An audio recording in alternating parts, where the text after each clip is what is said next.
Welcome to Meet AI, a video calling app powered entirely by AI agents. These aren't just summaries or transcripts. Every meeting here was an actual real-time call with an AI trained for a specific role.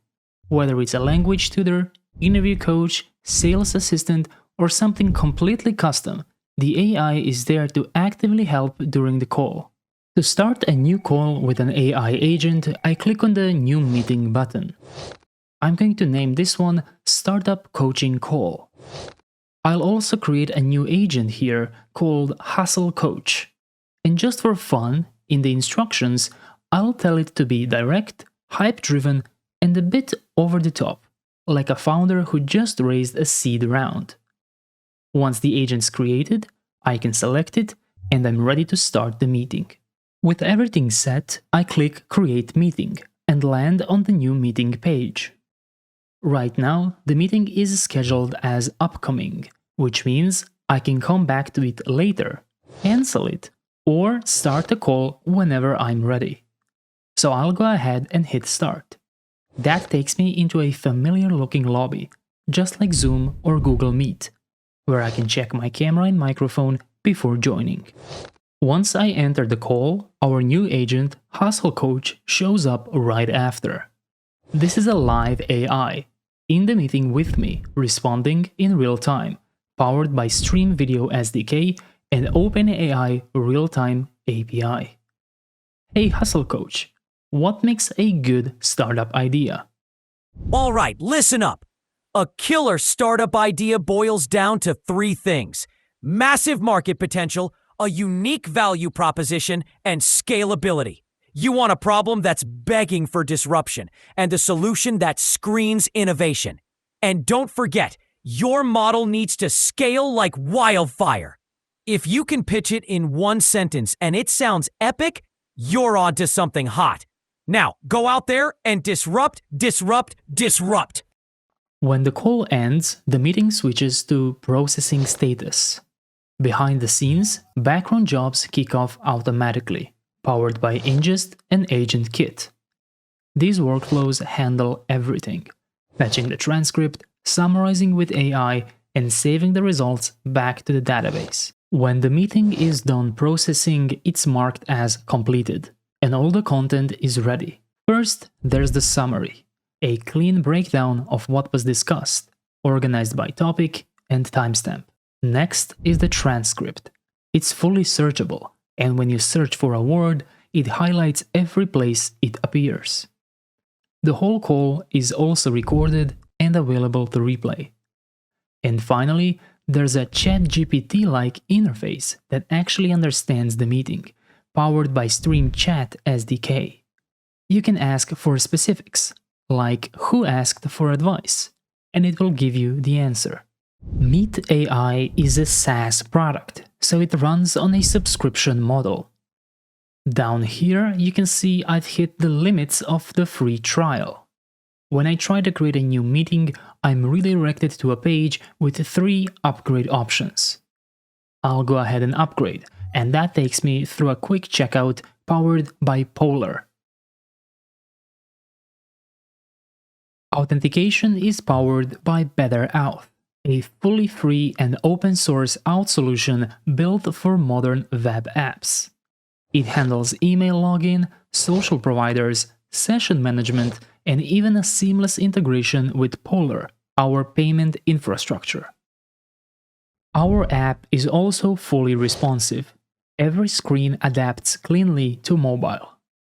Modals and dropdowns turn into mobile drawers for a smoother experience on smaller devices.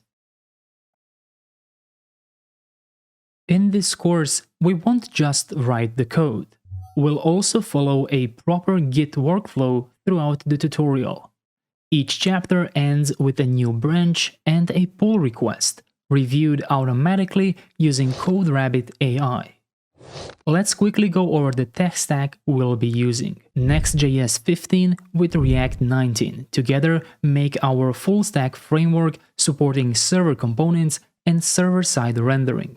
tRPC for full-stack type safety used together with 10-stack query. Drizzle ORM with Postgres provided by Neon for the database, Tailwind version 4 for styling, combined with Shadcn UI for accessible and reusable components, Better Auth for authentication, Polar for payments, Stream for video and Chat SDK, Inngest for background jobs, CodeRabbit for AI-powered code reviews, and finally, OpenAI for real-time agents and AI-driven features. And of course, we'll deploy everything to production when it's ready. And now, without further ado, let's get started.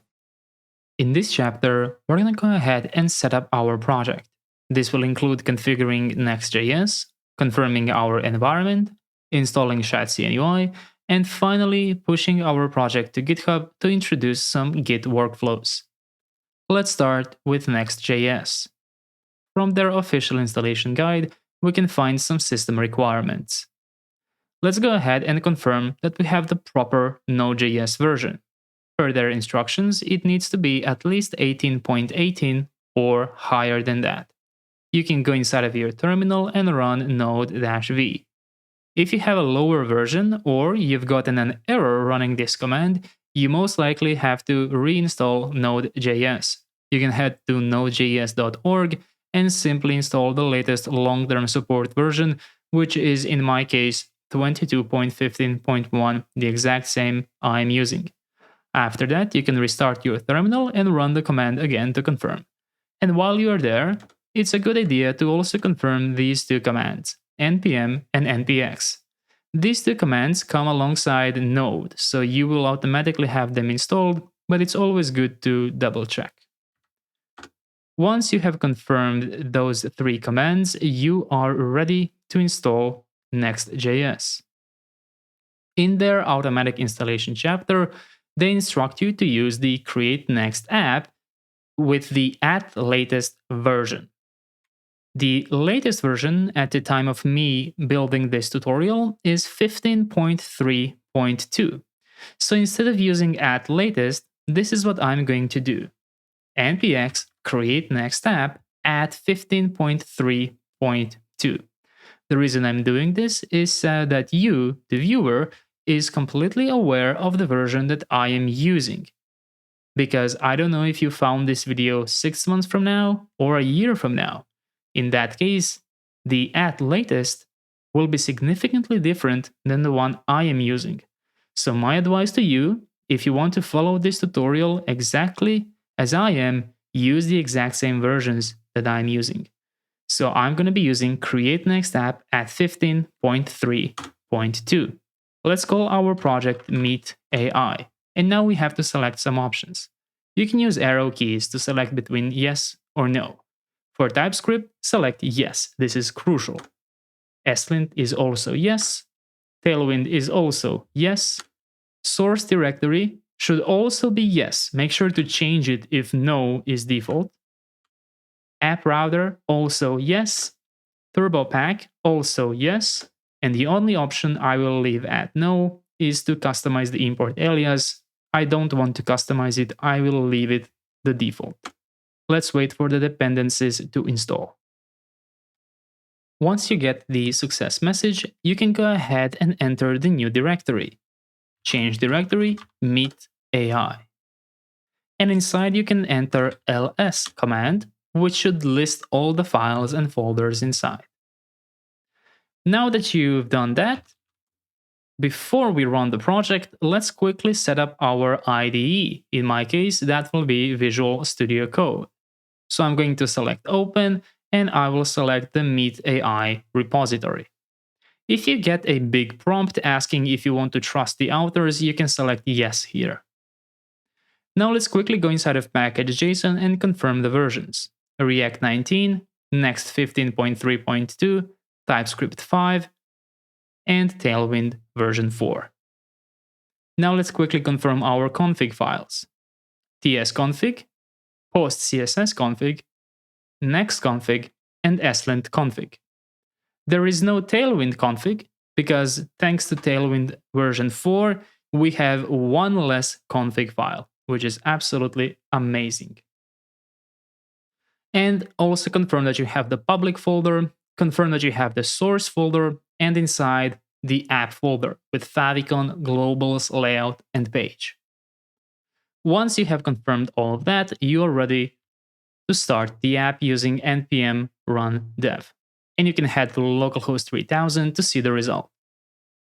Depending on the light or dark mode, you might see a white or black background. Now let's go ahead and learn how to change something. Go inside of the app folder, page.tsx, and you can remove everything from the return method and you can remove the image import. And instead, just return a hello world. And there we go. You should see your change the moment you save your file. Now let's quickly try out Tailwind. So I'm gonna go ahead and write some class names. Text for Excel, font bold, and text green 500. And you have probably immediately noticed that I have some help writing this Tailwind. I have autocomplete, I have the color helper, and when I hover over classes, I can see the actual CSS. If you're interested in having the same help, go ahead and install the Tailwind CSS IntelliSense. This package right here. It is immensely helpful when writing Tailwind. Go ahead and save this file, and immediately you should see your new Tailwind changes. Perfect.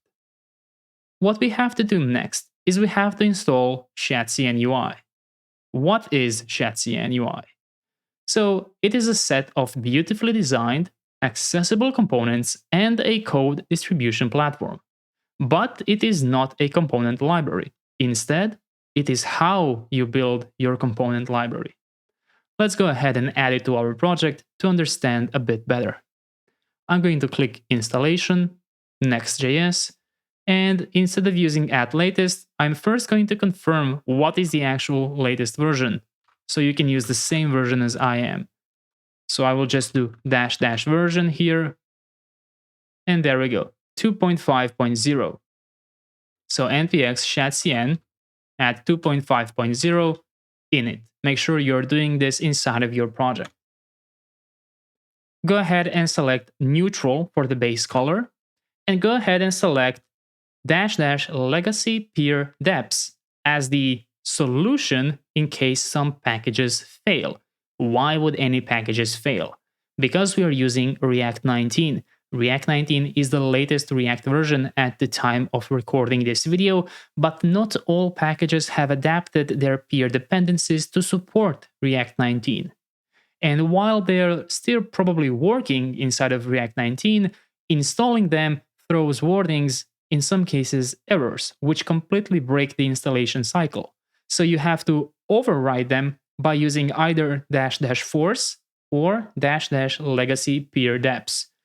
In our case, we will use -- legacy peer deps, so select the arrow keys and choose -- legacy peer deps, and wait for the installation to complete.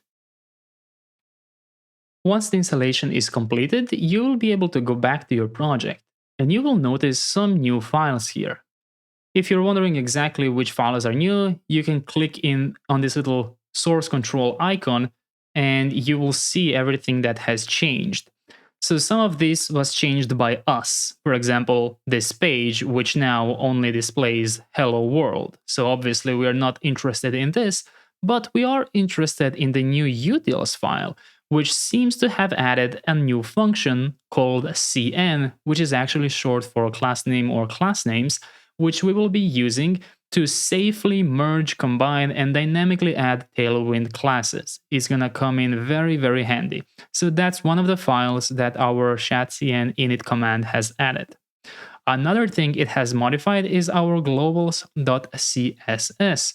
What it modified it with is adding an actual theme for our project. And we will be able to modify this theme, and then our project will look unique later on.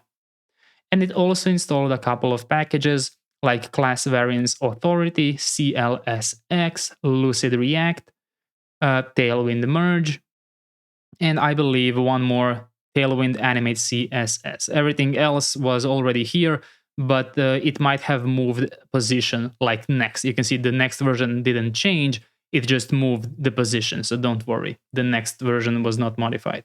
And we also have the components.json, which you can think of as a config file for Shadcn UI. And I didn't mention, but also, or did I, Lucid React. These are our icons, which we will use for the project. But we still can't really see any components here. And they instruct us to add a button component here. So while we can do that, two things that will annoy us throughout this project is, first of all, remembering what is our version. And the second one is remembering to choose -- legacy peer deps every time. So instead, how about we add all components at once and then later just get rid of those we don't need. So we only have to remember the Shadcn version one more time, and we only have to select -- legacy peer deps one more time as well. So I will select this, and I will select -- legacy peer deps one last time. And let's wait for this to install all dependencies. And there we go. All of these components have now been added to our project. You can go inside of your source components UI and you will see all of them here. And that's the power of Shadcn UI. They are not just added as npm packages. Instead, they are actual coded components inside of your project, which gives you the power to customize every single last bit of them. And that's exactly what we will do in this tutorial.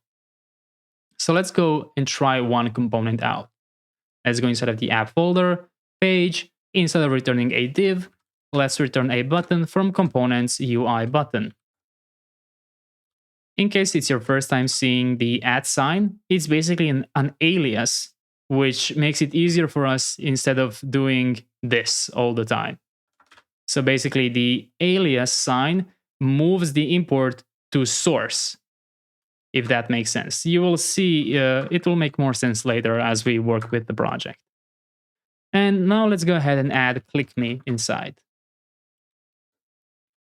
Once you save this and go ahead and npm run dev your project again, instead of the hello world, you should now see a click me button. And if you add a variant here, like destructive, it will change its color.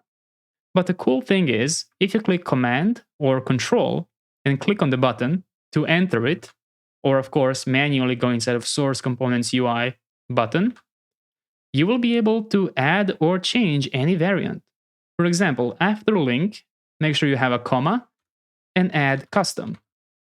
Text white, background purple 500, border 2, and let's do border red 500. Now let's go back to the page, and what you will notice now is that it has automatically been added to the types here. And there we go. We now have our funky new variant. Of course, we just use that for demonstration. You can remove that now, and you can see how you immediately get an error here. Great. So we now learned how to add Shadcn components and how to use them, and we have also learned the difference between your usual component libraries and Shadcn, which allows us to actually see the code behind each component and modify it to our liking. One more thing we have to do is push this project to GitHub. So before we do that, we have to commit all of our changes, and there's quite a lot of them here. Since I'm using Visual Studio Code, I will click on the source graph here, and I will simply use the plus icon to add or stage all of these changes. This is equivalent to git add dot command. Once all of these have been staged, you will find them under the staged changes accordion. And then you have to enter a commit message. In my case, I follow the following convention. This is chapter 01 setup. So I'm going to call this 01 setup as well.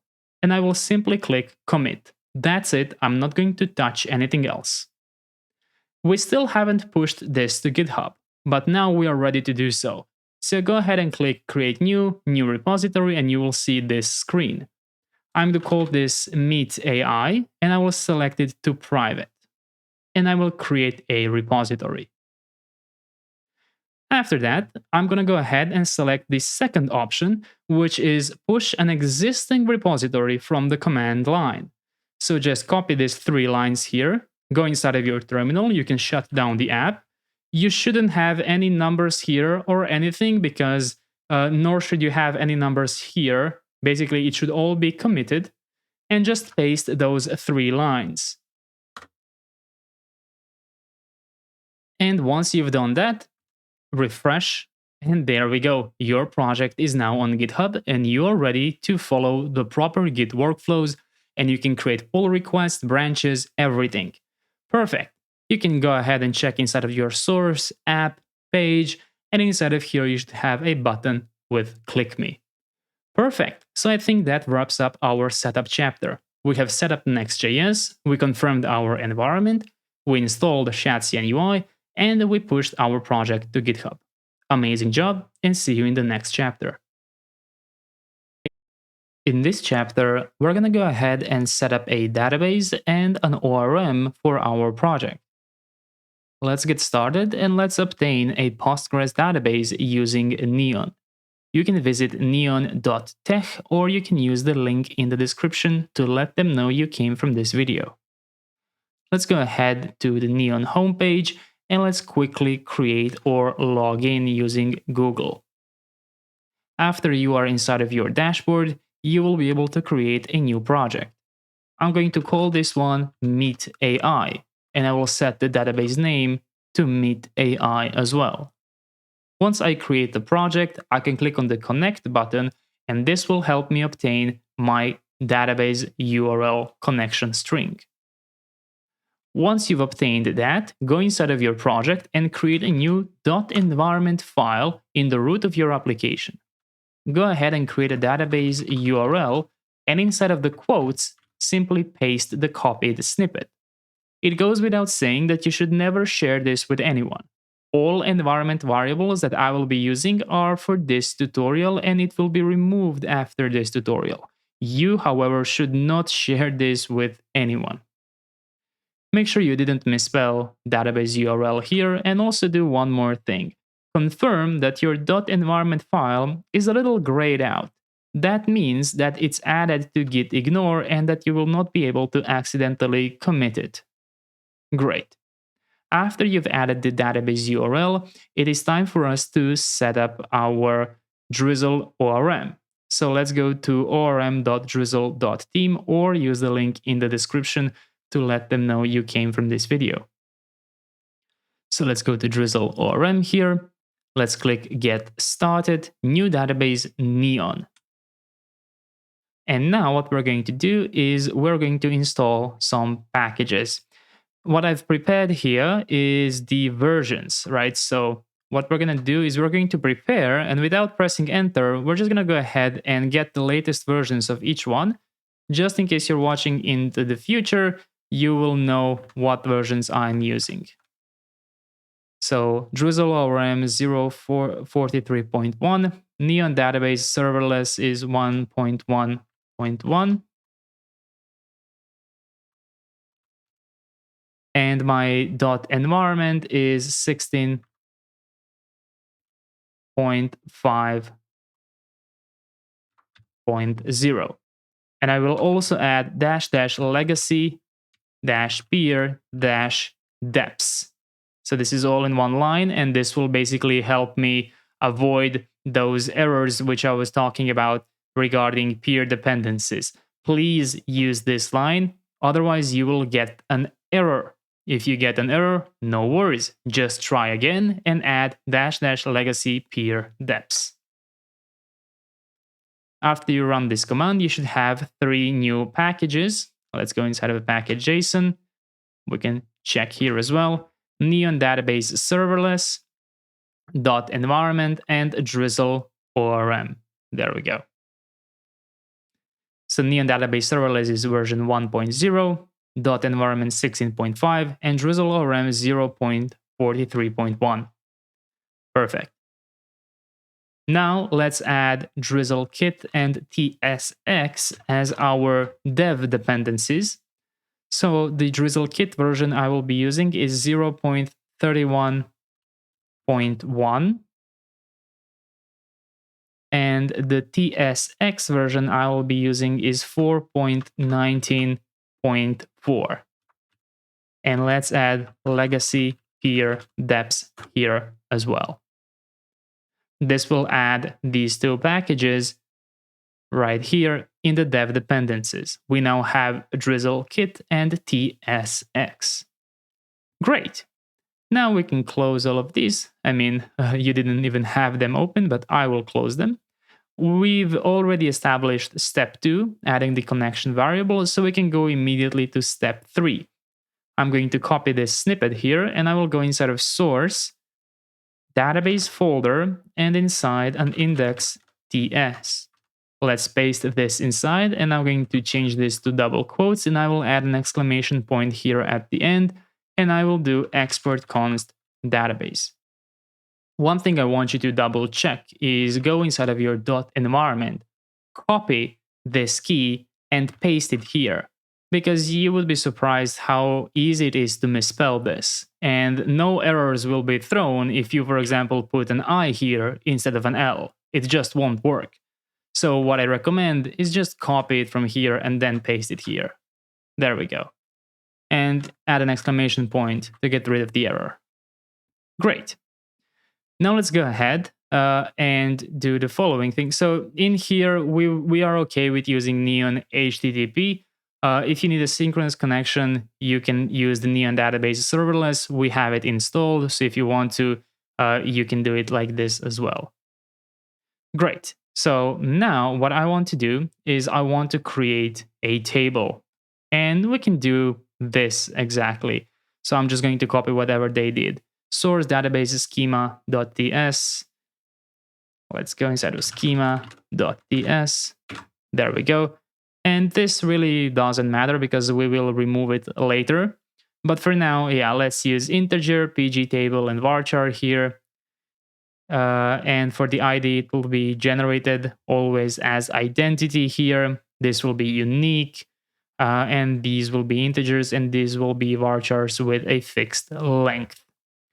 Once you've done that, we have to set up a Drizzle config file. So we can copy this as well and create drizzle.config.ts in the root of our application.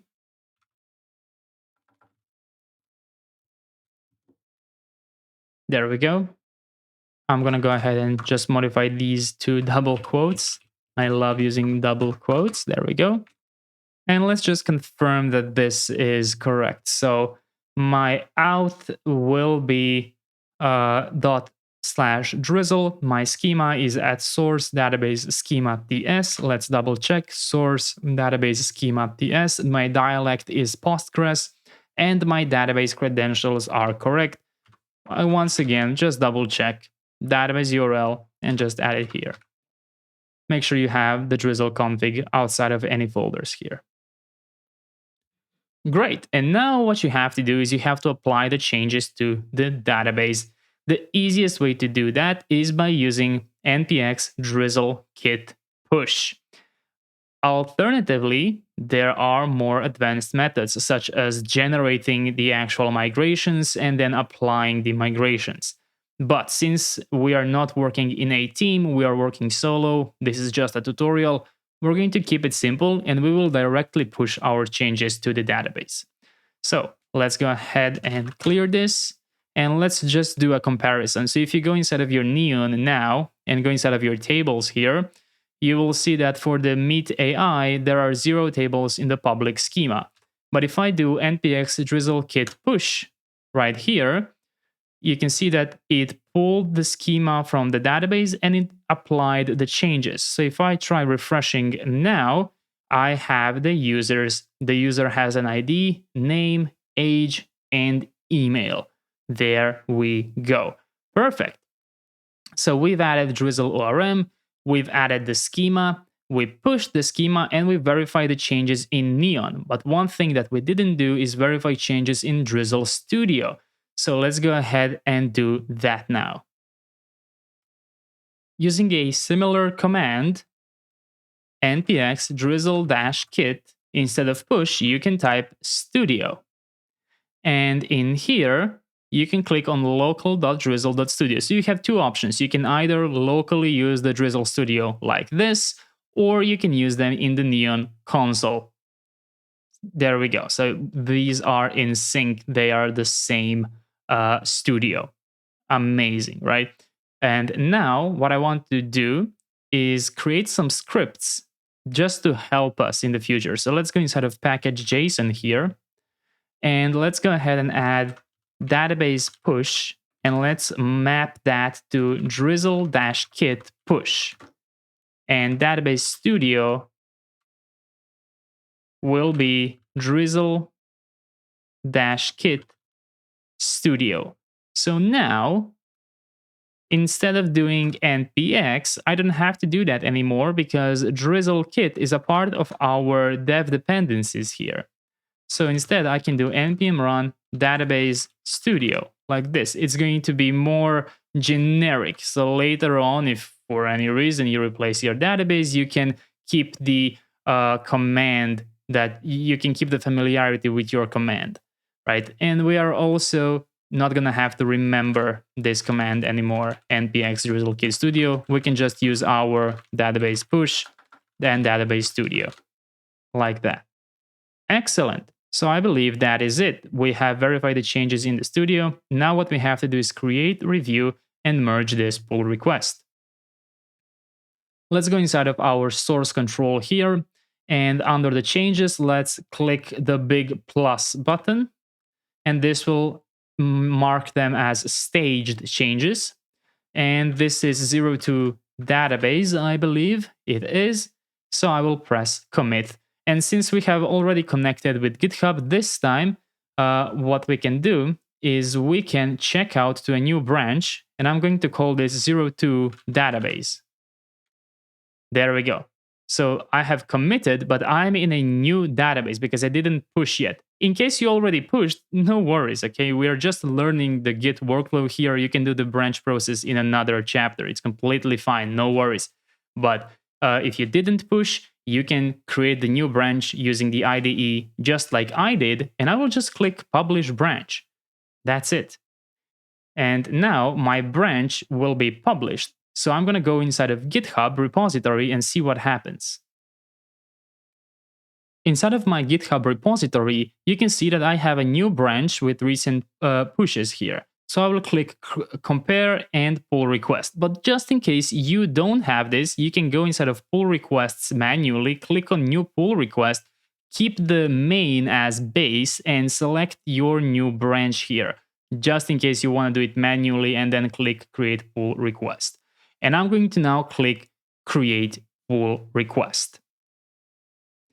Now, in here, yours will probably look like mine was a second ago. You probably don't have CodeRabbit. So what is CodeRabbit? CodeRabbit is an AI tool which will almost act like a teammate for me. And it's going to review all of the changes that I just added here. And it's going to give me a summary of what I just did and also some comments, even some potentially breaking issues. So it's a very useful teammate for us. And we're going to see our code being reviewed by AI for each chapter, so we know we didn't commit any bugs. And you'd be surprised, in my last tutorial, CodeRabbit caught so many bugs. I was shocked. So I'm excited to see what it will catch now. I'm going to pause the video and play it when it's finished. And here we go, a summary by CodeRabbit. We introduced some new features, integrated Drizzle ORM and the Neon database support. We added what is a temporary database schema for users, including fields for ID, name, age, and unique email. We've also added some environment variable management for secure database connections. So no worries, it did not detect a new environment variable. It detected that we're using it for database connections. So no, we did not commit any environment variables here. And we also detected some chores such as new scripts for database migrations and studio access. In here, we have a more in-depth walkthrough. Specifically, we have changes file by file, exactly what we modified and how. And we even have a sequence diagram, which will become increasingly useful as we add some complex things. Right now, the only sequence it can create is our app connection with the Neon database through Drizzle ORM. But later on, when we add some hooks and components, it will create equally, if not even more useful diagrams to help us understand that.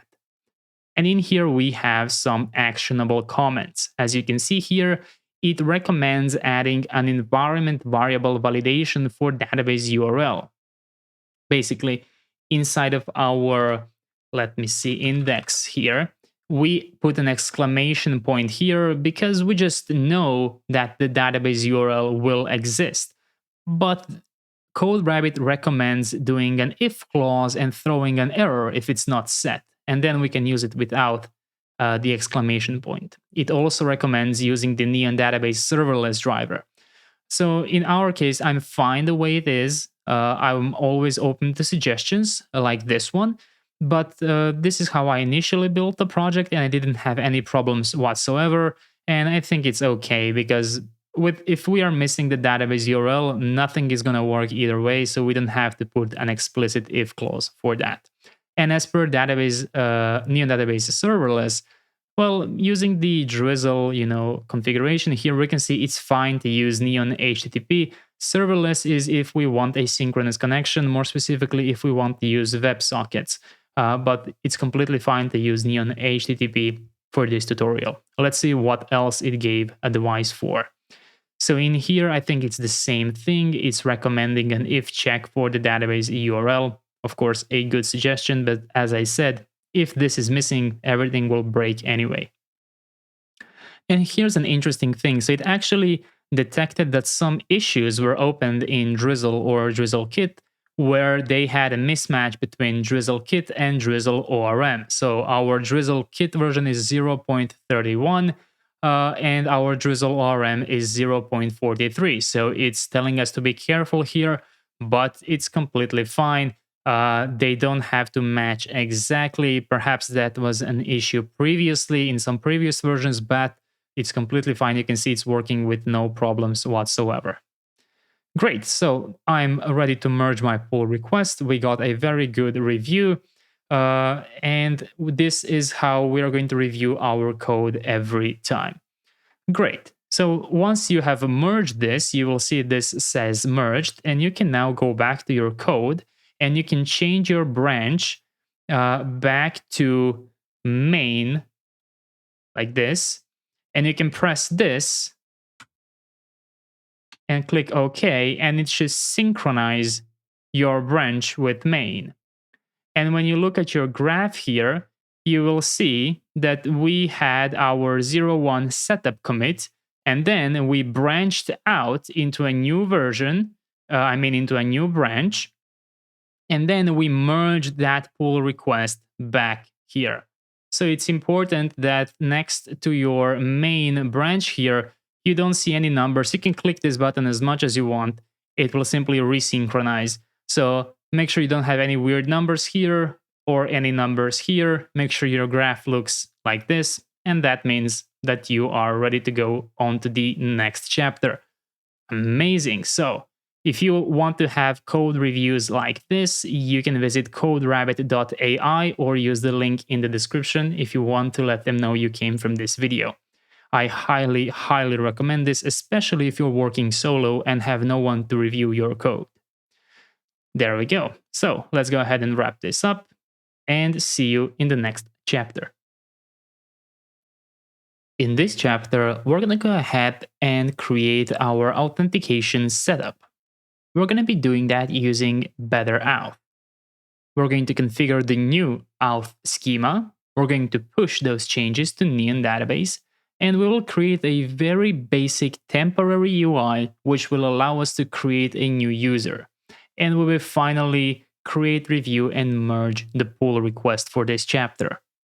Let's start by adding Better Auth. So you can head to better-auth.com or use the link in the description to let them know you came from this video.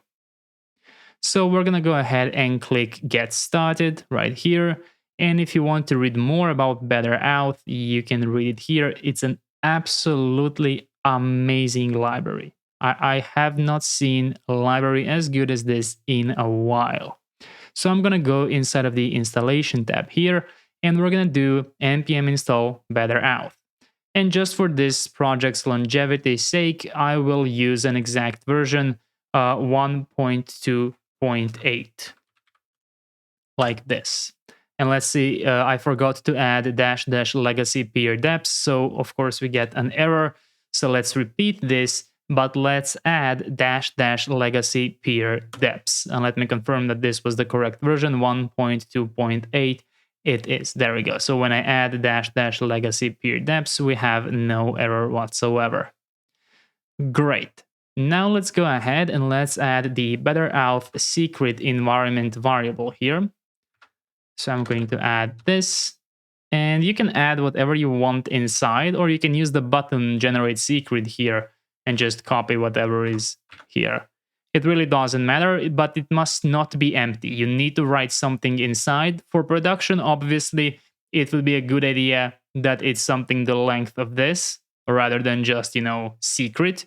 But for development, it doesn't matter. Just make sure it's not empty. Let's also set the Better Auth URL here. And we can set it to be localhost 3000 under the HTTP protocol. So it's important that you know the protocol of your app, and you can find it every time you do npm run dev. In here, you can see my protocol is HTTP localhost 3000. So you can copy this and add it here. It needs to match. Great. And now let's go ahead and let's create a Better Auth instance. So the place I'm going to do this is inside of source, and inside of lib, I will create auth.ts. And I will simply import Better Auth from Better Auth, and I will export const auth here. And let's quickly just visit my package.json just so you can double check my versions, 1.2.8. There we go. Now let's go ahead and configure a database. As you can see, it immediately offers Postgres here, but we will actually be using Drizzle. So it has an option for that as well. Of course it does. So I'm going to add the Drizzle adapter here from Better Auth adapters Drizzle, and I will import database from @database, which is our Drizzle instance. So this is the exact location that my database is in, database index. Now that we have both of them, we can add the database option here. And we can select the provider to be PG, which stands for Postgres, of course. Since we are using Postgres, this is the correct option. Let's see what else we have to do. Now we have to create the database tables. So Better Auth includes a CLI tool to help manage schema required by the library. So you have two options to create the actual schema for your authentication.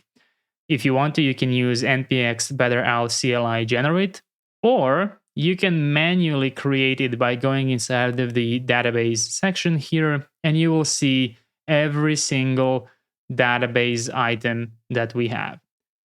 What we are going to do is we are going to use the CLI here. So we're just going to use the generate one. We are not going to use the migrate one because we will be pushing directly to the database. Now, for longevity's sake, I'm also going to show you the version at the time. It looks like the version of Better Auth CLI needs to match the Better Auth. I'm not sure if this is a coincidence, but it makes sense that these two match. So yes, the version I'm using is 1.2.8, and we don't need -- legacy peer deps here because we're not installing anything, we're just generating. So let's click generate and let's see what happens. I have to install this package first, 1.2.8, and let's see what will happen once this completes. So it's asking me, do you want to generate the schema to /auth schema ts? I'm going to select yes. I want it to be in a separate file so it doesn't accidentally overwrite whatever I have in my schema. So I will press yes. And there we go. Schema was generated successfully. So now what we're going to do is we're going to go inside of the auth schema here. We can remove integer. We don't need it. And now what I want to do is I want to copy things just one by one from auth schema to my source database schema. So instead of this users, we will have an actual user here. So we can remove this actually. And we can also add this here. There we go. And what I would like to do is just fix the indentation of these so it looks a little bit better. There we go. Like that. After we defined our user, let's add our session. So the reason I'm doing it one by one is just so we are a little bit more aware of what we are adding to our schema. And I'm just formatting it a little bit. So what do we have so far? We have the user here, and we have a session. And you can see that session has a relation to the user. And once the user is deleted, the session will be deleted as well, thanks to the cascade method here. We also know that the email has to be unique, for example. So that's why we are going one by one, just so we're a tiny bit more aware of what's going on here. Now let's copy the account one. So the accounts will be used for social logins here. Let me go ahead and fix the indentation on this one here. And this one is pretty simple. So it has a relation to user as well. And let's add the verification, which looks like to be the last one here. And verification is self-explanatory. If we want to add verification, we have the table for that as well. There we go. So 1, 2, 3, 4 tables it looks like we've added here. So let me just confirm here. 1, 2, 3, 4. We did not miss any. So we can now go ahead and remove the auth dash schema. We no longer need that here because we have added it to our schema right here. And it looks just fine. Let's see what else do we have to do now. So the next step here is to migrate, but we are not doing migrations. We don't have to do that. We have our script for synchronizing with the database, and that's going to be database push. It's much simpler this way. So it looks like we can do that already. So let's do it. Let's see if we will encounter any errors or will this work by itself. So I'm going to try and do npm run database push. I think we might actually encounter some errors here. So actually no errors, but we do have a question. Is account table created or renamed? So this is asking us a question because we previously had the users table, which we deleted, right? So we have two options here. If you want to, you can just nuke the database from Neon and just create a new project with the new database and have a clean slate, right? But what you can also do is just answer to these questions. So I'm going to try answering the questions. If it seems to be okay, no problem. But if you, for whatever reason, think you've messed this up, you can always just create a new database and just obtain a new database URL, paste the new database URL, run the command again, and you won't have these questions. So the account table is a new table. So using the arrow keys, I will select the plus option and press enter. Same for the session. The only thing I will say is the users. So the users have actually been renamed here. And the verification has been added. Now in here, is email verified column created or renamed? So this is a created column. Image is the created column. Created at is created. Updated at is created. And looks like at the end of all of that, I got some errors. So I'm not exactly sure if this worked correctly. So that's why I wanted to tell you, you don't have to worry. Even if you mess this up like I did, what you can do very simply is go inside of your settings here. just delete the project. Right, so you have to learn how to work with your database here. Of course, obviously, this is just for early development phases. You would not consider actually doing this in production. You would have proper migration status, right? But let's just try again. Meet AI 2, for example. And let's click Create. And again, let's click Connect and copy the snippet. And in here, let's just paste this here. So just make sure you have the new database URL and you don't have to change anything else. Let's do npm run push now, and let's see if we will have any errors. No errors at all, because this is a completely clean database. And if you go inside of your tables here now, in Meet AI 2, you have account, session, user, and verification, those 4 tables which we just added. So even though we could probably work our way around this issue and resolve it, I just want you to see how I actually do these kinds of things. When I develop things, I often get into these kinds of conflicts. Since I'm in early development phases, I can just nuke my database and speed up the process. Again, please only do this in early development phases like this one, where we are just learning how all of this works. Excellent. So we have done the following. We have configured the auth schema and we have pushed the changes. I'm not sure if we can mark this as completely integrated. I'm going to check this one last. Let's see what else we have to do. So we now have to add some authentication methods. We're going to add social providers later. The first one we're going to do is the normal email and password.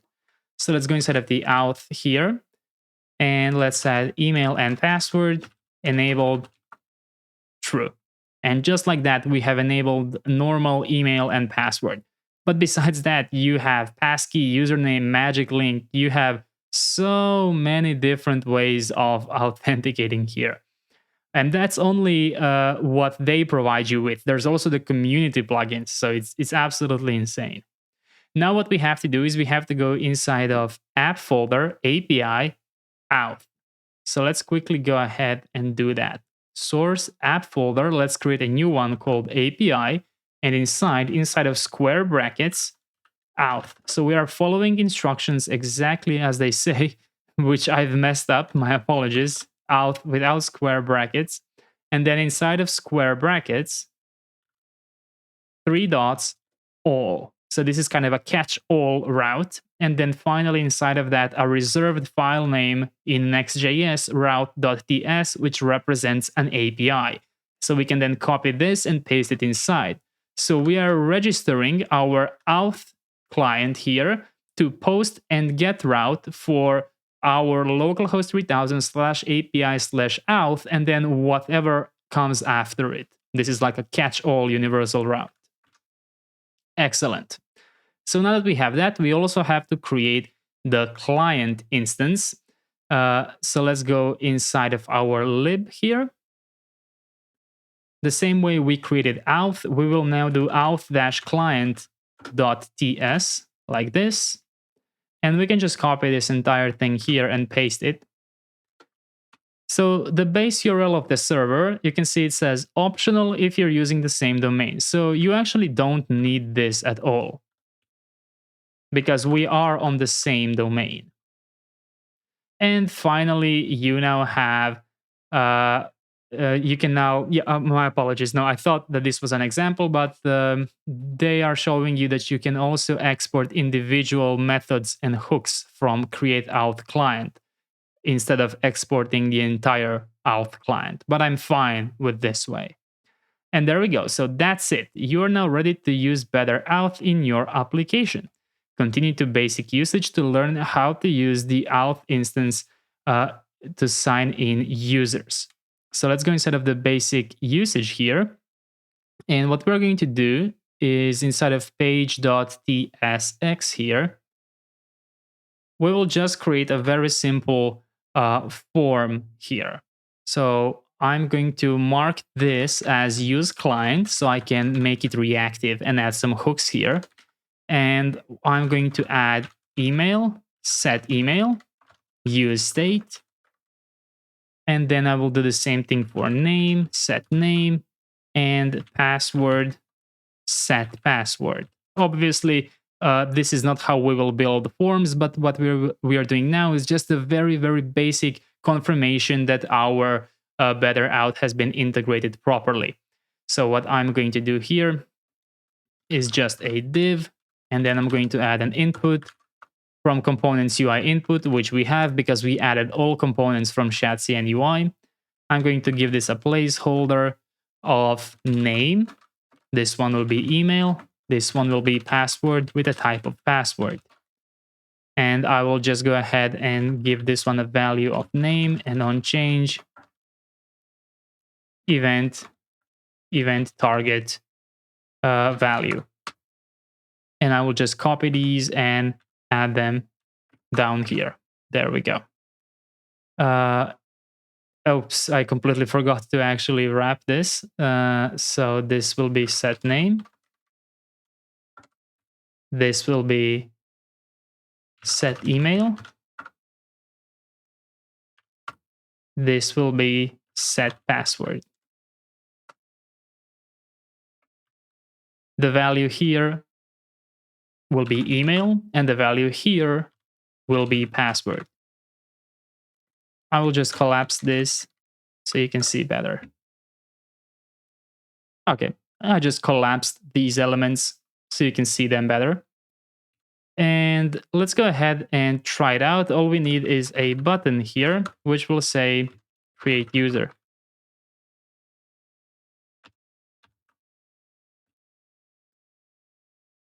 So I'm going to do npm run dev, and I will visit my localhost 3000, which should now show my very simple form here. We can give this a class name, padding 4, flex column, and gap y of 4, just so they have a little bit more space here.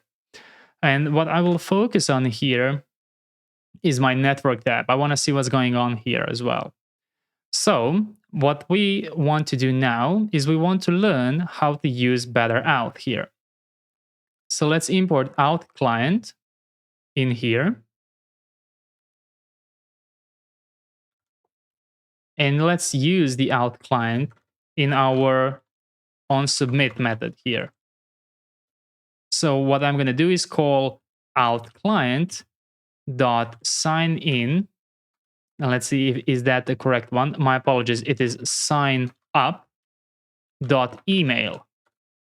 And inside of here, I have to pass in the email, I have to pass in the name, and I have to pass in the password. So these are the 3 required ones. You can also pass the image if you want to, and the callback URL. And let's also add these right here. So on error,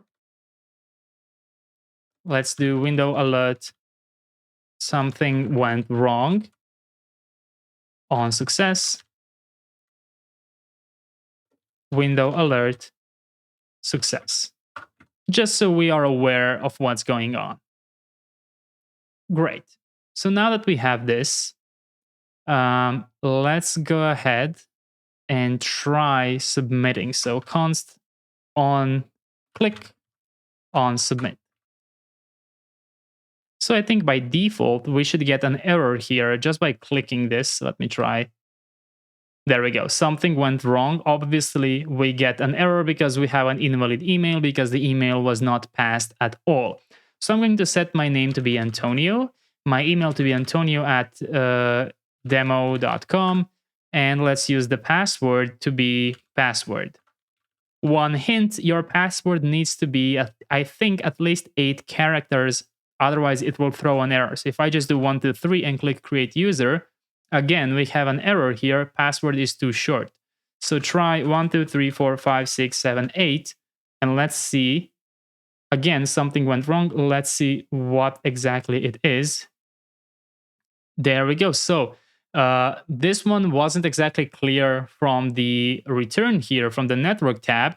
But if you go inside of your terminal, you will see some errors. Server error, better out error, Drizzle adapter. The model user was not found in the schema object. Please pass the schema directly to the adapter options.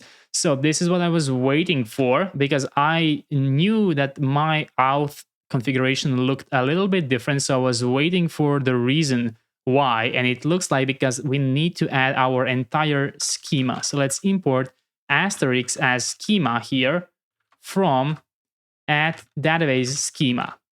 And let's go ahead and pass the schema here and simply spread the schema like that. So we have now connected our schema, user, session, all of these things with the schema here. And I think that if you kind of like try and rename something here, you might actually get an error here or not, maybe not. But let's try again now. So I'm going to try Antonio demo.com, and 1, 2, 3, 4, 5, 6, 7, 8, create user. Looking promising, and there we go. Success.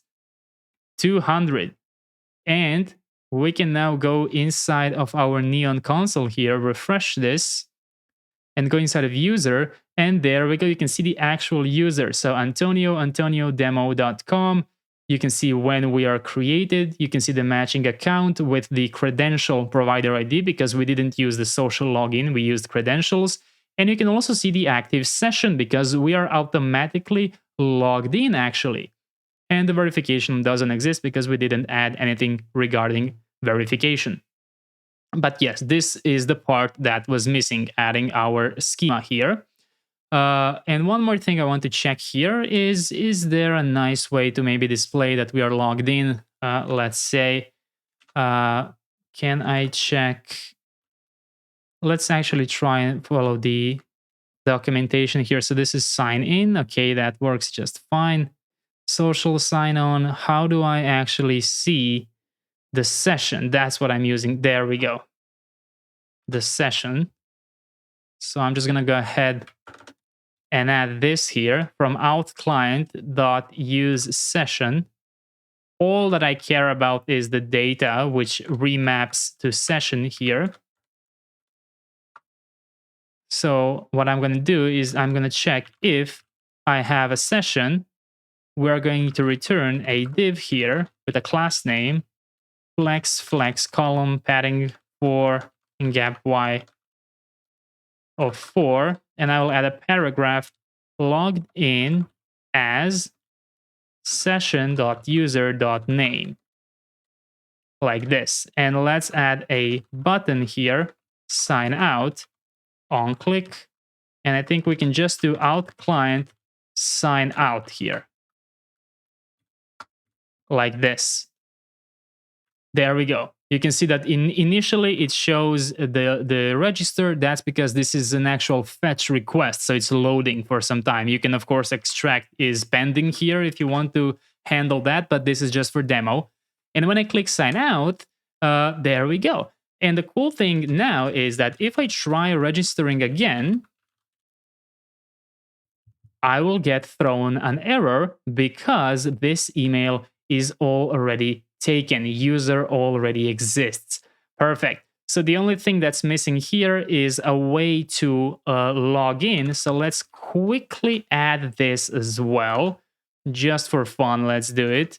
Let's do a class name here, flex call gap y10. And we can just copy this entire thing and paste it below. And this will be login. This just needs the name. And on submit will be on login here. And let's just copy on submit here. Let's call it on login. Auth client sign in. Looks like we can also use .email just like that. There we go. So let's try this. Let's try Antonio demo.com. And yes, both of them will be filled, but that's completely fine. Let's try the wrong password first. Password. Click login. Something went wrong. And I didn't open my network tab, but I'm pretty confident that we got, as you can see from the code, 401. Let's try again. Invalid email or password.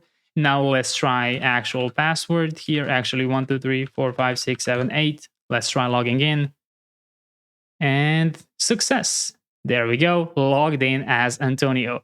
Just like that, we have implemented credential auth, and it only gets easier from here. This was the hardest part of our authentication. Absolutely amazing, amazing library. And of course, we only tested this in the client mode because it's just, easier to create a form here and add all of these callbacks and things. But you can have equally good developer experience with server components and their server util. And we will use that later on. But as I said, for this chapter, I just wanted to build like a very dirty basic UI to ensure that we can actually create the new user. And now let's go ahead, create review, and merge this pull request. So I'm going to go inside of my graph here. My apologies, my source control here. And I'm going to go ahead and add all changes. And before you can open the branch whenever you want. So you can, for example, add the changes, make sure they are in staged. Go ahead and click checkout to, and then create a new branch. So I'm going to call this 03 authentication setup. I think that's the branch name. Yeah, authentication setup. And the message will be the same.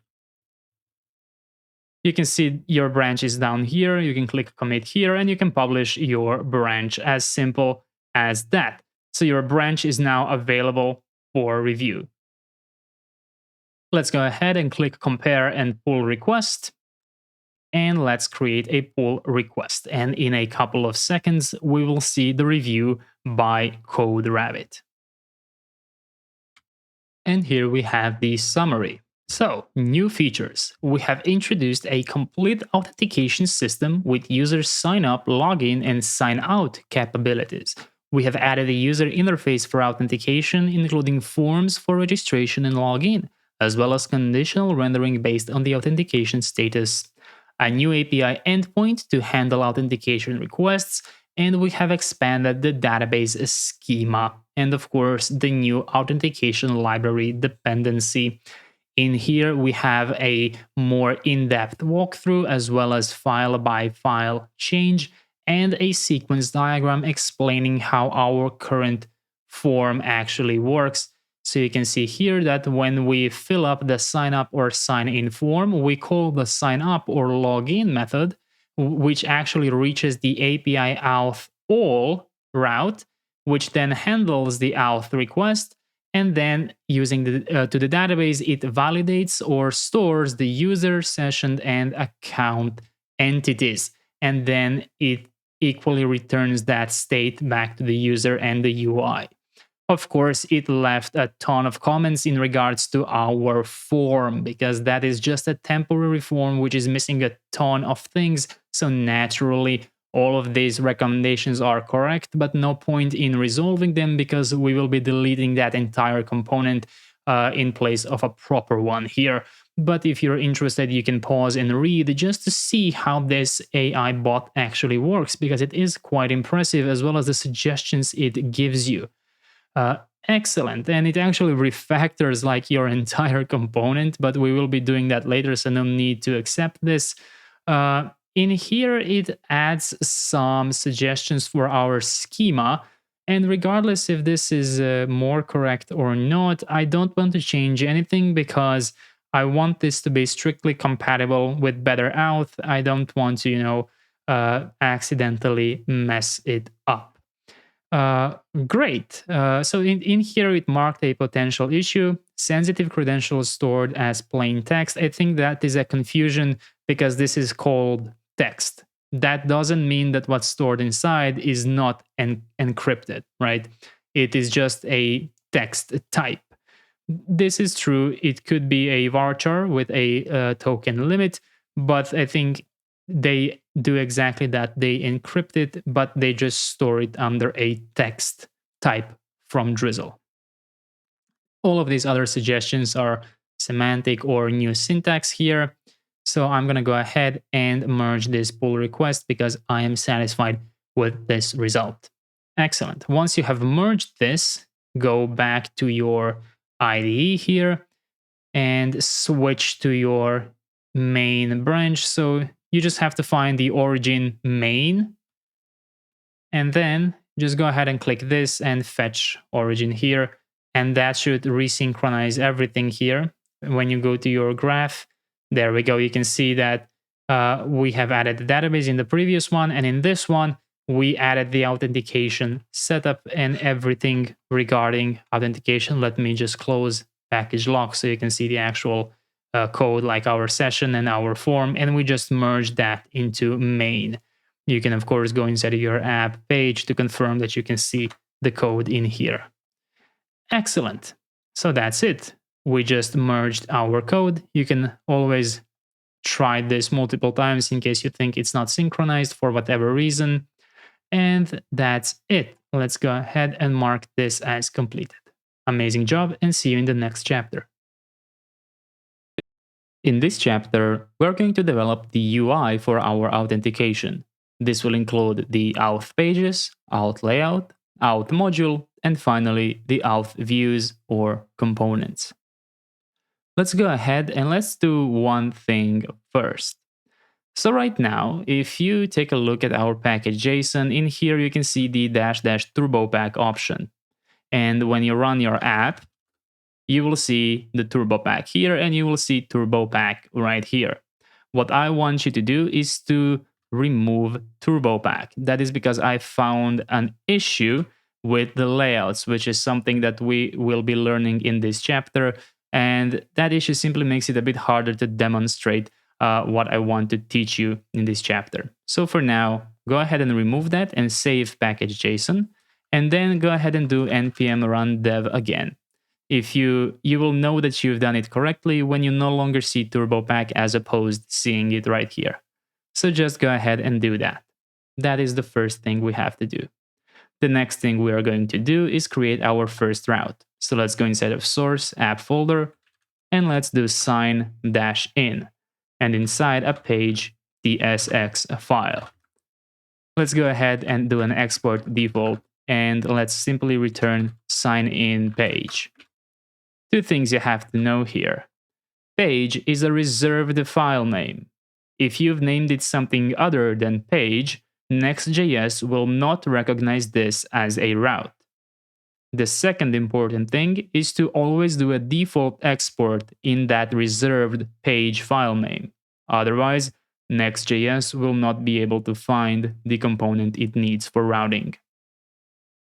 Now, if you want to find this, what you have to do is simply go to localhost 3000/sign-in. So let's go ahead and visit that page right here. So you can see I still have my old form here, but if I go to localhost 3000/sign-in, we can find the sign-in page. So now let's go ahead and copy and paste this, and let's rename this one to sign up. Let's go inside of the page and change this to sign up page. This one is visible at the same one, just -sign up. There we go. Now let's say that I want to add some design here. For example, for this sign-in page, I will add a class name, background muted, flex minimum height of SVH, flex column, items center, justify center, padding of 6, medium, padding of 10. And then I'm going to add an inner div here, which will be used to limit the width. Width will be full by default, but on mobile devices, the maximum it will be able to expand to is 24 rem or 384 pixels. On larger devices, we are going to increase this to 3XL or 768 pixels. Now, let's go ahead and check this out. So sign up page is all the way here, but if I go into sign in, you can see how it is pushed down here. And this is actually centered, and it will be easier for you to understand that if you, for example, wrap it with a card component. You have the card component available since we have added all components from Shadcn UI. So it is right here in source components UI card. And that's where you can import it from.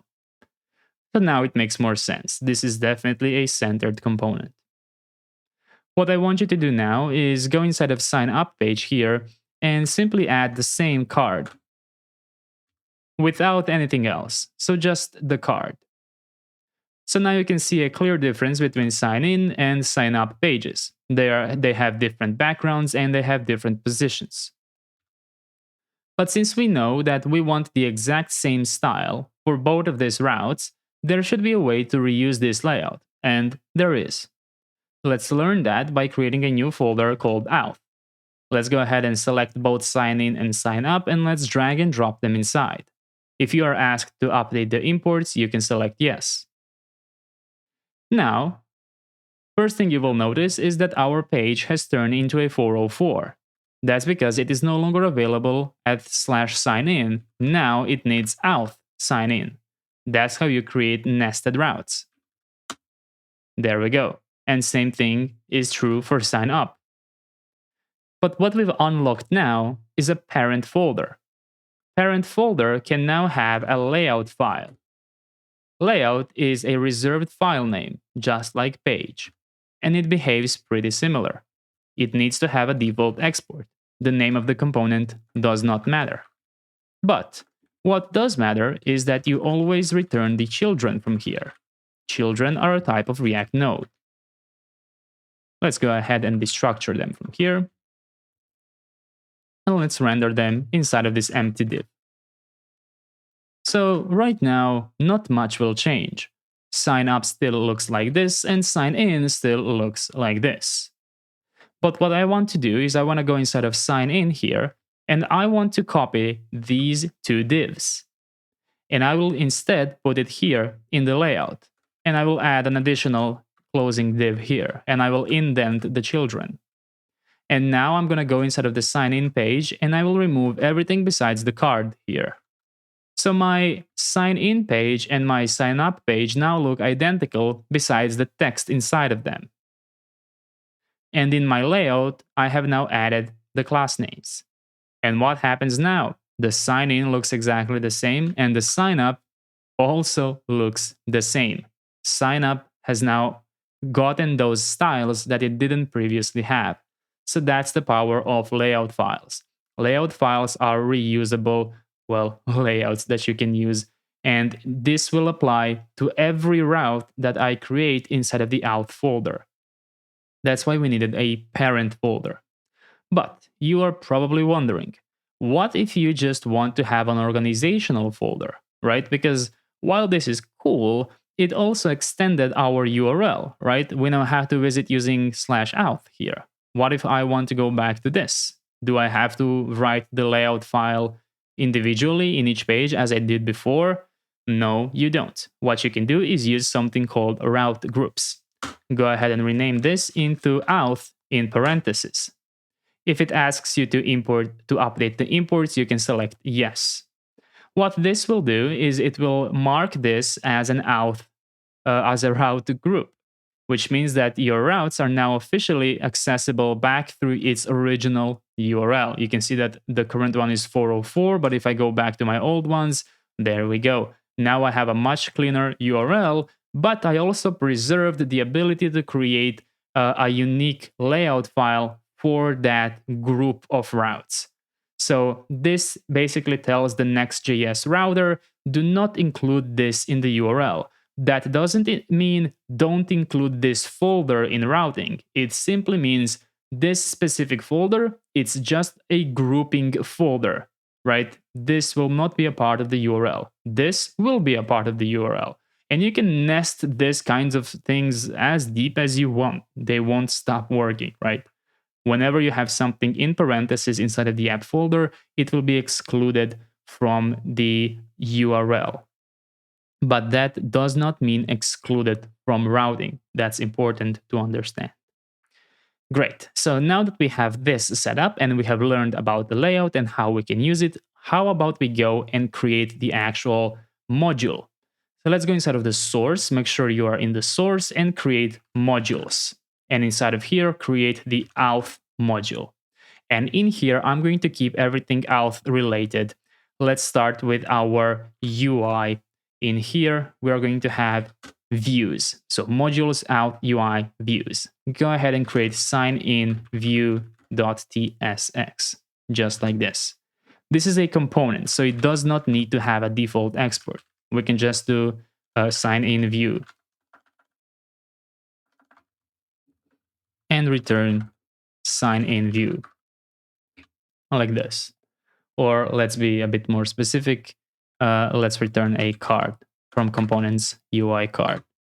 And now if you go inside of your sign in page, so right here in the auth route group, you can just return that sign in view. So now our page here is used purely for routing, and it just renders this. And we are going to develop the actual code inside of the module where it belongs. So now sign in looks identical. So let's go ahead and do the same thing, sign in view. Let's copy it, sign up view. Let's rename this to sign up view and change this to sign up view. And just to clarify, this is my code structure. This is not something you have to do. Modules is not a reserved folder in Next.js. This is simply how I like to separate my modules, right? Instead of writing the actual code in pages, I mostly use page for redirects, for prefetching, and then I just render the actual component I need, maybe for some suspense or something like that. But I keep them as server components so that I can leverage everything server components has to offer. And then I simply do the client stuff inside of these views right here. So now let's go ahead and go inside of sign up here.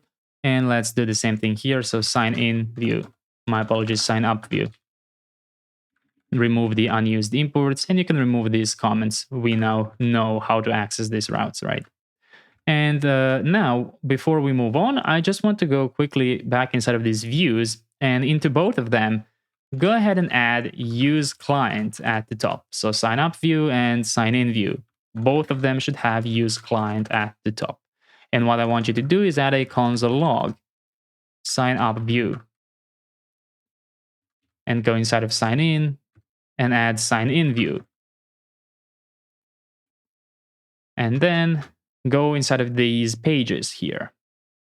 So sign in page, add a console log here, sign in page, and sign up page. So all of these four should have both the views and the pages. The only difference is that sign up views have these use client thingies. I'm purposely doing this to show you something. So you can see that when I'm on my sign in view, the sign in page console logs from page.tsx, but it has a server prefix. This means that it's actually logging this on the server and not on the page, right? So I just wanted to show you that difference. And if you go inside of the sign up, you will see the same thing. You can see we have sign up page on the server, whereas sign in view is the actual client component. So you can now remove these console logs, and I'm going to talk more about server and client components moving on, but I think this will give you like the most basic difference between the two. So our views need to have use client because we're going to do client stuff in them. So let's start with the sign in view. What I'm going to do is I'm going to wrap this inside of a div. Whoops, let's just move that here. I'm going to wrap the card inside of a div, and I'm going to give it a class name, flex column, and gap of 6. Now for the card, I'm going to give it a class name, overflow hidden, and padding of 0. Then I'm going to import card content from the same @/components UI card, like this. In the card content, let's give it a class name here, grid, padding of 0, and on desktop, grid columns 2. So right now, if you add a paragraph, for example, column 1, and then another one, column 2, and head into sign in, you will see that these columns are next to each other. But when you zoom in, they collapse, because that's exactly what we told them to do. Only on desktop, this has to become 2 columns next to each other. Otherwise, it's going to be beneath one another. That's exactly how we want them to behave. Great. So now what I'm going to do is I'm going to create a form element here, like this. And in here, I will create a div element. simply so we can begin separating these two. Now, let's go ahead and do the following. Let's do the second column first because it's easier. So this column right here. We're going to do a class name here, background radial, from, and then in here, let's go ahead and say green 500 to green 800. Something like this. We can experiment a bit. Let's try 700 to 800, or maybe make this a bit darker. Something like this for now. It's okay. Let's keep it relative. Hidden, MD, flex column, gap Y of 4 items, center and justify center. So now you should see column 2 here in the center, like that. And now what we're going to do is we're going to render a paragraph here with a class name, text 2XL, font semi-bold, and text white. And this will have meet AI text inside, or whatever you are going to call your app. And then above this, we should have a normal image element. So yes, it should have this warning. That's okay. We should go to /logo.svg and give it an alt here of image, and give it a class name here of height 92 pixels and the width of 92 pixels. Now you will get this because we don't have a logo yet. And I'm going to show you where you can get one. So I find my placeholder logos on Logo Ipsum. I think it's an amazing website with a bunch of placeholder logos. So, right, so you should only use this for your demo applications. And the one I found is this one. So logoipsum.com. You can, of course, find the link in the description. All you can do is just click on these logos, and that will copy the SVG. You can, of course, use the normal download, or you can just click copy, and then go inside of public logo SVG and paste it inside. Let me just, yes. If it asks you to open that, just click yes to open the editor and then paste it inside. And then this will have the logo, and when you refresh, there we go. We have the logo. Now let's go ahead and just change the colors a little bit here. So we have this color E22935. Go ahead and use the find and replace option here and change it to the following color, 16A34A. And click this one to replace all instances. There's 2 of them. There we go. So already when you refresh, you will see a change of color. But now we have 4 more instances of the red color. So use the find method again. You can use Control F or Command F if you haven't been able to find it. And replace this one with 6CC58D. And you can use this one to replace all 4 instances and refresh. And there we go. Perfect. So that is it for this column right here. And now we can focus on actually developing the form. So what I'm going to do is I'm going to go back in my sign in view here. And since we installed all components from Shadcn, we also got some new packages. And one of them is Zod. So we can import Z from Zod. And you can go inside of package.json and search for Zod to confirm that you have it. Besides this, we are also going to need Zod resolver from @hookform resolvers /Zod. And we are also going to need the input component from components UI input. We are also going to need the button from components UI button. And we're also going to need all the components from components UI form. So let's add this as well. You have all of this installed, right? All of this already exists in your project.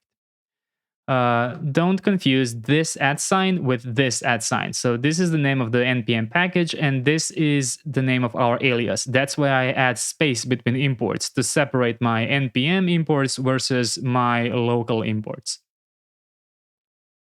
Besides this, let's also import the alert component. So alert and alert title from components UI alert. And let's also prepare octagon alert icon from Lucid React. I think that's enough for us to start with the development of the form. So let's define the form schema here to be z.object, email, a type of string, and email, and password, also a type of string. And the only thing I'm going to pass here is the minimum length. With the message, password is required. I will not change this to be any other length because this is the sign-in view.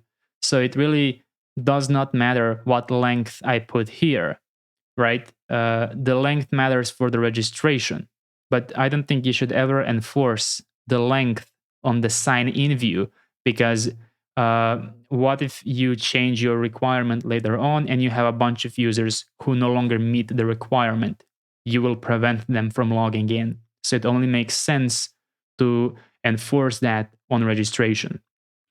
So now that we have the form schema, let's go ahead and let's get use form, my apologies, const form from use form. And we did not import this, but we should from react-hook-form. This is another package that we have installed. React hook form. You can find it here. You can find hook form resolvers. You can find Lucid React. All of those are installed when we added all components from Shadcn UI. Great, so now that we have this, inside of this, let's define zinfer and let's add type of form schema. Inside of this, let's add a resolver to be Zod resolver and pass in the form schema. And let's finally add the default values. This should be an email and a password, just like this. Now let's go ahead and let's go back inside of our card content here. And I'm going to separate these with a space just so I can find them more easily.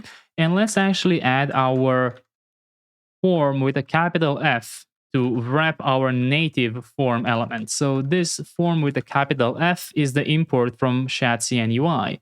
And it needs the entire form props. So this is like a provider for all the form hooks and components which we are going to use going forward. Let's give this form a class name of padding 6 and on large devices padding 8. Then let's finally remove this text and inside let's open a div and another div inside. With the first outer div, give it a flex column and gap 6. And in the inner div, give it a flex column again, items center and text center. Inside of this inner div, you're going to render an h1 element and below it, you're going to render a paragraph element. The h1 element will render out welcome back with a class name of text2xl and font bold. And let's quickly see how that looks like. There we go. And in the paragraph here, add a class name, text muted foreground and text balance. And in here, you're going to render login to your account. Now, let's go ahead and outside of this inner div, but still inside of this outer div, you're going to render a div with a class name, grid and gap 3.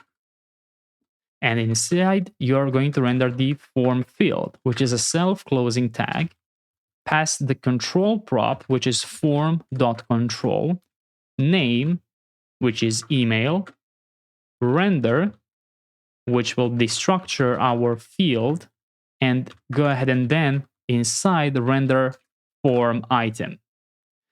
Inside of form item, add a form label and write in your label for this field, which is email. Then add a form control and finally inside the component you want to use, which in our case is a normal input component. type is email, placeholder can be m at example.com, and go ahead and spread field. So now this input becomes a controlled component. So that's how we are going to build our forms modularly. And you can also add a self-closing form message, which will be used to render errors if there are any. Excellent. So now you have your email right here. Perfect. And now what you can do is you can copy this div, including the form field, paste it below, and change the name of this to be password. And if you haven't noticed already, this is strictly typed. So I can only choose between email and password because it reads from our default values here. It reads from our form schema. So now in here where we added a name password, change the form label to be password and change the type to be password. And for the placeholder, well, you can just add some asterisks here. 1, 2, 3, 4, 5, 6, 7, 8.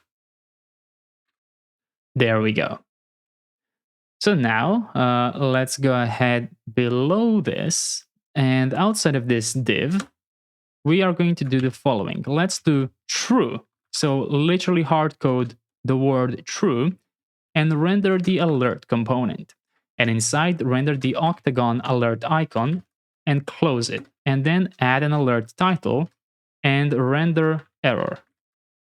In the alert, give it a class name of background destructive divided by 10, which basically means 10% opacity.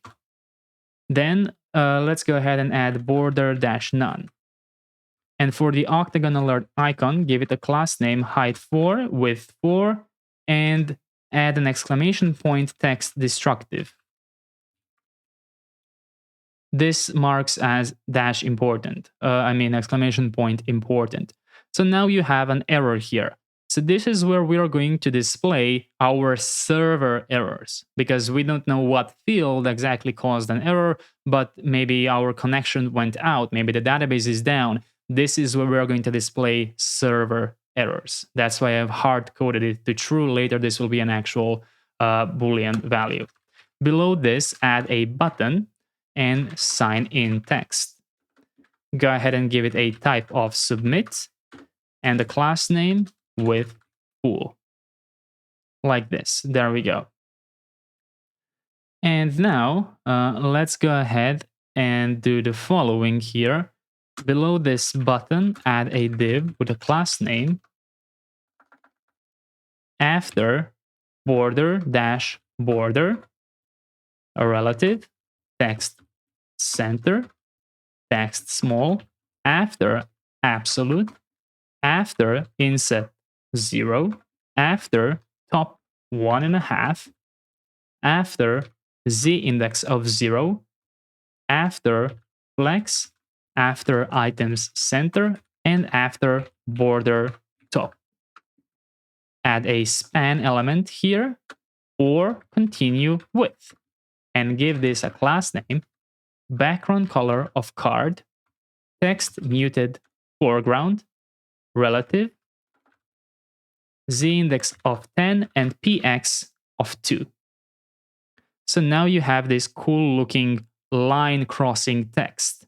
And in here, we're going to add the buttons to log in with socials. So outside of this div, go ahead and add another div, which will serve as our grid, specifically handling 2 columns here. If you have 3 social logins, you would change this to 3, right? In here, add a button. Go ahead and give it a variant of outline, a type of button, and a class name with pool. Type button is quite important, otherwise this button would submit the form. And inside of here, what we are going to do is render the Google icon. So for now, let's just add the text Google. And in here, GitHub. So now you have Google and GitHub texts right here. Great. And then what I want to do is go outside of this div right after we close this button and add one more div here with a class name, text center, and text small. And in here, you're going to add don't have an account. And you can't exactly put an apostrophe here. You have to use @appos like this. So don't have an account, import link from next/link. And in here, you're simply going to redirect to /sign up if you don't have it. And inside, just sign up. You can also do, if it's easier for your eyes, you can add an empty space like this and then collapse this. There we go. And give this link a class name, underline, and underline offset 4. There we go. Don't have an account, sign up like this. Great. So now what I want to do is just one more thing here. Outside of this card here, add a div with a class name text muted foreground, asterisk, column, square brackets, href element, column hover, column text primary, text center, text extra small, text balance. Again, this type of sign, but this time for underline, and then just copy it and add underline offset 4. And inside of here, you can add a text by clicking continue, you agree to our, and you would probably use an href or a link here for terms of service and privacy policy. And give this also an href. So just some template for you to have. There we go. Perfect. So now let's go ahead and actually make this form work. So in order to do that, we have to create we have to add our auth utils. So let's go ahead and import the auth client, which we can do here. There we go. Auth client from libauth client, like that. And let's do the following. Let's add const router here, use router. You can import that from next navigation,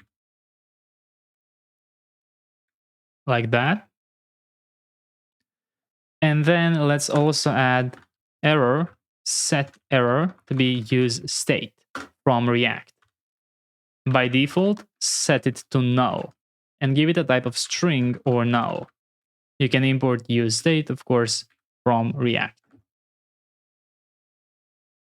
And now let's create our const onSubmit method, which is an asynchronous method which accepts data, which will be z.infer type of form schema. So we know exactly what kind of data we are getting here. First of all, we are going to reset our error here. And then we're going to extract the error by using await auth client sign in dot email. And in the first argument for this option, we will pass the email to be data.email and password to be data.password. And in the second argument, we are going to pass in the onSuccess here, which will be router.push to the front page. And then in here, if we have an error, actually we can do this better. We don't need this to be asynchronous at all. We can just, I think, do this. And then in here on error, set error, which we have to get from this error. And let's see, dot error dot message like this. Or yeah, I think this will always be available. Maybe we can destructure this. Yeah. And then like this. I think this should work. And now what we have to do is go inside of this form here, so native HTML element, and add on submit here to be form handle submit on submit. Let's see any errors. We do have an error here, unused variable. So let's go and find our alert button. Instead of true, it will be if we have an error, and you can add double exclamation points here. Make sure there's double. So this turns it into a Boolean. And in here, just render the error. So let's go ahead and try it out. So just by clicking sign in, you should have the normal forward validation errors. But if I try using something that doesn't exist, so I'm pretty sure I don't have this user, and click sign in, I should be getting an error back. There we go, invalid email or password. So this came from the server, right? If I try this again, you can see that this error message is coming from the server, and we are rendering it here. So the user knows something went wrong. We can improve this a little bit by also adding let's see what we can do, disabled if we are submitting, but I'm trying to find a good way of doing this. So we could, of course, just add a new field, set is loading. And maybe I should do that because, yes, we can also use the form state is submitting, but since we will be using social login buttons, I think it's more reliable for us to actually introduce loading, and actually this will be pending, set pending, use state, false by default. So set pending here, false as well. And let's go ahead. Actually, this will be set pending to true. And then in here, we're going to add on, let's see, that we have on, we can just do it after this, I suppose, then. Set pending false. Maybe this isn't, no, this will not work like that. We can just do this, it's easier. And then find the button, and if it's pending, disable it. So now you have a nicer experience. You can see the button is disabled until it either returns with an error or success. So you can copy this and also add it to these buttons right here. There we go. Perfect. So this form should now work. Now let's go ahead and copy it. So we can copy everything in here and go inside of sign up view and paste everything in here. I'm first going to rename this back to sign up view and go inside of my sign up page to ensure no errors are being thrown. And when I control or command click here, I will be redirected to this newly copied component. Make sure you are working in the new copied component so you don't override anything. And let's start by introducing the new form schema. So besides the password here, we are also, I'm also just going to say password is required. I won't introduce any validation here because we have backend validation from BetterOuth. But what I will do is ensure that user has to confirm password. And I will also add a name, which will be zstring and min1 message name is required. The reason we don't need that for email is because this takes care of that. But the confirm password will be a little bit different. So this can stay the same. And we're then going to add .refine, get the data, and check if data.password matches data.confirm password. But if it doesn't, the message we're going to pass is passwords don't match. And the path, well, this basically means what field should show this error. That should be the confirm password. Like this. There we go. So now inside of here, everything can stay the same, but we now also have name and we have confirm password. And now what we have to do here is we have to change the onSubmit method to call the signup method, and we also need the name here. So data.name, that's it, no errors at all.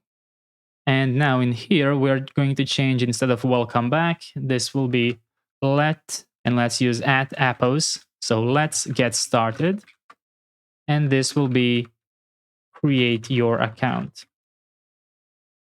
The first field here will be name. So you can copy the entire form field with the grid gap and paste it above. Change this name to be name and this to be name. And the type can be text, and this can be John Doe, for example. So you can click sign up here, and you should be seeing that new form, which now has name here. Now, below this, we have email. Below that, we have password. And then copy the div grid gap and the form field. Paste it below. And change just the name here to be confirm password. And well, we should also change this to be confirm password, I guess. There we go. So let's just zoom out a bit. There we go. So let's just try something here. Let's try 1, 2, 3 and 1, 2, 3, 4. There we go. Passwords don't match. But if I try 1, 2, 3, you can see that it works. So let's try adding a new user, for example, and I will also prepare my database here. So what we can do, of course, is run npm run database studio here, which should get us, you can click this link and this should open the studio then. And in here, I think I have one user, Antonio demo. So let's go ahead now and create a johndemo.com. And let's add 1, 2, 3, 4, 5, 6. And let's do 1, 2, 3, 4, 5, 6. So I'm purposely doing something wrong to see if this will throw an error. There we go, password too short. So let's add 7878. And let's see what's going to happen now. There we go, logged in as John. And if I go ahead and check my Drizzle Studio here and refresh this, there we go, johndemo.com. So if I sign out now, and if I go back to sign in here, I should be able to log in as johndemo.com. Let's try an invalid password first. There we go. Let's try the correct password. And there we go. I'm logged in. Perfect. So we have completely modify the form from the previous one. Now it looks much better, of course, but there are some things we still have to fix, including this one. Let's wrap up the chapter with this. So inside your sign up view, go down here and change this to sign in and this to sign in. And instead of don't have an account, it will be already have an account. So now you can switch between sign up and sign in here. So what we have to do is we have to improve this gradient a bit. I don't like how it looks. And we have to add proper icons for this. And of course, we have to actually enable Google and GitHub social sign-ins. But that will be for another chapter. And also, this button might need to have a different primary color. We'll see about that later. But yes, you can play around with the form. I'm pretty satisfied with how it turned out. Great, let's go ahead now and wrap up the chapter. We created the Auth pages, Auth layout, and the Auth module. We created the Auth views, we got the register login and the app logo, and now let's create review and merge this pull request. So what I'm going to do is you can change your branch either from using the 3 dots here and then clicking checkout to, but I think you can also do clicking here and then create a new branch from here. Maybe that's easier. And let's call this 04 authentication UI. Let me just double check. It is 04 authentication UI. There we go. I'm on my new branch now. I will go inside of the source control and I will click plus here. Now all of these are staged changes. I will add 04 authentication UI here. Confirm one more time I'm on the new branch and I will click commit and publish branch. Now let's head to GitHub. Let's go ahead and open a pull request here and create a pull request. And let's wait a second for our AI reviewer to start. And here we have our code summary. So let's for change read the walkthrough instead. This is a bit more detailed. So this update introduces a new authentication related React components for sign-in and sign-up flows, including form validation and UI layouts. We also add a layout wrapper for authentication pages, and we updated the development script to remove the TurboPack flag. So that's precisely what we did. In here, as always, we have a file by file change, and in here we have an interesting sequence diagram. This is what I was talking about. This will make it easier for us to understand what we just developed. So the user navigates to sign in, and that renders the sign in view component from the sign in page. The user submits email and password in the sign in view, which is then sent to the Auth client. Depending on success or failure, we either redirect to home or we display the error alert. And the same functionality is for sign up view and sign up page. In here we have some actionable comments here, and this is an actual issue I forgot to do. So it caught that in my sign up view, I forgot to change the submit button label. It still says sign in. So this is something we're going to fix in the next chapter. Great catch by CodeRabbit AI. And then of course it gave us actionable advice here to enable the social logins, but since we don't yet have them configured, we will not be doing that. Nevertheless, let's go ahead and merge this pull request. Once the pull request is merged, you can go back to your IDE here, go ahead and click here and find the main branch. Whether you will use this main or origin main, it does not matter. Just make sure it's main, or if you use anything else for your default branch. And once you're there, click on this button to pull and push commits from origin main. This will make it synchronized with everything else. So there we go. Perfect. Amazing, amazing job. Now let's go ahead and mark this as completed and see you in the next chapter.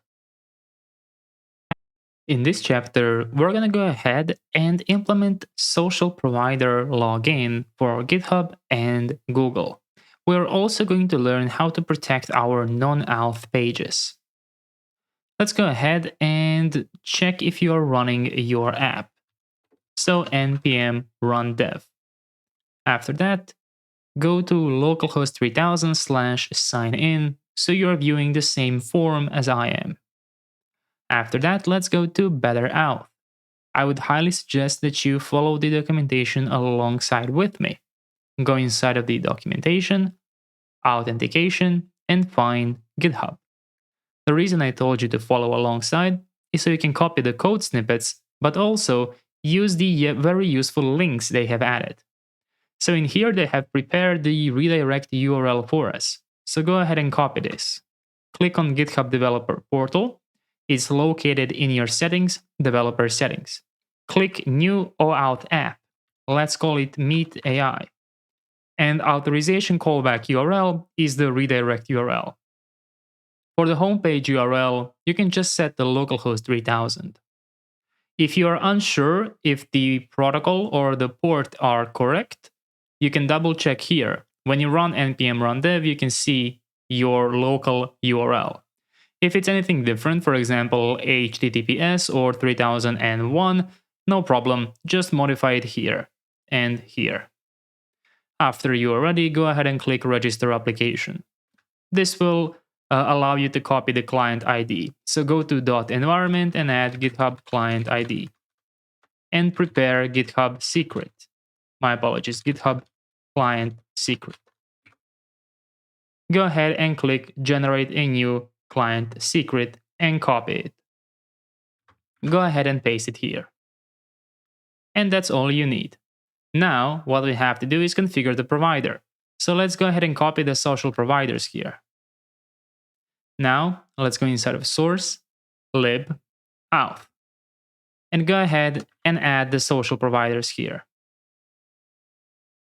Make sure that you have added the client ID and the client secret for the GitHub social provider. As always, what I like to do is copy from here and then paste here, just to double check. So copy from here and paste here. The reason I always advise doing this is in case you misspell this, for example like this. You can't really see it immediately, but this is a different variable, right? I missed the letter T, for example. So that's why you always copy from here and paste here. Great. Now let's go to sign in view and find your or continue with part, find your two buttons, Google and GitHub. And go ahead and add on click here and simply call Auth client, sign in, social, and add the provider and set it to GitHub, like this.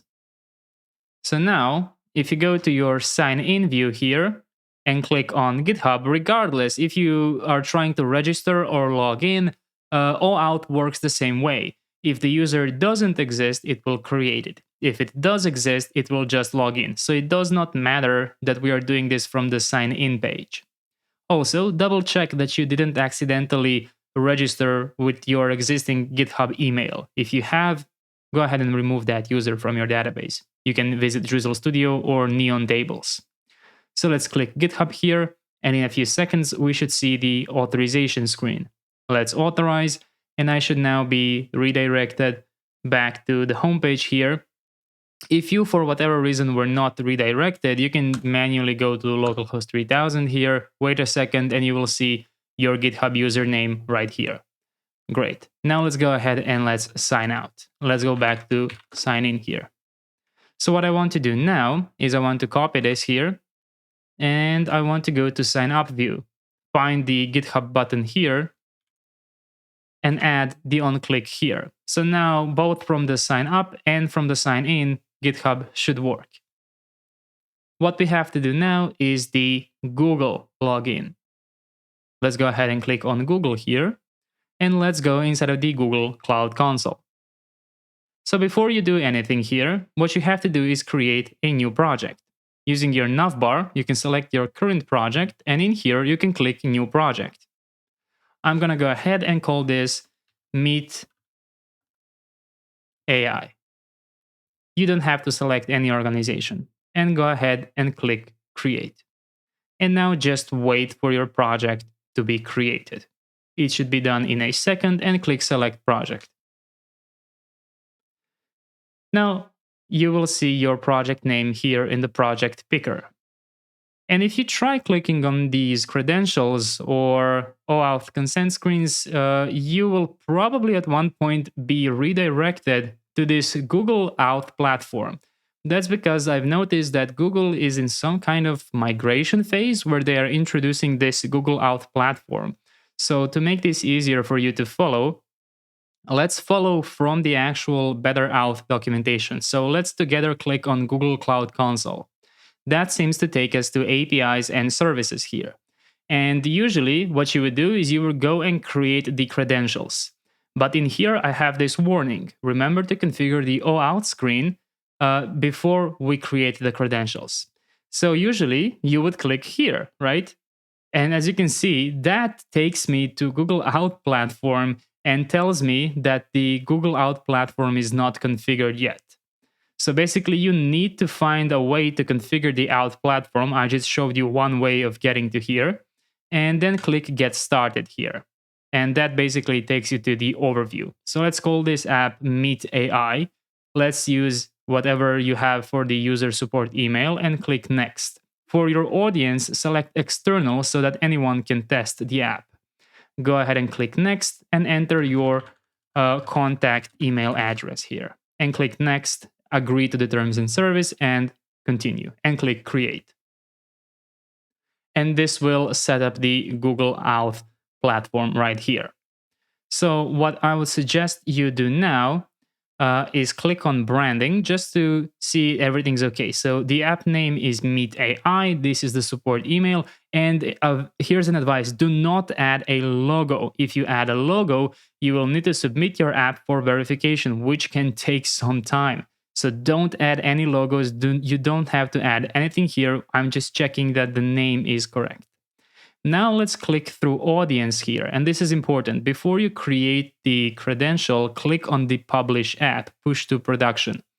So here it is. If your app's configuration has more than 10 domains, or if it has a logo or requests sensitive or restricted scopes, you will need to submit for verification. So that's why I told you to not add a logo, because this way you can just push to production like this. That's it. That's all you have to do. Make sure this says external here. And now let's go inside of the clients here. And now we can finally click create client. In here, go ahead and select a web application and go ahead and call this Meet AI. And now in here, select add authorized redirect URIs. And in here, you can just copy this one. Let's go here and let's add it here. So double check the protocol and the port and click create. And this will now show you your client ID and your client secret. So let's go ahead and add to Google client ID and Google client secret. There we go. Make sure you have both of them here and click OK. And now you're ready to go inside of your sign in view here. Copy the on click, go to Google, and add the Google provider here. Go to the sign up view and do the same thing. Now let's go ahead and try it out. So I'm going to go ahead and click Google. It doesn't matter from sign up or from sign in. Let's click Google and let's wait a second. This should open up the Google login. Let me try refreshing, or maybe there's an error. Maybe we did something incorrectly. Well, we did something incorrectly, most certainly. And what I don't like is that we are not getting any... Oops, I just clicked GitHub. No, I don't want to log in with GitHub. So basically, we're not getting the errors here. So what I want to do here is set error to be null. And then in here, I'm going to do on error. How about let's standardize this, shall we? So, okay, go inside of sign up view right here. And you can copy the onSubmit method entirely. Paste it below itself and rename this onSocial. Change this to be provider. Change it to GitHub or Google. Set the error to null and the pending to true. Change this from .email to social and simply pass the provider. As you can see, the provider, it has to be sign in .social. So even in the sign up view, you have to use the sign in for the onSocial. So the provider type can be all of these. As you can see, when I hover, it's an enum. Not an enum, sorry, it's this type of type. So this actually matches, so I can just set the provider prop here, and the error goes away. And in here, you can set the pending false here and set the error message here, like this. And then you can use the onSocial in the buttons below. So let's try it like that. Or sign in with, and let's do onSocial Google. And in here, onSocial GitHub. So now what I would like to do is copy the onSocial here, go to sign in view here,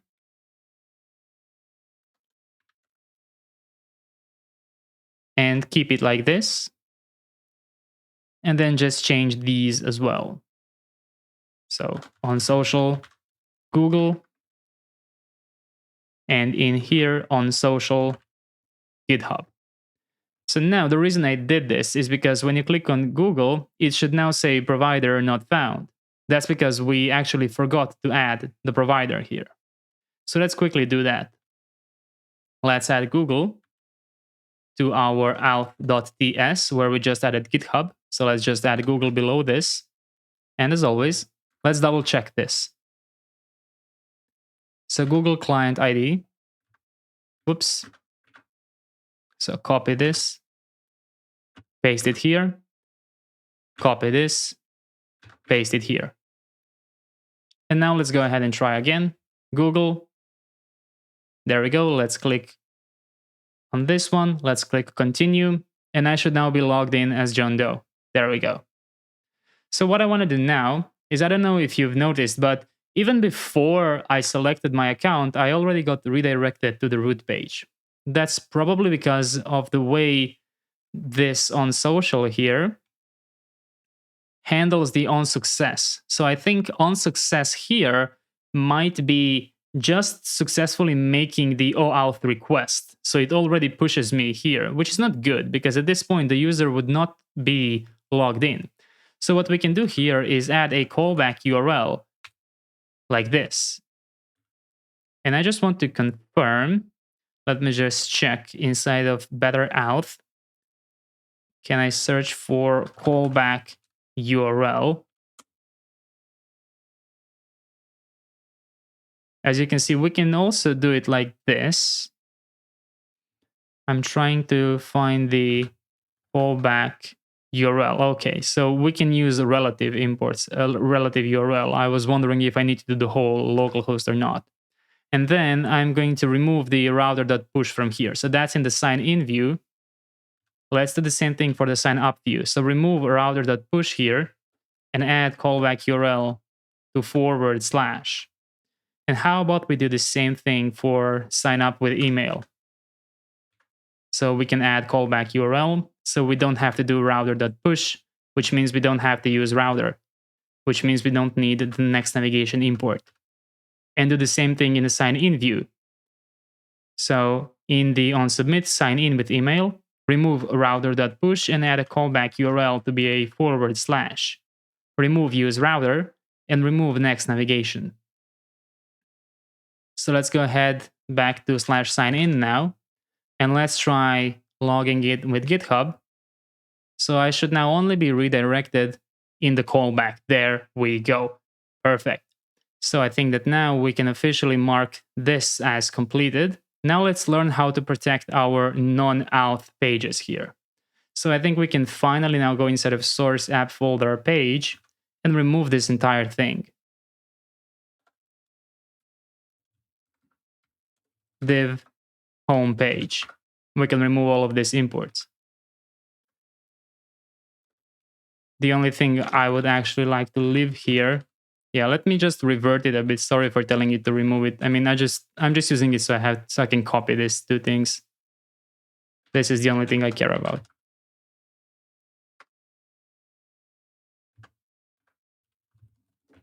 There we go. So I just want this to be here, which means that I need to get data session from auth client use session. And I need to mark this as use client. And I need to import button from components UI button. And in here, if there is no session, return loading. Okay. So make sure you've marked this as use client. And I just want this. I don't need the entire form or anything. So the problem now is, as you can see, well, I didn't really handle this correctly, right? Because there is no session here. So I just return loading. But I actually want to handle it a little bit differently. So this is how we would do it. Let's go inside of source modules, and I will just create a home module. And inside of the home module, I will create a UI folder, and then I will create views. And this will be a home view.tsx. So that will actually be this page here. Let's paste it here and let's just export const home view here. And we can remove the default export entirely. So this can be the use client part, right? In our home module here, home view.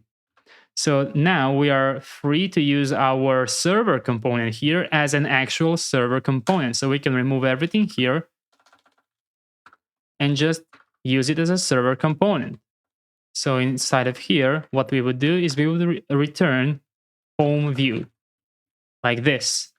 So right now, it should work exactly the same. It's displaying loading because I didn't do any auth here basically, if there's no session, I just say it's loading, right? So what I want to do instead is use a server component to redirect the user back to my auth pages. And the reason I want to use a server component for that is, well, so we'll learn how to use the server util of better auth. And simply because it's better to redirect from the server side than from a client component, if we already have server components, right? Why not use them for what they're good at? So let's go ahead and get the session here using await, which means that we have to turn this into an asynchronous component. Let's import auth from libauth, so not auth client, auth directly, .api, .get session. And inside of the session here, we have to pass the headers. So this can be await headers from next headers and execute them. It's a function. Make sure you don't have use client here in the page. And then if there is no session, redirect using next navigation to /sign in. There we go. So now you don't really have to worry about this because never will a user see the home view client component even being rendered if they don't have a session. So yes, this is technically correct way of doing it now, because in here we are going to detect that there is no session sooner than we detected that there is no session here, because this is a fetch request, whereas this is an actual deconstruction of the header parameters. So if I try manually going to localhost 3000 now, you can see that I am redirected back. I cannot see the homepage anymore. But if I click on GitHub, for example, let's wait. There we go, logged in as Antonio. So now I can visit the homepage. What I want to do now is I want to do the reverse of this. So I'm going to go ahead and just copy this pattern. And I'm going to go inside of source app auth sign in page.tsx. And I'm going to add this here and turn this into an asynchronous method. And I'm going to import out from libauth. And I'm going to import headers from next headers. And I'm going to import redirect from next navigation. And in here, I will do the opposite logic. If the session already exists. So what I can do is turn it into a boolean by adding double exclamation points. This will redirect the user back to the root page or to the home page, right? So now I will just indent this properly. I will copy this again. I will go inside of sign up here and I will do the same thing here. Async auth libauth headers. Whoops. Next headers and redirect. There we go, like this. So now, if you are logged in, like I am, you should not be able to visit /sign in, for example. You can see I'm immediately redirected back to my homepage. But if I sign out, oh yes, I didn't properly do this. So this will not actively look for my session. So that's why this did not redirect after I signed out. But thankfully, that's why our sign out offers us a on success fetch options, which is an object, on success. And then in here, we can do router, which we have to add, const router, use router from next navigation. And let me just open this so you can see better how it looks like. So fetch options, router.push, sign in.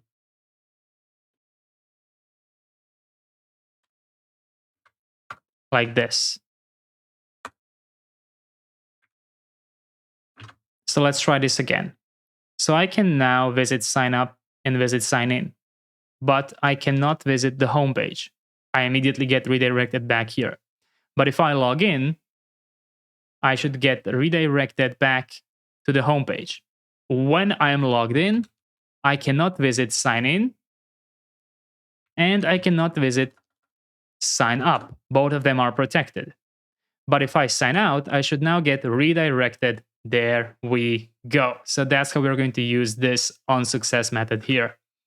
Perfect. So you probably have a question here. Can we somehow reuse this? Can we somehow put this maybe in a layout? And then this way we can protect the entire auth route group. Please do not do that.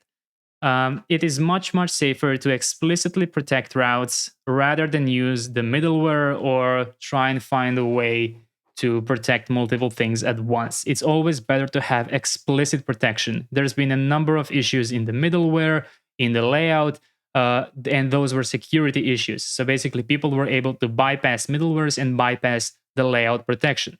But the thing is, you never should have relied on things like that. So using auth in the middleware or in the layout is not inherently wrong if you want to improve user experience, if you want to show them, hey, you're not logged in. So it's not wrong to do that. But that shouldn't be your last line of defense, right? You should always have another explicit redirect in the actual page you're doing. In our case, we don't even need these redirects because we're going to be implementing tRPC in this tutorial and we're going to have protected procedures. So our entire backend and API will be strictly protected. The only reason I'm even doing these redirects are for good user experience, right? So if you're asking, can I use the middleware? Can I use the layouts? You probably can. There's probably documentation, but I would not suggest doing that because people then completely avoid doing any kind of actual authentication protection. So I will be teaching direct, explicit authentication like this in pages.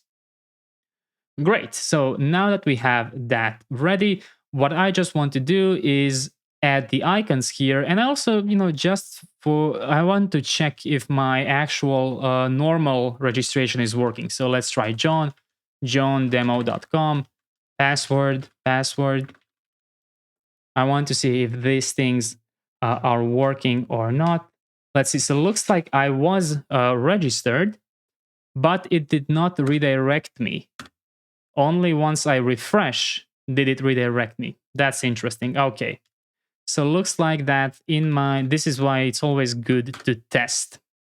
So go inside of your sign up view here, and to fix that, you should go inside of sign up by email here.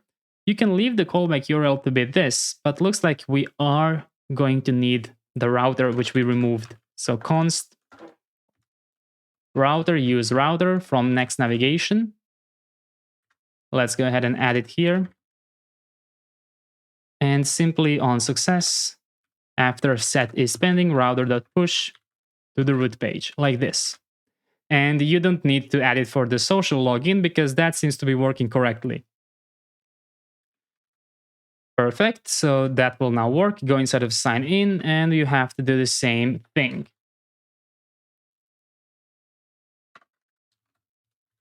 Next navigation. Go ahead and add the router here.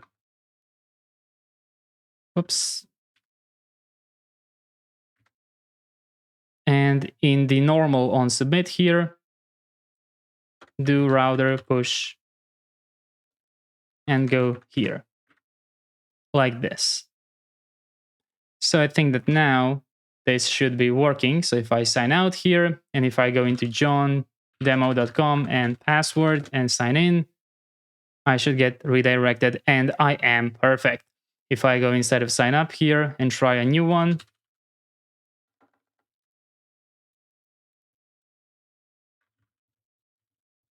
and sign in, I should get redirected as well. There we go.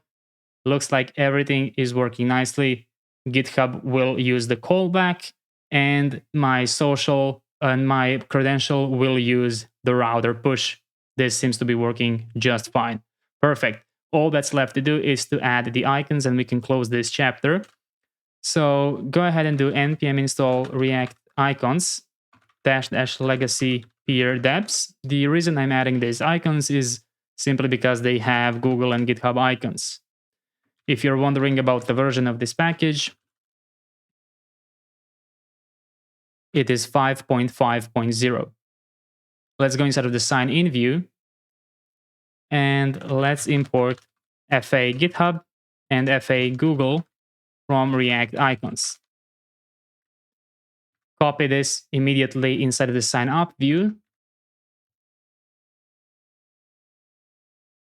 Go back inside of the sign in view, find your GitHub button, and add FA GitHub here. And replace the Google text with FA Google. And then do the same thing. Let's just see what the error is about. Oops, /FA. That's the full import. Same thing here, /FA. Go ahead and find the Google here, or GitHub, FA GitHub. And FA Google here. And there we go. Now we have nice icons and everything is working. Social login, redirects, routes are protected. Everything is working just fine. Amazing, amazing job. So we learned how to protect non-auth pages, and now let's go ahead and merge this pull request. So what I'm going to do is the following. I have 9 unsaved changes here. I mean uncommitted changes. So what I'm going to do is I'm going to click on my branch here. I will click create new branch, and I will call this 05 authentication socials, and I will just confirm that that's the name here. It is. I will add all of my changes. Just confirm you are on the new branch. I will add all changes, so now they become staged changes, and I will add 05 authentication socials. And I will click commit and publish branch. Now we can go to GitHub right here, and we can open this pull request. Let's create the pull request here, and let's wait for our AI reviewer to review our code. And here we have our code summary. So, new features. We added social login options via Google and GitHub on sign in and sign up pages. We have introduced a new home view displaying user information and sign out functionality. We improved authentication flow with server-side detection and automatic redirects for authenticated users. We have updated UI to use icon buttons for social login options. So in here, of course, we have a more detailed walkthrough, and we also have a very big sequence diagram explaining how our new session detection works, how our social login works. So you can pause and take a look at this if you are interested or need further explanation about that. Now in here, we have some usual comments.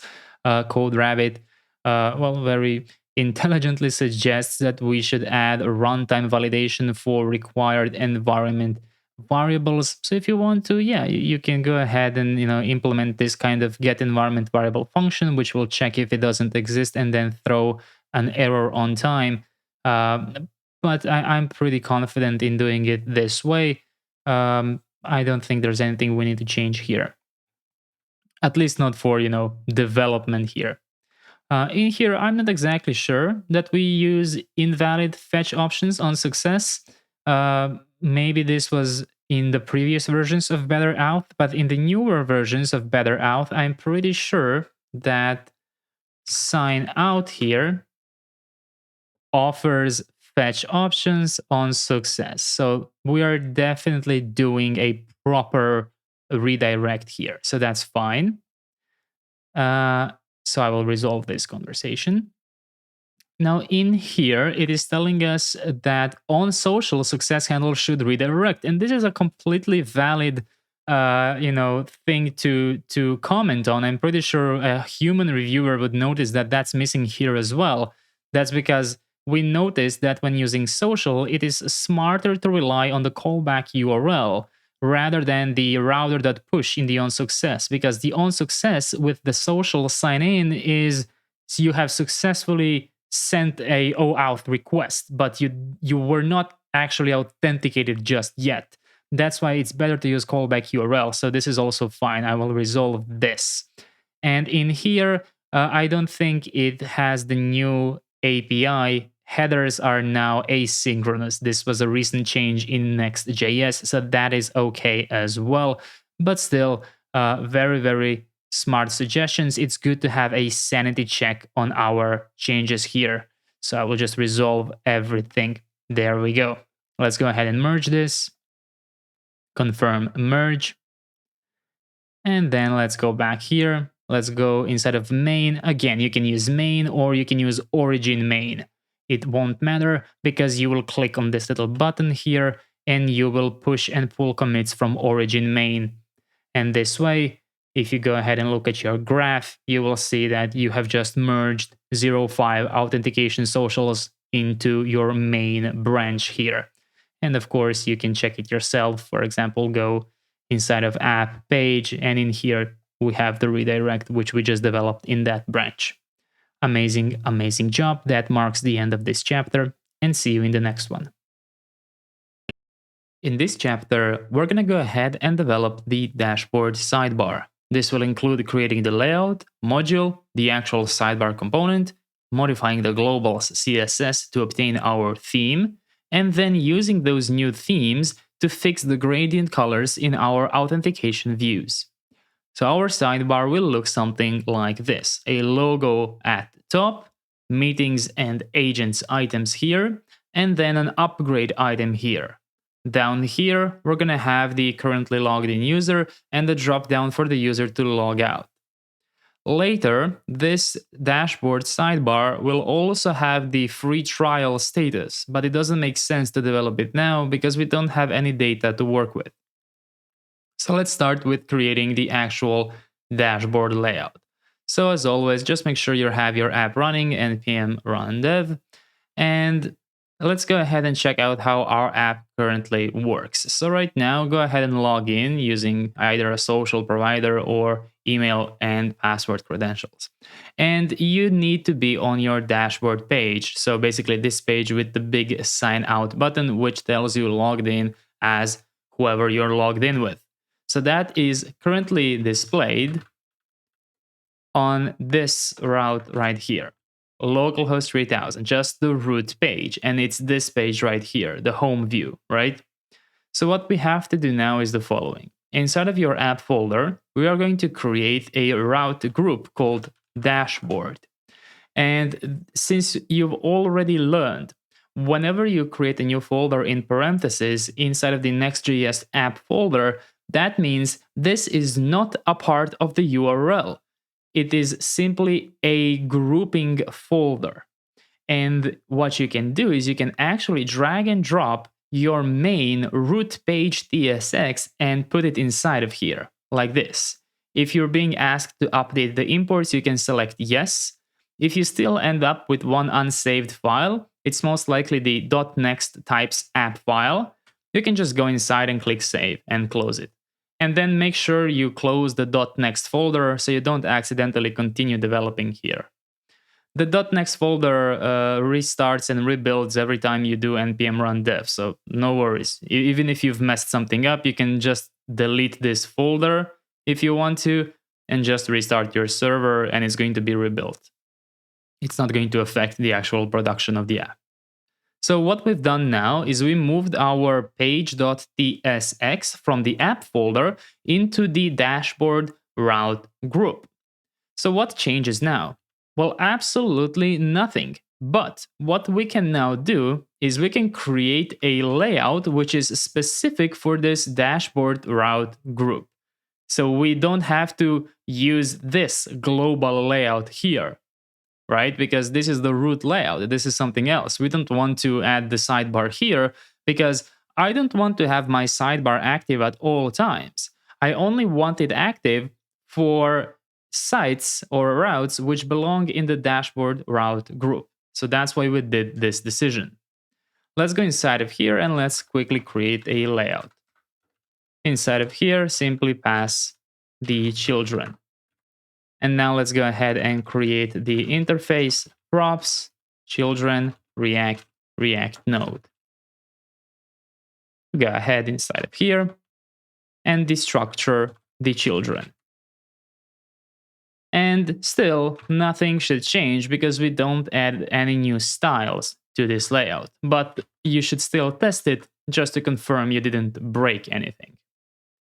So what we're going to do now in the layout is the following. We're going to go ahead and change this to be a sidebar provider from components UI sidebar. So yes, we also added these sidebar components when we added Shadcn UI. Make sure to double check that you have the sidebar component in your source components UI sidebar. If it's missing, make sure to revisit chapter 1, where we actually set up Shadcn UI and added components. Great. So now we're going to go ahead and do the following. We're going to wrap our children inside of a main and give the main a class name of flex column, height of screen, width of screen, and the background color of muted. And then we're going to go ahead and create a dashboard sidebar component. This will be created and maintained inside of the modules. So let's go ahead and create a dashboard module here. Let's go ahead and create UI, and let's go ahead and create components.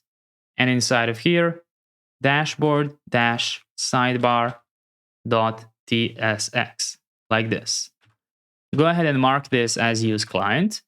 And now let's go ahead and import everything we need from components UI sidebar. So the same path as this one. Sidebar, content, footer, group content, header, menu button, and menu item. Just like that. Now let's define our first section of items here.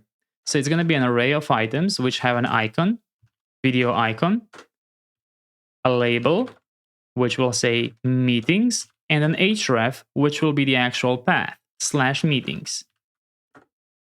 Then we're going to have an icon, bot icon from Lucid React, label of agents, and an href of /agents. And then let's go ahead and copy this, paste it, and rename it second section. This one will just have one item, star icon from Lucid React, and the label upgrade, and an href /upgrade. Make sure you have added all of these icons from Lucid React here.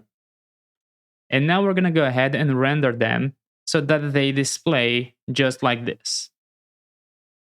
Let's go ahead and back inside of the layout. And actually, I can't really import anything yet. I first have to develop at least something. So let's export const dashboard sidebar.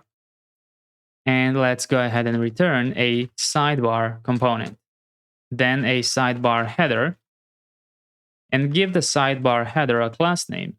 Text sidebar accent dash foreground. And inside of here, a link from next link. Make sure you don't accidentally import it from Lucid React.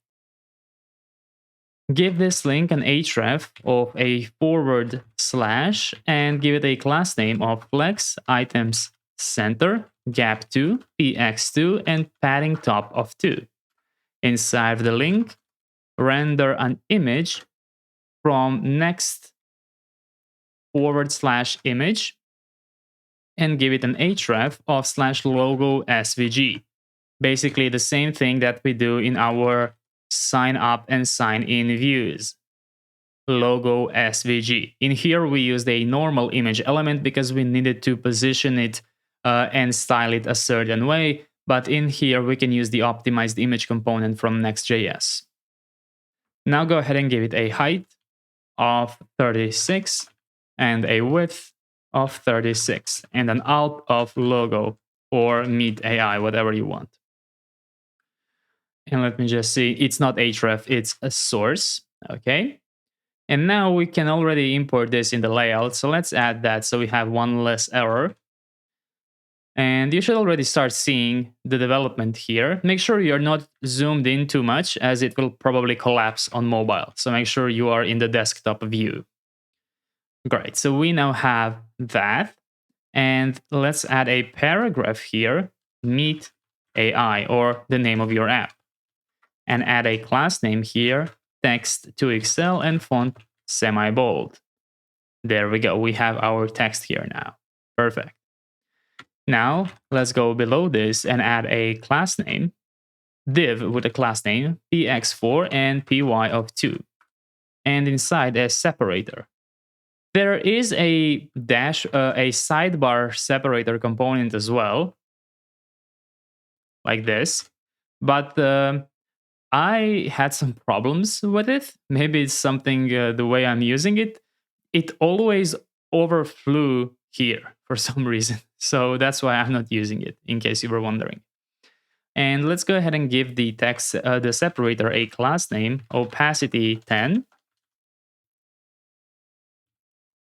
and a text of text color 5D6B68.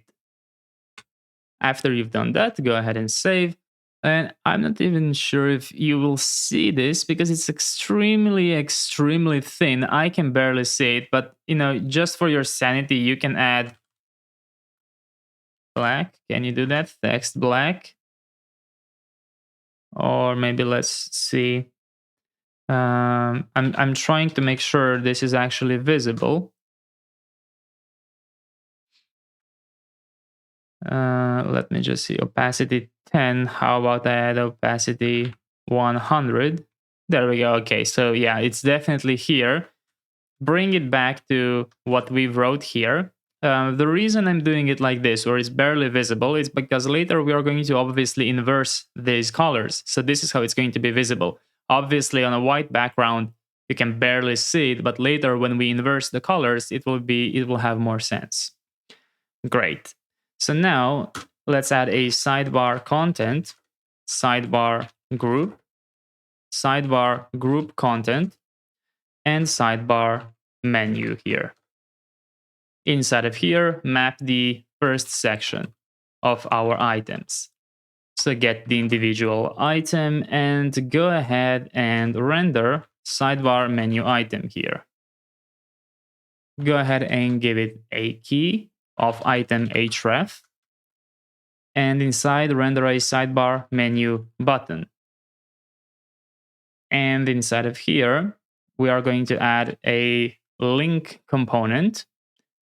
We already have it, great. And let's add an href here to be item href.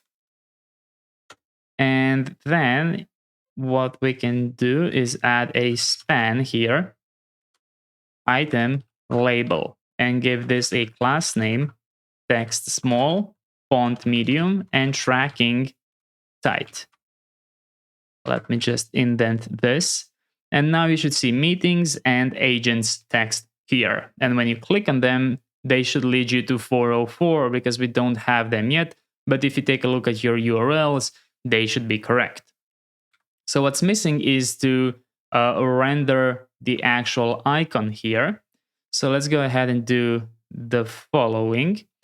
What we can do, let me try and do this. Can I just use this item icon and render it like this? I can. There we go, like that. Let's just go ahead and style it a bit better. So I'm going to give this a class name of size 5, like this. And this should just make it a little bit smaller, but you can see it's still kind of messed up, not exactly behaving as we want it to. And what I actually want to do now, before we do anything else, before we fix this, is I want to go ahead and actually apply the proper theme for our dashboard here. So let's go ahead and go inside of our source app folder globals.css. And what I want you to do is I want you to scroll down and find the root. Now be careful because they have identical variables for root and for dark. We are not modifying dark. We are just modifying the root. Okay? So the first one you're going to modify in your root is the primary color. Now what I like to do is I like to leave comments so I know what I modified. And I also add a little explanation of what it is. This one is pretty self-explanatory, but still. Primary color, for example, the color of our buttons. So instead of 0.20500, we're going to set it 0.63. The second value will be 0.1699, and the third value 149.21. Make sure that you don't add any commas here. This is not RGB, okay? And right now, what you will immediately notice is that our buttons have a new color. So yes, now our button has a new primary color. Previously, it was a black color, and now our button is this nice green color matching our app. So that's the first thing I want us to change. And now, make sure you're logged in and seeing the sidebar. I want you to find these sidebar elements here. And let's modify the sidebar one. So I will mark this as sidebar background color so I know what it is and that I've modified it. It will be 0.2. The second value will be 0.0283 and the third one 174.92. And you can already see the background color has now changed. Below that we have sidebar foreground, which will be sidebar text color. Go ahead and change this to be 0.82, 0.0057, and 182.99. So now the text is more visible towards this dark background. We are going to leave the primary and the primary foreground as they are and go to sidebar accent. This is sidebar active item background color. And go ahead and change this to be 0.34, 0.0601, and the last one 171.21. And the last one we're going to modify is the sidebar accent foreground, which is basically sidebar active item text color. Go ahead and modify this to 0.34, 0.06. My apologies. No, I was reading the values from here. The sidebar active text color will be 100, a very simple one. So now that we finally have our colors set, what we can do is we can go back inside of the dashboard sidebar and we can modify the sidebar menu button to have some nicer colors here. So go ahead and add a class name here and import cn from libutils. This will allow us to dynamically change class names if needed and also avoid any merge conflicts. So this is the util that was added with Shadcn. I think this was one of the first functions we looked at once we added Shadcn, and I told you it was going to come in handy later on. So cn util is a way you should merge your class names, right? So the way you use it is pretty simple. It can accept an infinite amount of parameters. So it can be, for example, text rows 500, and then the second parameter, background blue 500. Or you can add all of them in one parameter, depending on what you need, right? So here's how I like to use it. I like to reserve the first parameter for my default classes. So for example, height 10, on hover, background linear to right /OKLCH. Give it a border transparent. On hover, border will have a 5D 6B68 color divided by 10. We are continuing our, and this is a typo, it's not linear, it's linear. Make sure that when you hover on your class names, you can actually see the Tailwind. I mean the CSS. That means it's a correct variable. And again, make sure you have the Tailwind CSS IntelliSense installed so you can see that. Let's continue. So from sidebar accent, which we have now modified, right? From 5%, like this, via 30% via sidebar color, but let's reduce it for 50% opacity, to sidebar color, but let's reduce it for 50% opacity as well. So now when you hover, we have this nice effect. As you can see, it's brighter here and then it goes dark here. So it's a very cool looking effect when we hover on our sidebar items here, like that. And let's go ahead and also do one important thing. So the reason our sidebar menu button looks broken is because we forgot to add as child here. Once you add that, there we go. You will see how it becomes a properly aligned and it's entirely clickable, right? You don't have to click directly on the label. Perfect. So that is now added. Now, what I also want to do is the following. I want to know if a certain route is active, for example. So the way we can do that is by adding a const path name, use path name from next navigation. Make sure to add this import here. And then we can simply compare the path name with the item href. So for example, I just added this. Obviously, if I were just to add this type of class, I wouldn't need the cn util.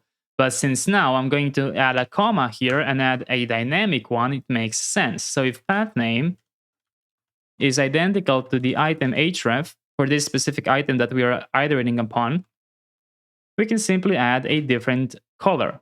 Background linear to right, OKLACH, OKLCH, and then a border 5D6B68 divided by 10, like this. And we can try it out, for example. You can comment this out and then just set const path name to be /meetings. And then you will see that the meetings will kind of be active like this, but I don't want it exactly to be like this. Oh yes, because we are missing one more prop here. So let's add is active here. Path name identical to item href. There we go. So this is how it will look like when meetings is selected, right? Or if the agents is selected. Did I write this properly? Agents / agents. I'm expecting the agents to be selected, but looks like they are not selected for some reason. Let me just pause a bit and debug to see what I'm doing wrong. Oh, well, I figured out what I'm doing wrong.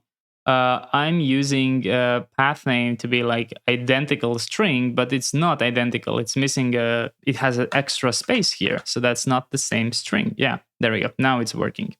So that was the mistake. Great. We can now remove the hard-coded path name and make it dynamic like this. So naturally, none of these two will be selected because we are on the root page. And if you're wondering where is the root page in the sidebar, we are not going to have the root page. We are later going to add a rewrite in the Next.js config to always lead us to / meetings as the default page. But we don't need that now. We are okay with having this kind of root page for now. Great. So we have this.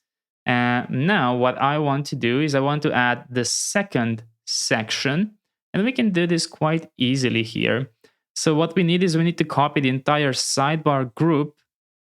Actually, I think, let me just see. Do we copy the entire... Yeah, let's just copy the entire sidebar group like this. And let's paste it below. And let's just add second section here. So a bit repetitive, but there we go. Now we have an upgrade which is clearly separated here. And in between these two groups, what we can do is we can copy this and we can add it here. And there we go. Now we have this kind of separator here as well. Great. So that is now semi-finished. What I also want to do to wrap up the chapter is implement the user button. So the currently logged in user, right? So the way we are going to do that is by going to the end of the sidebar content and adding the sidebar footer. Let's go ahead and give this a class name of text white. And let's go ahead and add a div here with a class name. Actually, I don't think we need this. We can just do normal user button like this. So this is a component which we're going to have to implement now. And actually, we might call it dashboard user button like this. So we can go inside of the modules components and create dashboard user button.tsx because it's not exactly going to be reusable anywhere other than the dashboard. So in here, what we're going to do is we're going to export const dashboard user button, return div user button, and import dashboard user button here. From /user button, it's completely fine because they're in the same folder. So now here at the bottom, you should have user button. In case this Next.js action button is getting in the way, you can actually click on it. You can click on preferences here, and you can change the position, for example, to be bottom right, which will move it here, which is okay because we won't really have anything here. So if you want to, you can do that so you can clearly see the user button here. Now let's go ahead and focus on the dashboard user button, and let's go ahead and develop it. So what we have to do inside of the dashboard user button is get the data and is pending from auth client use session. Make sure you import this. So if is pending, or if there is no data user, we can just return null like this. So for a split second, this will not be visible, as you can see. If you want to, you can add a loading indicator here, however you prefer, but I'm completely okay for a split second, this just not existing until it loads. I've seen that kind of behavior on a lot of websites. So now let's go ahead and do the following. We have to import everything from drop-down menu.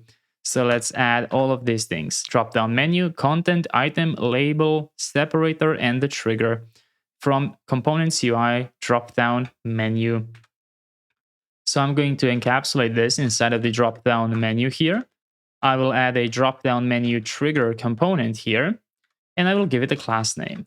Rounded large, border, border dash border with 10% opacity, padding 3, full width, flex, items center, justify between, background white with 5% opacity, on hover, background white with 10% opacity, and overflow hidden. And inside of here, what we are going to do is the following. Let's just leave the user button now, and you will see how it looks like, right? You can zoom in a little bit, but just make sure your sidebar doesn't collapse if it's hard for you to see. There we go. So now what I want to do is I want to display this user's image. So you can search for data.user.image. And if we have an image, you will display an avatar. If we don't, you can just display null. We will actually render something later. So for now, let's go ahead and leave it like this and add an avatar from components UI avatar and add avatar image from components UI avatar. You can move this here as well.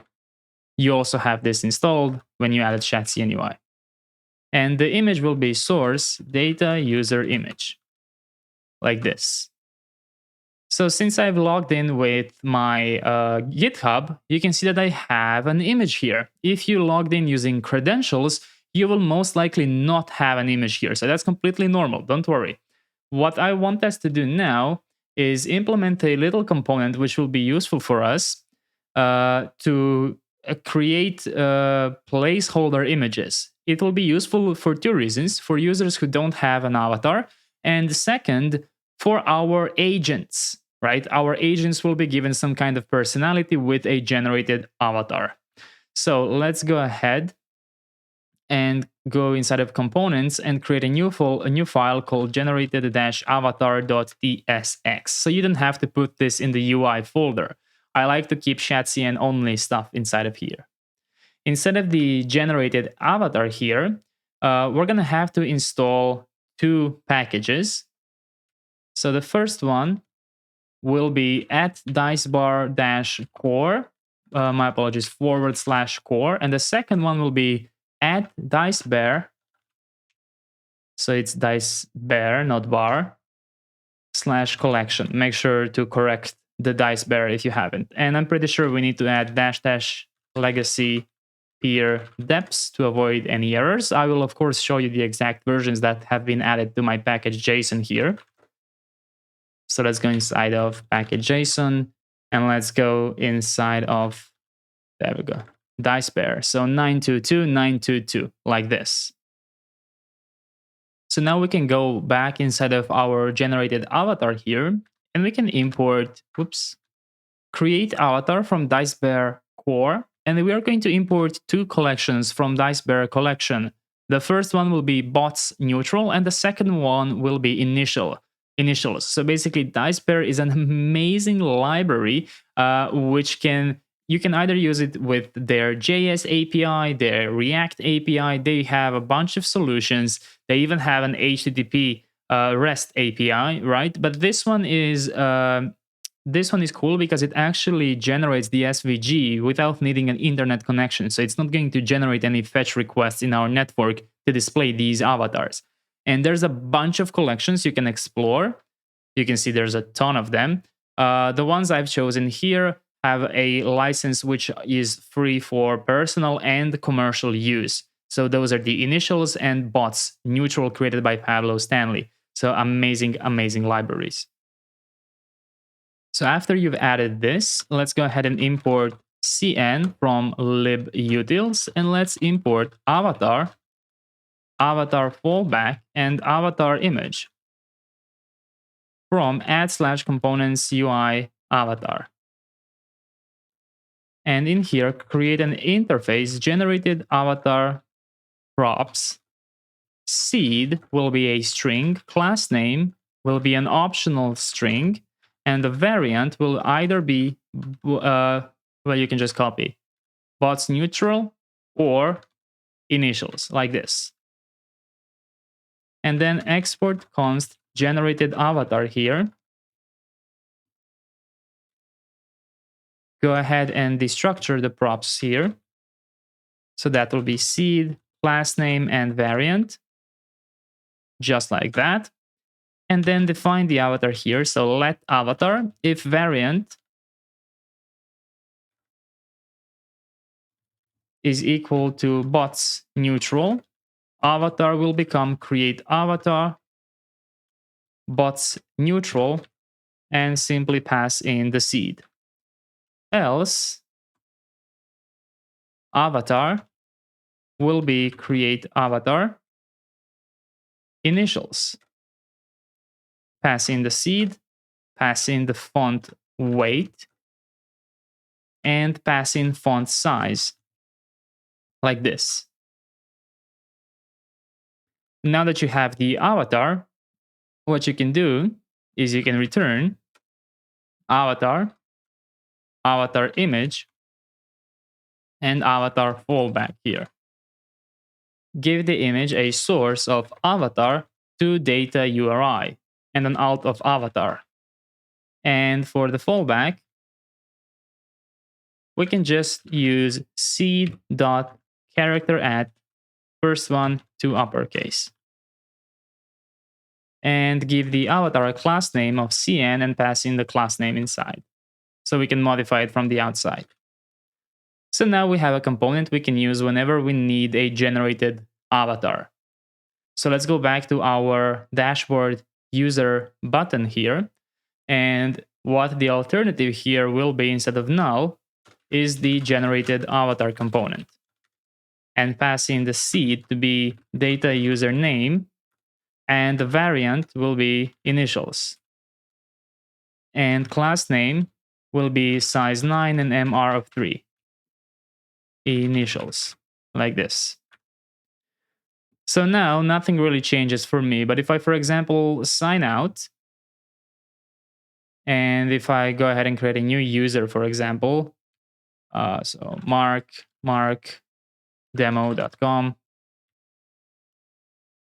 and sign in. So this one does not have, you can see, any image. We use the generated avatar with their initials here. So that's how this will be used. Or you can change it to boss neutral. And then it will create a little bot, right? But that makes more sense to use for the actual agents, right? Great. So that's one thing that I wanted for the trigger. But still, let's go still inside of the dropdown trigger here and create a div with a class name, flex column, gap 0.5, text left, overflow hidden, flex 1, and a minimum width of 0. Inside, we're going to have data user name, and we're going to have data user email rendered here. So give the first one a class name of text small, truncate, and width full. And the bottom one a class name of text extra small, truncate, and width full. And there we go. Now you have your name and your email right here. Outside of the trigger, we're going to have a drop-down menu content here. This will have an align of end, side of right, and class name of width 72. And inside of here, drop-down menu label with a div, class name, flex column, and gap of 1. And then inside of here, you're going to have two span elements. The first one will be data.user.name with a class name, font, medium, and truncate. And the bottom one will be data user email again with the class name, text small, font normal, text muted foreground, and truncate. So now when you click here, you can see how it will open additional options here in form of a dropdown. Great. And one thing I forgot to do here in the dropdown menu trigger, before you close it, just go ahead and add a chevron down icon from Lucid React. Give it a class name, size 4, and shrink 0. Make sure you've added the Lucid icon import. There we go. So now it has a drop-down button. Perfect.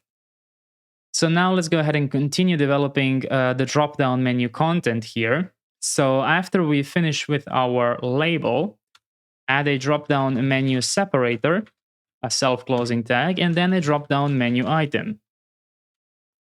In here, add billing and credit card icon from Lucid React. Copy this, and this one will be logout icon with the text logout. Give both of these icons class names and size 4, like this. And you can give both of these drop-down menu items class names, cursor pointer, flex items center, and justify between. There we go. So this is how the buttons are looking.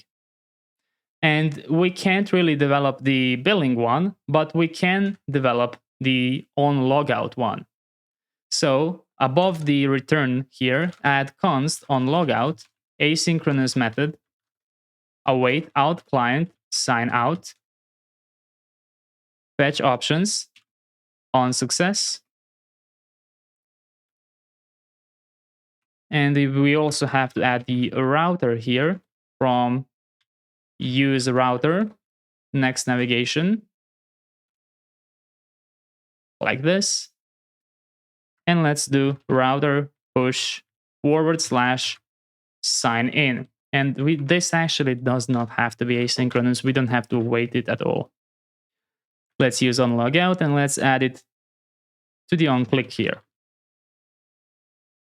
There we go. So now we have a user button, which you can see takes some time to load. Once it loads, we can click logout and we are logged out. Perfect. So what I want to do now is I want to wrap it up by fixing the gradient colors here, because we have added the layout, the modules, the sidebar, and we modified the globalist theme. And now let's use these new variables to fix the gradient colors in the auth views. So this part right here. So go inside of the sign in view in your modules Auth UI views and find the second column where you render the normal image tag with logo SVG, where you have the background radial. And instead of using these colors, we're going to add our new variable colors. So from sidebar accent to sidebar. There we go. So now it matches our sidebar. Technically, we are using the sidebar color variable for something that's not a sidebar, but I think it's okay to borrow it for, just one or two more places, right? Let's go ahead and copy this and do the same thing in the sign up view so that they look the same. There we go. So now both our sign up and our sign in forms look very nice. Great. So I'm going to go ahead and wrap up the chapter now because we just fixed this. There we go. And now let's create, review, and merge our pull request. So what I'm going to do is close everything, open my source graph here. You can see we have a lot of changes here. Let's click on the branch down here. Let's click create new branch. And let's call this 06, or is it 05? I'm not sure. 06 dashboard sidebar.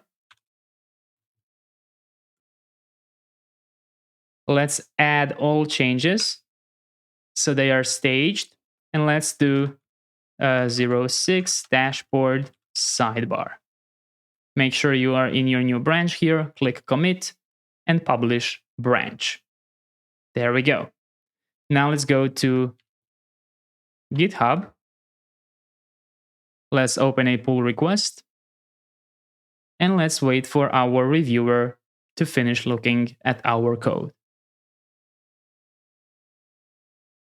And here we have our code summary. So, new features. We introduced a dashboard layout with a sidebar navigation and main content area.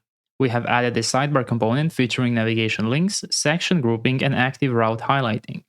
We've implemented the user profile button in the sidebar with drop-down menu for options for billing and logout, as well as the avatar generator component. So in here we have a file-by-file walkthrough and a deeper review of what we've done. Two sequence diagrams, the first one explaining how our dashboard layout actually works, and the second one is our dashboard user button, which handles the sign out functionality. We have some actionable comments. The first one is to add an on error in case a sign out fails. This is definitely something we can do, and we will come back to this when we add the actual toaster component for displaying errors, right? So very good suggestion here. In here, obviously, they suggest reusing some of the styles because we have two identical section groups, first section and second section inside of our dashboard sidebar. But since we know it's only going to be used for two things, I'm okay with reusing it. If it turns out that we will add more sections in the future, it will probably be a good idea to separate it like they suggested here. In here, it advises against using hard-coded colors like this, which is a completely valid claim. So we can consider adding this to our global CSS. We'll see if we can find at least one more place to use it, perhaps. But for this one of cases, I'm okay with hard-coding it. Anyways, great suggestions. Here you can, of course, decide for yourself. Your project does not have to be identical to mine. If you want to handle some things that AI suggests, feel free to do so. So I'm going to go ahead and merge this pull request. And once I've done that, I'm going back inside of my IDE here. And I'm clicking down here and going back to my main branch. Make sure this says main or whatever is the name of your default branch. And click on synchronize changes and click OK. And this should automatically synchronize everything here. So you can check by going inside of the app. There we go. Layout, dashboard sidebar, everything is here. Amazing. So that wraps up this chapter. Amazing job, and see you in the next one. In this chapter, we're going to go ahead and develop the Dashboard Navbar, which should, together with the Dashboard Sidebar, wrap up the dashboard layout. So in the previous chapter, we have developed this part right here, and now we're going to focus on this. So two things will happen in the navbar. First, we're going to have the collapse button so that we can collapse the sidebar if needed. And the second one will, while it looks like an input, it's actually going to be a button, which is going to open a command model so that we will be able to search for any agent or any meeting using a global search. And we will also have a little shortcut to open it. So let's start by creating the Dashboard Navbar. As always, make sure you have your app running. And let's go ahead and do the following. Let's go inside of Source, App, Dashboard, Layout. And before you write anything, double check you're on your main branch here. And now inside of the main element, I'm going to add Dashboard Navbar component. Now let's go inside of the modules, Dashboard components, and now inside add Dashboard Navbar.tsx like this. So let's go ahead and mark this as use client. And let's export const dashboard navbar. Instead of a div, let's return a nav element here and say hello navbar.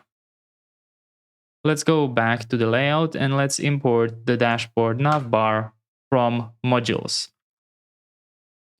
And now when you go here, when you refresh, above this page, you should see hello navbar right here.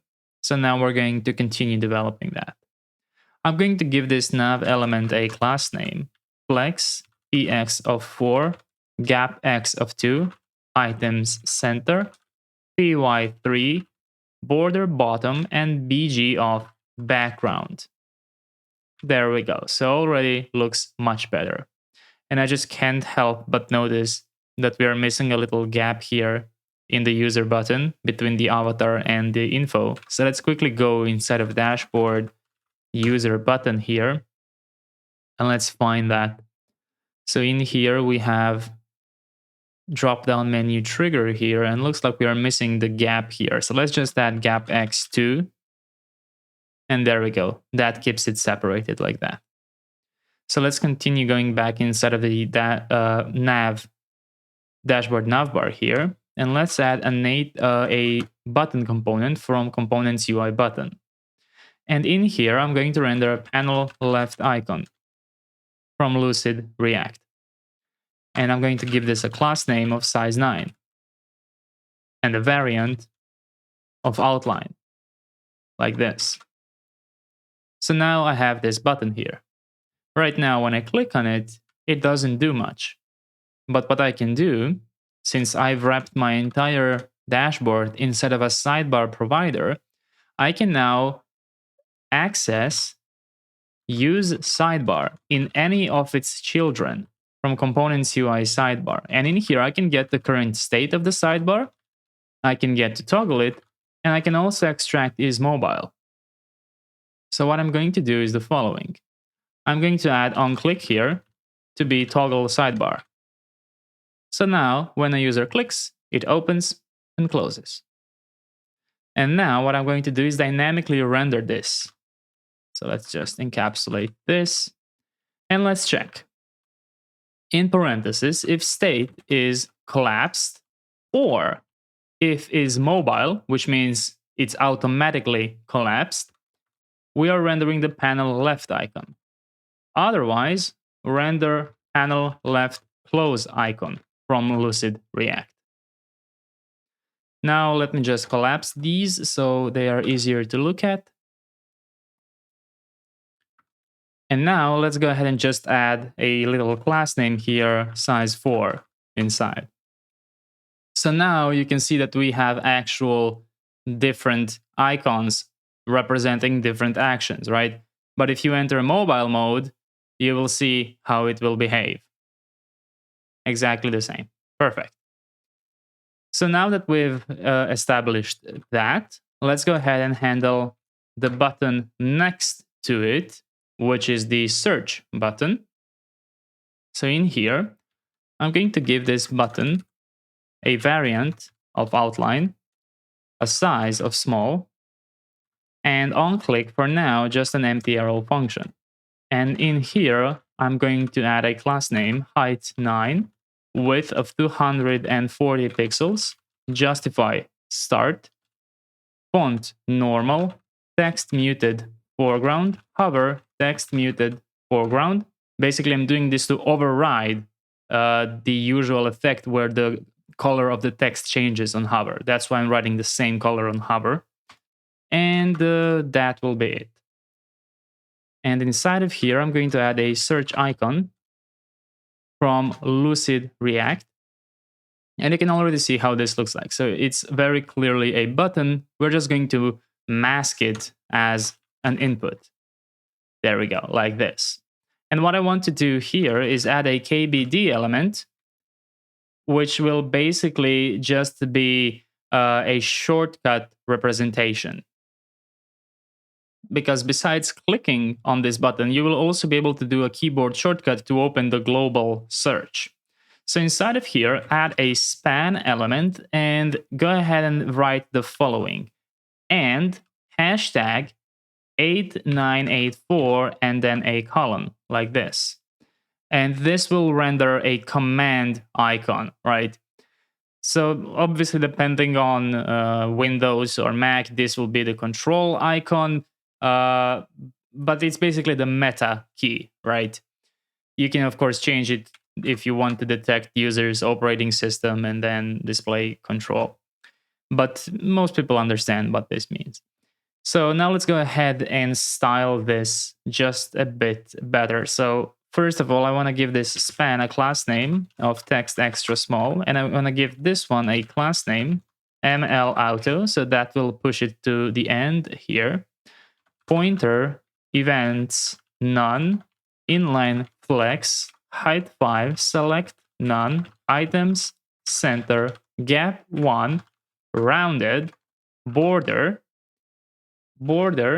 my apologies, background muted, px 1.5, font mono, text 10 pixels, font medium, text muted foreground, and opacity. No, actually, we don't have to do anything with the opacity. There we go. So now you can see that this looks like an actual keyboard shortcut. It's very recognizable, right? Perfect. What I want to do before we move forward is one thing. Just check one thing. So if you go into the source app layout, you can see that we are currently using the Geist font. How about we change this to instead use Inter? And let's go ahead and call this Inter and simply set the Inter font. We don't need the variable, so you can just add Inter like this. And you can just add inter.classname here. Like that. So this should change the font of the app to be Inter, which I think suits better in this case. Now we can go back inside of the Dashboard Navbar here. And what I want to do now is I want to simply create that command, even though it's not going to do much because we don't have anything in the database to search for and we don't have any API created. But let's just prepare for it, right? So wrap the entire thing inside of a fragment here, because semantically, it will not be inside of the navbar, it will be here. So dashboard command, that's the component we're going to create. And go inside of here and create dashboard dash command tsx. So all of them live here together. Let's export the dashboard command here. And inside of here, what you're going to do is you will return command dialog from components UI command. And then inside of here, add the command input from components UI command. And now what we have to do is we have to create the props for this. So let's create an interface, props, open, boolean, set open, dispatch from React, set state action from React, and then boolean inside. Now let's go ahead and modify this, and let's destructure open and set open here. Let's pass in the open, and on open change, set open, like this. And besides let's actually add some attributes to the command input. Placeholder will be find a meeting or agent, like this. And below this, let's add a command list from components UI command. And then let's add command item from components UI command. And in here, I will simply write test. And I will give this, I'm not sure it needs anything. We can just do test like this. And let's leave it like this. So now let's go inside of the dashboard navbar and let's import this from /dashboard command like that. And what we have to do now is we have to implement the use state control for this. So command open, set command open, use state from React, and set it to false by default. And let's just move this up here. And let's go ahead and add this to be open, command open, and set open to be set command open. And now let's go ahead and use the button for search to be set command open, and let's simply toggle. So the current value and just the reverse of the current value. So now when you click this, you can see that it opens up, right? And you can see how it uses this filtering search. It doesn't work properly yet because we don't have an actual API to call and search for meetings or agents, right? But that's how our global search will work. And one thing we have to do is just implement the shortcut here. So the way we can do that is by using a use effect. Let's add a use effect here from React. Make sure you have imported this. You don't have to put anything in the dependency array. Define a function called down, which will accept a keyboard event if event.key is equal k, and if we are pressing a meta key, or we are pressing the control key, so compatible both on Windows and Unix systems, we will prevent default and simply toggle the current command status. And then let's add a document add event listener key down to call the function down. And important, on unmount, we need to remove that event listener on key down and pass the reference to the function. So now when you press command and letter K, it should open. Let's see, did I implement this correctly? I had to refresh. There we go. So without clicking, I can now open and close it. Perfect. So we just added the dashboard navbar, and now let's wrap it up by adding a responsive drawer to dashboard user button. So basically right now, if you go into mobile mode and open this and click here, you can see that it's not exactly usable, right? You can't really use mobile like this. So what we're going to do is we're going to implement a drawer. We already have that inside of our components. So what we can do is go back to our dashboard user button. The reason I'm doing this is so that we start getting familiar with our way of adding responsivity here. So what we need to do is we have to import all components from drawer the same way we added all components from dropdown. So from components UI drawer, which is a Shadcn UI component, so source components UI drawer right here, drawer, content, description, footer, header, title, and trigger. And it works very, very similarly. They pretty much share the same base, same platform. So what we're going to do is the following. We're going to get const is mobile using use is a mobile, which we also have. If you're wondering where did this come from, well, also Shadcn UI, one of the components needs it.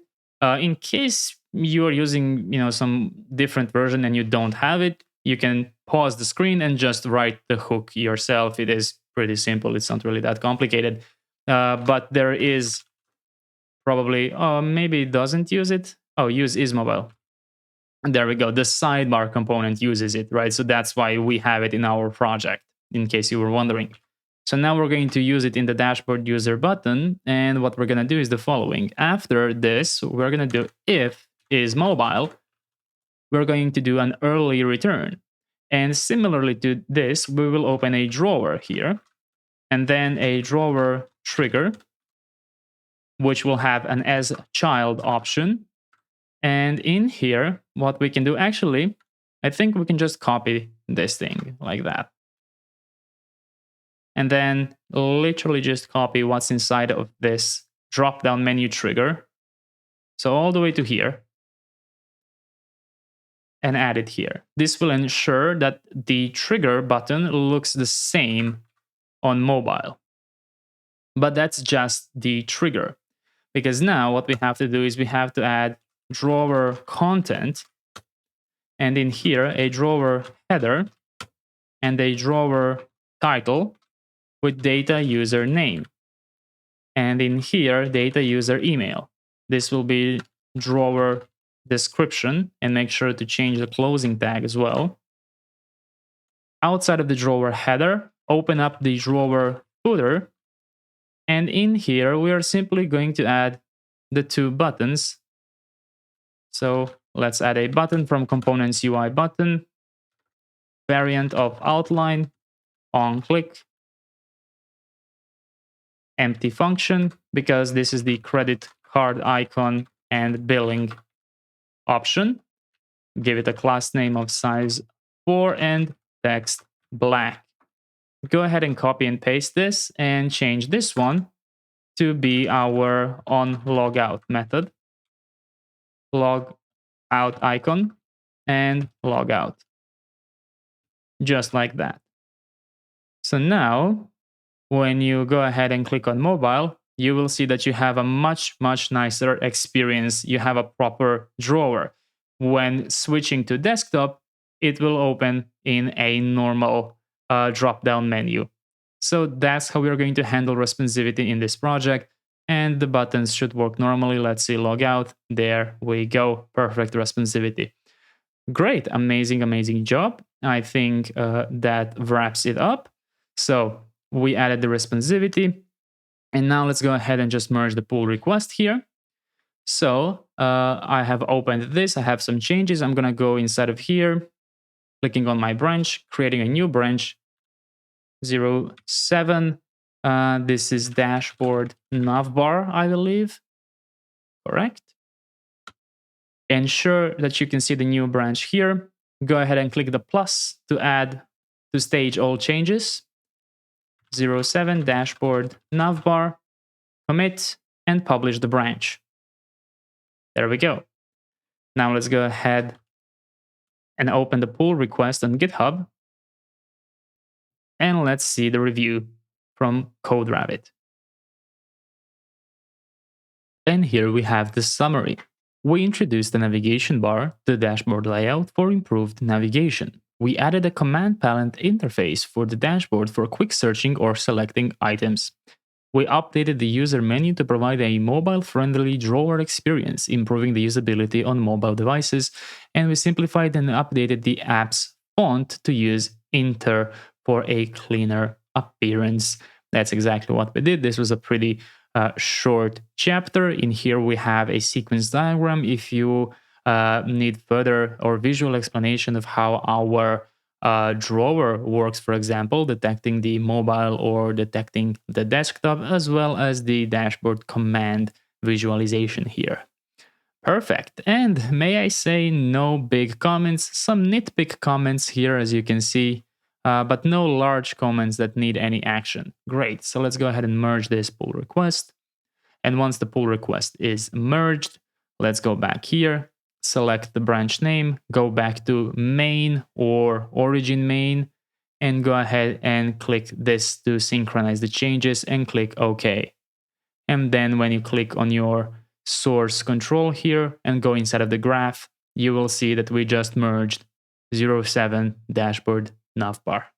Amazing job. Let's mark this as completed. and see you in the next chapter. In this chapter, we're going to go ahead and set up tRPC in our project. After we've done that, we're going to experiment using it with a client component, with a server component, and then we're going to preview prefetching and how it works and how we are going to use it moving on.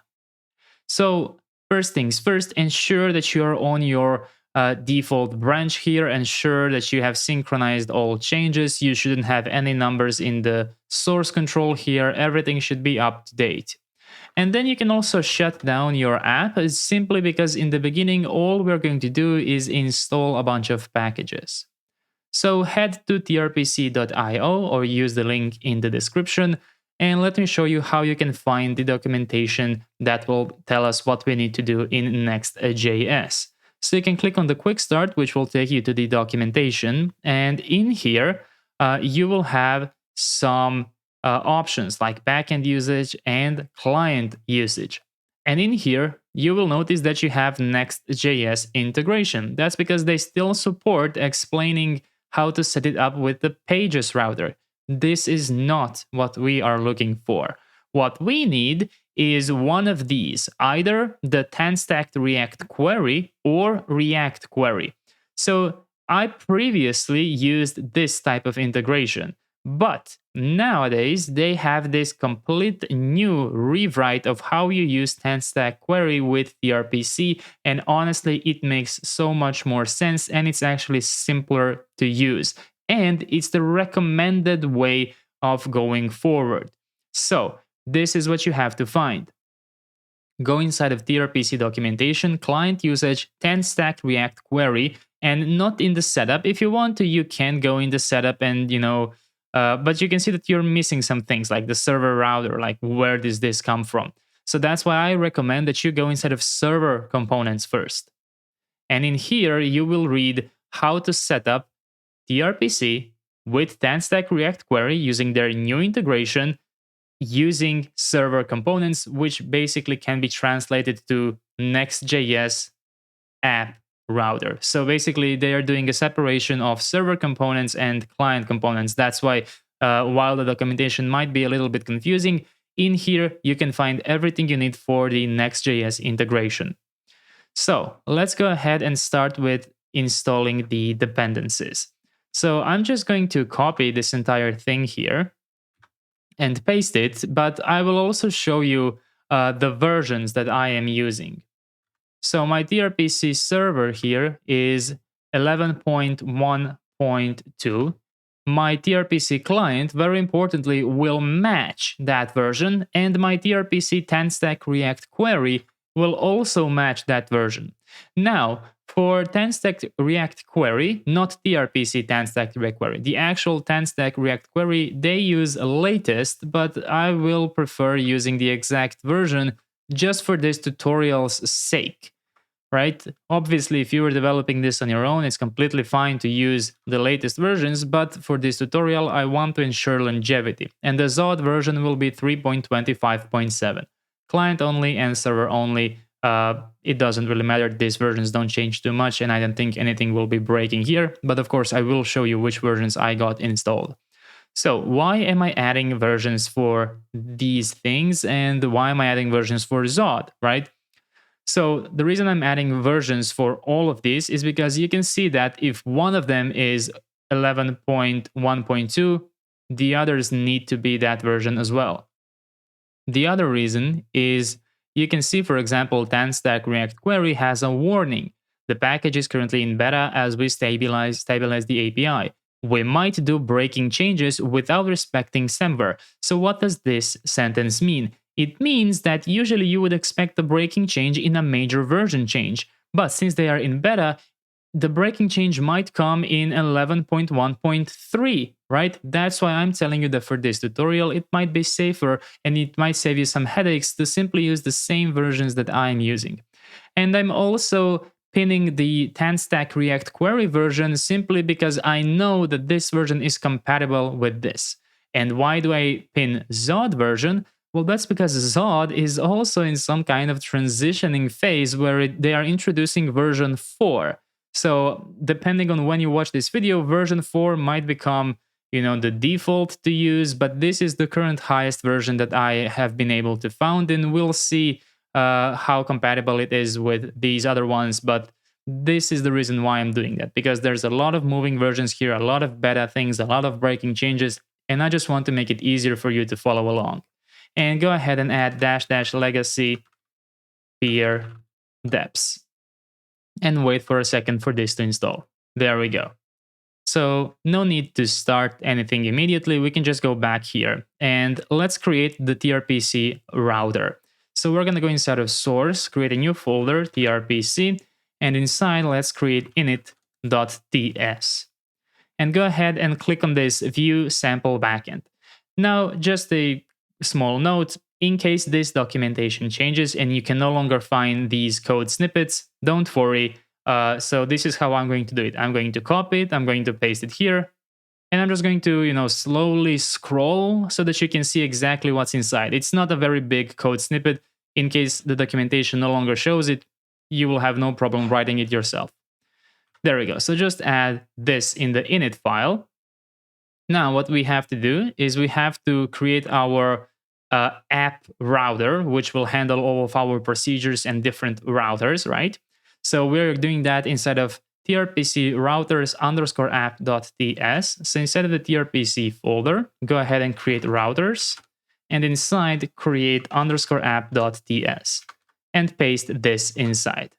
There we go. And you can see that it can find .init, which is this file right here. Perfect.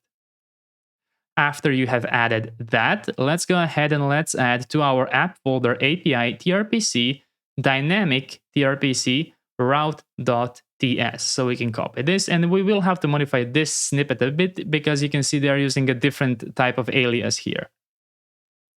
So let's go inside of app folder, API. Let's create the tRPC folder. Then let's go ahead and create another folder, tRPC inside of square brackets, and finally route.ts. So app API tRPC, tRPC in square brackets, route.ts. And paste this here.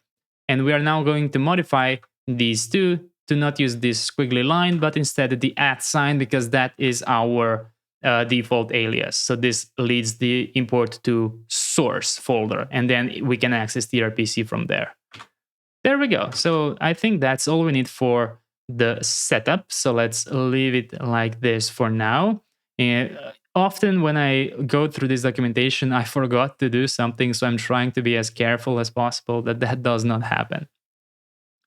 So in order to use tRPC both in client and in server components, we will need to have client factories and server factories to handle that, right?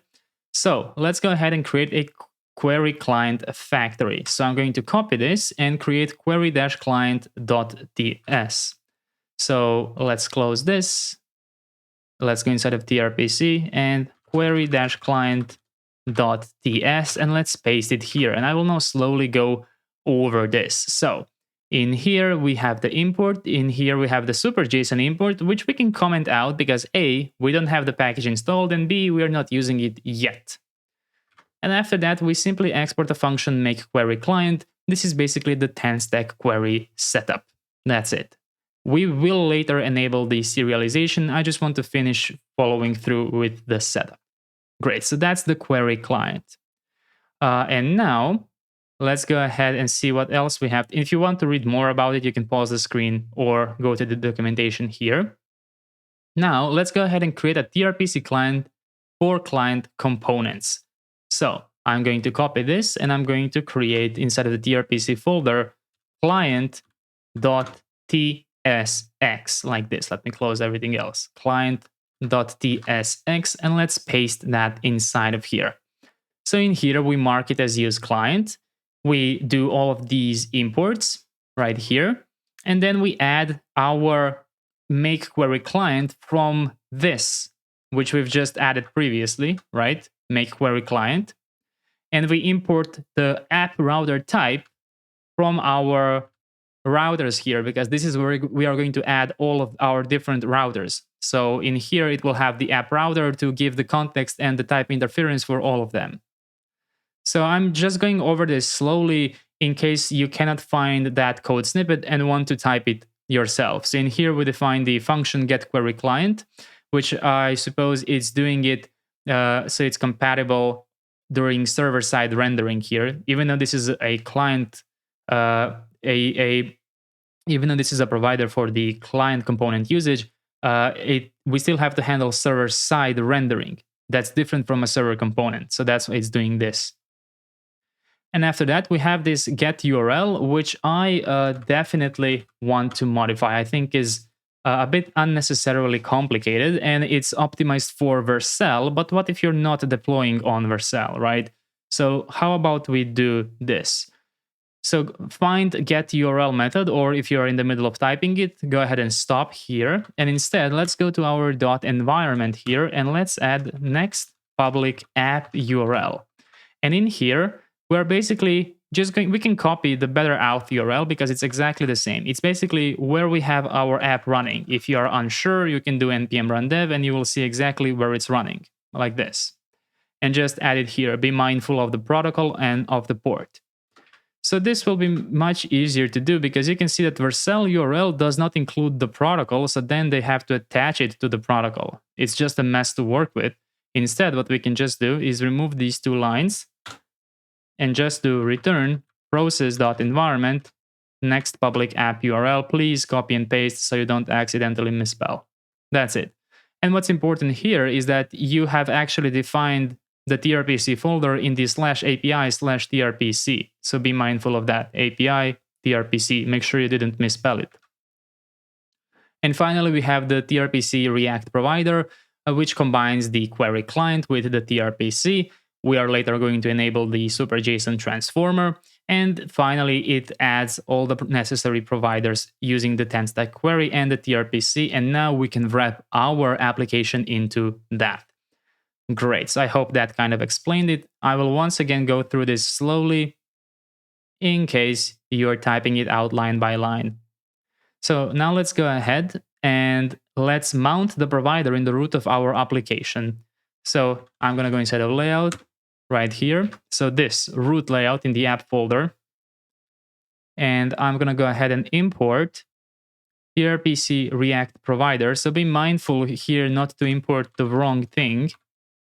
tRPC, I already forgot what it's called, React provider, from @tRPC client. The reason I'm telling you to be mindful is because autocomplete IntelliSense might fool you and you might import a similarly named provider, which is not what we want. So now let's go ahead and simply wrap our entire app into that. Like that. And there we go. Now we can safely use tRPC and 10-stack query throughout our application. Now we have to create an equivalent caller for server components because this is useless in server components, but it will be quite handy for us to access our tRPC router in a server component. So again, I'm going to copy this and create tRPC server.tsx. So let's go inside of here, server.tsx like this, and let's paste it here. So now what we're going to do is first ensure that you have server only. And I just remembered that I forgot to show you. So client only 0.0.1, server only 0.0.1. Those are my versions. Great. And in here, you should have no problems with this relative imports because it's all in the same folder. So we have the init, we have the query client, and we have the router's app. And you can remove this part. So this is if the router is on a separate server. That's not the case for us, so we can remove that.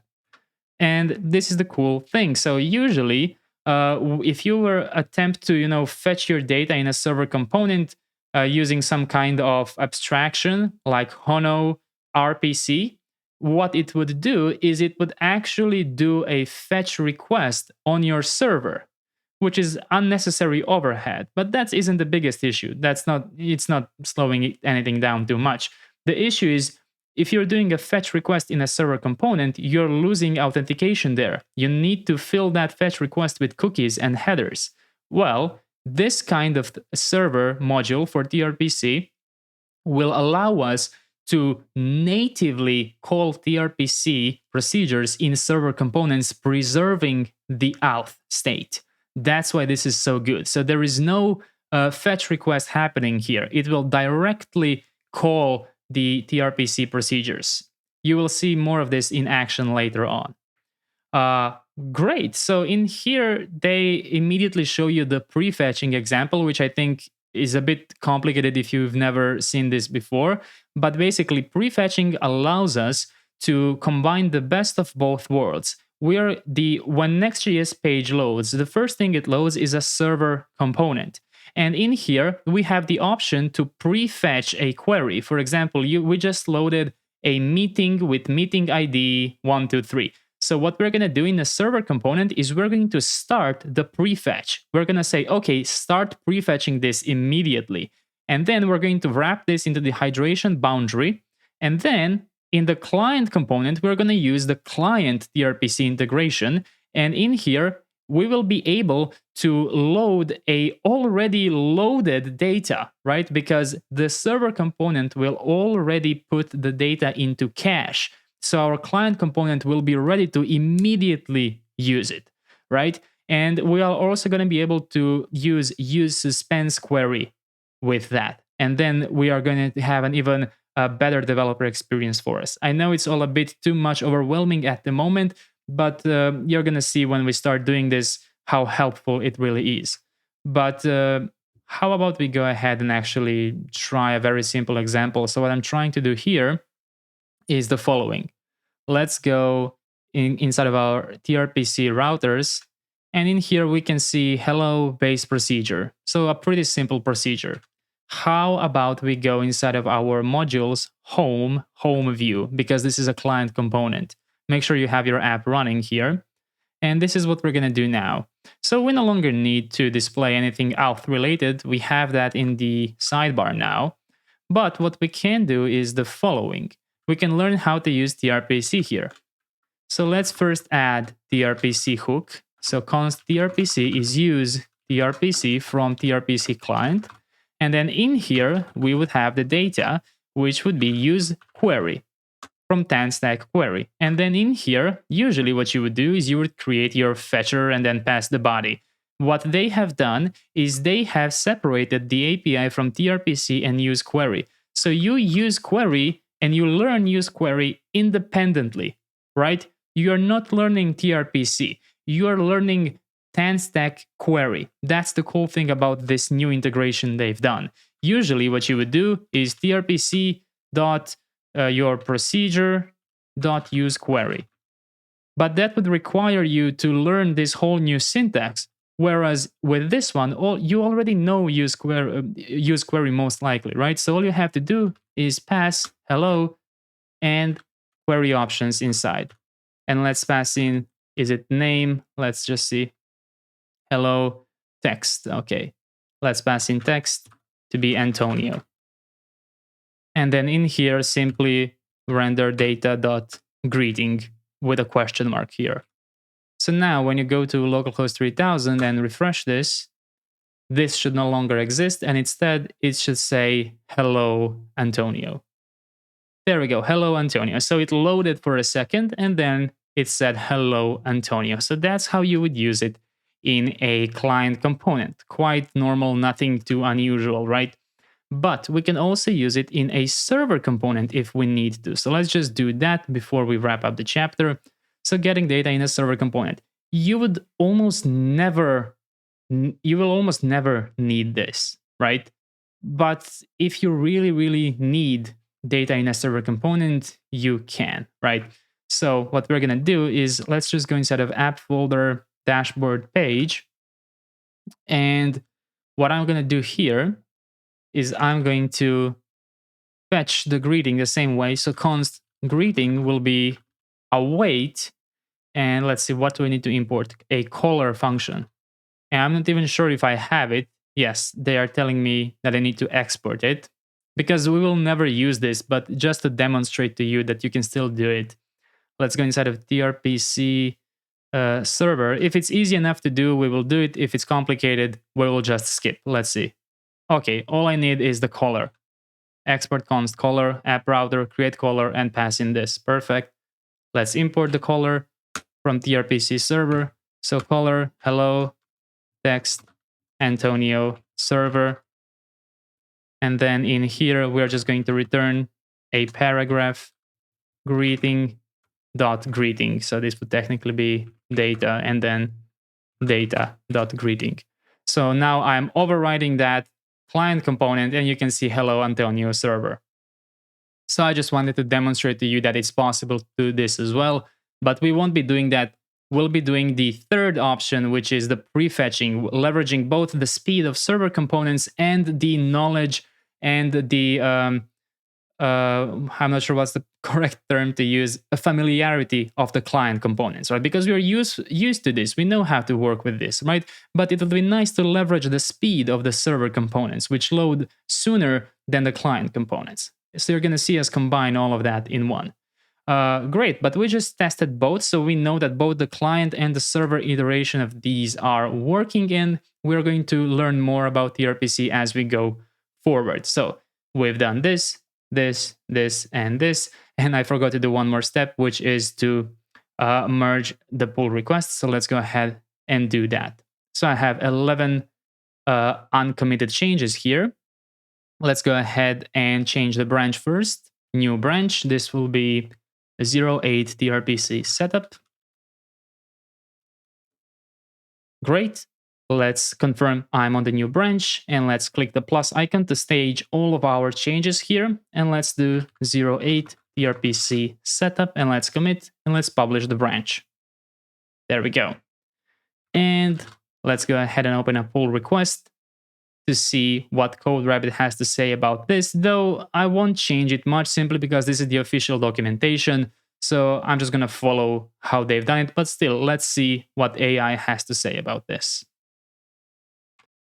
And here we have the summary. So let's read through the walkthrough this time. This update integrates tRPC and React Query into the project, introducing new API routes, server and client utilities, and a context provider for the app. Authentication logic is removed from the home view because we removed it, right? And which now displays data fetched via tRPC. Several supporting modules and dependencies are added or updated to enable seamless type-safe API calls, and that was pretty much the point of this chapter. And this is where you will finally see these sequence diagrams become increasingly more useful, especially if you're struggling to understand all of these types of tRPC calls, right? Server tRPC, client tRPC, hybrid with prefetching. So this will come in quite handy. In here, for example, you can see a very, very simple one, which is a use tRPC with use query for the hello procedure, where we pass the text and then we bring back from the app router the greeting with that text included and then render it back. In here, we have some comments, but these are just demonstrations, right? We will obviously remove this. So it's making sure that we are careful with this query, that we have the error and the loading field, but we are going to remove it anyway, and we will handle error and loading, but in a different way using suspense. We are also going to implement proper protected procedures later on. You can see how it already suggested that right here. Perfect. And in here, of course, it recommends a fallback, but we don't really need a fallback. You know, if you don't add this environment variable, the app will not work either way because we will use it for some other things later on. And finally, the caller here, which again does not matter because we only added it to demonstrate how you can use tRPC for purely server component call. But still, you can see how for seemingly harmless pull request, it noticed so many things that could go wrong, right? Luckily for us, most of this is just for demonstration, but definitely a useful tool to have. Let's go ahead and merge this pull request. And after it's merged, go back to your IDE, select the main branch, and go ahead and synchronize the changes. To double check, you can click on the source control here, open the graph, and just confirm that you have merged the tRPC setup. Perfect. Amazing, amazing job. And see you in the next chapter. In this chapter, we're going to go ahead and set up the agents entity in our project. This will include adding the agent's schema, module, tRPC procedures, some client pages, and we're going to create reusable loading and error states. Let's start with the agent schema. First things first, ensure that you're on your main branch here, and feel free to synchronize changes if you haven't. And make sure you have no active numbers here, meaning everything was merged, everything is up to date. So what I want to do now is run npm install nanoid legacy peer deps. Great. Now let's go ahead and run our app. Now let's go inside of source, database, schema. Inside of here, we have all the tables added by BetterAuth. So what we are going to do now is import nanoid from nanoid, and we are going to create our table. So let's go ahead and export const agents, pg table, agents. The ID is going to be a type of text with the column name ID. It will be a primary key, and we are going to add a default function here to assign a nano ID. The reason I'm using nano ID is because they are shorter and much more readable than UUIDs. Let's go ahead and set the name field to use the name column name, and it's going to be required. User ID is going to be a text field. User underscore ID will be the column name. It will be required, and it's going to be a reference to our existing user table, specifically targeting the ID field. So we are referring to this user table right here, this ID field. And we are going to add a rule. If the user is deleted, we are going to cascade, meaning deleting this agent as well. Let's add instructions to be a type of text with a column name instructions, and let's just make it required. And we are then going to have created at, which will be a type of timestamp, created underscore at, required, and default now. Copy and paste this and change it to updated at, and change this to updated at as well. There we go. We have our new agents table. So everything above here is BetterAuth, and everything starting from the agents will be our tables. Great. Now that we have our new agent schema, let's go ahead and let's run database push. So npm run database push. And there we go. Changes applied. So now you have two options. You can either go on Neon and look at the table, or you can run Database Studio. So whichever one you prefer. You can go to local.drizzle.studio to find the studio here, or you can go to your Neon console here and go inside of the tables, and you will find the exact same studio here.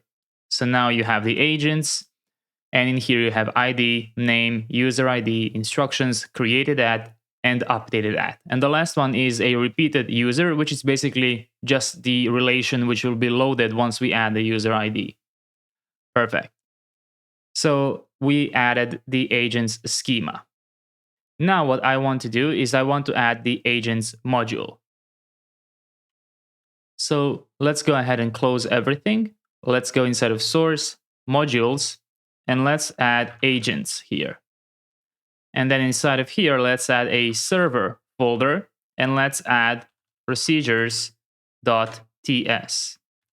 Inside of the procedures here, I want to import create tRPC router from tRPC init and base procedure from tRPC init. Let's export const agents router, and let's make it create tRPC router, and let's add get many to be base procedure query, and it's going to be a simple asynchronous function. And inside of here, we're just going to get the data using await database from @/db. And let's go ahead and select from agents. So make sure to import database and agents. And we don't need to add any other query because we are not querying right now by user. We are not querying by pagination. We are just loading all data. So let's go ahead and return this. Now that we have that, let's go inside of tRPC routers_app. And let's go ahead and prepare a bit. So let's import agents router from modules agent server procedures. And let's remove the hello procedure and add agents to be agents router. And you can remove base procedure and Zod from here, like this. Now, let's go inside of home in the modules folder, UI views home view, and in here, let's clear it up entirely and let's just say home view here. You can even remove the class names. Remove these two imports and just leave it like this. This way, the component is no longer erroring. Great, so we now added the procedures. Now let's go ahead and finish the module by adding the agent pages. So let me just go ahead and start my app here, npm run dev. Let's wait a second for this to load.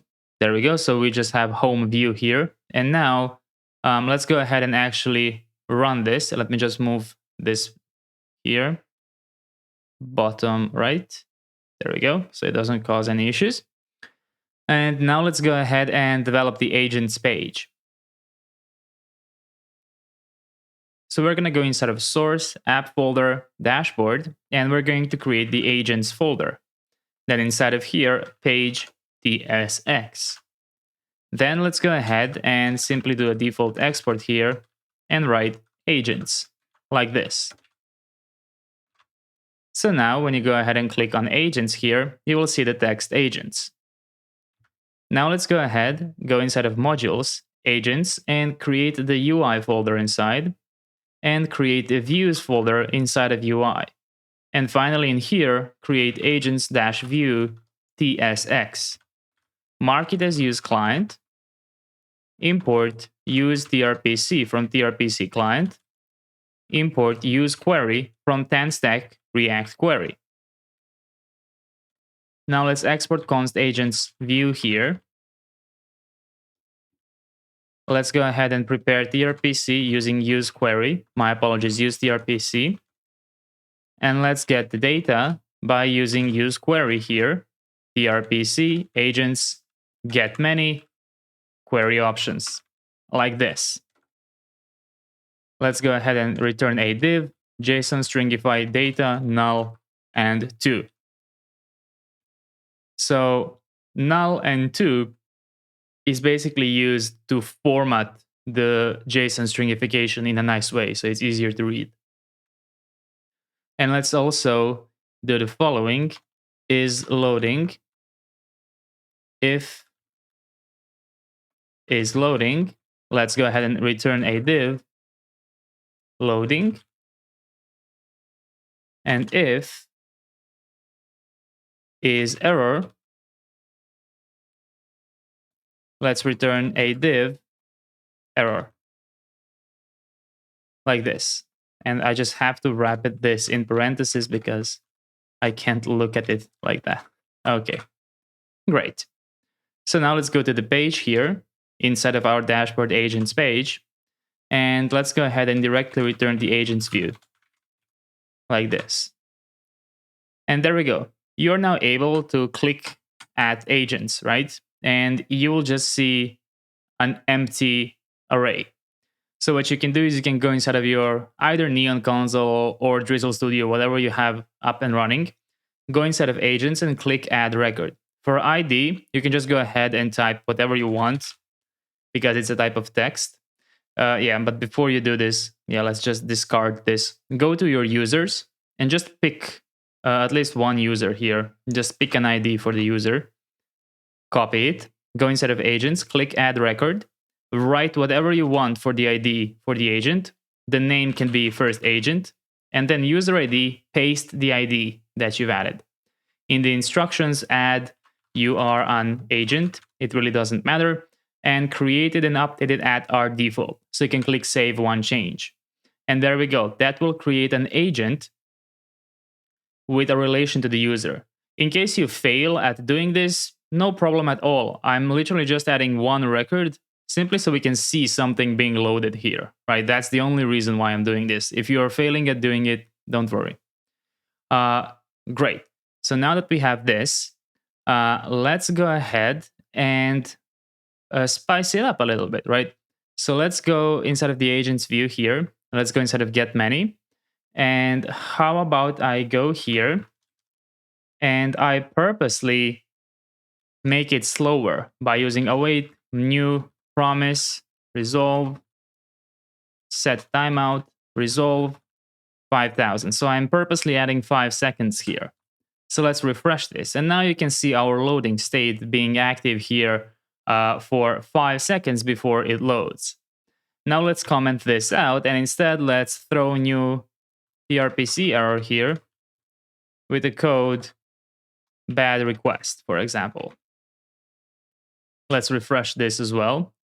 So it's going to load for a couple of times until it eventually hits the error, I believe, and there we go. So after a couple of retries, it shows the error state.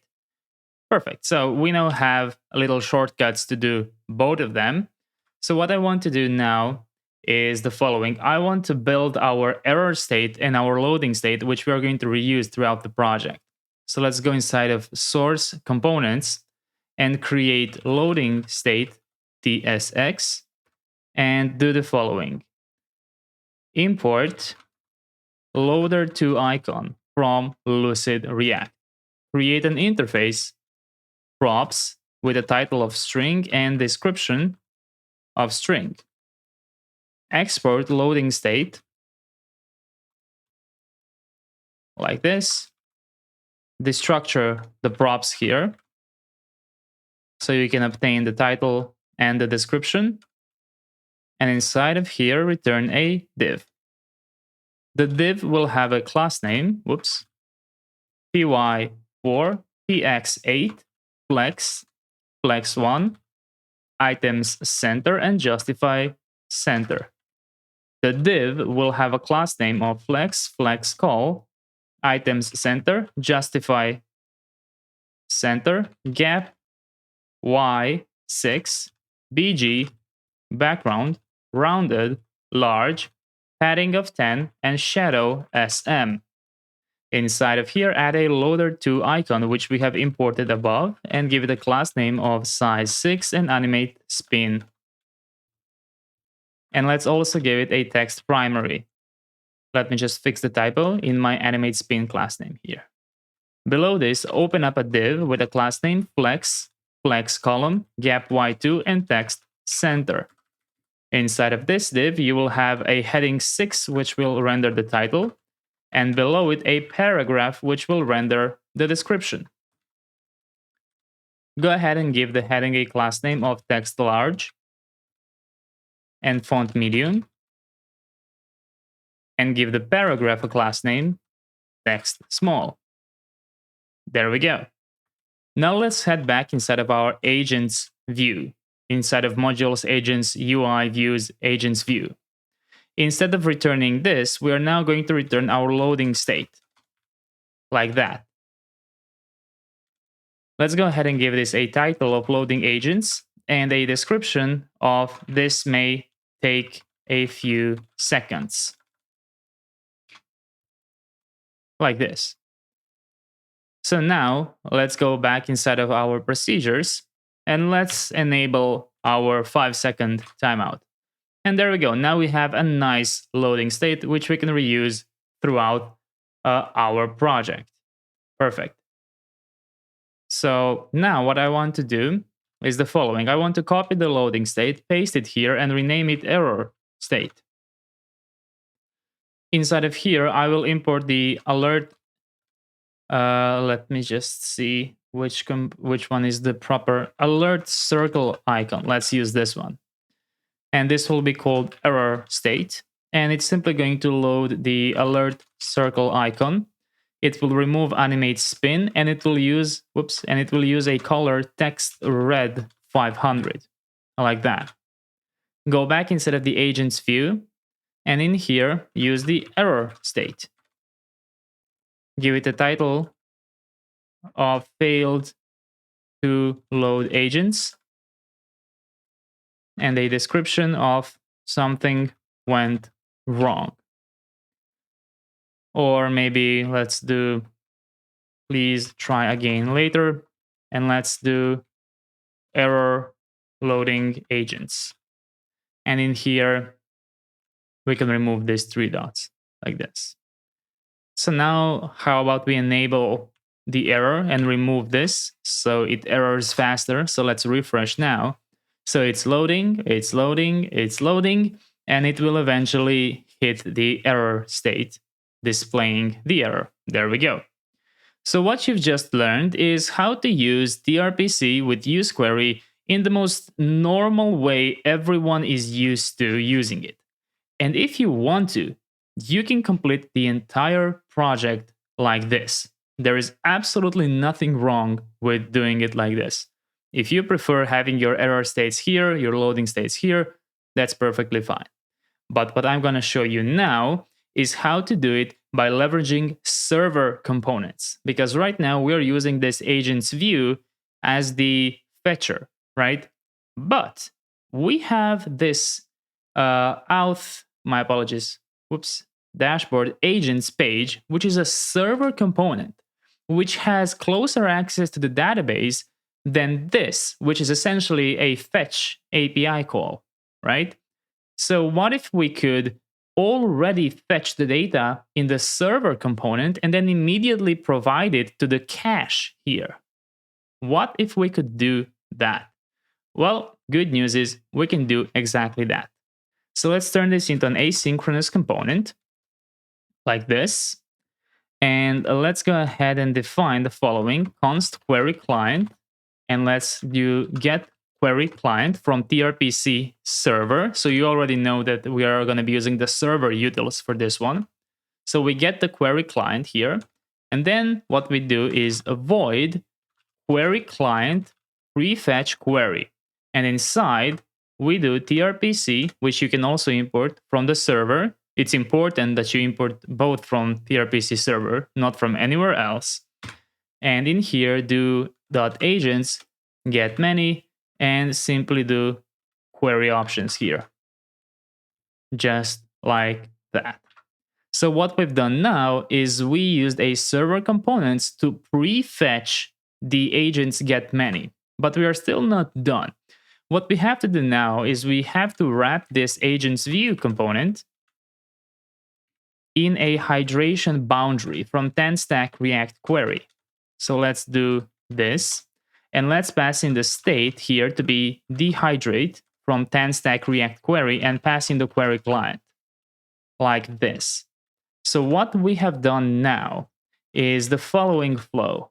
The first component that will load when the user clicks on the agents here will be this page, this server component. This server component will then prefetch tRPC agents get many, and it will hydrate through hydration boundary the React query or 10-stack React query cache. So then when the agents view finally loads, it will already have the data inside, reducing the load time. But in order to do that properly, we need to not use useQuery. Instead, we have to use useSuspenseQuery, like this. And we have to modify a couple of things. So since we're using useSuspenseQuery, it makes no sense to use the error and loading here. Why? Well, let's look at the difference. I'm just going to Control Z back. So when I hover over data here, you can see that in here, it can be undefined, right? Because there is a state where this data is not loaded yet. That's why we handle is loading.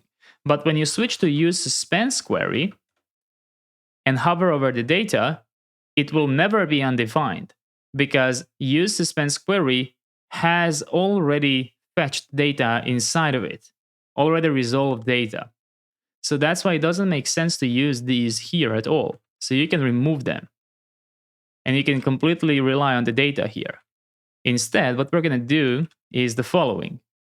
We're going to go ahead and wrap the agents view inside of suspense from React. And we're going to give it a fallback. And let's just keep this thing simple. So you have two ways of doing it. You can add loading state here if you want to, and give it a title of loading agents and a description here of this may take a few seconds. If you want to, you can do it like that. Or you can export const agents view loading, and then in here return the loading state. And simply repeat these two values like this. And then in here, you can do a simpler version, agents view loading. And you import all of them from the same place, agents view and agents view loading, whichever version you prefer. And it's a self-closing tag. Great. So now go inside of your procedures for the agents router. Whoops. And enable this 5-second timeout. So now do a hard refresh here and you can see it is still working, but this time it's leveraging suspense. Great. So how do we handle errors here? Well, we need an error boundary. Now, Next.js by itself has an error boundary. So that means that you could go inside of agents page here and you could create an error.tsx, mark it as use client, export. I think you need to do a default export as well. Well, you can just call it error page. Make sure to not call it error because that's a reserved file name. And you could just return the error state here, I believe, with a title error loading agents and a description here. Something went wrong. And I haven't tested this, but I think it should work. So let me try and enable the error now, and let me do a hard refresh here. And I'm just going to see if this is working. So let's wait a few seconds. And there we go. Yeah. So just like that, we handled the error state.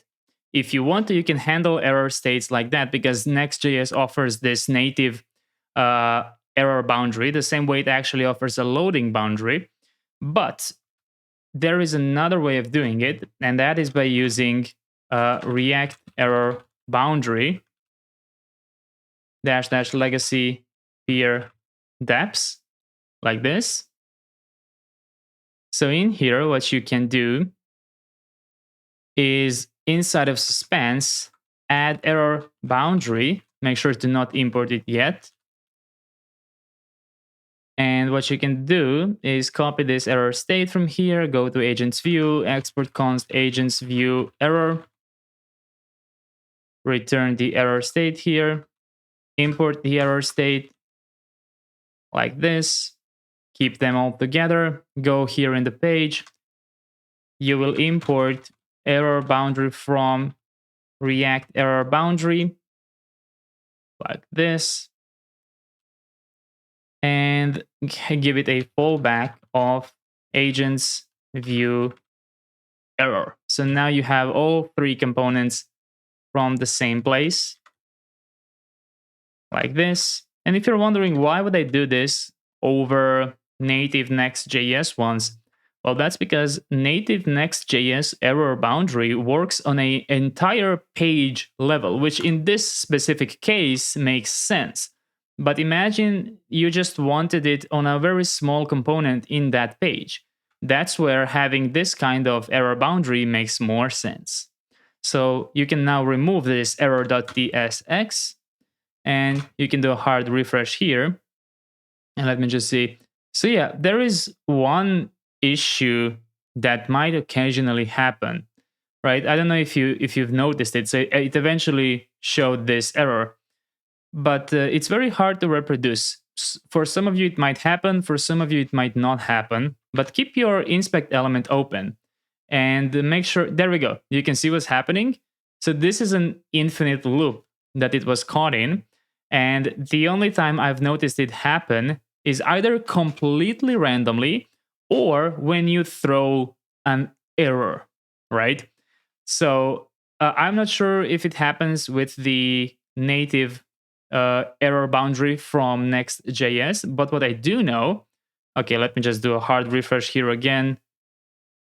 Yeah, you can see that when I refresh, sometimes it happens, sometimes it doesn't. So it's not exactly deterministic. And when I say hard refresh, I mean Command-Shift-R, or basically this, ignoring the cache. I think you can do that in Chromium browsers, right? It's something relating with the hot reload. I'm not sure if it even translates to production at all. But yeah, sometimes it can happen. So if you get that, don't worry. I get it as well. And other people do. So there is an open issue on Tanstack query, maximum update depth exceeded here. And it's very hard to track why it's happening. You can see that people are having trouble narrowing it down.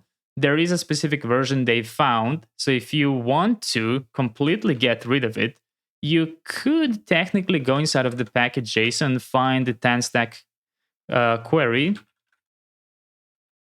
and downgrade, oops, not this one, Tanstack React query, right? Find this one.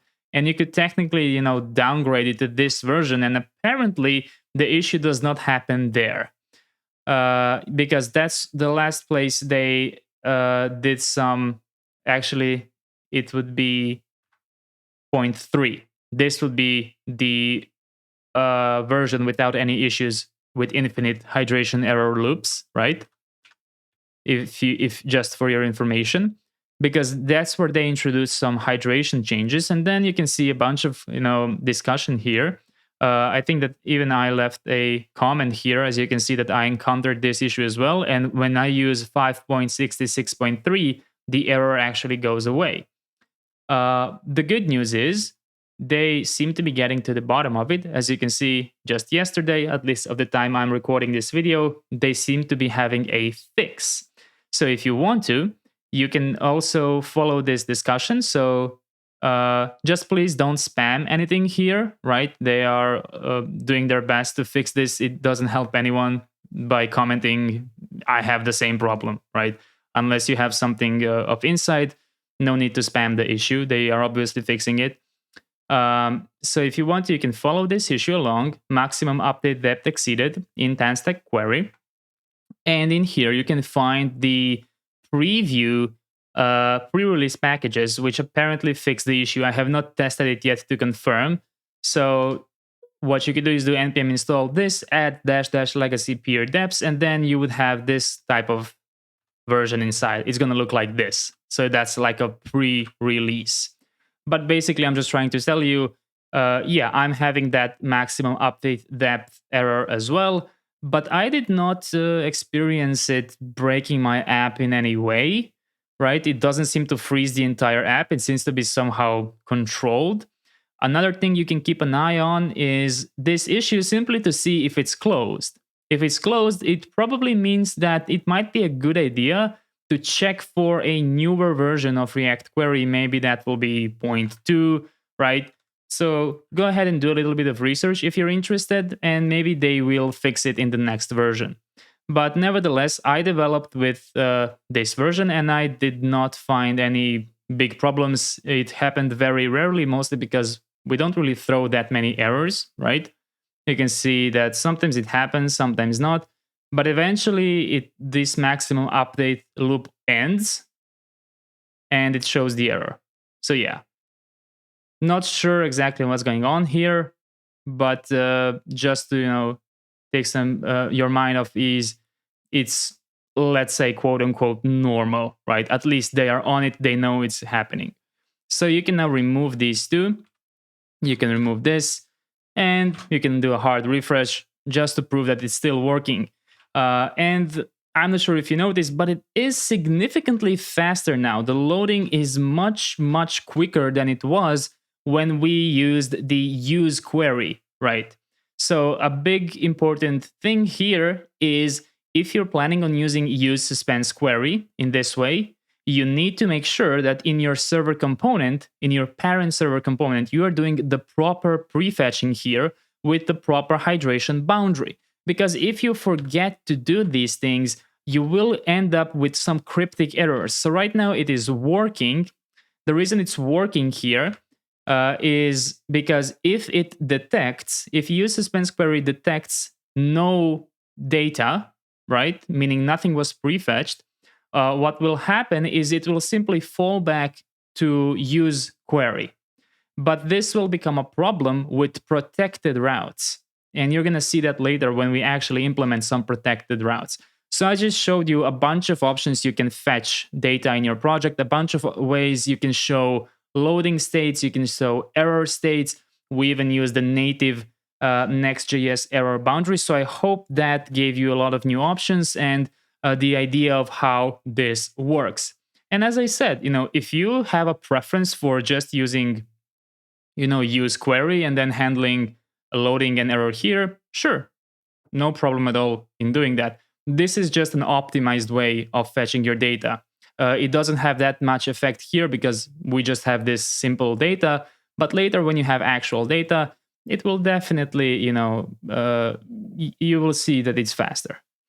Perfect. So I think that was everything I wanted to show you. We have the agents modules, agent pages, loading state, and error state. And now let's go ahead and create, review, and merge this pull request. So 09 agents setup. So I'm going to go ahead and click on my branch here, create new branch, 09 agents setup. Confirm you are in your new branch. Add all changes here. 09 agents setup. Commit and publish the branch. Now let's go ahead to our GitHub.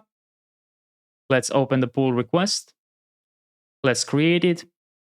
And let's see the review from CodeRabbit. And here we have the summary. We have introduced an agents dashboard page with server-side data fetching, loading, and error handling. We added reusable loading and error state UI components. And we have implemented an agents database table to store agent information. We have also enabled the tRPC API endpoint for retrieving agent data. Perfect. And we have added some new dependencies, Nano ID and React error boundary. Perfect. In here, we have file by file change summary. And in here, we have the sequence diagram. And these will only become more useful the more we use this type of prefetching, right? Because they will be helpful in explaining why and how things are happening. So let's go ahead and go over them a little bit. So it starts with the user visiting dashboard agents on the agents page. The agents page is the server component. In there, we do a prefetch to agents.getMany.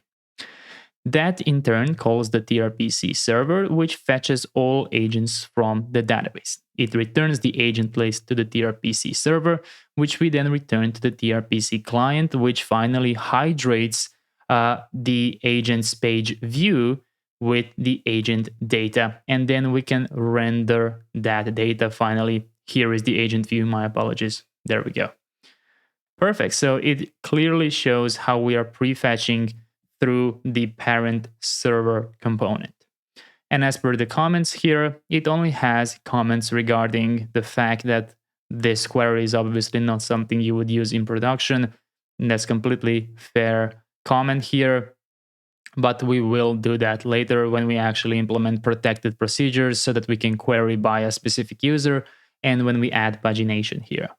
And same thing for actually displaying those elements. You can see in here, they've created an entire state for us here. Perfect. So let's merge this pull request. Let's confirm merge. And once you've merged it, you can go ahead back inside of your IDE select your main branch, and synchronize changes. Click OK.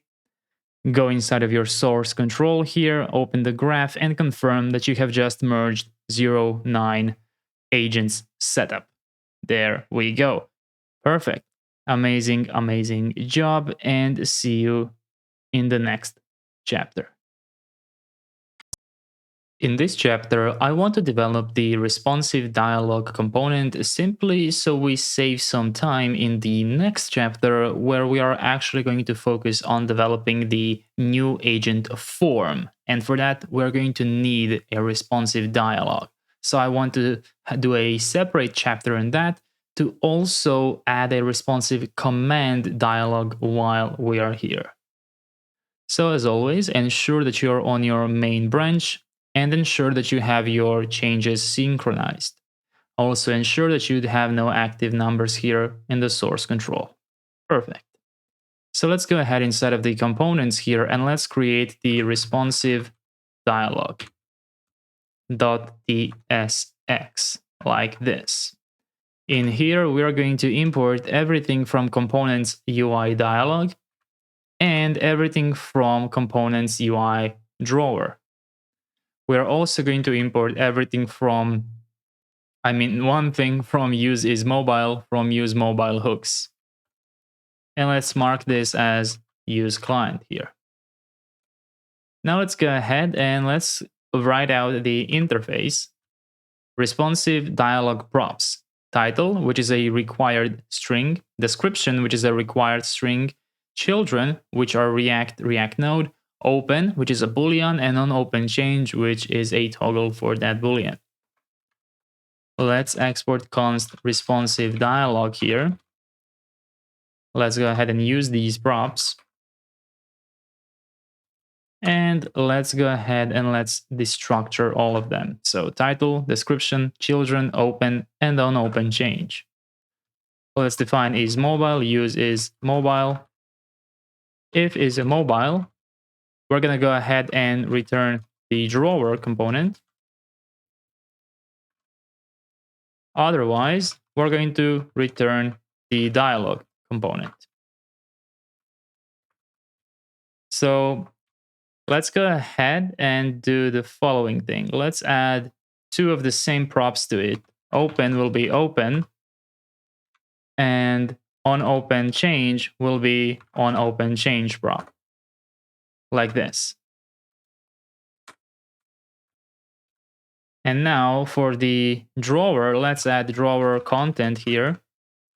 Drawer header, drawer title. Let's render the title. Below it, description, but let's change this component to be drawer description. Outside of the header, add a div with a class name, padding of 4. And inside, render the children. Now for the dialog, it's going to be quite similar. Open up the dialog content here, add the dialog header, add the dialog, title, which will render the title. This one will render the description, but this one will be dialog description and fix the closing tag here. And one thing we don't have to do is add a div. So we can just add children here. That's because while they are almost identical, they briefly don't match in the body. So the footer, the drawer, needs the padding, whereas the dialog doesn't. So now let's go ahead and test this out. We can do it quite easily by visiting any page that you want. For example, let's do agents. And let's go inside of agents view. So it needs to be a client component. And inside of here, you can just render the responsive dialog. Give it a title of responsive test and a description of hello of responsive description. And it needs the children. So in here, you could add like a button component, some action. So make sure you've imported this. hard code open. And for on open change, just do this. There we go. So now let's go ahead in the agents here. And this is how it should look like on desktop. You should not be able to close it, right? Because we hard coded it to be open. But if you switch to mobile, it should open a drawer. So when you refresh, there we go. It looks like you can actually force close it on mobile, but that's completely okay because obviously we want our models to be closable. Great. So that's it for the responsive dialog. So we can close this now. You can remove it from here. You no longer need it. You can remove the associated components. So what I want to do now is I want to do the same thing for this, because right now, this is what it looks like. So let's make it responsive. And the way I want to do this is just a little bit different. So I'm going to go instead of source components, UI, and I'm going to go directly inside of the command component, right? Because when you go inside of your dashboard command, that's where you import from. So how about we invent a new component inside? So that's what Shadcn allows us to do.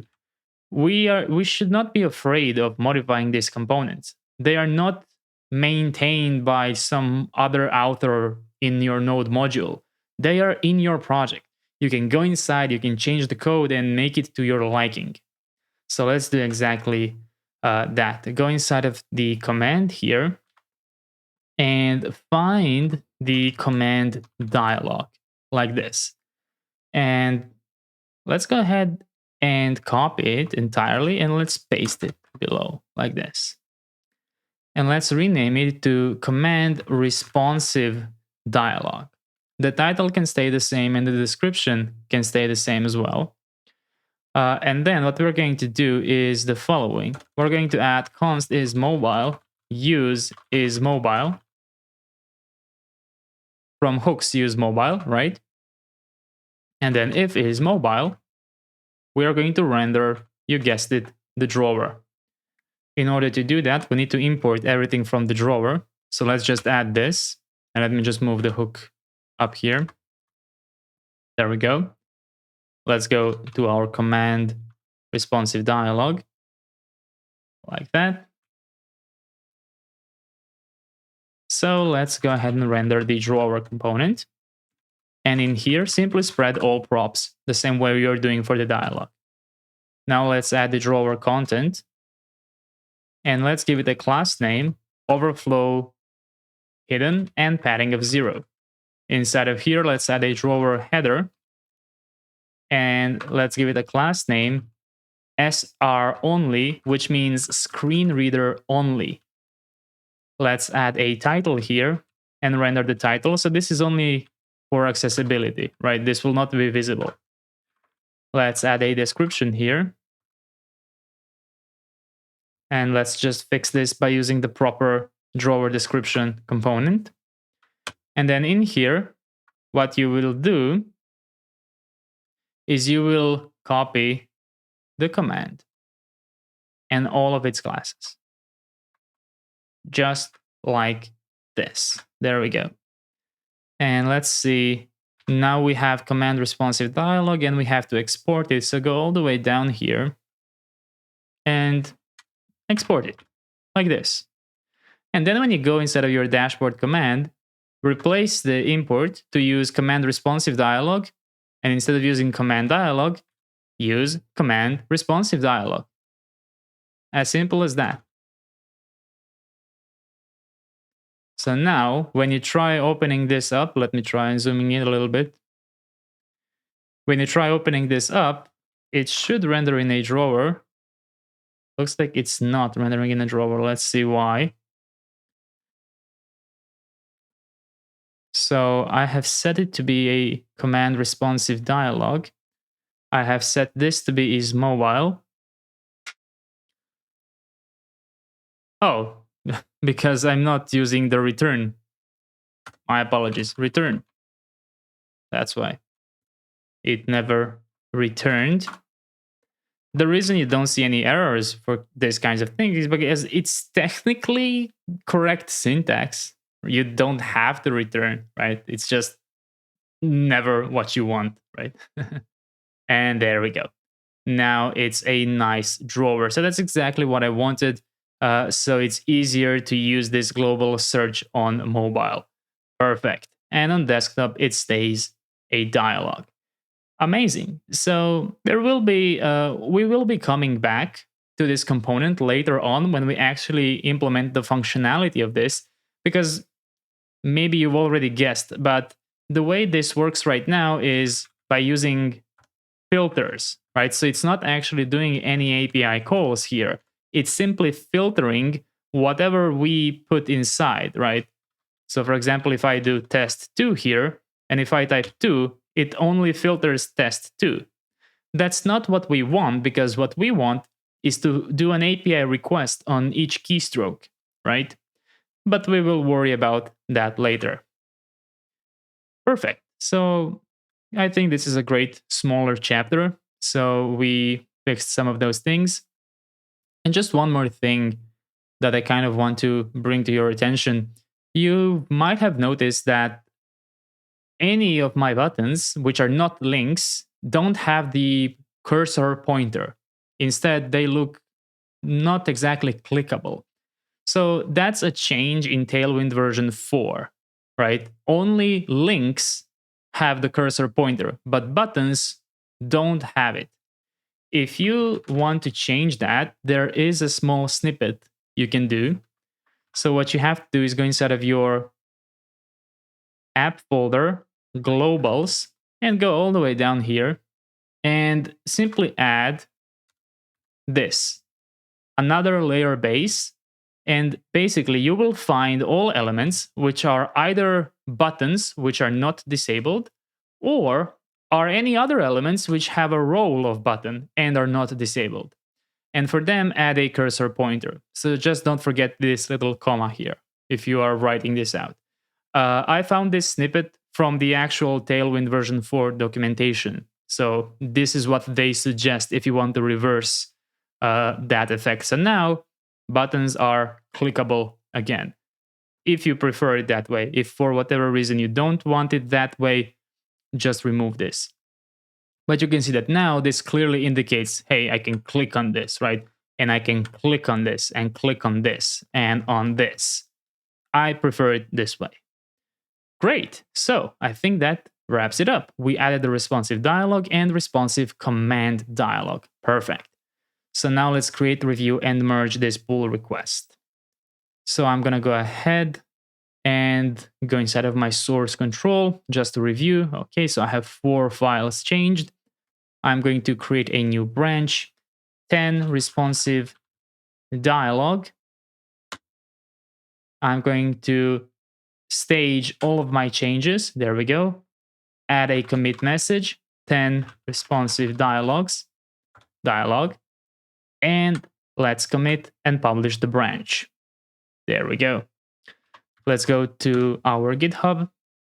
Let's open a pull request. And let's get a review from our AI bot. So let's go through our code summary. We have introduced a responsive dialog component that adapts its appearance for mobile and desktop devices. We have also added a responsive command palette dialog that adjusts its layout based on the device type. There we go. We have also added one more command option, and we improved cursor feedback for enabled buttons and interactive elements, ensuring a pointer cursor is displayed for better user experience. That's exactly the way I feel about it, right? Great, and in here we have a whole sequence diagram explaining the device type detection and how we display a drawer or a dialog depending on, device type. In here, it left some comments here. So this is pretty cool. It noticed the inconsistent padding between mobile and desktop implementation in the responsive dialog component, right? Do you remember that? And we know that that's okay, right? We know because drawer content behaves differently than dialog content. So I told you that we need to add padding for the drawer, but CodeRabbit, the AI can't really know that the same way you probably didn't know it, right? So it made a consideration for us here to remove that, to make it the same as for the dialog. But since we know that's not the case, we can safely resolve this conversation, but pretty good catch by AI. Obviously, all of the command items in the dashboard command are currently just for tests, so no need to do that. And this is interesting. So it noticed props type inconsistency. Specifically, it noticed it in the command component, this one, command responsive dialog. So in here, we share the component props type of dialog. And then we use those props to spread them to the drawer.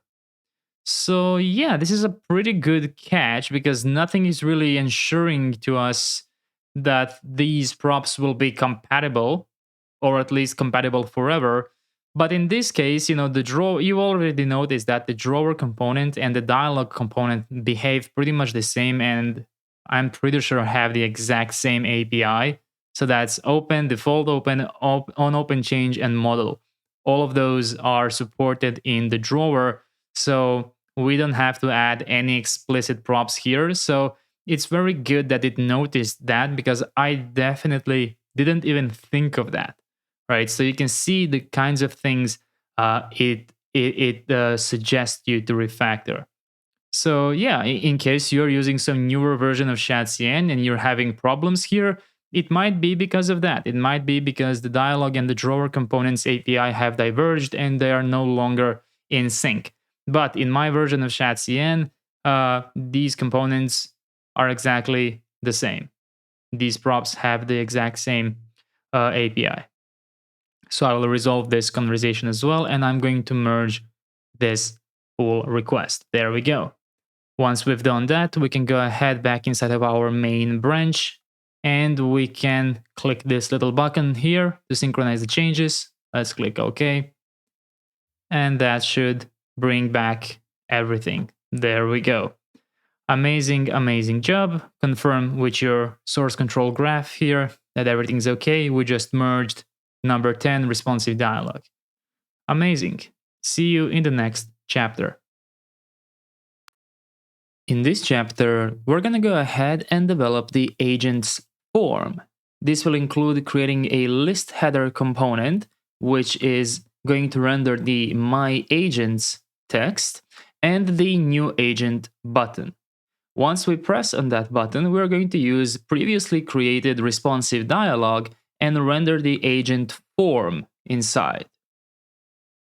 In order to achieve all of that, we're going to have to implement a protected procedure, agents.createProcedure, the list header component, the new agent dialog, and the actual agent form. And this agent form will be reusable for both create and update actions. So let's go ahead and start with protected procedure. So right now, if you go inside of source tRPC init, all you have is a base procedure. And for example, in your modules, agents, server procedures, for get many, we use a base procedure. This is the equivalent of an API request, which has absolutely no security at all in the sense of protecting the authorized route. So that's what we're going to do in this chapter. We're going to create a protected procedure. So before you start doing that, as always, ensure that you're on your default branch and feel free to click synchronize changes just in case something was left over. Go ahead and npm run dev your app. And now we're going to borrow the way we protected our dashboard page.tsx using the session like this. So you can copy this right here and go inside of tRPC init. Now in here, we're going to export const protected procedure, and we are going to extend on top of base procedure. Technically, you could also do t.procedure because that's exactly what base procedure is, but just semantically, it makes more sense that our protected procedure is based on top of a base procedure. Now, obviously, if later on you modify your base procedure to do something specific for, public routes, you wouldn't want to build the protected procedure on top of that, right? But for this kind of arrangement, it makes sense. So, base procedure.use async and extract context and next. So this is a kind of middleware. And now we're just going to paste the session await from auth, which we have to import from libauth. So make sure you've added this import, and import the headers from next headers. And now we have our session using the server-side auth adapter from better auth. And what we're going to do is check if there is no session, throw new tRPC error here. Make sure you import tRPC error from @tRPC server. Code unauthorized message unauthorized, or whatever you want to throw. And important, throw back next and extend the context. So we're going to spread the existing context, and under key auth, we are going to store the current session. So now, after this validation passes, we will have access to the currently logged in user information in all of our future procedures. So now we have the protected procedure here. So let's go ahead now and do the following. Let's go inside of modules, agents, server, procedures. Leave this as base procedure for now. So I'm going to add a little to do change get many to use protected procedure, just in case we forget. But for now, just leave it like this. Instead, let's create the create procedure using the protected procedure. So make sure you import this. Great. Now, inside of here, we're going to add an input. And inside of the input, we're going to add the schema for create. So let's go ahead and do this. Inside of the agents module, create a new file called schemas.ts. So it's like this. It's not specifically in the server folder nor the UI folder. It's schemas for itself in the agents folder. In here, import z from zod, export const agents insert schema, z object name, string with a minimum value of 1, and a message name is required. And the same thing for instructions, like this. And now let's pass in the agents insert schema here. So the reason I have done it in a separate file is very simple, so I can later reuse it for the form. Great. So protected procedure dot input, and then let's chain dot mutation, because this is not a query, this is a mutation. So in here we grab async again, and we can export, we can destruct input and the context from here. So what is what? In the input, we can grab things like our name and instructions, basically the things that will be added through a form. But from the context, we can now destructure auth. And auth will hold our session, our user ID, and our user information. You can see even some more useful things here. So that's what these two hold. So let's go ahead and do the following. Const data, or we can do this. You can immediately destructure the array and go ahead and write created agent to be await database. You already have it imported because we used it here. So database.insert into agents schema, values, and in here, spread the input and attach user ID from context auth user ID. and make sure to chain dot returning. There we go. So now when you hover over created agent, you will see that that will be a new created agent. If you forgot to add returning, then it's just a type of any because it's not returning anything. If you're wondering why do we need to do it inside of an array like this, why not just like this? That's because by default, Drizzle always returns an array because that's the way SQL natively works, right? So that's why we have to destructure the first item in this array, because we know that even though this is an array, we are only creating a single record, so it's safe for us to simply access the first item in this array immediately in here, calling it created agent. And once you've obtained the created agent, you can simply return the created agent. And what's cool is that this is a fully validated and auth protected procedure now, even though we didn't explicitly write any checks here.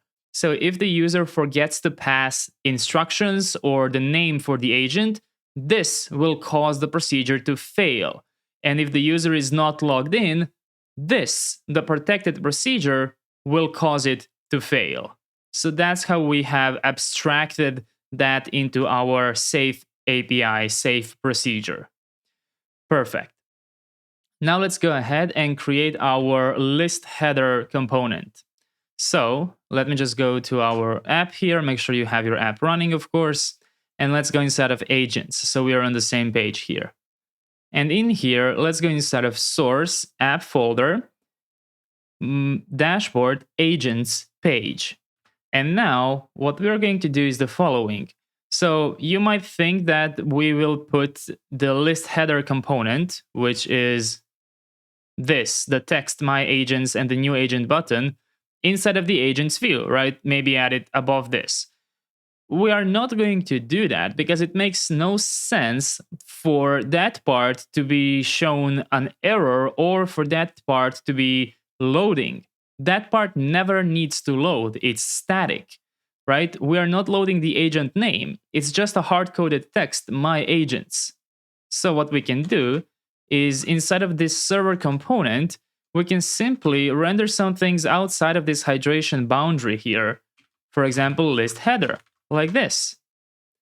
And now we are going to go ahead inside of modules, agents, UI, and create a new folder called components, just so we semantically differentiate between the two.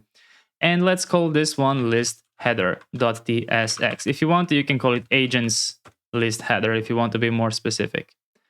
Let's export const agents list header like this. Let's just call it list header. And in here, import agents list header from modules, agents, UI components, agents list header. So now you will see that this list header is automatically displayed regardless of this being in the loading state. And that's exactly how I want it to behave, right? There's no point in hiding this while it's loading. Perfect. So now let's work inside of the agents list header here. And let's give this div a class name of py4, px4, and let's do mdpx8, flex column, and gap y of 4. Now inside of here, add another div with a class name flex item center and justify between. And in the first element here, which is the heading 5, write my agents. And then below it, add a button from components UI button with the text new agent. So make sure you've added this import here. And also, yeah, mark this as use client. Because by default, if you just put a new component inside of a server component, it will be a server component until either the parent has use client or the component itself has use client. And I have to explain this just in case you got confused now. So if you were to mark this as use client, then yes, every single child inside of here would automatically become a client component as well. But that can be overridden if you used children, for example. So if you inject children into a use client component, then everything will become a client component besides the children. Children act like kind of a portal outside of it, right? So I just needed to explain that just in case you jumped to some conclusions, because I often get comments asking about that. I will try to find a better example because this wasn't exactly the best way to show it. So yeah, just make sure you didn't change anything in this agents page besides adding the agents list header here. And now let's see how this looks like. There we go, the text, my agents, and the new agent button. So now what I want to do is I want to give this h5 element a class name of font medium and text extra large. There we go, my agents, new agent. And for this button, let's edit a plus icon here from Lucid React. And give the plus icon a class name. Actually, I don't think you need to do anything. It will automatically have the proper class name.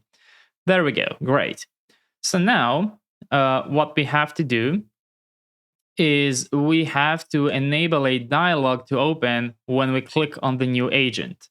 So for that, we're going to go inside of this agents, modules agents UI components, and we're going to create a new agent dialog.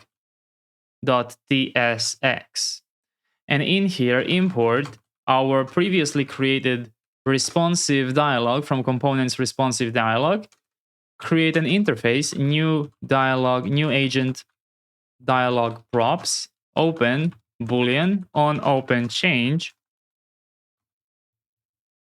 a simple toggle for that, and export const new agent dialog. Let's go ahead and assign the props here and destructure them. Open on open change. And in here, return the responsive dialog like this. Let's give it a title, new agent, a description, create a new agent. Open and on open change. And inside of here, you can just write new agent form. There we go. So we now have the new agent dialog. So we can now go back inside of the agents list header, encapsulate this entire component in a fragment. So we are semantically correct with the positioning of our new agent dialog, even though it uses a portal, right? So it doesn't really matter where you put it, but I like to be semantically correct. Now in here, let's add is dialog open and set is dialog open to be use state from React with default false. Let me just align these imports like I like them to. Let's set the open here to be is dialog open and on open change to be set is dialog open. And modify the button on click here to modify set is dialog open to true. There we go.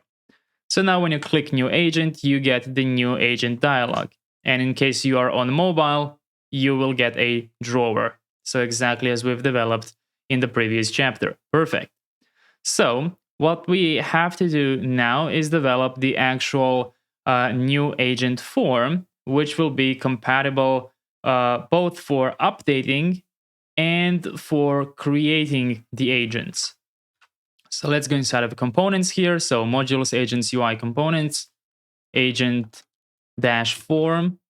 It's unspecified whether it's a new agent form or update agent form because it's one form to rule them all. So in here, let's create an interface agent form props. And inside of here, we're going to get on success to be an optional type of callback, right? Same as on cancel. So these are won't be required, but it's good to have them in case you want to redirect the user after a success or if they cancel, right? And then we need the optional initial values, right? But right now, we have no idea what the type of the initial values is. So how about we create this? And the way we can do this, the way I like to do this is not by reading what's inside of my schema. That's one way of doing it. We could infer this from Drizzle. But what I like to do is I like to know exactly what my procedure returns back. So that's the way I like to do it. So this is what we're going to do. Let's quickly create a get1 procedure. So get1. And the reason that I'm doing this is simply because when the user goes about updating the agent, they will first have to fetch that individual agent. So that will be done using the get1 procedure. So let's also keep this as base procedure for now. It really doesn't matter. Let's just add 2 comments here. So change get1 to use protected procedure. So let's just add base procedure here. It's okay. And let's add the input here to be z.object. And I think we need to import z here. So import z from Zod like this. And in here, just set the ID to be a type of string. We are basically fetching the individual agent using ID. So select from agents where, and then add equals from Drizzle ORM like this. And all you're going to check is whether agents.id equals input.id. And you have to destructure the input from here. And then you can use it here. And then in here, you can destructure the individual existing agent like this and return it. So when I hover over this, you will see that it's the correct type. So this is the initial values that the update form will be populated with. That's why I wanted to create this right here. So make sure that you have added this. So it's just a very simple temporary form. We are going to change it to protected procedure later. We will do the whole proper thing. Let's just leave it like this for now. And let's go inside of agents and let's create types.ts. And we are not going to type any types. We are just going to infer them here. So import infer router outputs from @tRPC/server and go ahead and import type app router from @/tRPC routers_app. So it's basically this export right here in our tRPC routers_app folder. So this app router now has access to the entire agent's router, including the get1 procedure. So what I can do now is export type agent get1 and make it infer router outputs, pass in the app router so it has the context, target the agents, specifically the get1 procedure. So now when I hover over this, this is the type that I'm returning in this get1 procedure. So now we have this reusable get1 type, which is correctly inferred as our API will return it, right? Because you might think, oh, it would be much shorter if I just inferred it from the database schema. Well, true, but what if we change our get1 base procedure and we only select the name, for example, right? And we don't select anything else? Then your schema will not be correct, right? So that's why I like to know exactly what my API returns. So right now, for example, let's try and do this. I'm not sure if I'm doing it correctly, but let's say I use name agents.name. Is this how I do it? And now when I hover over this, you can see that it only returns the name, right? So that's why I think it's important to use the return of your API rather than your schema here, because this is what defines what will the initial values be. So now we have that in here. I just removed that select. You do it as well. Okay, so we just did a small detour here. Now let's go back inside of UI components agent form, and we can now set the agent get1 from our types here. And now we know what our initial values will be. Now let's export const agent form. And in here, let's add agent form props. And let's destructure on success, on cancel, and initial values. Let's prepare tRPC from use tRPC here. Let's prepare router from use a router from next navigation. And let's import query client from use query client from 10-stack React query. My apologies. Oops, no, this is incorrect. Use query client. There we go. No need for this. So use router from Next navigation, use query client from 10-stack React query, use tRPC from @/tRPC client, and agent get one from the types. Great. Now let's go ahead and create our create agent method using use mutation from 10-stack React query. And in here, simply pass the tRPC agents create and pass in the mutation options here. And in the mutation options, define on success method here for now to be empty and on error to be empty as well. We're going to come back to this later. Great. So now that we have this, let's go ahead and create our form here. So const form will be use form from React hook form. And we're going to z.infer. And in order to do this, we need to import z from Zod. So z.info, and we don't have to write any new schema. We can just do a type of agents insert schema. Do you remember this? We've created this previously just a moment ago when we used it inside of our create procedure, agents insert schema. It's located inside of our modules agents schemas. It's right here. So I just import that again, and then I can use it here. And I don't have to write any new schemas. I can then add my resolvers, Zod resolver, from hook form resolvers Zod, and pass the agents insert schema, and add my default values, which are name and instructions. So make sure that you have imported the Zod resolver here, and then make sure that you properly assign default values, right? Because this is true for a new form. But if we actually have initial values, we should fill them. So go ahead and check if you have initial values. And then depending on if we are in .name or an empty string, or if we are in .instructions or an empty string. So this way it's going to populate or fall back to an empty string. Great, so we now have the form. Now let's create a useful isEdit method here, which will simply be a double exclamation point, initial values, !.id. So this is what we're going to use to determine whether this is editing form or creating form.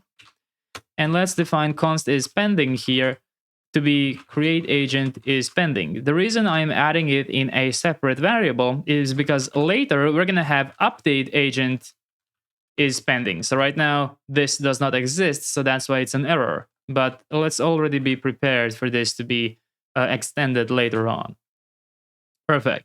So now let's do const on submit method here, which gets the value z_infer type of insert agent schema, agents insert schema, my apologies. And if is edit, we're just going to do console log to do update agent. Else, we're going to do create agent.mutate and pass in the values. Like this. There we go. Perfect. So now what we have to do is we have to import everything from our form control. I mean, from our add/components UI form. So form, form control, field, item, label, and message. Besides that, we're also going to use our generated avatar component, which we have already used in our dashboard user button in case the user doesn't have an image. And we're going to add text area. I think this is the first time using this component. It's just a text area in your source components UI text area added from Shadcn UI. And besides that, we're also going to need the usual input from components UI input and button from components UI button. And I think for now, that's all the imports we need. Let's go ahead and develop this form now. So after on submit, let's finally do a return here and open up a form. Go ahead and spread the form from use form here. Inside of here, add a native HTML form element. Give it a class name of space y4 and give it an onSubmit of form handle submit and pass in the onSubmit function.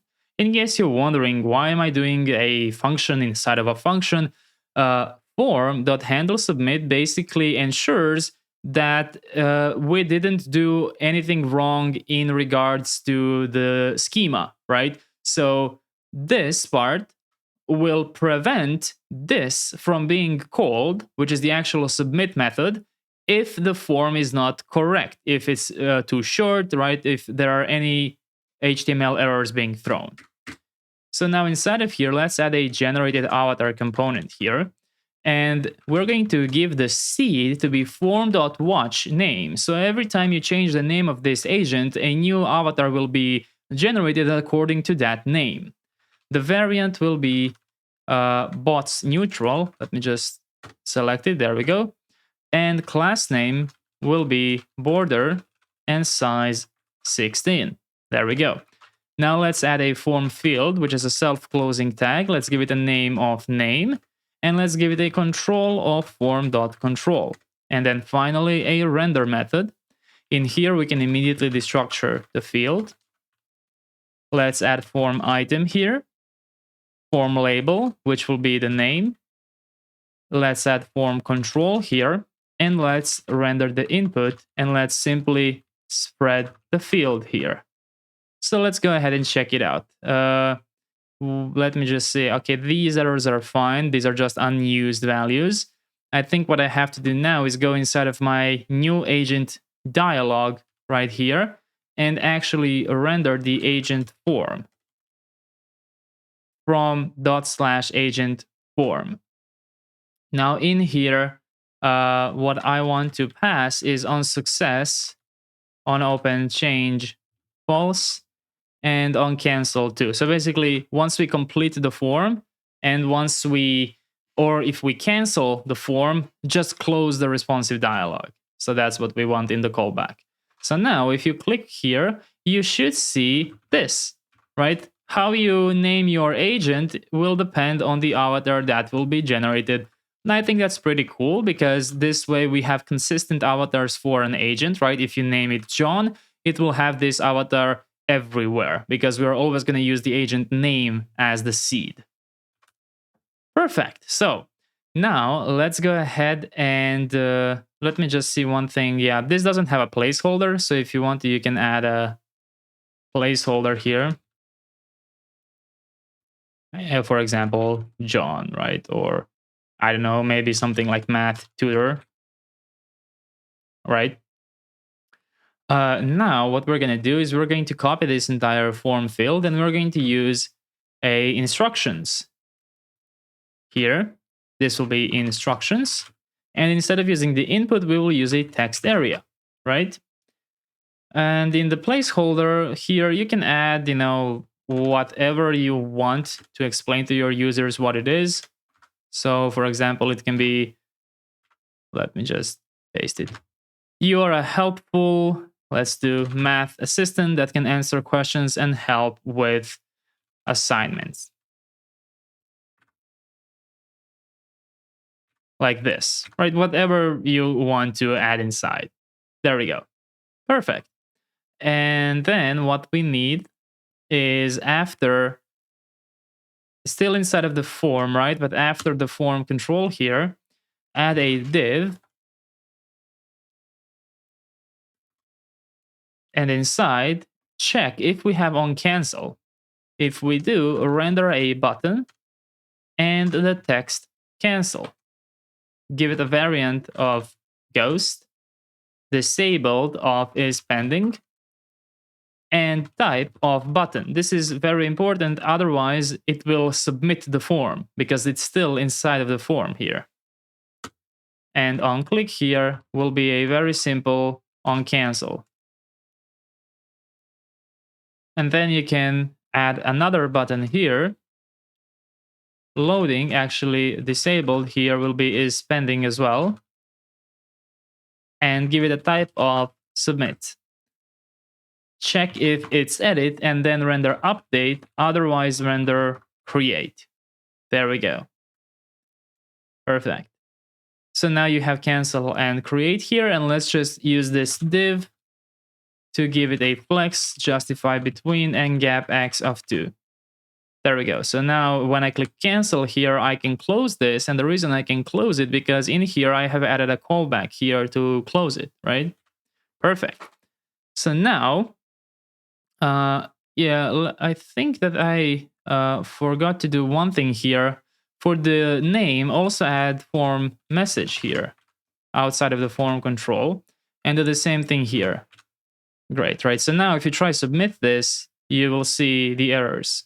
And yeah, it looks like inside of my agent schemas, I need to change this to be instructions are required. There we go. Perfect.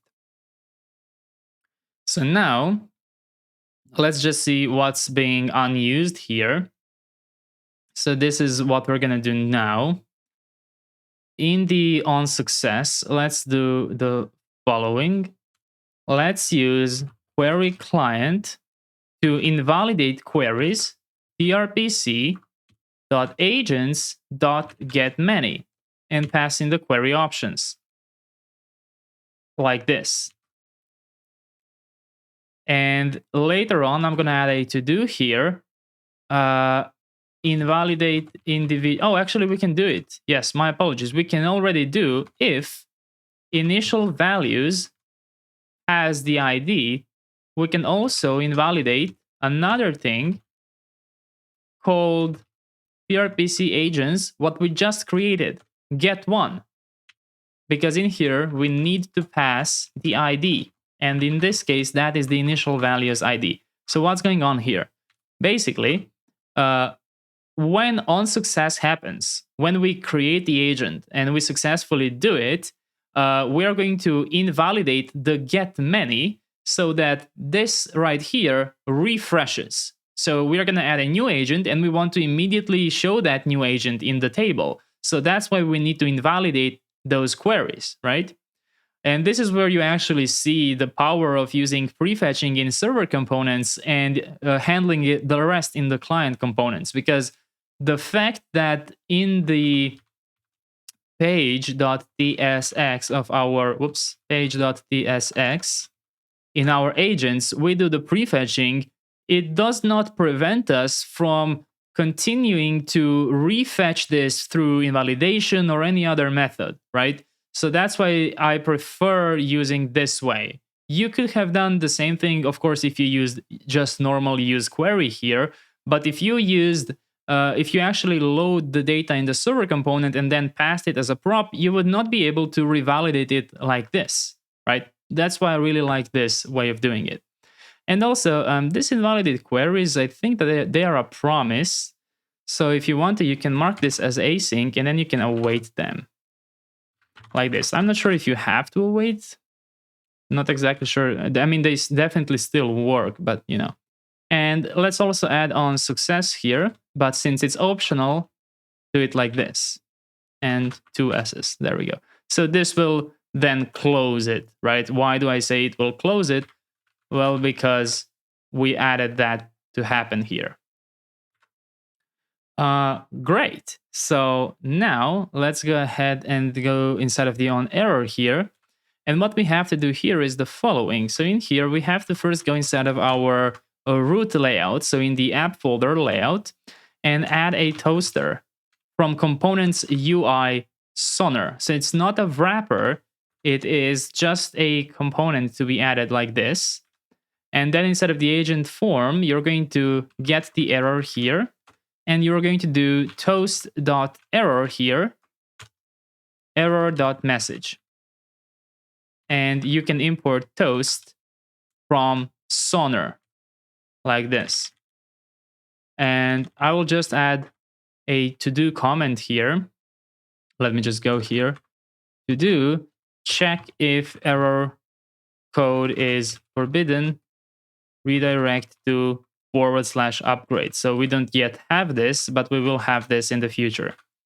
Great. So the only thing that is unused at the moment is use router. And there is something that, yeah, okay, let's just remove use router then, because we can't really redirect anywhere at the moment. Great. So I think that this is now ready to create. Let's try it actually. So make sure that you're logged in, and let's try a test and test instruction here. Instruction. Let's click create and let's see. I think that it works. Test instruction. It's right here. There we go. Test instruction and test. Perfect. So it's exactly what we wanted. Let's try another one. Let's click create. And there we go. It immediately adds that here. Perfect. Now let's go ahead and let's try an error. So how do we achieve an error? Well, I think there is one way of achieving the error without changing anything. So if you go inside of source app folder dashboard agents page, you can see that this page is not protected. So unauthorized users can actually see this page. And I purposely told you that in the get many, you leave it as the base procedure, the same as get one.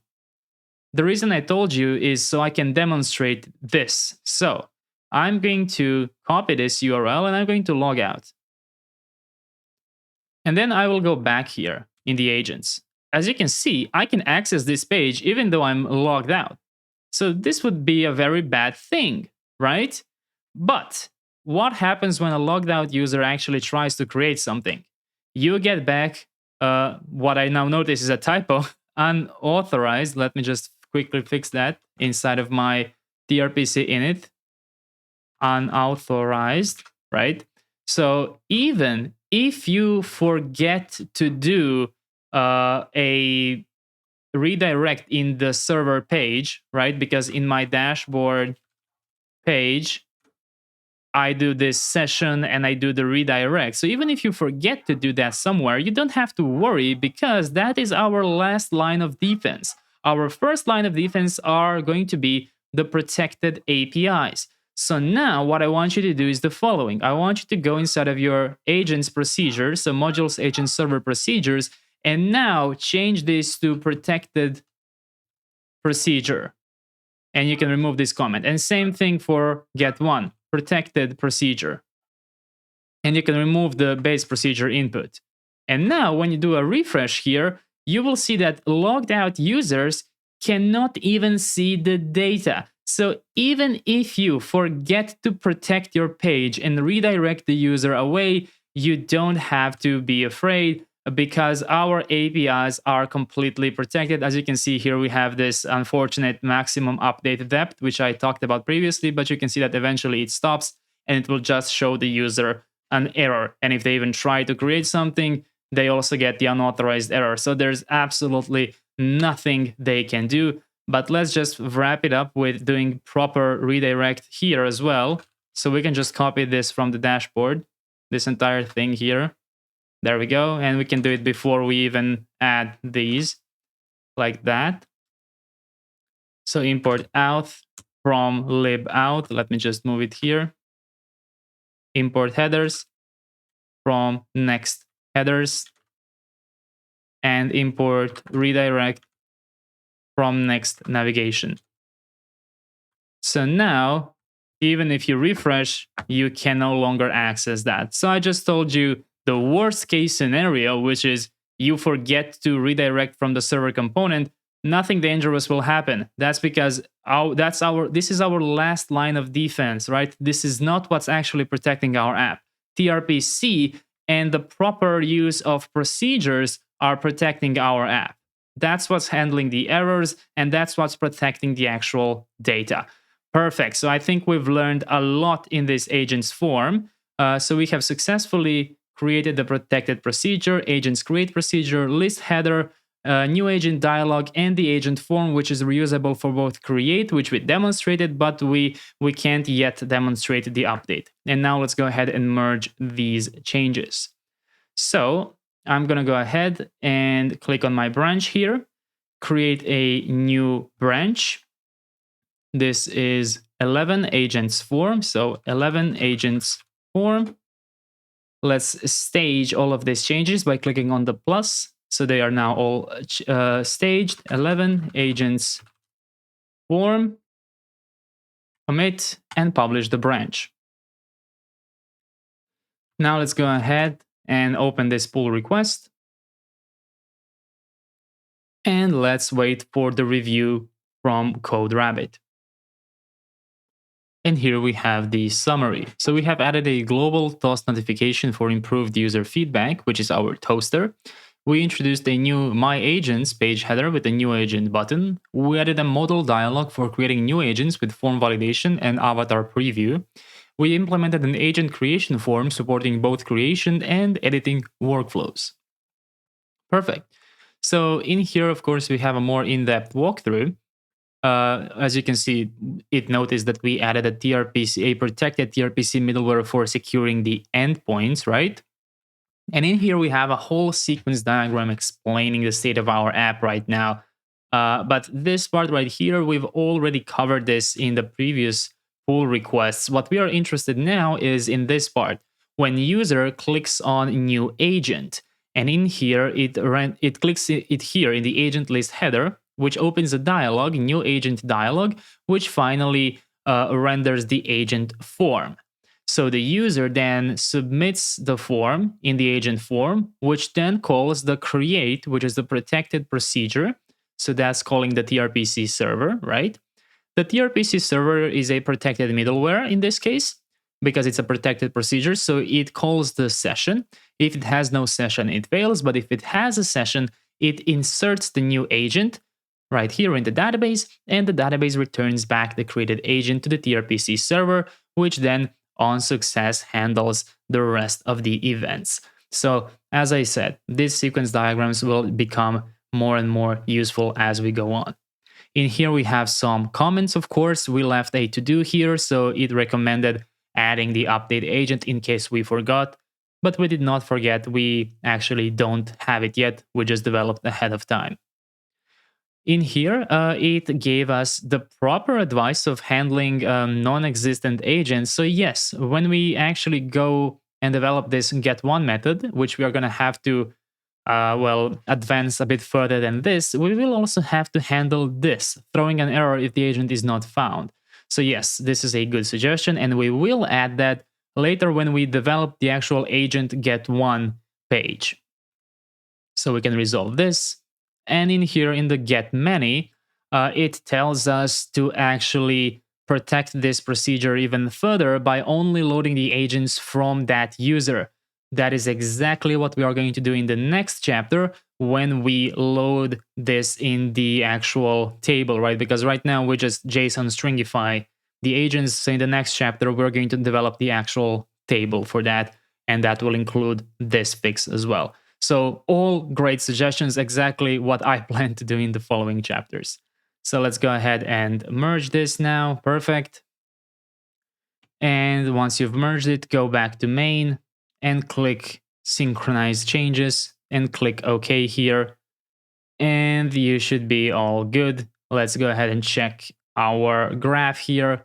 We just merged 11 agents form, which marks the end of this chapter. Amazing, amazing job, and see you in the next chapter. In this chapter, we're going to go ahead and develop the agents data table. This will include a nice display for existing agents, but also a nice empty state if no agents have been created. So the first step is to implement the data table component. Now, as you probably know already, inside of our source components UI, we have all Shadcn components, and that includes the table component.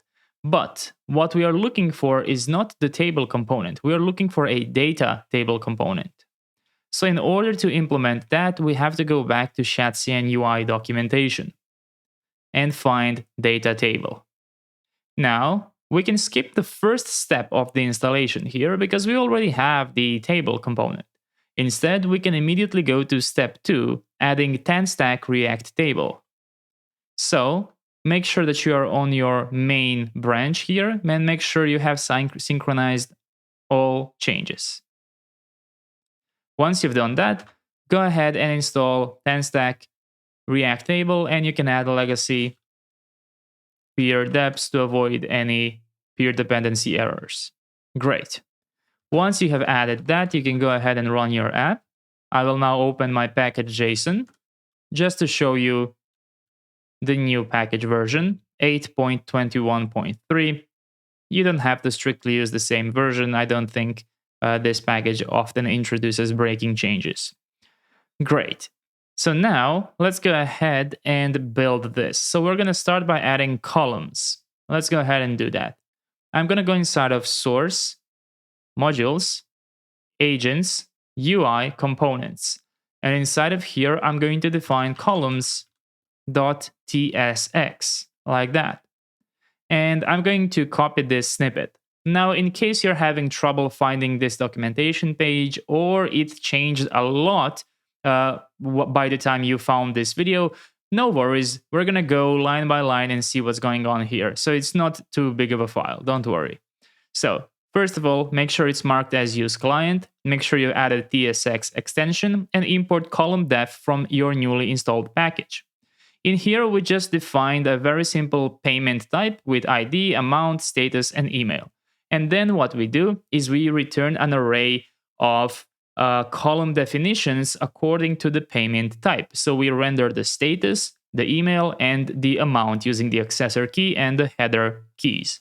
That's it. So the next thing we have to implement is the data table component. Let's go ahead inside of components and let's create data-table.tsx. And again, I'm going to copy this entire snippet and paste it here. And we're now going to go ahead and look at it. So first of all, use client, then the necessary imports from TanStack React Table, which are column def, flex render, get core row model, and use React Table. Then table, table body, table cell, table head, table header, and table row from components UI table, which is the component we looked at in the beginning to confirm that we have it. We then created a generic data table props, which accepts any table data and any table value here. And after that, we export function data table, and we pass it these generics right here, and we destructure the columns and the data from the data table props, passing the generics. Our table constant is defined through use React Table, which simply accepts the data, the columns, and the core row model. Inside of here, we have a div with a class name rounded medium and border, and it encapsulates our entire table. Then we have a table from the actual components UI table inside a table header. And inside of the table header, what we do is we map over each of our header groups and we render out the table row. And then inside of this row, we go inside of the individual header group, inside of the headers, and we map out each individual table head, which would most likely be the column. So this would be status, email, and amount in table head components. We check if it's placeholder and render null. Otherwise, we use the flex render function, which we imported from TanStack React Table, and we pass in header, column def header in the first parameter, and header get context in the second parameter. And we end the table head and the table row. And we did the exact same thing for the table body here. You can see it's not anything more complicated. The only thing we do here is we do a length check. In case it is empty, what we do here is we just render an empty table row, and we give it some default height and text center here. And we also give it a proper call span, so it takes the entire width of our table. So I hope that this kind of made it easier for you to understand what's going on. And if you struggled finding the actual snippet, you can now find it here. So now that we have our data table, let's see what is the next step here. So let's go ahead and render that table, and let's also invent this get data, it seems. So this is how we're going to do this now. We're going to go inside of our views, agents views here, and we're going to render the data table component from that /components data table. And in here, we're not going to use this data. Instead, we are going to define our own data here. Let me just copy this. Let's just do const mock data and just do, something like this. ID, amount, status, it needs to be either pending or processing or success or fail. So make sure it matches this type like this, mock data, and just pass in the data to be mock data here. And you also have to pass in the columns. So columns will be the columns which we can import from .components columns like this. And let me just see if I did this correctly here. I think the problem here is in the mock data here. We have to assign it to be payment type. And we might have to, it's just payment. Okay. So let's import payment from the columns and set it as an array. There we go. Now you no longer have any errors here.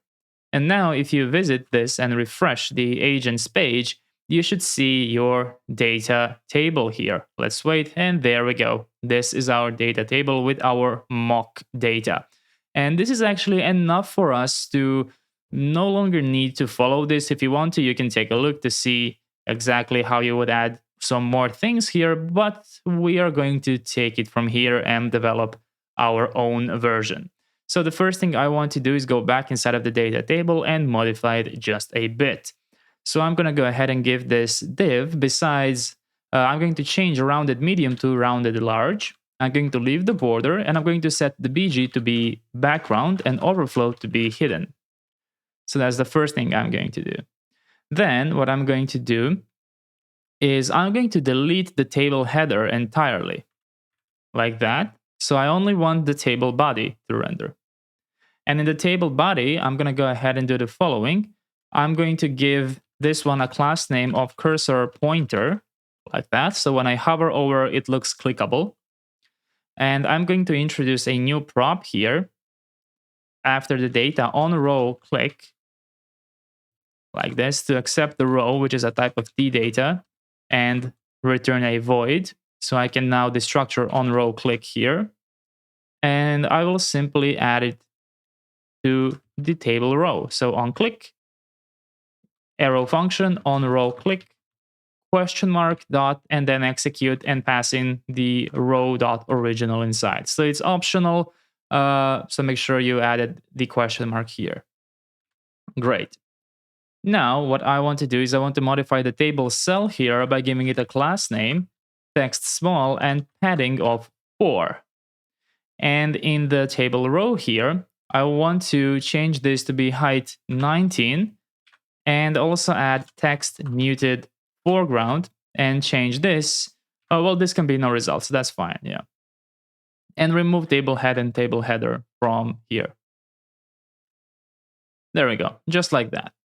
So now what I want to do is I want to go back inside of my agents view here and just start modifying this a bit. So give the wrapping div here a class name of flex1, padding bottom of 4, px of 4, md, px of 8, flex column, and gap y of 4. There we go. So looks a little bit better. What I want to do now is the following. I want to go inside of my columns, and in here, I'm going to modify this to no longer use this payment type. Instead, I will use agent get1 from the types, which we did in the previous chapter, right? Remember when I told you to create the get1 protected procedure? So we are reusing it one more time here as our column data type here. And now we're gonna go ahead and modify the actual columns here. So the first one we're going to render will be the name of the agent, and the header will be agent name. And now what we can actually do already is we can go back inside of the agents view here, and we can use this data. We no longer have to use the mock data at all. And you can remove this. There we go. And you can already see that you now have all of your agents here. So if you add a new agent, it will appear. There we go. So we are now rendering them inside of here. Perfect. So let's go back inside of the columns and let's improve the way the name field is showing. So we can do that by adding the cell property here, destructure the row, and render a div here with a class name, flex column and gap y of 1. Inside, another div with a class name, flex items center and gap x of 2. And then finally a generated avatar component, which is a self-closing tag. And inside of here, give it a variant of bots neutral, seed of row.original.name, and a class name of size 6. So make sure you have added this import here. And already you will see the avatars of your bots. Let's confirm. So test seems to be having, let's try test 2. It seems to be having this one-eyed robot.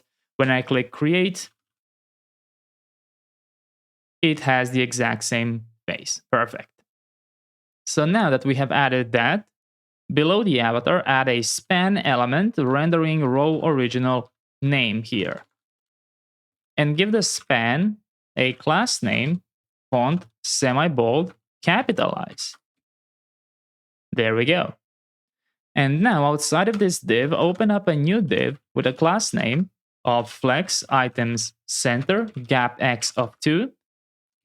And inside of this div, a new div with a class name flex item center gap x of 1. And in here, let's add a corner right down icon. Make sure you import this from Lucid React. And give this icon a class name of size 3 and text muted foreground. And then add a span element row.original.instructions. But give this a class name of text small, text muted foreground, maximum width of 200 pixels, truncate, and capitalize. So we are adding truncate so that it cuts off, right? And let's just see. So this should be corner down right icon. So make sure you don't do the same mistake as I did. Corner down right icon. There we go. So flex item center gap x1. Let's add maybe 1.5 here. Or maybe let's try 2. Yeah, maybe 2 is a bit better.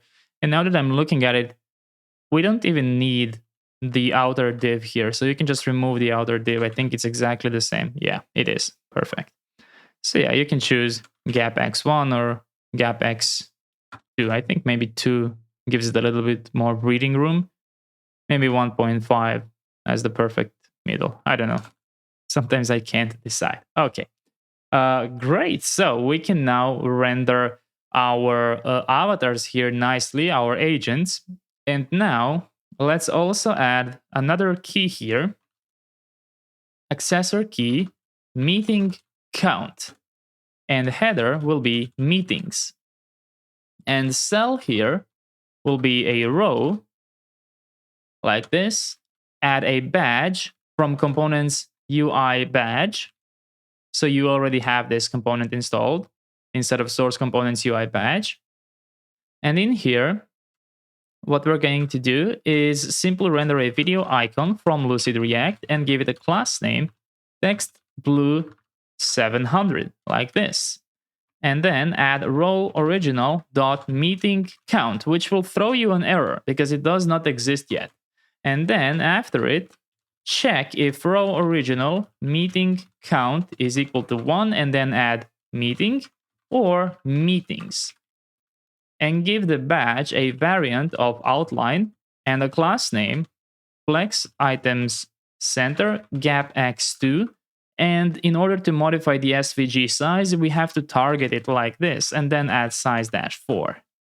So right now, you can see that it looks a little bit broken here. So let's go ahead and improve it by going inside of our procedures for the agent and finding the get one here. And in here, in the select, what we have to do is we have to add the meeting count option. And I think that we can just import SQL from Drizzle ORM, and for now, just like put a number 5. I think this will render the number 5. But what happens now is that our existing agent will only return this. And you can also put like a type of number here. But in order to preserve all other fields, we can use a spread get table columns from Drizzle ORM. So I imported SQL from here as well, and pass in agents. So now the existing agent has the meeting count, which is a number, and you no longer have any errors here. Now let's refresh and see. Looks like it's not yet working just because I'm not sure how to actually use this to mock a number. Let me just try something. What we can do for now, since this is obviously not working, we can do database dot $count agents, and I think we can just do this. Let's just count all agents. Will that give us a number? I'm still not getting any number. So how about I try agents where equals, and let's try user agents.user ID matches. We can now, since this is a protected procedure, we can now extract context from here, and we can pass in the context out session user ID.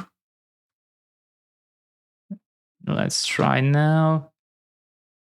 Okay, I can't get a number from here for whatever reason. So yeah, it's okay.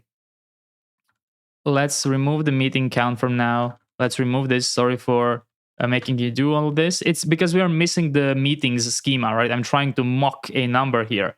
So we're just going to set this to be 5 meetings, for example.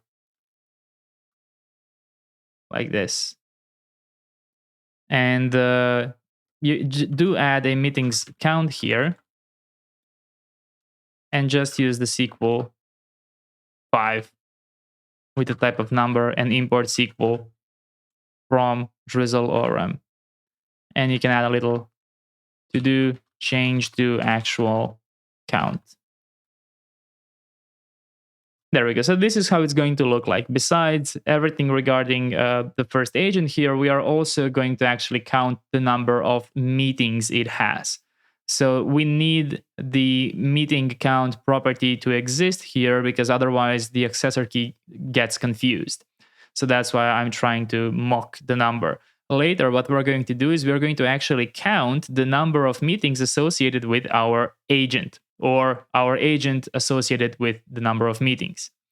Perfect. Yes, so this is what I wanted us to do. And now what we have to do is we have to implement the empty stage as well. So let's go ahead and let's go to neon.tech.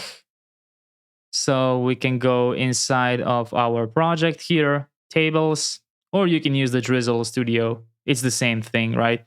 And let's go inside of agents, select all of them, and delete all agents. So it's completely empty. And now when you refresh here, you should see no results. But I want us to have this nice view as well here. So let's go ahead and go inside of here. I'm going to fix this error in a moment. Let's just wrap up the empty state, right? So I will leave this for later. In order to implement the empty state, we can get started faster by copying the error state. So let's copy the error state and let's paste it. Let's rename it to empty state, like this. And export const empty state, like that. And then what we're going to do is the following. I'm going to remove this part and just put flex column, item center, justify center.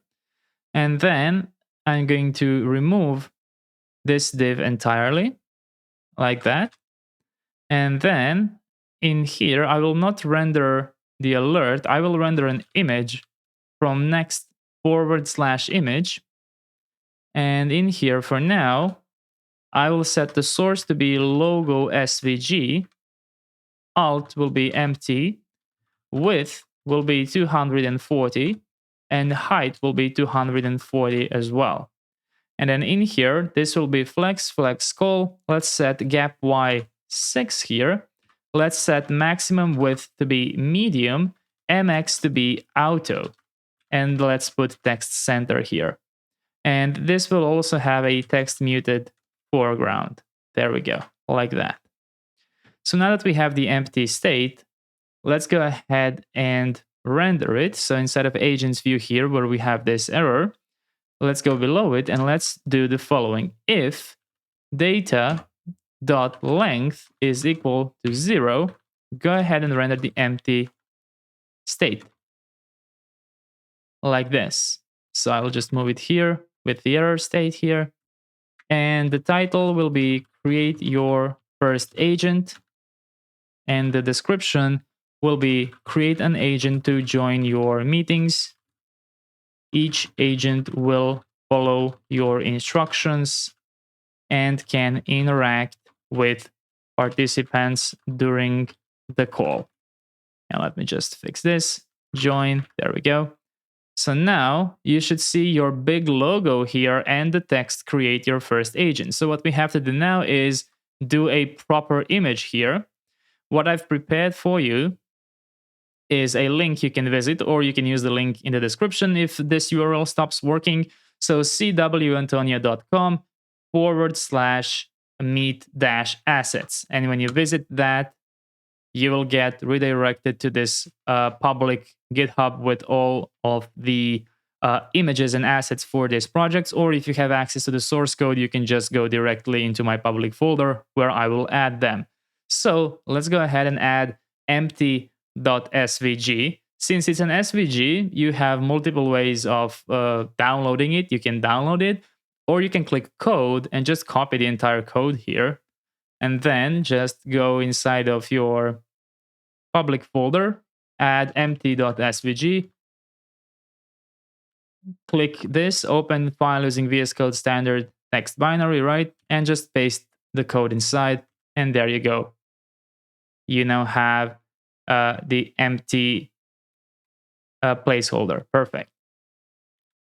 So now let's go back inside of empty state and let's use empty.svg. And there we go. Now you have the empty state. Create your first agent, create an agent to join your meetings. Each agent will follow your instructions and can interact with the participants during the call. And the moment you add a new agent, test, click create. And this will now refresh and you will no longer see that empty state. Perfect. Amazing, amazing job. So that's exactly what we intended to do. We added data table, empty state, and we obtained the assets. So in the next chapter, we're going to focus on this, the pagination, right? And also this, the filters. But that's going to be for the next chapter. Amazing job. And let's go ahead and create, review, and merge this pull request. So I'm going to go ahead and click on my branches here, create a new branch. This will be 12 agents data table, I believe. Yes. Let's go ahead and confirm we're on the new branch. Stage all changes here. Let's wait a second. There we go. Stage changes. 12 agents data table. Let's commit and let's publish this branch.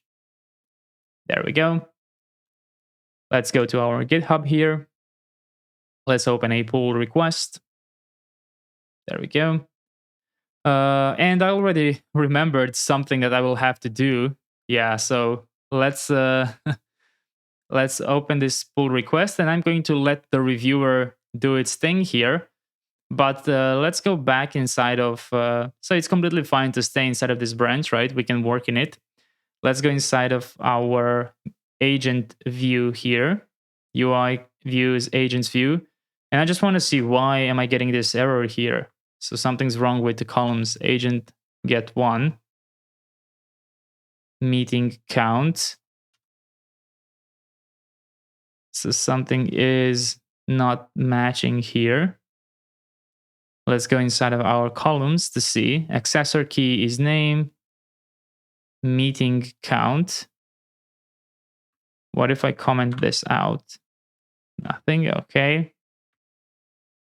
So for some reason, it's throwing an error here. I'm not exactly sure why, so I will experiment with this a little bit. We can leave it like this for now, actually. It's not too big of a problem. So I will explore this actually in the next chapter. So we're going to fix this error alongside adding our pagination and things. And here we have the code summary. So let's read the walkthrough. A new table display feature for agent data was introduced using the TanStack React Table library. This includes the new UI components for table columns, a generic data table, and an empty state. The agents view now renders agent data in a styled table, and the backend query for agents was updated to explicitly select columns and added a computed field, which is our mock meetings count. In here, we have a whole sequence diagram, but we already know how this works, right? And it goes even further, displaying the data table or the empty state here. And in here, it left some expected comments. It really doesn't like that we hard code this, so it gives us some action items: define or migrate a meetings table in your schema. We will be doing that very soon, but I do want to wrap up agents first. In here, it suggests adding an action button to the empty state, so this could be a good idea, but since we already have a new agent here, I kind of feel weird having another one, here. So I'm going to leave it like it is.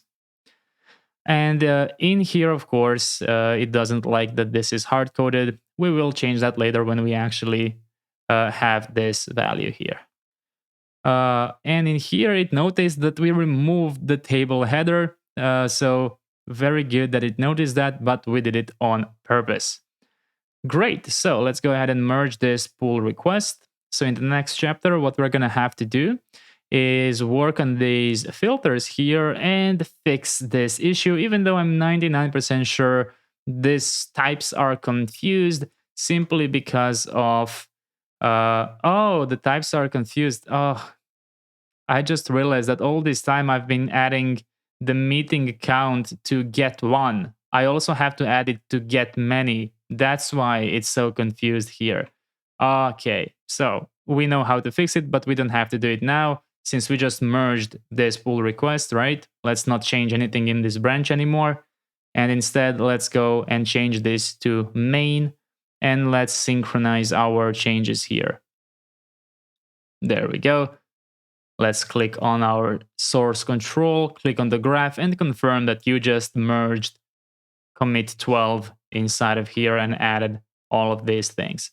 Perfect. So amazing job. Let's mark that as completed here and see you in the next chapter. In this chapter, we're going to implement agents filters.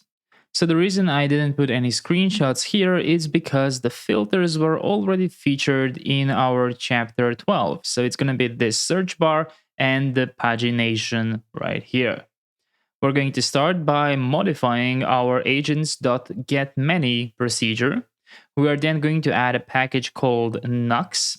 We're going to implement the UI components for the filters, which will include the search input and pagination. And we are then going to synchronize the React server component filters and client filters, because it's very important to do that when we do prefetching.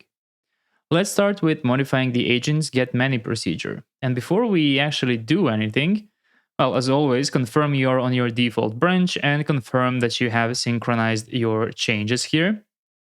And then head inside of modules, agents, UI, views, agents view. And in here, we have this bug. And the bug is because in the getMany procedure here, I don't have the meeting count. So what I'm going to do is I'm just going to copy what I did for the get1 and I will add it in here like this. And as you can see, immediately the error now goes away. And I think that now, so all that time in previous chapter, I was adding the meeting count in the get1 procedure, and I was so confused why I couldn't read it in my table here. So I think that now once I add it to the getMany procedure, just a hard-coded number 5, I think that we can go inside of the columns. So inside of agents, UI components, columns. And I think that I can actually now try reading row. My apologies, let's destructure the row here. Row original meeting count. Can I do that now? Let's refresh. There we go. So number 5 is rendered here. So if I change this in the get many procedure to number 6 and refresh, it shows number 6. Perfect. So now we can go ahead and add that little tweak here. If row original meeting count is equal to 1, show meeting, otherwise show meetings. So it shows the proper, the grammatically correct text. Perfect. So that's the first issue fixed. We no longer have any errors inside of our agent's view. The second thing that we now have to do is go back inside of our get many procedures. And what we have to do is implement the proper filters here. So before we do .query, let's add .input here. And let's open up an object. So I think we already have Zod imported. Perfect. So now inside of here, we can add the filters. The first one will be the page, which will be a type of number. And the default will be 1, as in the first page. And for the page size here, we're going to add z.number with a minimum of 1. And let's add a maximum of 100. And the default of, let me just go back. And the default of 10. And then we're going to add search, which is a string, and nullish. Nullish, this one. Like this. And you can set the entire input to be optional. My apologies. So you have to go inside of this parenthesis and then put optional here. The reason I want to put optional is because we have default values for the page and the page size. So if the user doesn't want to pass any filters, they don't have to pass any filters, right? And also, here's another thing you have to be aware of. And let me just indent this a bit like this. I just want to format it a bit nicer so it's clearer which part is which. There we go, like this. So protected procedure has an input. Inside of that input, we have an optional object, which has 3 possible parameters: the page, page size, and search. Why did I add optional to the entire Z object? Well, for example, if we go inside of our agent form component, you might remember that in here, we do some invalidation here, right? Specifically, what we do is whenever we create a new agent, we refetch agents get many by invalidating it.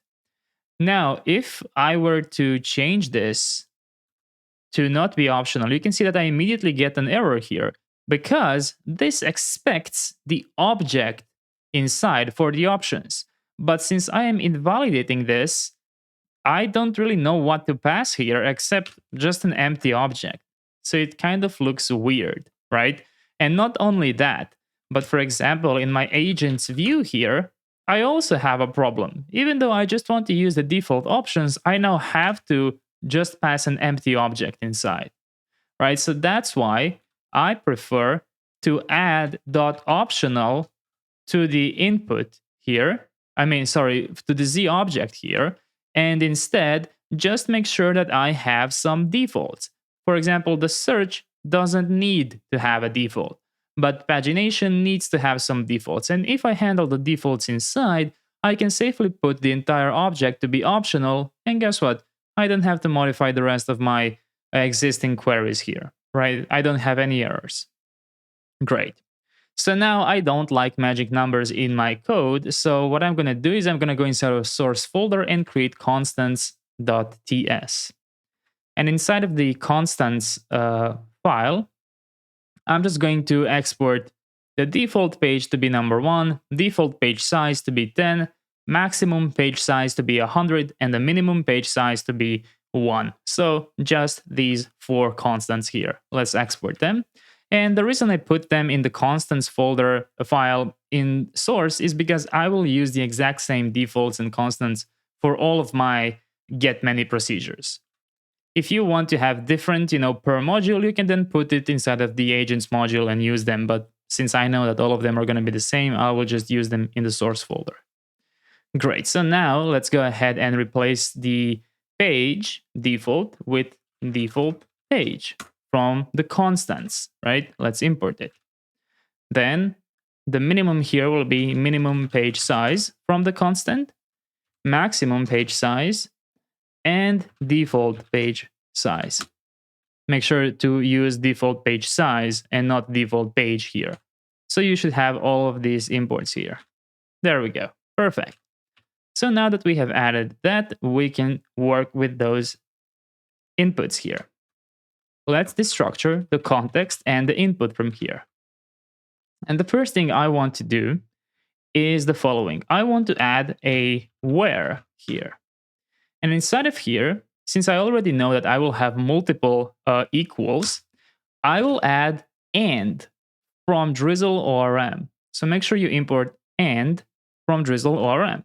And then I'm going to open this, and the first one will be an equals for agent's user ID to be equal to my context auth user ID, or you can use context auth session user ID, whichever you prefer. They're the same.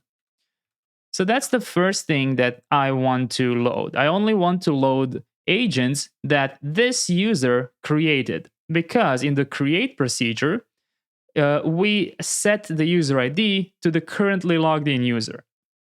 So that's how I know that this will work automatically. But besides that, we now also have some more filters like the search filter. So for this, we can check if we have the search, and if we do, let's use I like from Drizzle ORM. So make sure you add this import here. And let's go ahead and pass in agents.name like this. Open backticks. Go ahead and add percentages and render the input.search like this. And this will be input.search. Whoops. Like that. Otherwise undefined.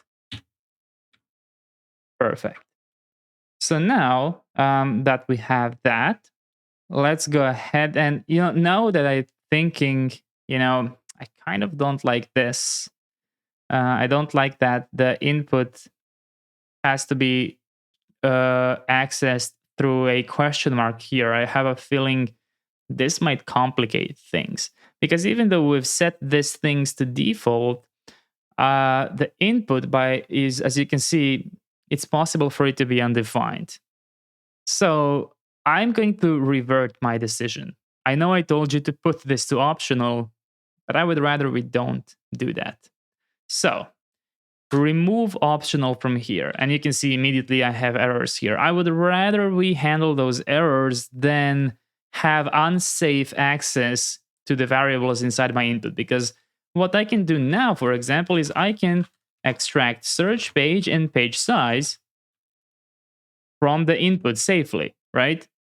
Whereas if this is set to optional, you can see this is any, right? Obviously, this doesn't work properly. So I don't know. I think I would rather do it like this, because now I have the proper information. I think one possible solution is to set the input like this, and then its number are undefined. But then again, I don't like working with values like this, because this is technically not correct. Page size will always be a default something. So it's obviously not inferring these things correctly. So that's why let's not use optional. I regret doing that, so I'm going to remove it now. And I'm going to instead do what I said I didn't like, but let's do it. So add this Z object to your protected getMany procedure. You can go ahead and destructure these items here, leave everything as it is, and let's fix our errors. So what you can do is you can search for agents.getMany, and you will find all the places you are using it. So let's start with the first place here. This is the source app dashboard agents page where we prefetch. What we have to do now is add the empty object inside.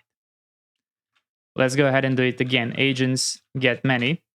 The second one is inside of the agent form. So inside of modules, agents, UI components, agent form. When we invalidate the queries, pass an empty object here. Great. And the last one is inside of the agents views. So source modules, agents, UI, views, agents view. And go ahead and pass that here. There we go. And we just resolved all syntax errors. And we can now safely destructure the search page and page size from the input here. And then I can do search here. And I can do search here. There we go. So it's easier for us to build these queries. Okay, so yeah, you can see me change my mind in real time now. Great. Now let's add order by here.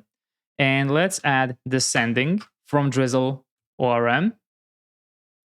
And in here, descend by agents.createdAt. And then combine it with descending agents.id. The reason we need the second one is for pagination. So let's add a limit to be page size here. And let's add an offset here to be, open parentheses, page -1 multiplied by page size. So each following page will offset the last result. And now let's calculate the total. So const total will be await, database, select, count, and use the count, not from console, use it from Drizzle ORM and execute it. So make sure you import count from Drizzle ORM. And add from agents here. And where, just go ahead and copy the query like this. But in here, we will not do any ordering or any limit or offset. So we are interested in the total number of items that we are working with. Because only with the total number can we calculate the total pages. So let's use math ceiling total, first one in the array, dot count, or what you can do is just destructure total like this. So then you can do total dot count, looks nicer this way, and divide it by page size. And then in here, instead of returning the entire data, what you're going to do is you're going to return items under data, total under total.count, and total pages as a separate last item. Great. And now that we have introduced this, we have to go ahead and fix again all the places that use get many. So let's search for agents get many. In the page, everything seems to be okay because we're not actually working with the data. Agent form, everything okay because we're not actually working with the data. Agents view, and we have some problems. The one we can fix immediately here is data.length. So now what we have to do is data.items.length. And in here, data.items as well. There we go. So that's how we fixed that issue. Now, let's refresh and let's see. There we go. I can only see one now. And let's go ahead and let's try creating some more elements here. For example, let's create 5 of them, just so we can try out our filters. Okay, so I have 5 agents, and I will go inside of my procedures, get many, and I will change the default page size here to be, for example, 2. So when I refresh now, you will see these 2 right here. And even though I entered the exact same name for them, which is a coincidence, you can see by instructions that they are different agents here. Perfect. So we can now bring this back to 10 and just refresh. There we go. And also, you can now try and changing inside of use suspense query here. If you want page size, for example, you can do it here. But this is also where you will probably encounter this issue. And it says unauthorized. why does it say unauthorized? It seems like a pretty cryptic error for a very simple thing we did. We just used the options that were given to us. Well, the reason why is because you're using useSuspense_query. That means that it's expecting the data to be populated from somewhere. More specifically, data populated from dashboard agent's page prefetch. The difference is, in the server component, you prefetch without any explicit page size, but in here, you are fetching with the page size. So what happens is that this useSuspense_query notices, hey, I have different query options. That means I cannot guarantee that I will have the same result as the cache that was given to me. So I will fall back to useQuery. The problem is, one thing that doesn't get transferred when it does its internal fallback to useQuery is the headers, which means that it loses the authentication. So that's one gotcha, as we would say, right? That's one potential foot gun with using this and not being careful. So the error is very cryptic. It just says unauthorized. That's because we are authorized when we prefetch, but in here, we lose that chain of events because we have different query options. So in order to not throw an error, but to still attempt to load the data, what we do is we switch to useQuery.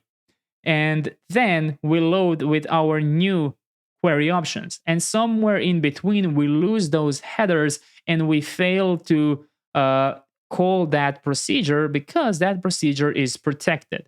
And then we get into this weird state where the data actually loads, but we still get this error, right? So it's kind of weird, but the fix is very easy. You just have to make sure that what you prefetch is exactly the initial state of what you expect in the useSuspense_query.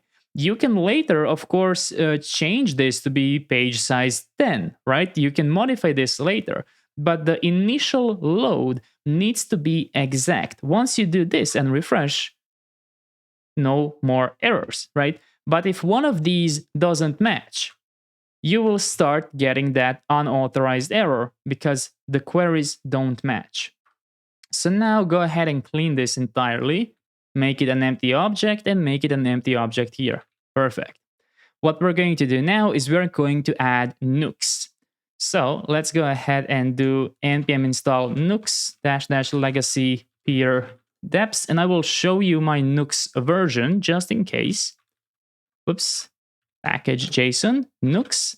So 2.4.3. The major version here is quite important because nukes 1, for example, is a completely different usage than nukes 2. So in case your nukes behaves very differently than mine, feel free to install nukes 2.4.3 to get the exact same experience as I do.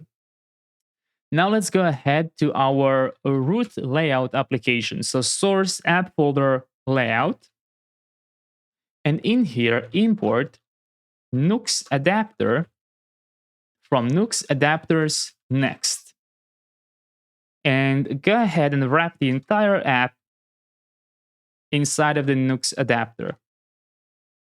There we go. And now you will see what nukes basically is. So what I like to do is I like to create a use filters hook inside of my respective module. So let's go inside of agents here and let's create hooks. And inside of here, go ahead and add use filters, or let's do use agents filters .ts like that. And inside of here, what you're going to do is import parse as integer, parse as string, and use query states from nukes. Export const use agents filters, and return use query states here, and pass in the search to be parse as string, dot with default empty string, and with options clear on default true. Copy and paste this and set the second one to be the page. And this will be parse as integer, like this. Oh, and this is an object, not an array, sorry. There we go. And with default, it's going to be a default page from the constants, like this. And clear on default will be true. So one thing that we are not going to add here is the page size. Why? Well, because Nux is basically a way to synchronize your search params, for example, search hello, with your use state. Let's call it like that. So we are basically going to use Nux as a way to synchronize the URL state with our React component, right? It's going to be a two-way binding where they will control each other in sync. But what I don't want is for the user to be able to append, page size 1 million and break our app.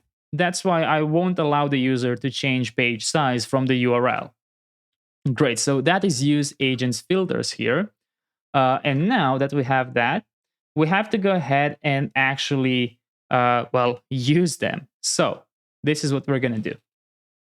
We're going to go inside of source, inside of modules, agents, and let's go inside of UI, components, agents, list, header, right here. And in here, I'm going to get the filters and set filters from use agents filters.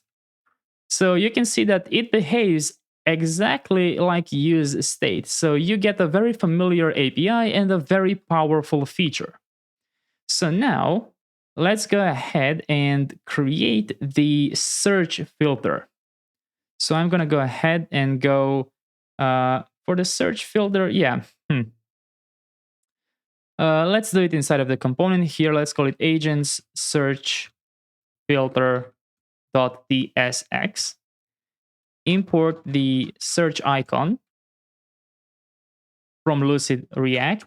Import the input component from components UI input, and import use agents filters from hooks. Export const search filter. Extract the filters and set filters from use agents filters. Return a div with a class name of relative. Render the input component here. Give it a placeholder of filter by name. Give it a class name of height 9, background color of white, width of 200 pixels, and PL of 7. Give it a value of filters.search. And on change, grab the event and call set filters just as you would set state, and set the search value to event target value. And then add a search icon from Lucid React. Make sure you add this import here.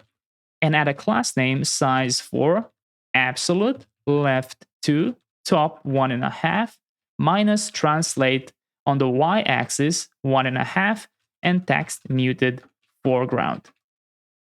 Great. Now let's go back inside of our agents list header here. And let's go outside of this div here and add a div with a class name flex items center gap x2 and padding of 1, and render the search filter component. And let's actually call it agents search filter, since the name is already agents search filter. And render it here. And now in here, you should see a text filter by name. And I want to bring your attention to the URL. So this is my URL at the moment. Whoops. Let's go here. This is my current URL. HTTP localhost 3000 agents. When I type test, you can see that it immediately changes to this. It appends the test there. And if I change this to test 123, so if I change my URL this time and press enter, you will see that this is a two-way binding, meaning that whatever I change in the URL will appear here, and whatever I change here will appear in the URL.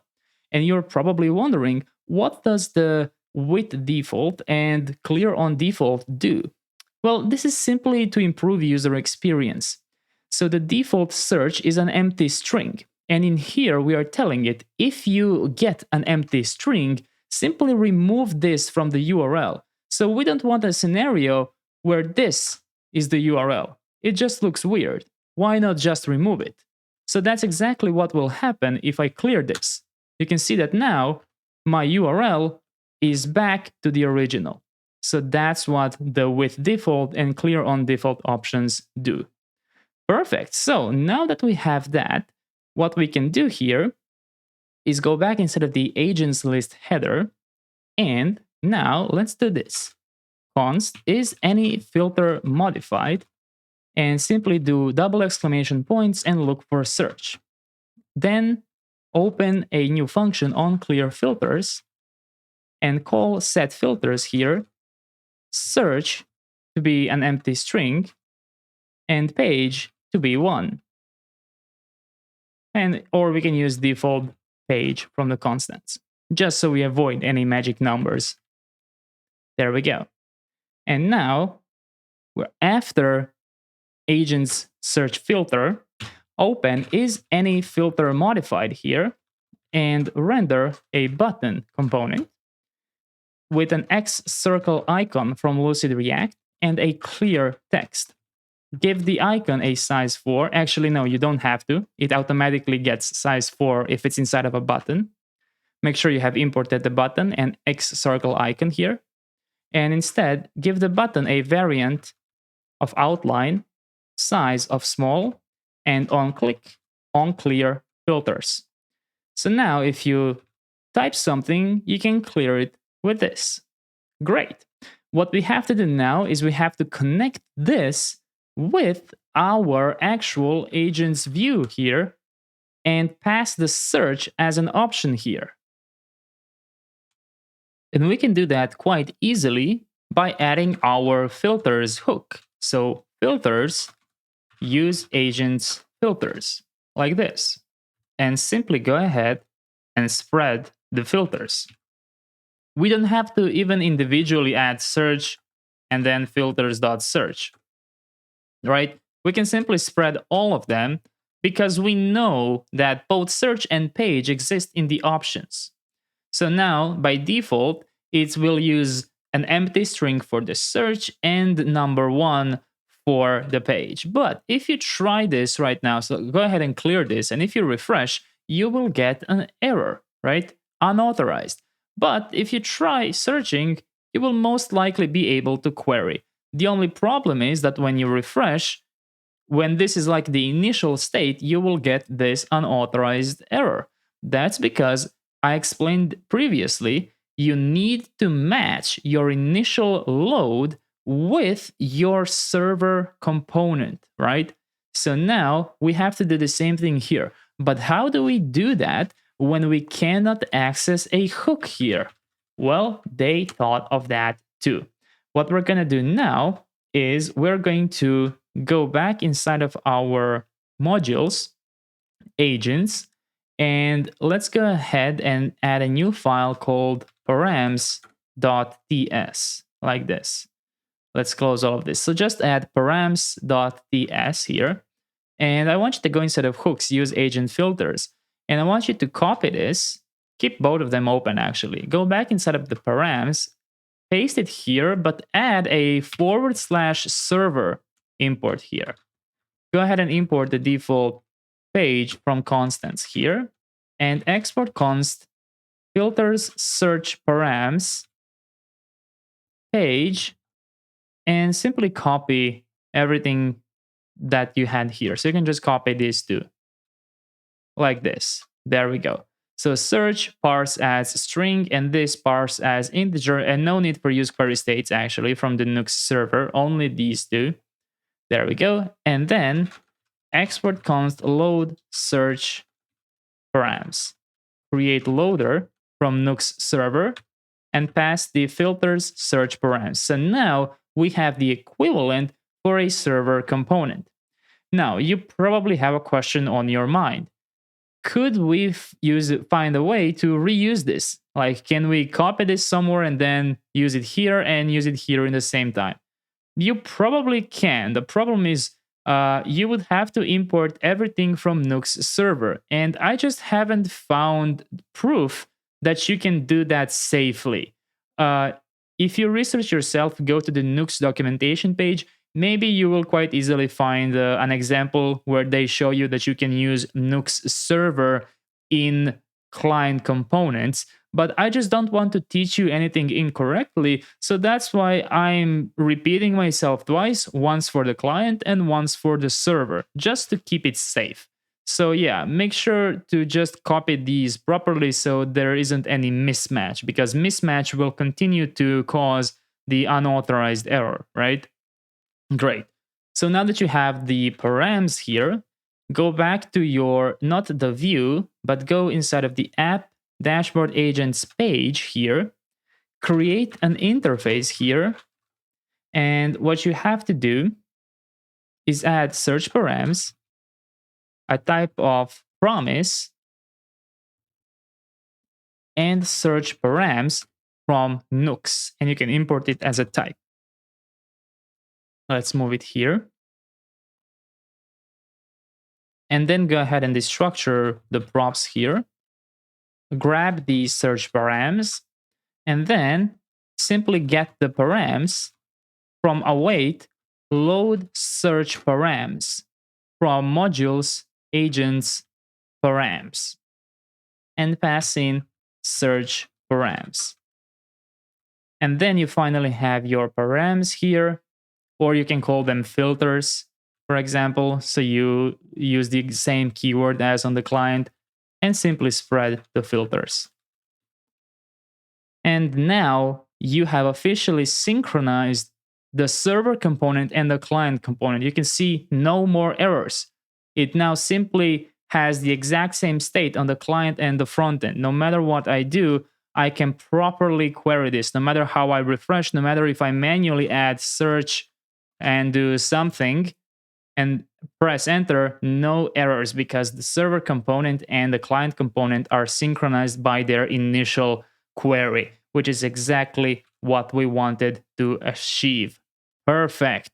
And just one important thing to know, load search params does not validate the search params, just in case you were wondering, right? Now, let's go ahead and let's wrap this chapter up by adding pagination, because we just added search, and now we also have to add pagination. So let's go inside of the agents view here. And instead of the use agents filters, let's also extract the set filters here. And then just below the data table here, let's add data pagination here. It doesn't exist yet. We're going to create it. And let's prepare the props. The page prop will be filters.page. The total pages will be agents, data total pages. And on page change will be a function which accepts the page and simply calls set filters with the new page. Now let's go ahead and implement the data pagination component here. So I'm going to call this agents data pagin. Actually, we can call it data pagination .tsx, data-pagination here, like that. And let's first of all define our props. Page is a number, total pages is a number, on page change is a function which will set filters with the new page here.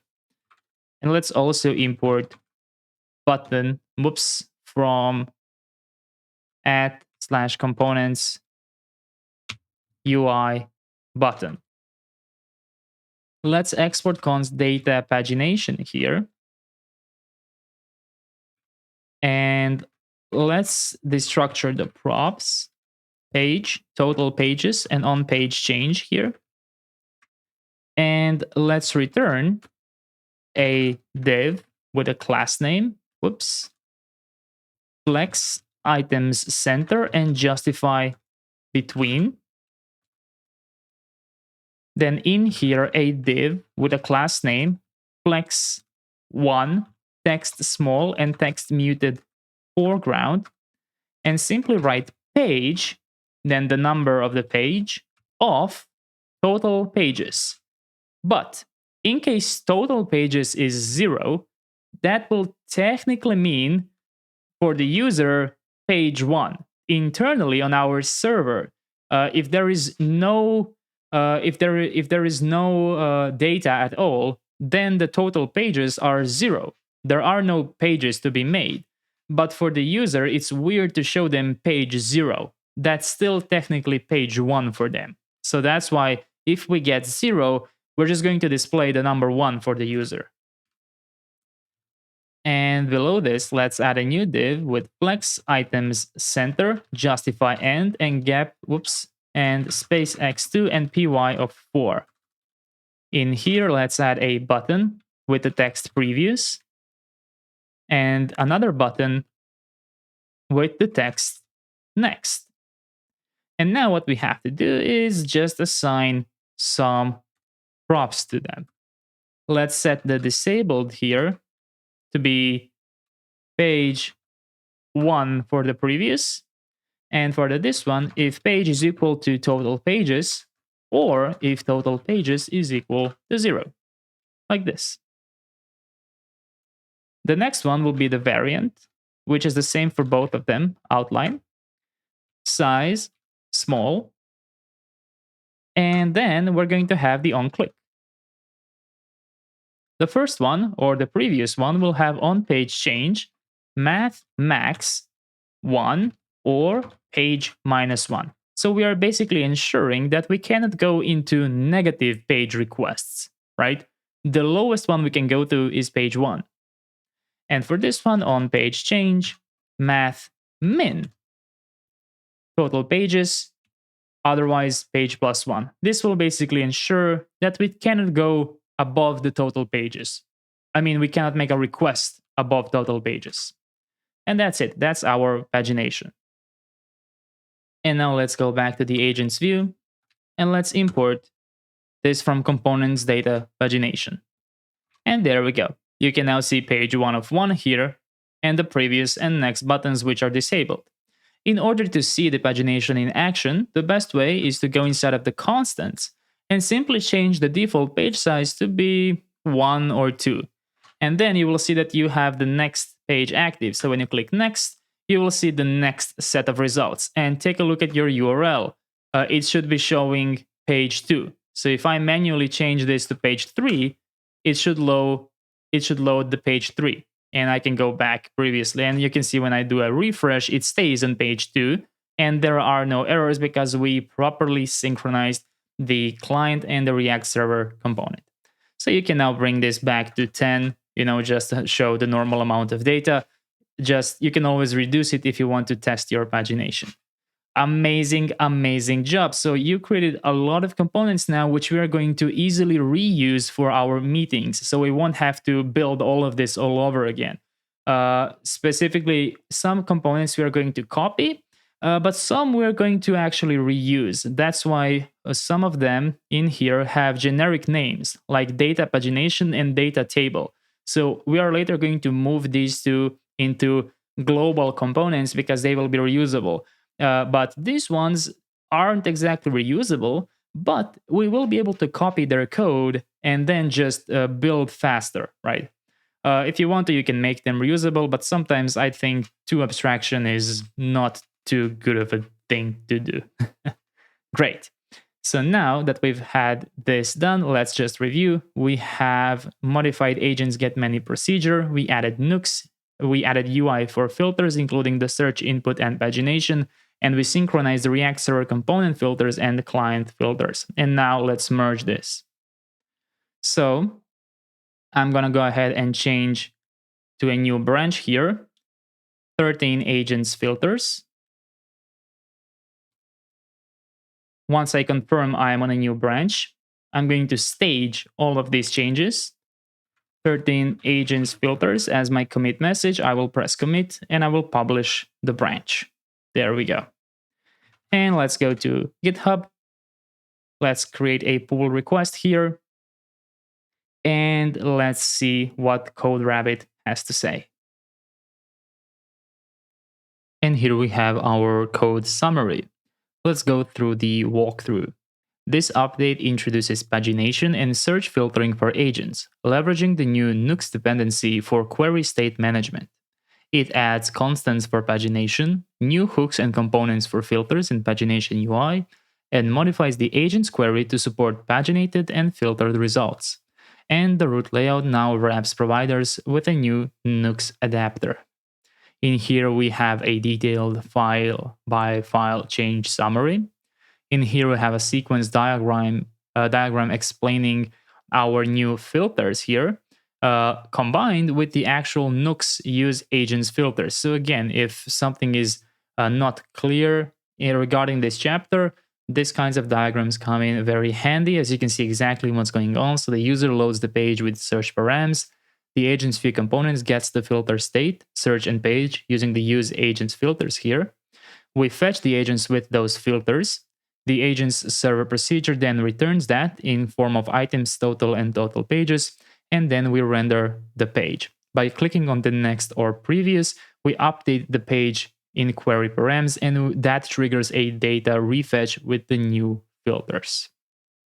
And no comments. That means we did a very, very good job. So we can safely merge this pull request. Perfect. Once this pull request has been merged, let's go back inside of our IDE. Let's go inside of our default branch. In my case, that is main. And let's go ahead and hit synchronize changes right here. And then you can go inside of your source control, open the graph, and confirm that you just merged the agents filters. There we go. Perfect. So that marks the end of this chapter. Amazing, amazing job, and see you in the next one.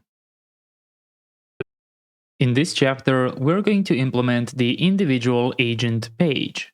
This will include modifying the existing agent's get1 procedure, creating the agent ID server component page, adding a data table redirect on click, creating the agent ID client view. What we are not going to do is implement the actual edit and delete functionality. We are just going to prepare the UI for that. So let's start by modifying agent's get1 procedure. As always, ensure that you are on your default branch and feel free to synchronize changes before beginning, just so you are sure that everything is up to date. After that, let's go inside of our modules, agents, server, procedures. And let's go inside of get1 protected procedure here.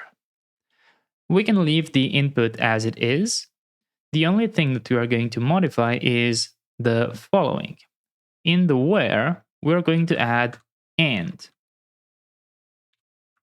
We already have and imported from Drizzle ORM. Let me just go back to my get1 here. And let me collapse this like this so it's easier to keep track of. Inside of this and query, the first one will be to make sure that we are loading the agent for the ID that we pass in the input. But the second one will be to ensure that the agent's user ID is the same one as context. Whoops, we need to extract context from here because this is now a protected procedure. So make sure you change this to protected procedure if you haven't. Context.auth.user ID.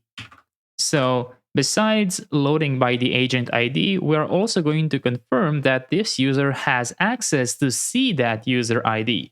And the way we do that is by checking if that user is the author, the creator of that agent. And then what we're going to do is if there is no existing agent, let's throw new tRPC error, which you can import from @tRPC/server. And in here, return a code not found and a message agent not found. Like that. There we go. And you can leave the meeting count to be a dummy number still. We are later going to change it. Now that we have that, let's go ahead and let's implement the agent ID page. So we're going to go inside of app folder, dashboard, agents, and create a new folder inside of square brackets agent ID. Be mindful of the capitalization here, because the way you write the variable inside will be the way you will access it. So if you put a lowercase I, you will need to use a lowercase I in the code. If you put an uppercase I, you will have to use the uppercase I. So just be mindful. Let's create a page.tsx inside of here. And let's go ahead and create an interface props. And the params will be a type of promise. And inside agent ID, which is a string. So this is what I was talking about. It needs to be agent ID because we named this folder agent ID inside of square brackets, right? So then this will look like localhost 3000/agents and then 123. And then 123 will be the agent ID. So it's basically kind of an unhard-coded part of the URL. So dynamic part of the URL. That's the word I was looking for. Let's go ahead and do a default export here for the page. Let's add the props here. Let's get the params. Let's turn this into an asynchronous method. And let's go ahead and destructure the agent ID await params. There we go. Now, let's go ahead and do the prefetching. So query client is get query client from tRPC server.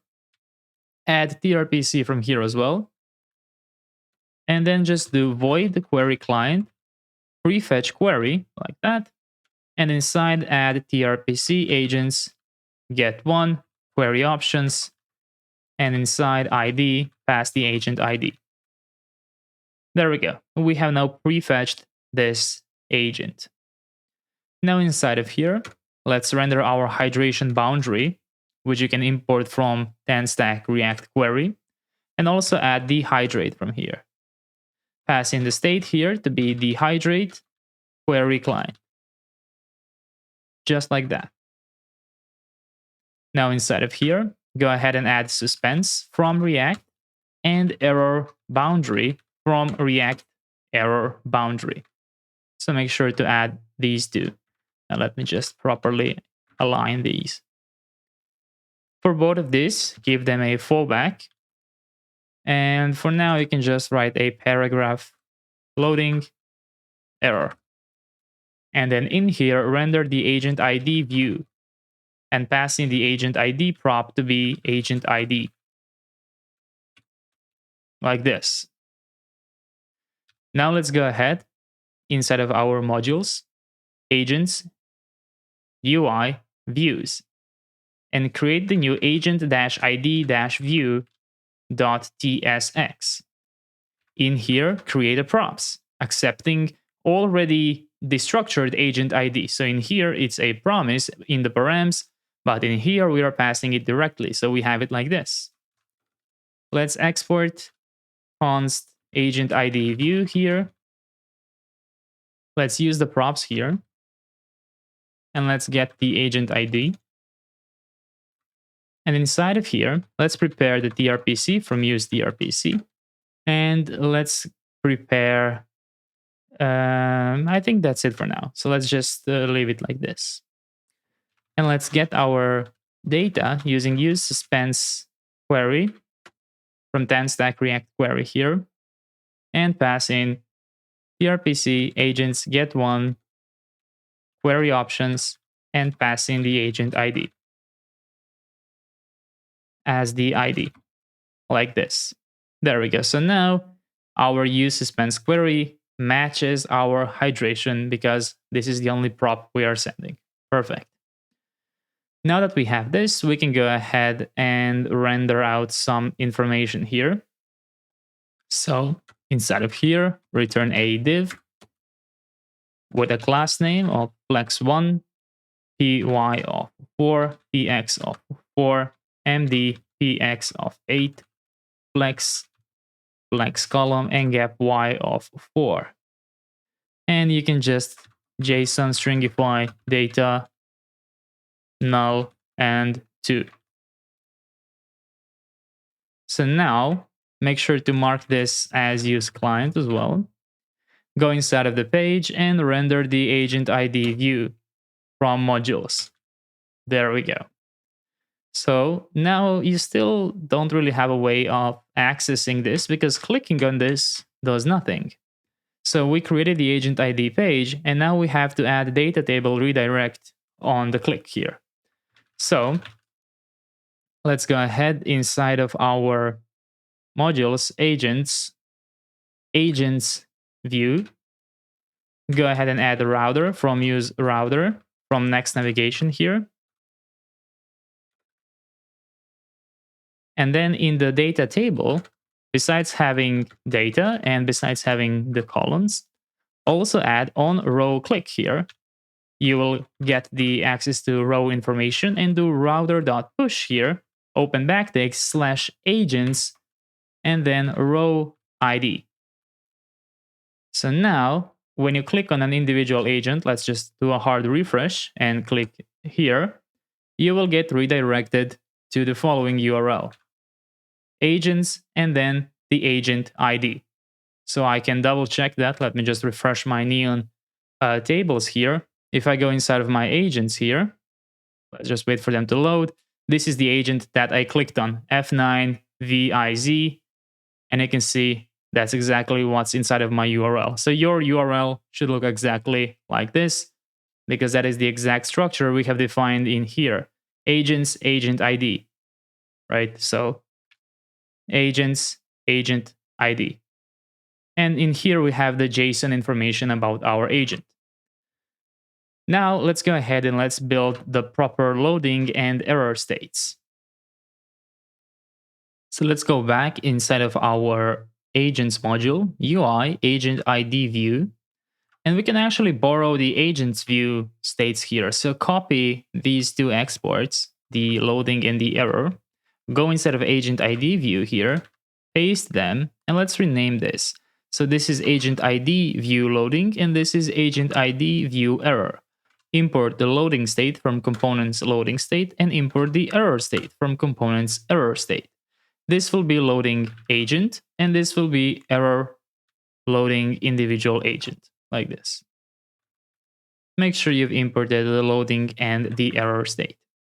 Now that you have these two, you can go inside of your page here, and we've added these placeholders. So now let's add the actual agent ID view loading.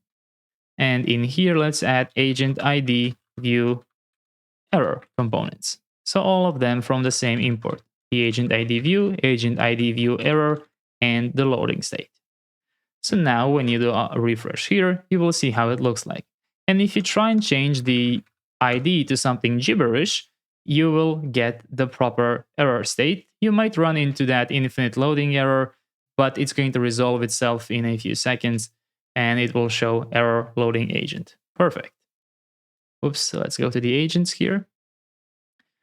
And just select some proper agent now so you can see the data.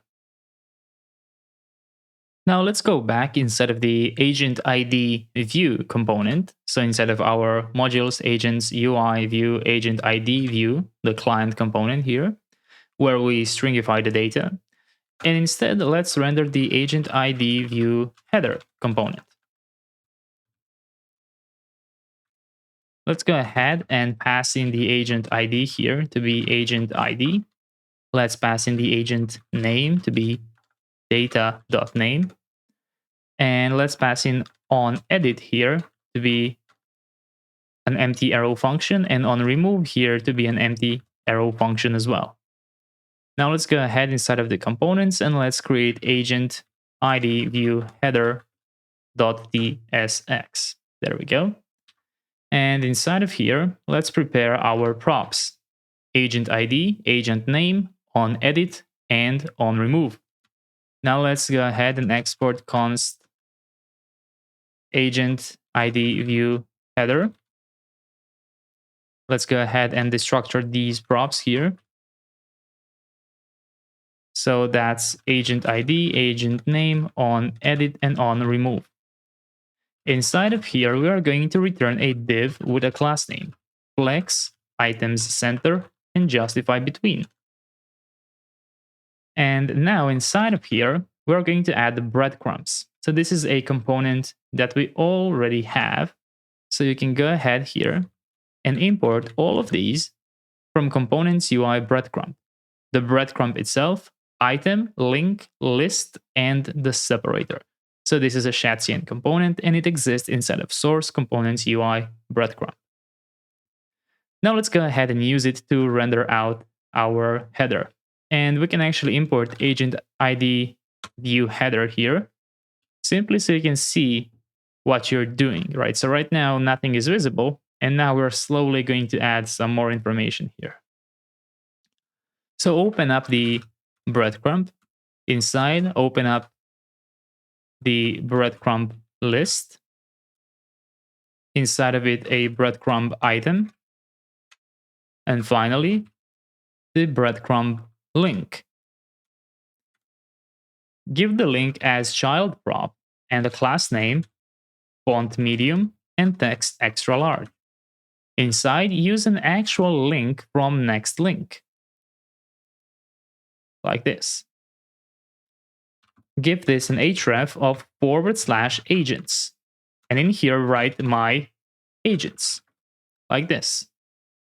So now you have a text which says my agents. And when you click on it, you are redirected back to the agents page. So you can see when you click on something, you will have this left. Perfect. Now, let's go ahead outside of this breadcrumb item and let's add a breadcrumb separator here. And let's add a chevron right icon. Let's go ahead and give this a class name. The breadcrumb separator, let's give it a class name of text foreground, text extra large, font medium, and target the SVG using this method here, SVG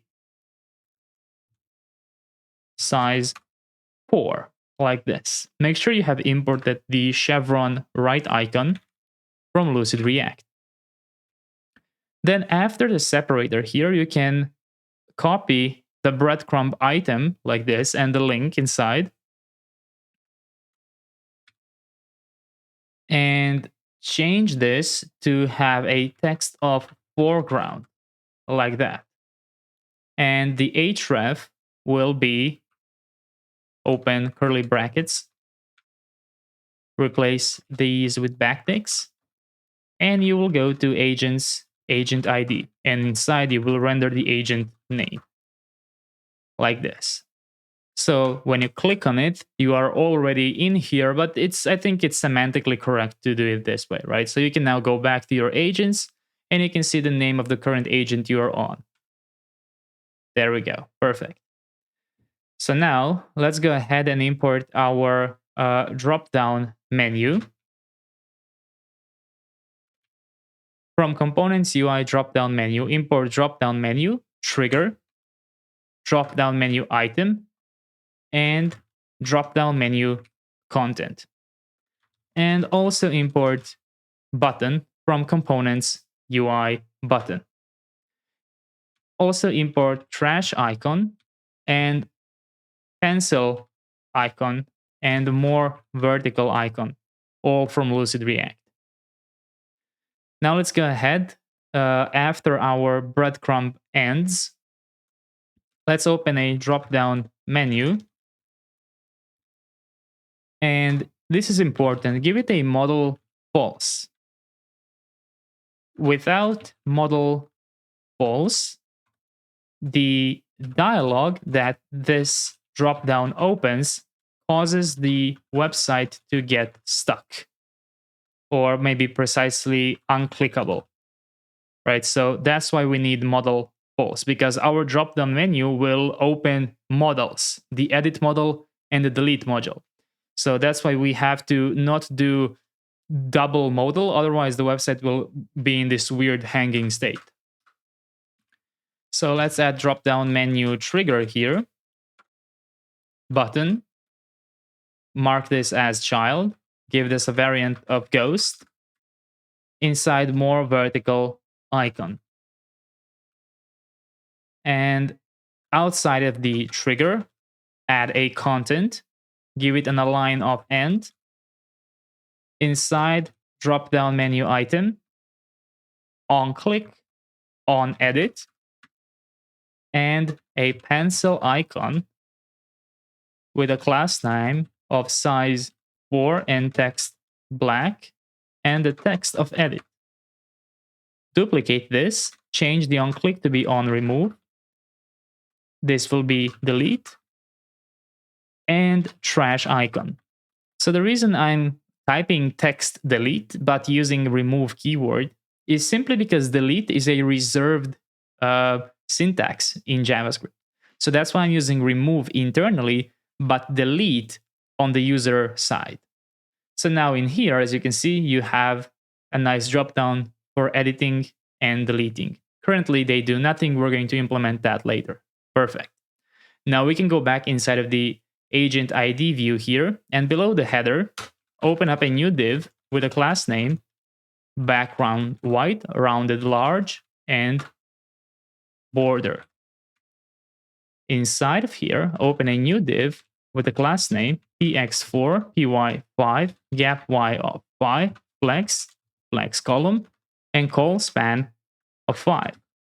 Inside of here, a div with a class name, flex items center, and gap x of 3. Let's render our generated avatar component, which is a self-closing tag.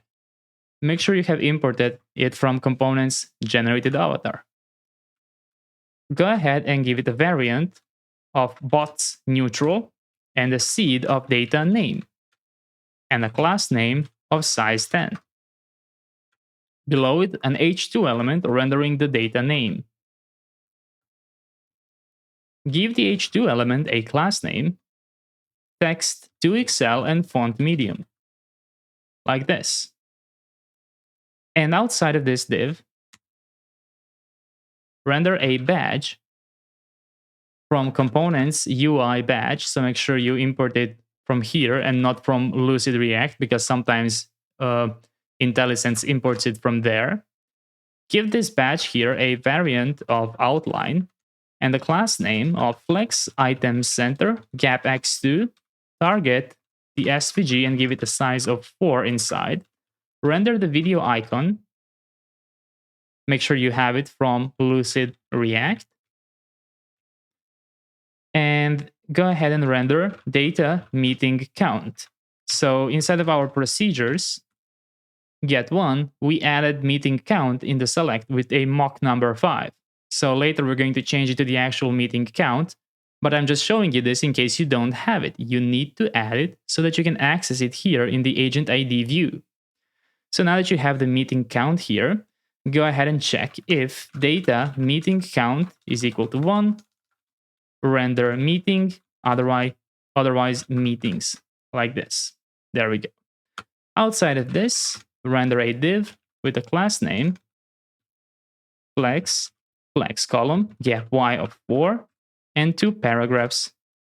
First one with the label instructions, and the bottom one with the actual data instructions. Give this one a class name of text large and font medium, and this one a class name of text neutral 800. And there we go. Now let's just give this video icon here a class name of text blue 700. Perfect. So this is our agent view. You can see that it matches exactly what we see here, but in a different layout. And now in the next chapter, we will be able to edit it and to delete it. Great, amazing. I think that's all we wanted to do here. Let's just see this error that I'm having here. It looks like I'm not using more vertical. That's right, because I'm using the more vertical icon. Okay, so basically I added an invalid import here. Perfect.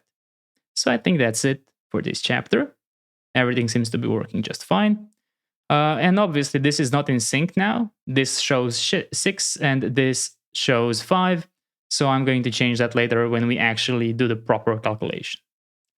So we've added this and we've added this, and now let's merge this.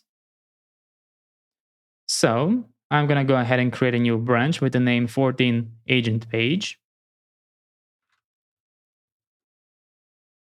I'm going to stage all changes once I am on the new page here. I will add a commit message and I will publish the branch. And now let's go ahead and open a pull request. And let's see what our code reviewer has to say. And now let's read our code summary. We introduced a detailed agent view page with loading and error handling states. We added a header component for the agent detail view, featuring breadcrumb navigation and an action menu with edit and delete options. We enabled navigation to an agent's detail page by clicking on a row in the agents list. We also improved data security by ensuring only agents owned by the current user can be accessed. So this is referring to us modifying the get1 procedure. In here, we have a more in-depth walkthrough. We have a short sequence diagram explaining how when the user clicks on an agent row, we access the agent view. We use router push agent's agent ID to get to the agent detail page. In here, we load the agent detail page using a React server component. And then we basically fetch the agent data later on, but we have it in the cache, so it's much faster. And then we return agent data or error. And depending on that, we show either the agent details, loading, or the error UI. And it also noticed a related PR here for our agent's setup. So it's pretty cool how it keeps context of all of our previous work. So it knows what we are actually developing. And in here, we have a request from them to verify that we know what we are doing because we set the model to false. So you can see that when you add a comment, it doesn't tell you that you made a mistake. It just asks you to verify. So pretty nice noticing of the comment here. And of course, it tells us to add a proper comment here to implement this and not just leave it like that. And that's exactly what we will do in the next chapter. So let's go ahead and merge this pull request. And once you've done that, go ahead inside of your main and synchronize the changes.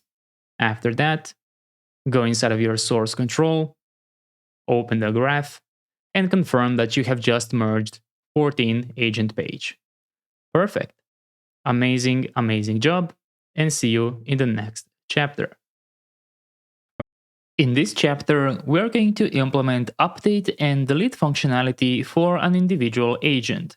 This will include adding agents.remove procedure, agents.update procedure, and the actual edit and delete UI. So let's start with adding these procedures. As always, ensure that you're on your default branch and feel free to synchronize the changes to ensure that you're up to date. After that, let's head inside of our modules, agents, server, and inside of the procedures. And let's implement the remove procedure. So this will be a protected procedure, and it's going to have an input of z.object and simply accept ID, which is a type of string. Add a mutation, destructure the context, and the input. Let's go ahead and get the removed agent here by using await database.delete agents where and go ahead and add and. The first one will match the agent's ID for the input ID, and the second one will confirm that the agent's user ID is the currently logged in user, so that only we can remove this user and no one else. Go ahead and add returning here. If there is no removed agent here, throw new tRPC error, code not found with a message agent not found. Otherwise, return the removed agent back to the client. Perfect. Now let's go ahead inside of our modules agent schemas, and in here, let's export const agents update schema. And let's reuse the agent's insert schema and simply extend it by also requiring an ID. Give it a minimum length and a message ID is required. Like this. Now let's go back inside of our procedures here and let's implement the update protected procedure. So the update protected procedure will have an input of agents update schema. Make sure to add this import. And in here, add a mutation, asynchronous, destructure the context and the input here. Let me just move this comma to this place. And you can obtain the updated agent here by using await database update agents, set everything in the input, where, and you can just copy the same logic as here. So the matching agent ID with the matching author, and make sure to put returning here. If there is no updated agent, you can throw the same error as here, agent not found, and then return updated agent. And just like that, we have implemented our procedures. Let's go ahead and mark them as complete. Now let's go ahead and implement the delete UI as it is a bit simpler. So what I want to do is I want to go inside of an individual agent here, and I want to go inside of the agent ID view. So inside of modules, agents, UI, views, agent ID view. And in here, let's go ahead and prepare some things. Let's add the router to be use router from Next navigation. And let's add query client to be use query client from TanStack React query. So I'm just going to move this here. There we go. Make sure you have added use query client and use router from Next navigation. And then what we're going to do is we're going to add a remove agent method by using use mutation. So make sure you have imported use mutation from TanStack React query. Inside of the use mutation, go ahead and pass tRPC.agents.remove and open up mutation options. Inside of the mutation options here, oh, and let's just see. Looks like I have accidentally been doing this. Let me just fix this. Use mutation, use query client, use suspense query. Okay. I think that's all I need. Yes. Perfect. So let's go back inside of the remove agent here, and let's add on success here to do the following. Let's use query client.invalidate queries. And the first thing we want to invalidate is our get many. And add query options here and pass in an empty object inside. Then I want to invalidate something that we don't yet have. So I'm just going to add a comment to do invalidate free tier usage. And after we've done that, let's do router.push /agents like this. And you can mark this as async, and then you can mark this as await, so it will push after it invalidates the query. And on error here, obtain the error and do a toast, which you can import from Sonar. So move it here, toast.error, error.message. And just like that, you have implemented the remove agent method. So if you want to, technically, you could already call on remove here. So you could do remove agent, mutate, and pass in the ID to be agent ID. So for example, if you were to do this, delete, and try one more time because I have two of them with the same name. There we go. So there, it's definitely working, right? The problem is there is no confirmation, right? The moment you hit delete, it immediately deletes. So if you are fine with that, no problem. But I want to go a step further and I want to add the confirmation message.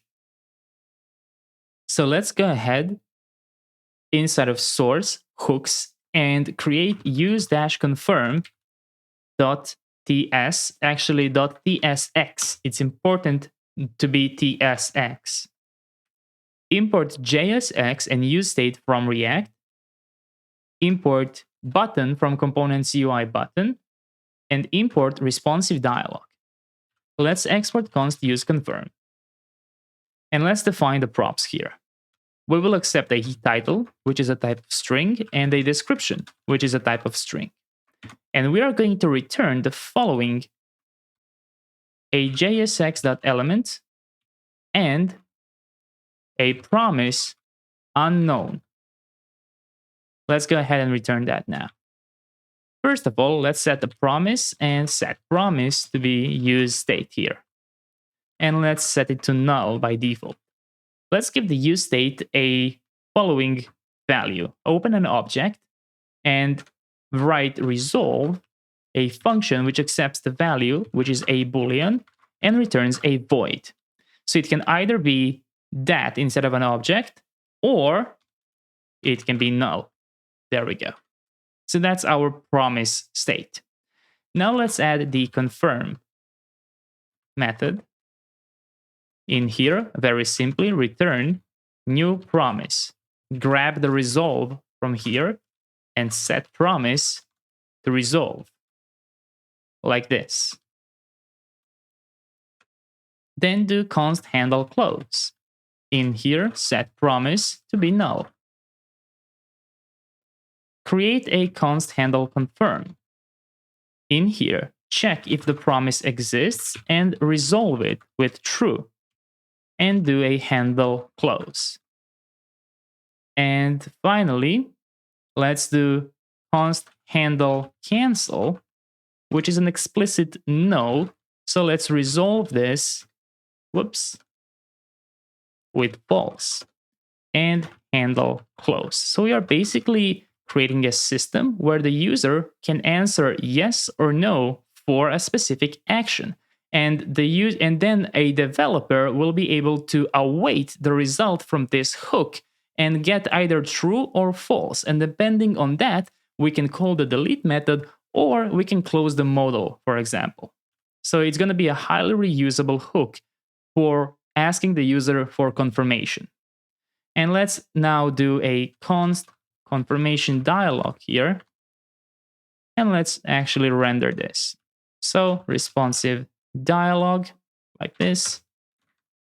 Let's pass in the open to be promise not null. On open change to be handle close. Title will be title. Description will be description. Inside of it, open a div with a class name padding top 4, full width, flex, flex column reverse, gap y of 2, lg, flex row. My apologies, this is not flex col. Remove this. So just flex column reverse. But on large devices, it's going to be flex row, gap x2, items, center, and justify end. Inside of here, add a button, cancel, and below it, confirm. For the cancel button, give it an on-click of handle cancel, variant of outline, class name of full width on LG with auto. In here, let's copy these attributes and paste them here. Change the on-click to be handle confirm, remove the variant, and just leave the class name. And finally, return the confirm dialog and the confirm method in an array. And you should have no errors here because we correctly matched all the types here. So let's finally see how this will be used. Agent ID view, let's go back here. And let's go ahead now and do the following. So after remove agent, let's do const use confirm. From hooks, use confirm. And let's go ahead and give the first prop, are you sure? And let's go ahead and do description.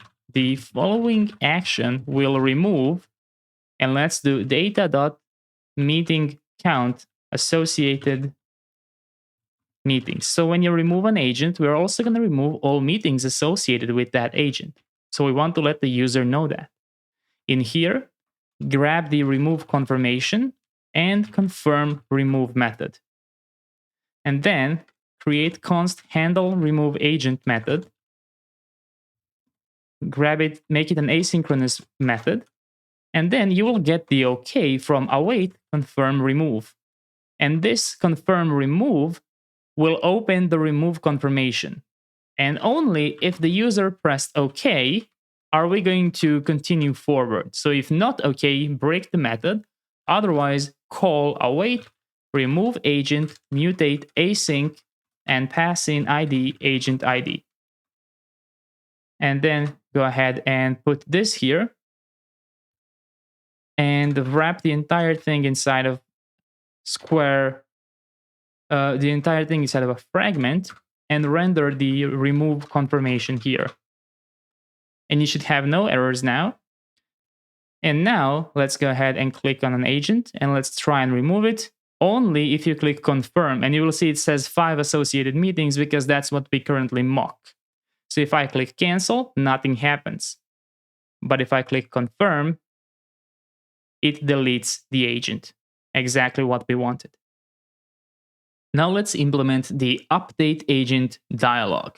So let's go inside of our agent UI components and let's copy the new agent dialog and let's paste it here.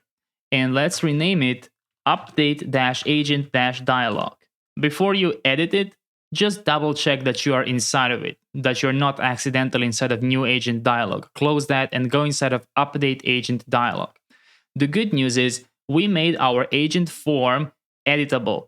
So it will also edit as much as it will create for the first time. The problem is we don't have the update agent mutate added here. So that's the only thing we're going to have to modify. So now go back to the update agent dialog and let's rename this from new agent dialog to update agent dialog. Change the title to edit agent, and this will be edit the agent details, like this. And the only difference here is that we're going to have initial values here, and that will be a type of agent get1 from the types, and it will be required, right? You cannot edit these if you can't load the initial values here. So go ahead and pass the initial values, which are optional for the agent form because it can be used both with or without them.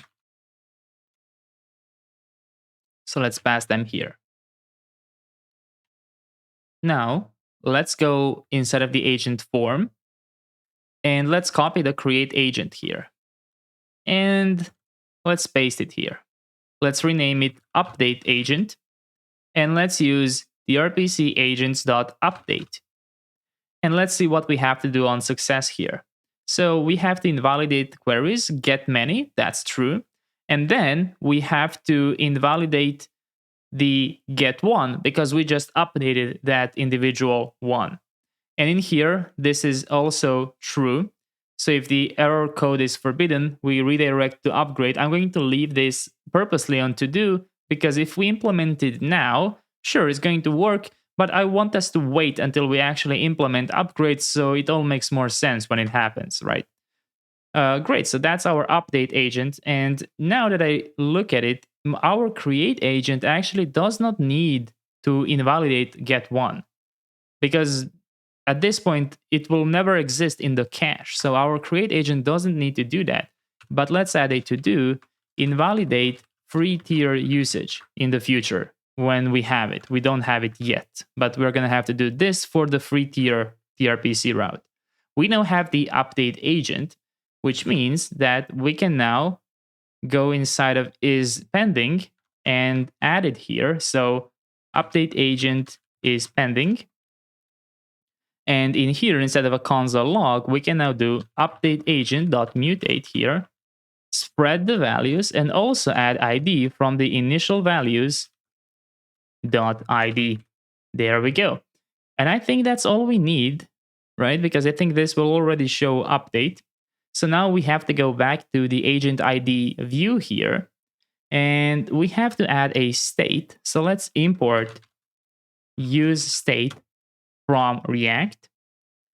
Great, and let's just add this field here, update agent dialog open, and set update agent dialog open from use state with a default of false. And what we're gonna do now is simply below the remove confirmation, let's add the update agent dialog. So make sure to import it. And now let's go ahead and just pass some props to it here. So that's gonna be open, update agent dialog open. On open change, set update agent dialog open, and the initial values will be the data. And there we go. Now on edit, modify this in the header to be set update agent dialog open to be true. And let's try it out. So make sure you have at least one agent. This one is called a new agent. I will click edit here. And there we go. You can see how it auto-filled all information, and it says edit and it says update. So a updated agent, 1, 2, 3, let's try this. So let's click update. And the moment of truth, there we go. Seems to be working just fine. And this is invalidated as well. Amazing. We have officially wrapped up our agents entity. The only thing left is to properly count the meetings. We're going to do that after we add the meetings schema. Amazing. So let's go ahead and see what we have to do. We added edit UI and delete UI, and now let's merge this pull request. So I'm going to go inside of my graph as usual. I'm going to click on my branch. I will create a new branch, 15 agent update and delete. So 15 agent update delete. Once I'm on the new branch, I will click plus to stage all the changes, and I will write a commit message. And let's click commit and publish branch. There we go. And then let's go to GitHub. Let's open a pull request here. And let's see what our reviewer has to say. So let's see what we've done in this pull request. We added the ability to edit and remove agents, including the edit agent dialog and confirmation prompts before removal.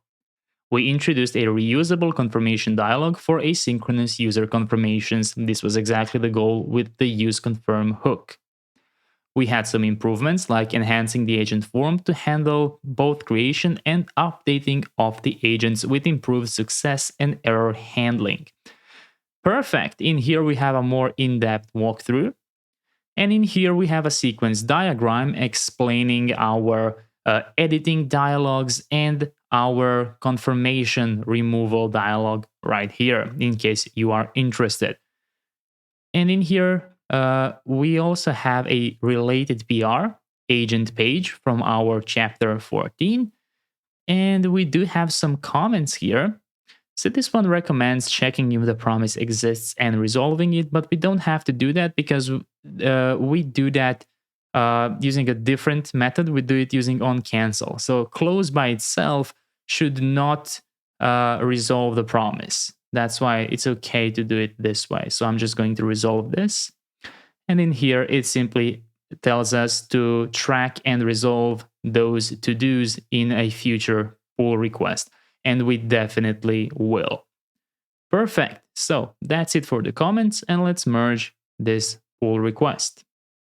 And after you've merged the pull request, you can go back to your main branch, whatever is your default branch, and synchronize the changes. And as always, go inside of your source control, graph, and confirm that you just merged that. And here we have our use confirm hook. Perfect. That wraps up this chapter. Amazing job, and see you in the next one. In this chapter, we are going to implement the meetings into our project. This chapter will include setting up the schema, module, procedures, and the meetings pages. So let's start with our schema.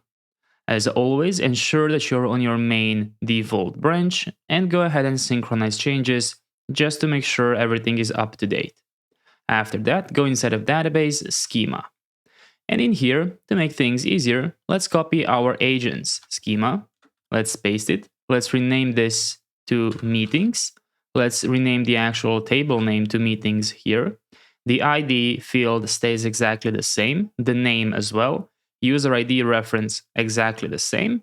And then we can copy the user ID reference and simply add the agent ID reference and make sure to name this table agent_ID. And the reference will be to the agents.id table. Besides the agent reference, which also has the onDelete cascade, meaning if an agent is deleted, this meeting will be deleted too, let's also add a status. Now the status will be a special enum, which we have to create. So let's go above here and create a const meeting status to be a type of PG enum from Drizzle ORM PG core. Inside of here, let's go ahead and add meeting_status and open an array. In here, we're going to set upcoming, active, completed, processing, and canceled. Now we can use the meeting status as our type for the status here.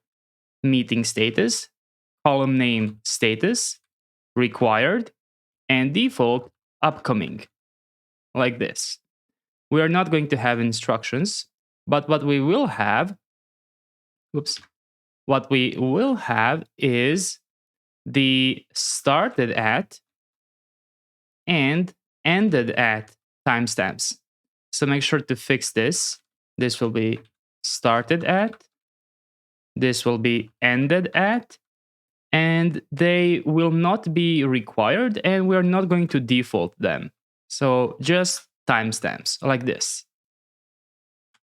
Besides that, let's also add transcript URL, which is a type of text, transcript_URL, copy and paste this, and make a recording URL. And add recording URL here as well. And last one will be the summary, which is a type of text summary. So none of these fields here are required because all of these will exist only after we switch to completed mode, right? Only after the meeting has been had will we be able to append the proper status, started at, ended at, transcript URL, recording URL, and the summary. Great, so make sure you have the agent reference, make sure you didn't forget to change the name of any column here, make sure none of them are repeating. And now let's go ahead and push this to the database. So I'm gonna go ahead and do npm run database push like this. And this will add the new schema to our database. And I seem to be having an error here. Meeting status does not exist. So let's see what I did incorrectly here. So pg enum meeting status. First of all, let's also add export const here. I think we need to do this as well, simply because we are using the entire schema in some places. But let's just save this file. Let's shut down our app and let's try again. There we go. So I'm not sure which one of these changes did it. Maybe it was the export, maybe it was just saving the file again and shutting down the app.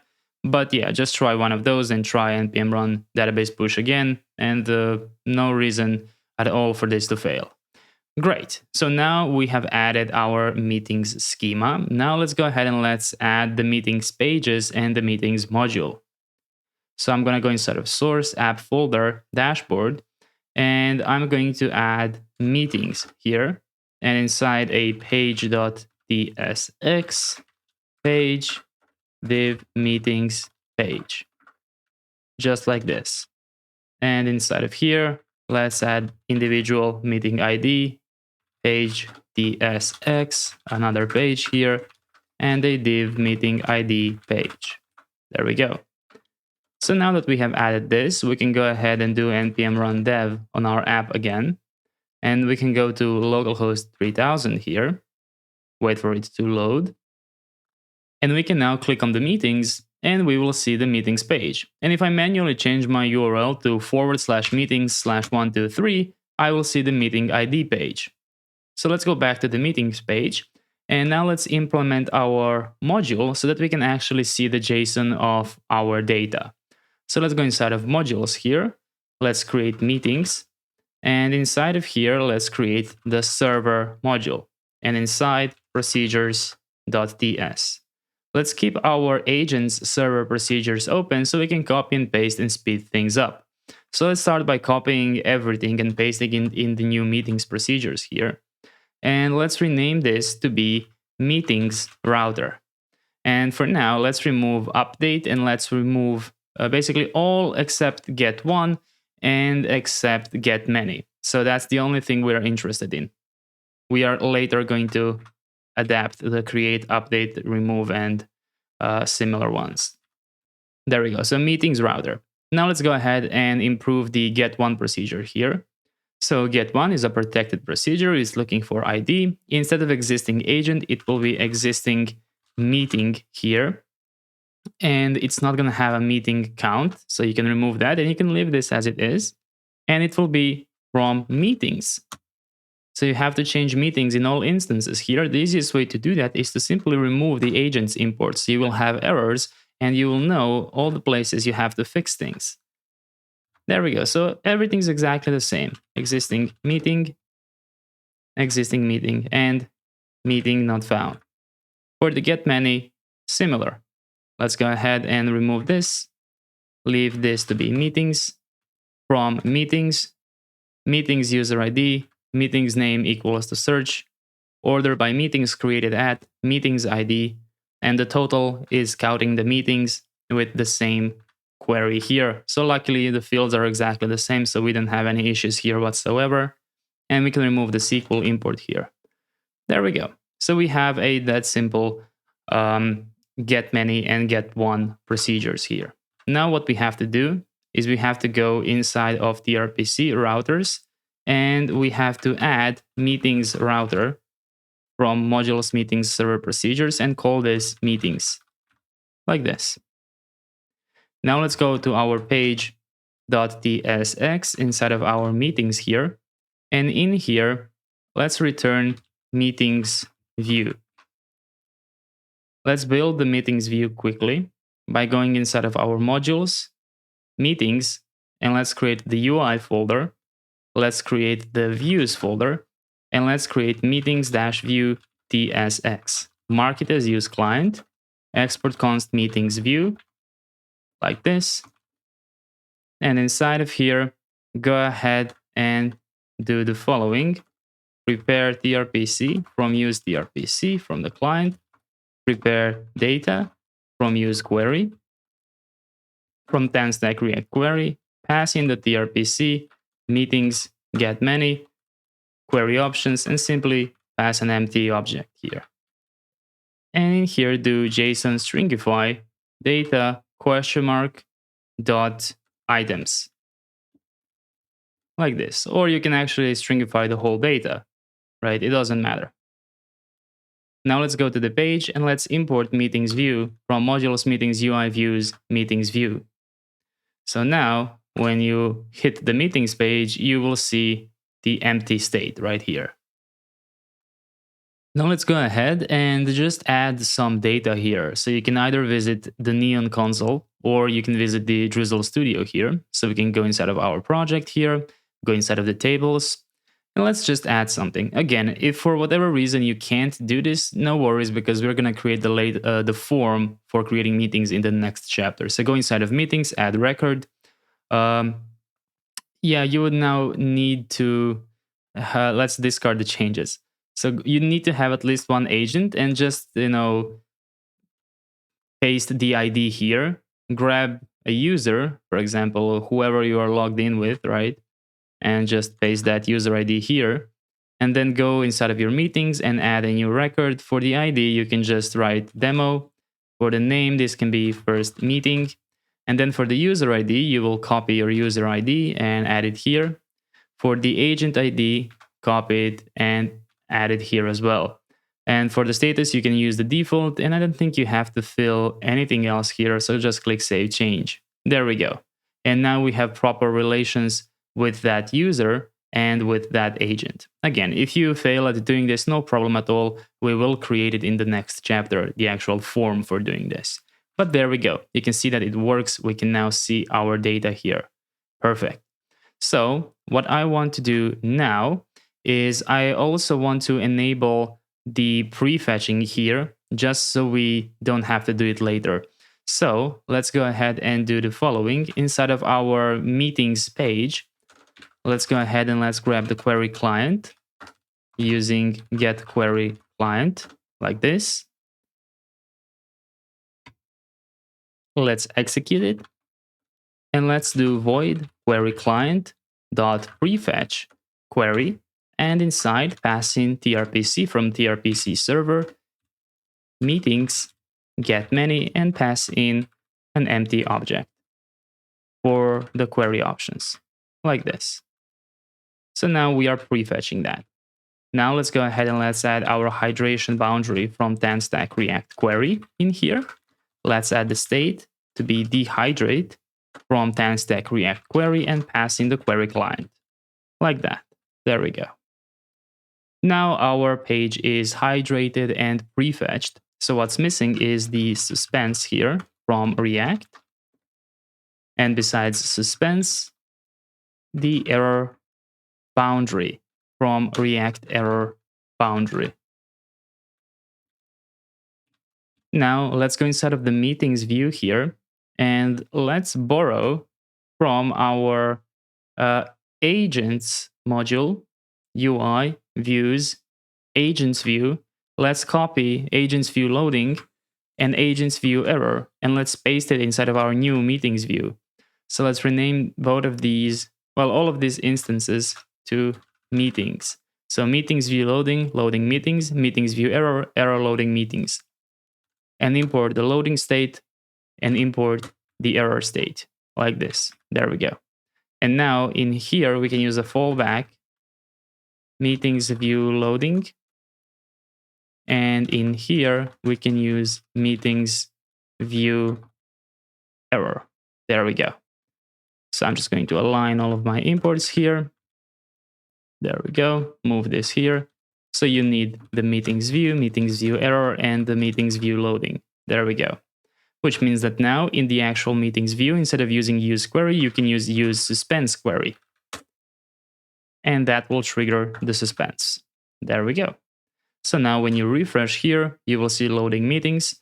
And if you go ahead and try and throw an error somewhere in here, for example, throw new tRPC error, code bad request, and refresh, you might encounter this maximum depth infinite loop thing, but after it settles down, or after you do a couple of refreshes and try again, it will eventually simply render the error. Let's give it a second.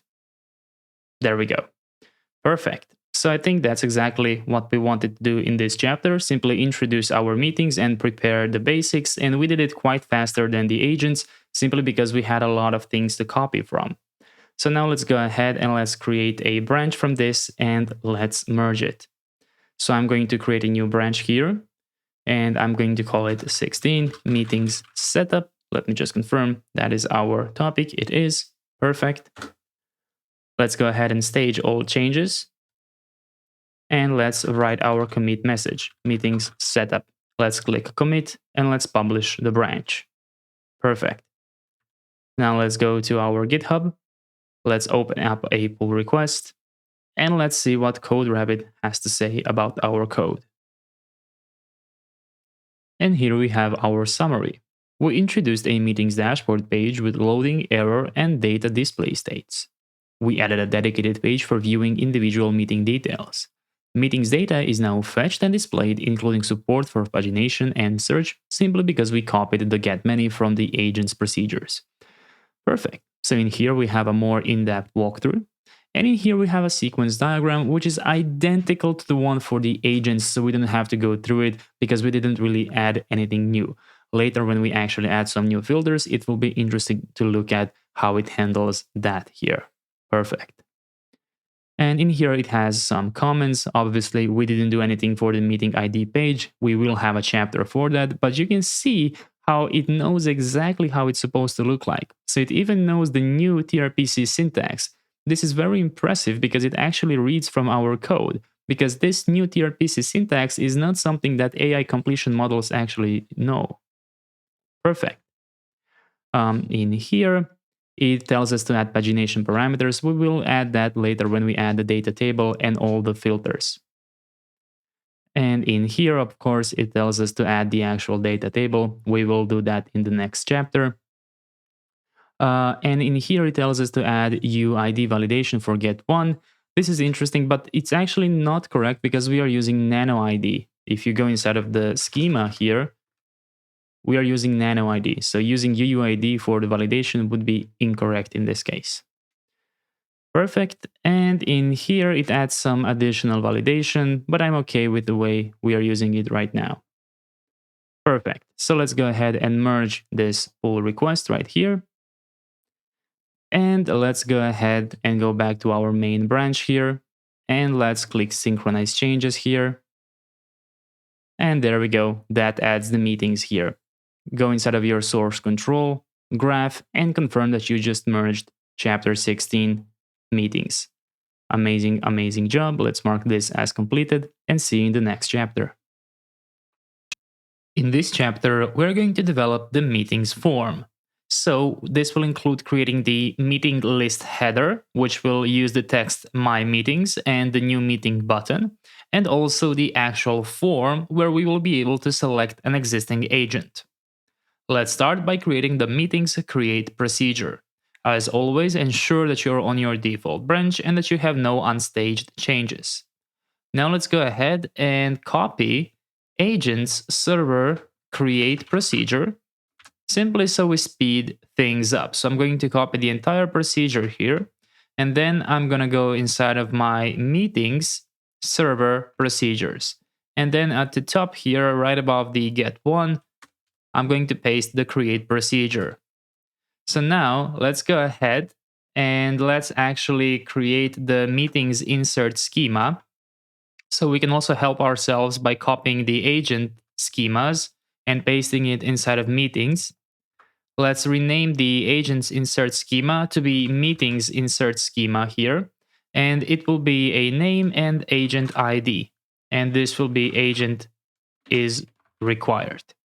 And for the meeting update schema, we are going to extend the meetings insert schema with an ID like this. Now we can go back inside of the meeting server procedures, and instead of agents insert schema, we now have meetings insert schema from .. schemas. Instead of having a created agent, we are going to have created meeting in this procedure here. And instead of inserting agents, we will be inserting into meetings. The input can be spread like this, and we assign the user ID manually. And simply return the created meeting here. And that's it. That's all we need for our create procedure for now, because there will be just one more thing we're going to have to do here. To do create stream call upsert stream users. So later when we add video call SDK, we're going to have to do that here in the create procedure. That's why we are adding a to do here. Perfect. So we can mark this as completed. Now let's build the list header component. And we can also help ourselves here by copying the agents UI components agents list header. Let's go ahead and paste that inside of meetings UI, create a new folder called components, and paste it inside. Instead of agents list header, this will be meetings list header, like this. And now let's go ahead and do the following. Let's remove the new agent dialog from here. Let's remove agents search filter, and let's remove use agent filters. So we can remove this, and we can remove this, and this basically, we're just building the UI now. So this onClick for now can just be an empty arrow function, and then we're going to easily add it later. So you can also remove these things here as well. To do filters. Remove this, this, and this. Double check that you are doing all of these changes in the meeting list header and not accidentally in the actual agent list header. And now rename this to meetings list header, and this will be my meetings. And the button will be new meeting here. Now let's go ahead inside of our app folder, dashboard, meetings page, and let's wrap this hydration boundary inside of a fragment. And let's go ahead and render the meetings list header component like this from the modules. And while we are here, let's just mark this as an asynchronous function. And let's also copy our protection here. So let's grab the session and let's do a redirect here. So simply add that here in the meeting page. So meetings page, import auth from libauth and headers from next headers, and a redirect from next navigation. So you should have all of these added. There we go. So now our route is protected, and when I refresh the meetings, it should now render the meeting list header above my JSON data here. So we have this bug here because it's extending our view. So what we can do for now is go inside of the meetings view component here and just write to do data table here. And you can leave this error to stay like that. There we go. So now you have a much normal look here. Now I want us to create the new meeting dialog. Let's go ahead and copy from the agents here in the UI components. We have the new agent dialog. Let's copy that and let's put it inside of meetings UI components.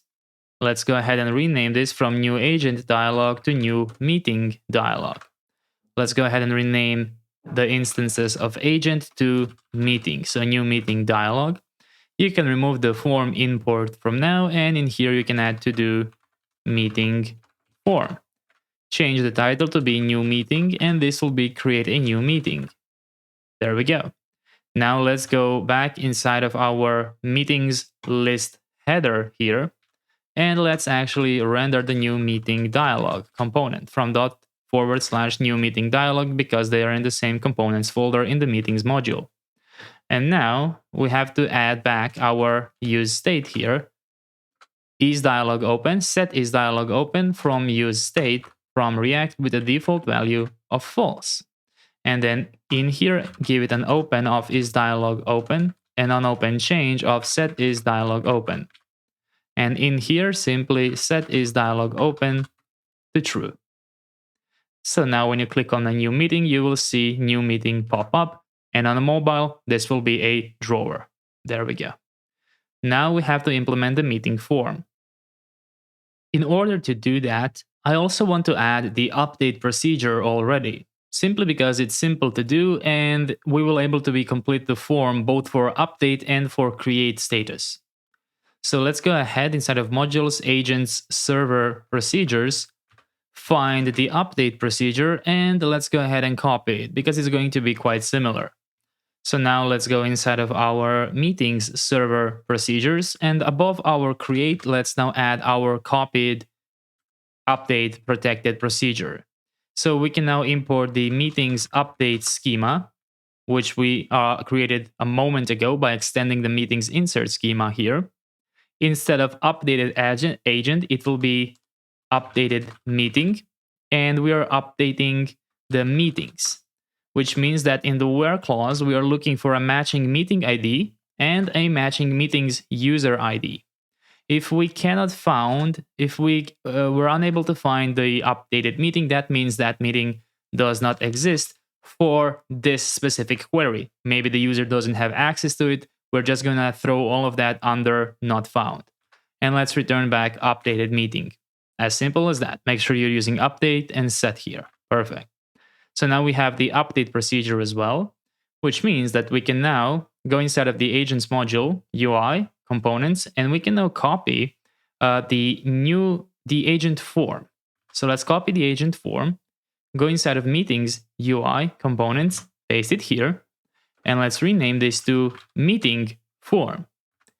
And now let's go step by step and let's simply fix these things. So in here, the agent form will be meeting form. So rename this to meeting form and use the props here. Now let's fix the schema and the type. So let's go ahead and copy from agents their types here. Let's paste them inside of the meetings module. Make sure you're inside of the modules meetings types here. And in here, change this to be meeting get one. And in here, use meetings get one.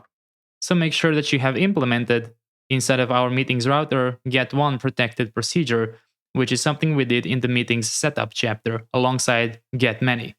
If you haven't, it's a very short procedure and you can implement it now. Great. And now when you hover over meeting get one, you will see the exact meeting fields inside. Perfect. So let's replace this with meeting get one from ///types. And I seem to be having some error here, or maybe I just need to try again. There we go. Now it's working. And in here, we are using the meetings insert schema. Now let's go ahead and actually append that schema in our form here. So type of meetings insert schema. So the resolver is using the meetings insert schema. And we now also have to properly add the form here. So the name will be initial values name, and the agent ID will be initial values agent ID. And also use the meetings insert schema right here. Obviously, this will now cause errors because we have not changed the mutations here. So let's start with create agent. It's actually going to be create meeting. Instead of tRPC agents create, it's going to be tRPC meetings.create, like this. And for invalidation, we are going to invalidate meetings get many, like this. And also to do invalidate free usage. And on error here, toast the message and redirect to upgrade. So exactly the same. Now let's change this to update meeting. Use tRPC meetings update and reinvalidate meetings get many. And reinvalidate meetings get one when we update it, like this. And all other to-dos stay exactly the same. Perfect. So now what we have to do is we have to modify the instances of create agent to be create meeting and update agent to be update meeting. And that also includes right here, update agent and create update meeting and create meeting. And there we go, no more type errors because everything is perfectly type safe now. Let's go down here. And now we have to fix this form field because inside of here, it says to use instructions, but that's not true. We will not be using instructions. So we can remove this form field for now. And we can remove the text area import. So now you have a completely valid form, which you can go ahead and add to the dialog. So let's go back inside of our new meeting dialog here. And let's go ahead and import meeting form from /meeting form. And let's also add a router from use router from next navigation here, like this. And inside of here, let's add the meeting form.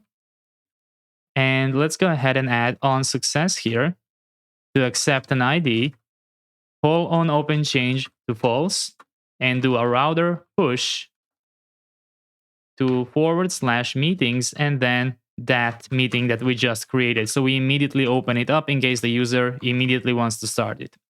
And add on open change here. Now we're going to have to do a slight modification instead of the meeting form here. So go inside of meeting form and simply allow on success to accept an optional ID of string. Like that. There we go. And then instead of create meeting here, in the on success, you can pass that. So for example, pass in the data and data.id. And then the on success will now respond with the ID and we can redirect to that meeting ID. You could have also done that here immediately, but since we have a callback, let's use the callback. So now when you refresh here, you will see that you have a new meeting here with the name here, but we also rendered the avatar. So let's quickly fix that. Let's go inside of new meeting form. Let's find the generated avatar and let's remove it entirely, and let's remove the import for it. So this is how it's supposed to look like. Now let's go ahead and let's give this a proper placeholder. So this first input, instead of being a math tutor, let's, for example, call this math consultations, like this. Now we need to add one more field to new meeting, and that is the option to select an agent. So the way I'm going to do that is by implementing a new component called command select. This way, it's going to be a type of select which is responsive on mobile and a model on desktop devices. So let's go ahead and do the following. Let's import the React node and use state from React. Let's import Chevron's up down icon from Lucid React. Let's import cn from libutils and button from components UI button. And let's import the following from components UI command empty, input, item, list, and responsive dialog. Now let's go ahead and create an interface props here. First of all, let's create an array of options. So we are going to accept options, which are going to be an array of objects which accept an ID, value, and children using the React node import from above.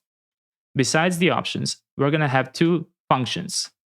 OnSelect, which accepts the value, and onSearch, which is an optional function which accepts the value. We are then going to have an actual value and three optional props here. Placeholder is searchable, which is a boolean, and class name, which is a string. Then let's export const command select here. And inside of the props here, let's assign them. And let's go ahead and destructure all of them here. Options, on select, on search, value, placeholder, and class name. And let's give the placeholder a default value of select an option. Now in here, let's create a state, open and set open. Use state with a default value of false. Then let's get the selected option here to be options.find, get the option, and compare if option value is identical to the current value that the user selected. That's how we will find the selected option. Inside of here, go ahead and open a fragment, return a button. Inside of a button, add a div, which is going to check for selected option, children, or simply render a placeholder if selected option was not found. This div right here, below it, add Chevron's up-down icon.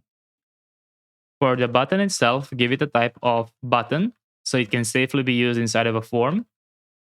A variant of outline, class name of cn, default classes will be height 9, justify between, font normal, and px of 2. Then we're going to have class name, whatever the user passes.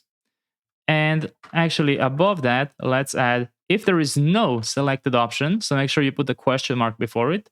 In that case, it's going to be text muted foreground, like this. So we are transforming a button to behave like a select.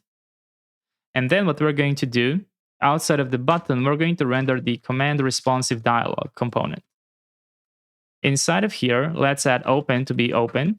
Let's add onOpen change to be set open. Inside of here, let's add a command input with a placeholder of search, and on value change on search. Below that, add a command list. Add a command empty, which will render a span, no options found, and give the span a class name of text muted foreground and text small. Below the command empty, let's iterate over all of our options here. Render the command item here. And inside render, option.children. Give the command a key of option.id, and on select, call on select with option.value and set open to false. That's it. We will have to do one more thing, but first I want to demonstrate how this currently looks like so we have an easier time understanding it. So I want to go back to the meeting form where we added the math consultations input here. And let's go ahead and do the following. Above all of this, let's add our agents and let's load them. So this time we are using use query because we don't know where we are going to use this model, so we cannot guarantee with use suspense.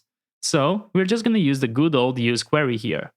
Inside, call tRPC, agents, get many, query options, set the page size here to be 100, and set the search here to be const agent search, set agent search, and use state empty string, and import use state from React like this. Then also add const open, set open, use state false. And in here, add the agent search. We are basically increasing the page size to 100, and we are allowing the user to search through the agents. So this will be a better user experience than a drop-down select, because this way they can actually filter through all of the agents they might have, and they can also be more specific with the search query, ensuring that we load them in this large data set. Perfect. So now that we have this, let's go ahead and let's import the command select component, which we've just created. And let's also import generated avatar component. And now let's go ahead and let's copy our form field for the name and let's paste it below here.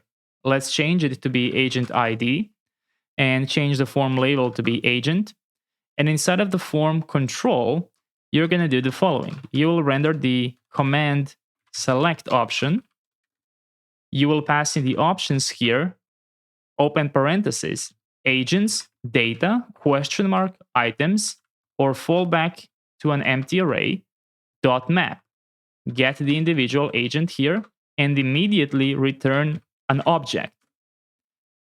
Add an ID to be agent ID, value to be agent ID, and then children to be a React node, which will be a div with a generated avatar inside, a class name of flex, items center, and gap x of 2.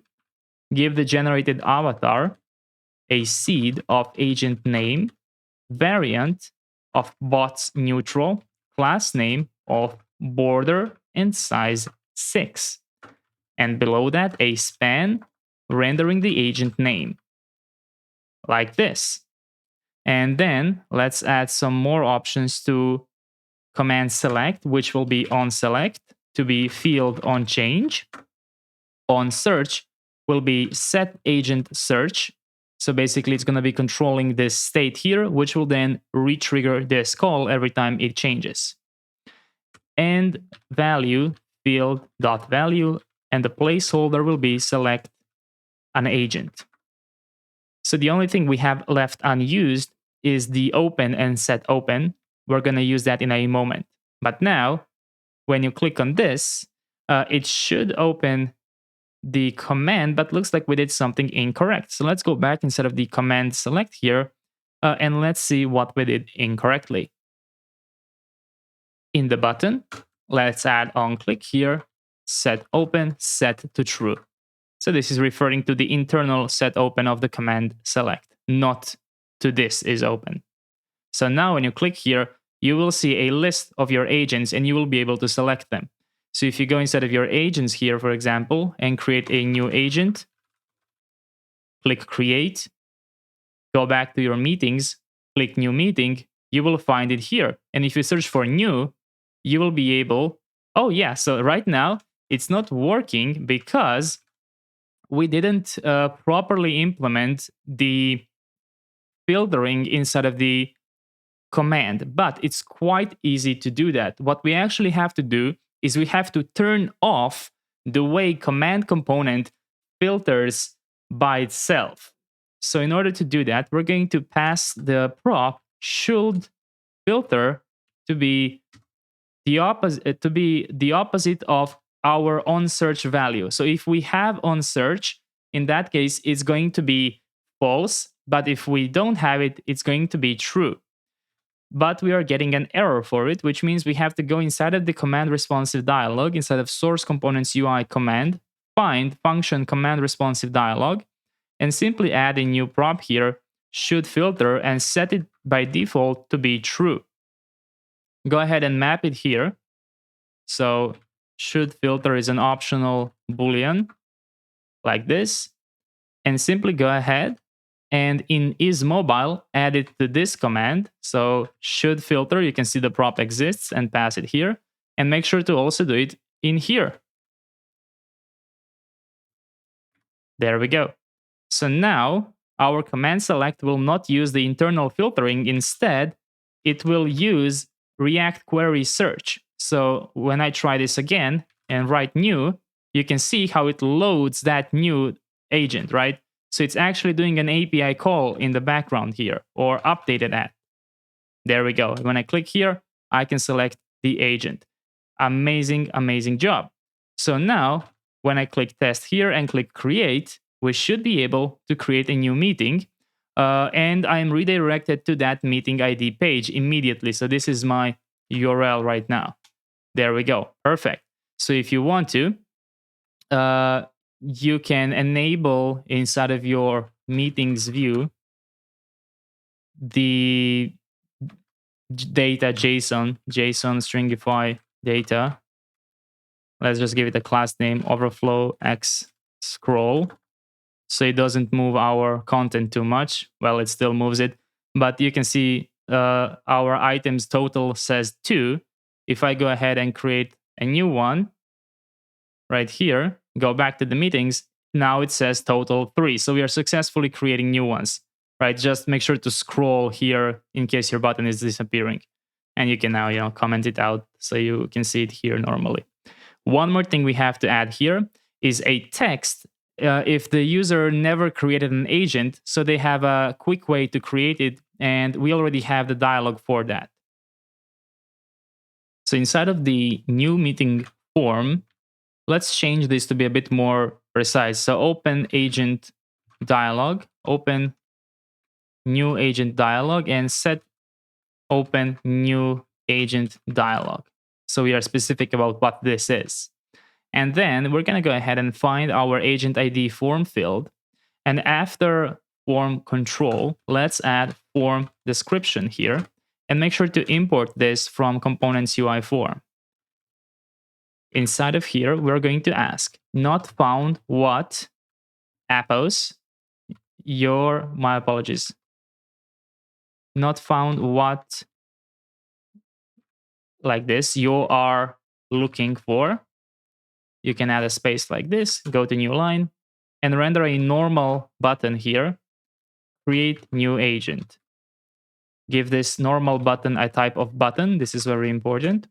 A class name of text primary, hover underline, and on click, we'll very simply call set open new agent dialog to true. Currently, this doesn't control anything. So what we have to do now is we have to actually use it. So let's go ahead inside of here. Let's go wrap our entire form in a fragment like this. Oops, in a fragment. And then here, simply render the new agent dialog and pass it open to be open, on open change to be set open new agent dialog, and this will be open new agent dialog. Make sure you import new agent dialog component from modules, agents, UI, components, new agent dialog. So now in here, you have a quick button to create a new agent here. And for example, right now it doesn't exist here. So if I go ahead and create new one, click create, it automatically invalidates the get many query. So it immediately appears here. And we can create it. Amazing, amazing job. So I think I've noticed one little bug here, which we're going to do in the next chapter. And that's if I search for something and close it and open it up again, you can see it stays in that weird state. So I'm going to look into that and fix it in the next chapter. But you just wrapped up the new meeting form. So we can now create new meetings. What we're going to do in the next chapter is actually display them and filter them. Now let's go ahead and let's create, review, and merge the pull request. So this chapter is called 17 meetings form. So I'm going to create a new branch here. 17 meetings form. Once you're in the new branch, go inside of your source control, mark all of these changes as staged changes, and add a commit message. 17 meetings form. Let's click commit and let's publish the branch. Once the branch has been published, let's go ahead and open a pull request here. And let's see what CodeRabbit has to say about our code. And here we have the summary. So we introduced a couple of new features, including a customizable drop-down select component with search capabilities. So that's our new command select component. We added a header section with a new meeting button and a dialog for creating messages. My apologies, meetings. We implemented a form for creating and editing meetings with validation and agent selection using the command select component. And of course, a modal dialog for creating new meetings with navigate on success here. So let's go ahead and go through this sequence diagram. We're not going to go through entire sequence diagram. We're just going to go through this. What happens when we click on a new meeting? So the user clicks on a new meeting in the meetings list header component. After that, we open the dialog, which renders the form, meeting form. And once we submit that form, we create it through our server procedures here, and we validate the data. The server procedures return the created meeting, and then we fire the on success, where we close the dialog and we redirect the user to the new page, which is the meeting ID page. Perfect. And down here, we have some actionable comments here to complete these to-dos, which is completely valid. But since this is a tutorial, I'm not going to do them right away. I will do it when it makes sense so you see why we are doing it. So I will close this. In here, it suggests adding the is loading for our command select. That's something we can consider later. And in here, it found a bug, which we have to fix. So right now, our new meeting dialog does not cancel properly. So I think you can actually try that. If you click new meeting and click cancel, nothing happens. So that is because inside our new meeting dialog here, we didn't call on open change properly. We need to pass false to it, like this. So what I'm going to do now is I'm going to do that in the second chapter, simply because in case you already merged it, right? So I don't want to cause you any problems. We're just going to do it in the next chapter in the new branch. But this is a bug found by CodeRabbit. I have completely missed this. Great job. So let's go ahead and merge this pull request as it is right now. And once it's merged, let's go ahead back inside of our main branch here. And let's click synchronize changes. Let's click OK. And then everything should be fixed. Let's click on the source and go inside of the graph. And we just merged 17 meetings form. Amazing, amazing job. That marks the end of this chapter. And see you in the next one. In this chapter, we're going to implement the meetings data table. This will include modifying the procedures to include the duration column and inner join on the relevant agent for that meeting. We are also going to make the existing data table component reusable, and we're going to add the empty state component for the meetings view. Let's start with modifying our procedures for My Meetings page. So let's go inside of Source, Modules, Meetings, Server, Procedures. before you start writing anything, make sure that you're on your default branch. Go ahead and find the get many protected procedure. And we are now going to modify the await database here, specifically the select. After we spread all the columns from the meetings schema, let's also include an individual agent relevant for this meeting, which will use the agents schema. You have to import that from database schema. Then, while you're in the imports, also import SQL from Drizzle ORM. Now, go ahead and add a duration here. The duration will be calculated by using the meetings schema started at and ended at timestamps. And we're going to use pure SQL. So open SQL like this. You can give it a type of number. And in here, write extract epoch from open parenthesis, and then make sure you don't misspell your columns. So you can copy them from here. Ended at minus started at, like this. And then simply add dot as duration, like this. After that, let's go ahead and after we select from meetings, let's add an inner join here for the agents. And we are specifically going to join all agents that have the meeting ID.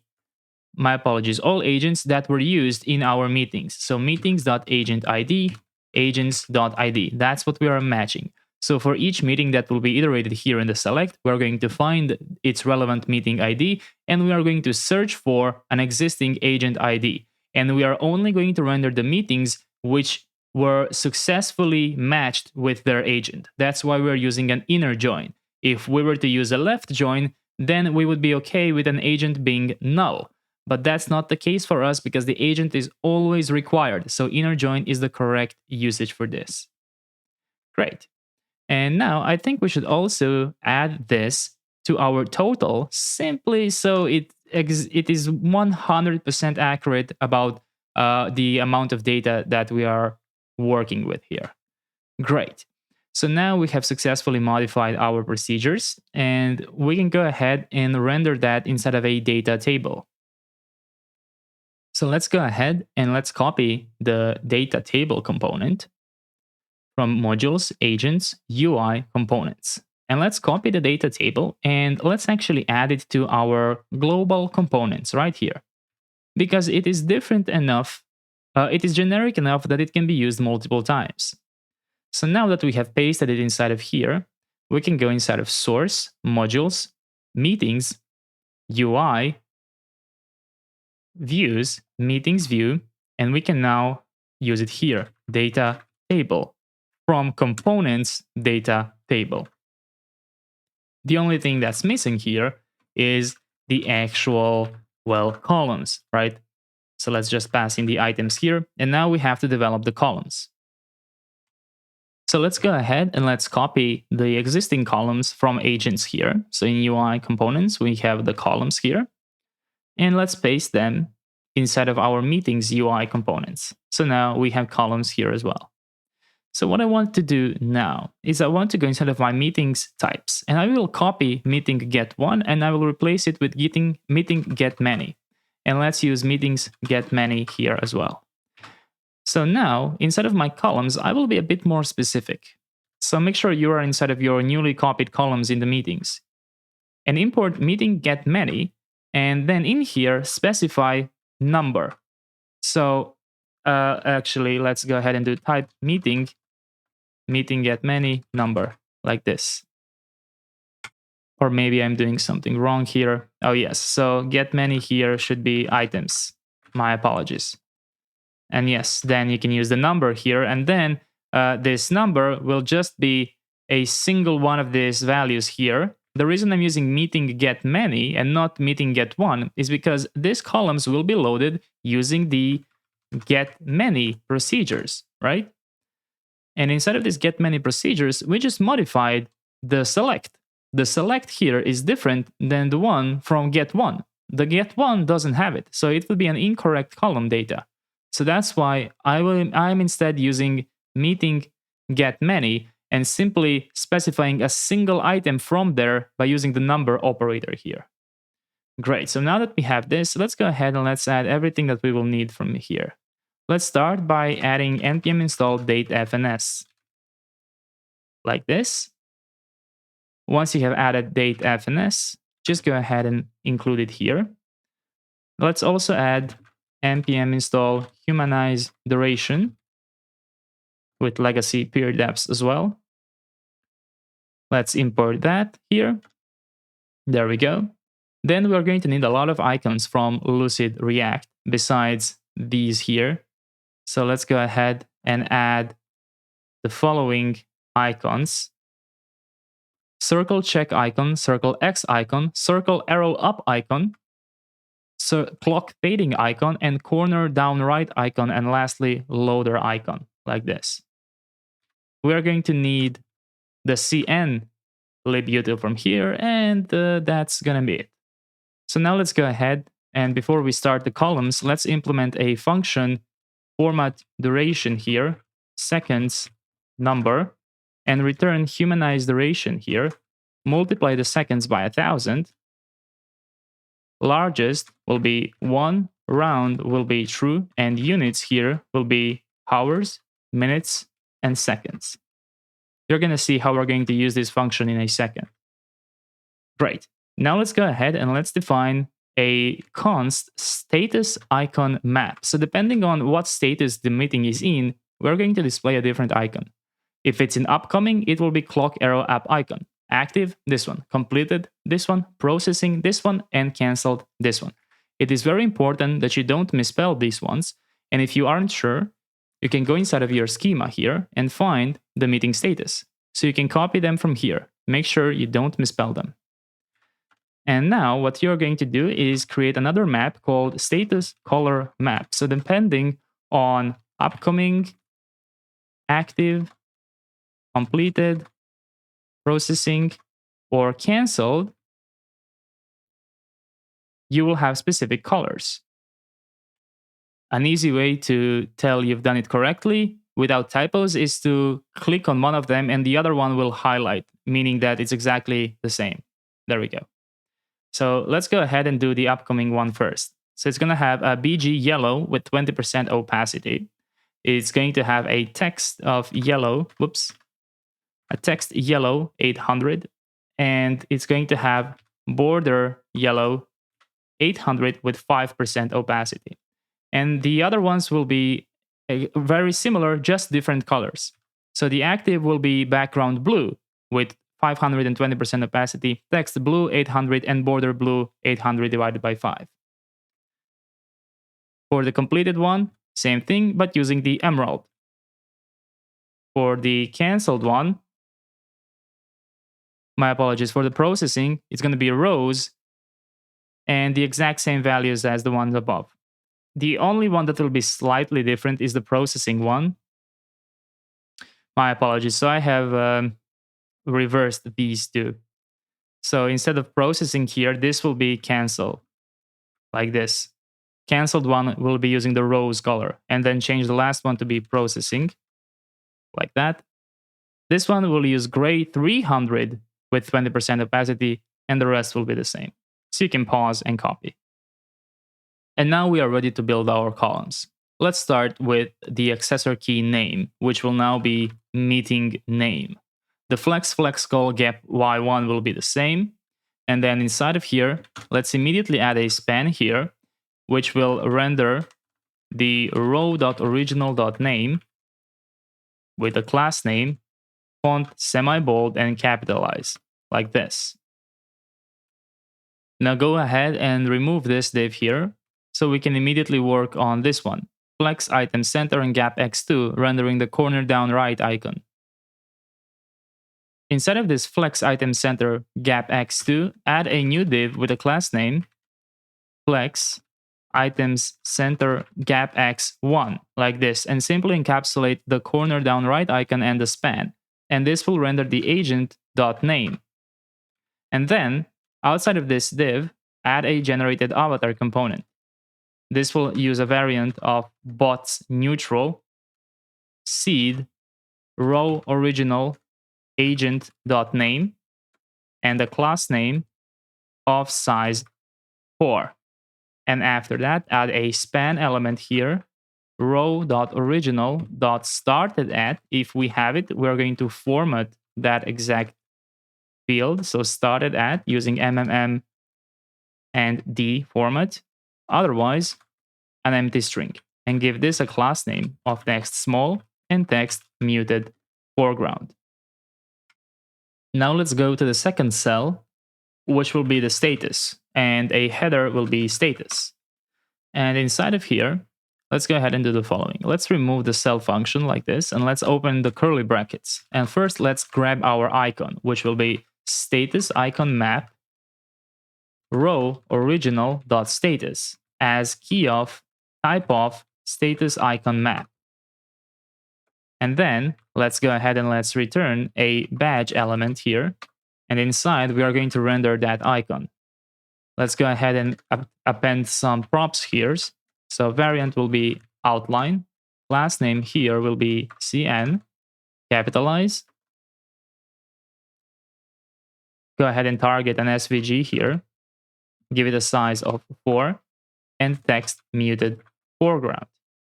And then let's go ahead and check if status color map has an original status here, which should be a key of type of status color map. So now our icon will automatically be generated depending on the meeting status, as well as our color here for that badge. And for the icon here, we can give it a class name, CN, row original status is processing. And in that case, simply do animate spin. So it shows a spinning icon. And let's render the row original status here, like that.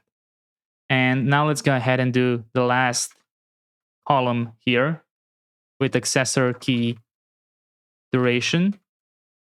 And let's do header of duration. And I think I have to do this here. My apologies. So I add a comma here because this curly bracket is the cell function. So make sure you are doing it in the proper indent like I have now. And let's open a cell. Let's destructure the row here. And let's return another badge here like this. Now let's go ahead and give this badge the following variant of outline. And let's copy the class name. You can copy it from here like this. So class name, capitalize, and SVG size 4, flex items center and gap X of 2. And inside of here, add the clock fading icon. Give it a class name of size, my apologies, text blue 700. And check if we have row original duration. And in that case, format duration using the row original duration as the prop. Otherwise, simply render no duration, meaning this meeting has not been started yet. Now let's go and see what we have not being used. So we didn't use humanized duration. Not true, my apologies. We did not install the types for humanized duration. There we go. So this is how the full command looks like. And let me just quickly show you my package JSON. So humanize duration and date FNS. There we go.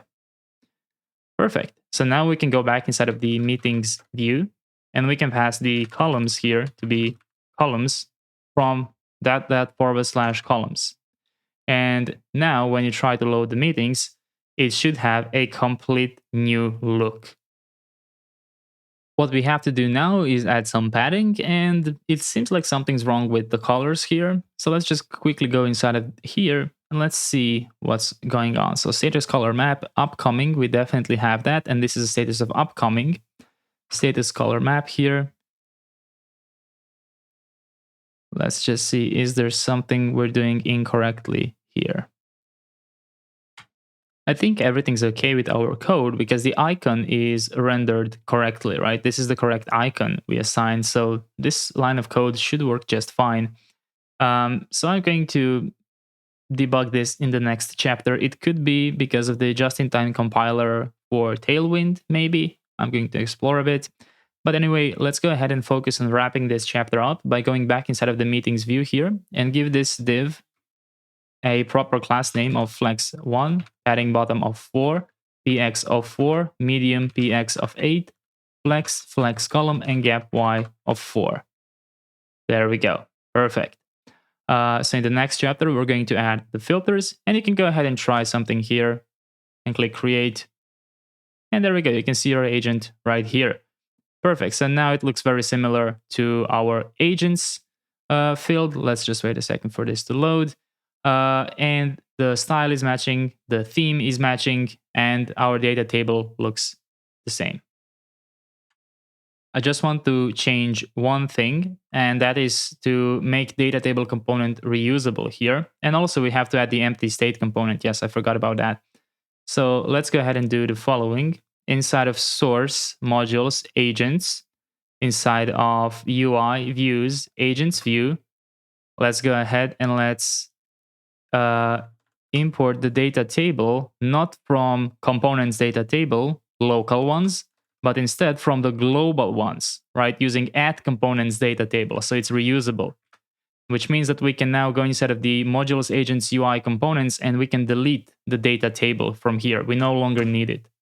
And one more thing I want to fix here is my columns inside of the agents. So let's go inside of in the types first.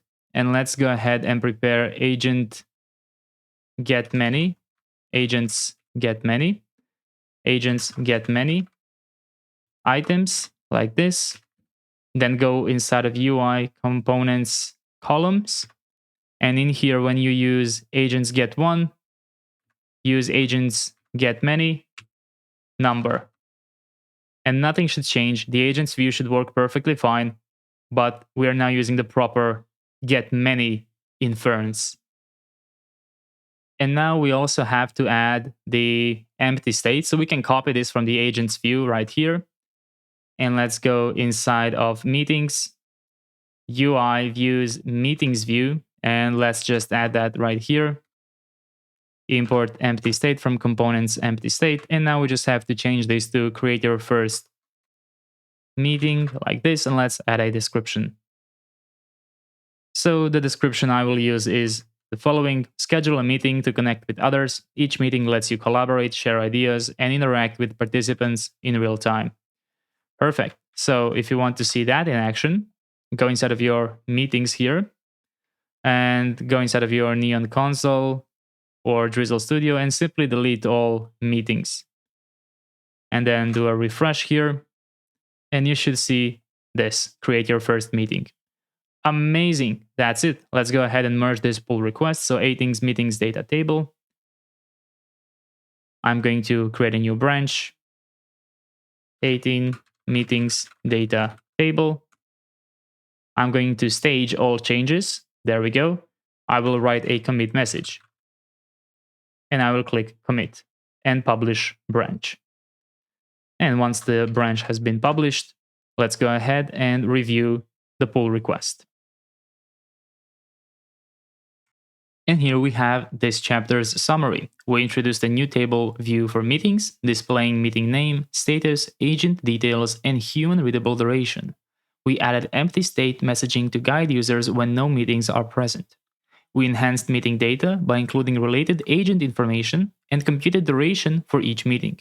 We improved the agents table typing for more accurate data representation. Perfect. So in here, I don't think there's anything too useful in the sequence diagram that we haven't seen before, but as you can see, it immediately added to the diagram that we now join the agents and compute the duration, right? So it's not just repeating the same diagrams, it's actively reading the context of everything we've done before. And you can see how it detected all related PRs because we previously added these kinds of things. So it knows that this is similar. So it tells you this is possibly related. You might want to take a look at that, right? In a real world example, this would be extremely useful. And we have one comment here to improve the duration SQL. I'm not a SQL expert, so I don't know what to tell you if this is good or not. If you want to, you can try it out, but I will stick with what I know worked for my project right here. Great. So let's go ahead and resolve this conversation, and let's merge this pull request. And after we've merged the pull request, let's go back to our main branch here, and let's click on the synchronize changes button and click OK. And inside of your source control here in the graph, you will see 18 being merged. Amazing, amazing job. That marks the end of this chapter, and see you in the next one. In this chapter, we're going to implement the meetings filters the same way we implemented the agent filters. But before we do that, we're going to improve the badge padding, and we're going to fix command select component filter reset. I'm going to showcase both of these issues in a second. We are then going to modify the meetings get many procedure, add the Nux filters, and create UI for those filters. So regarding our previous issue, where I had problems with displaying the status color, you can see that I no longer have that issue. Looks like all I had to do was wait for Tailwind's just-in-time compiler to analyze the classes. If you are still having that problem, you can try doing rmrf_next and then simply doing npm run dev again.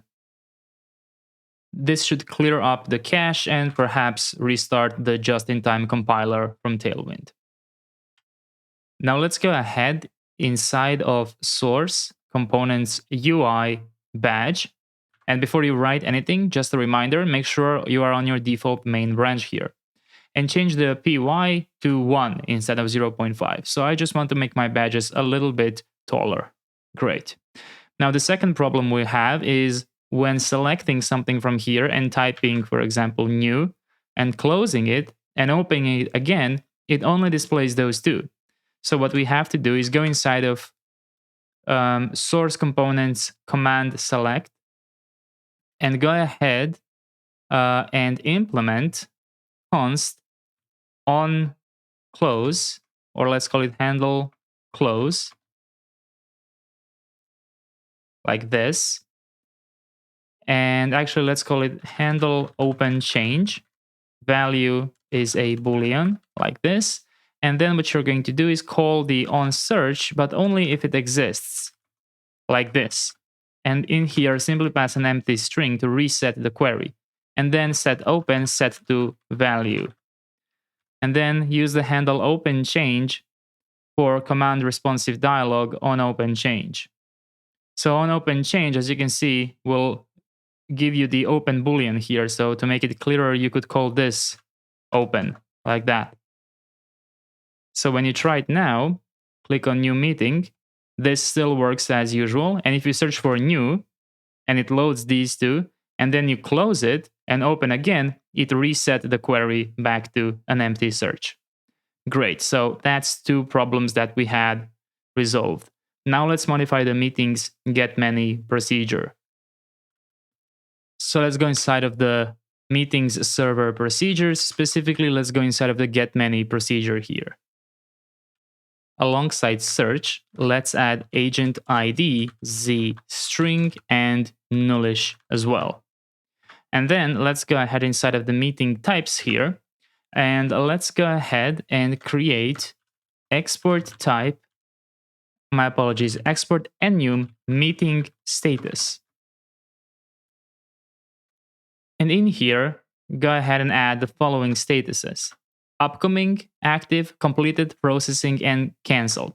Always do this by looking at your database schema file and just don't misspell them. You can copy and paste them and add them here.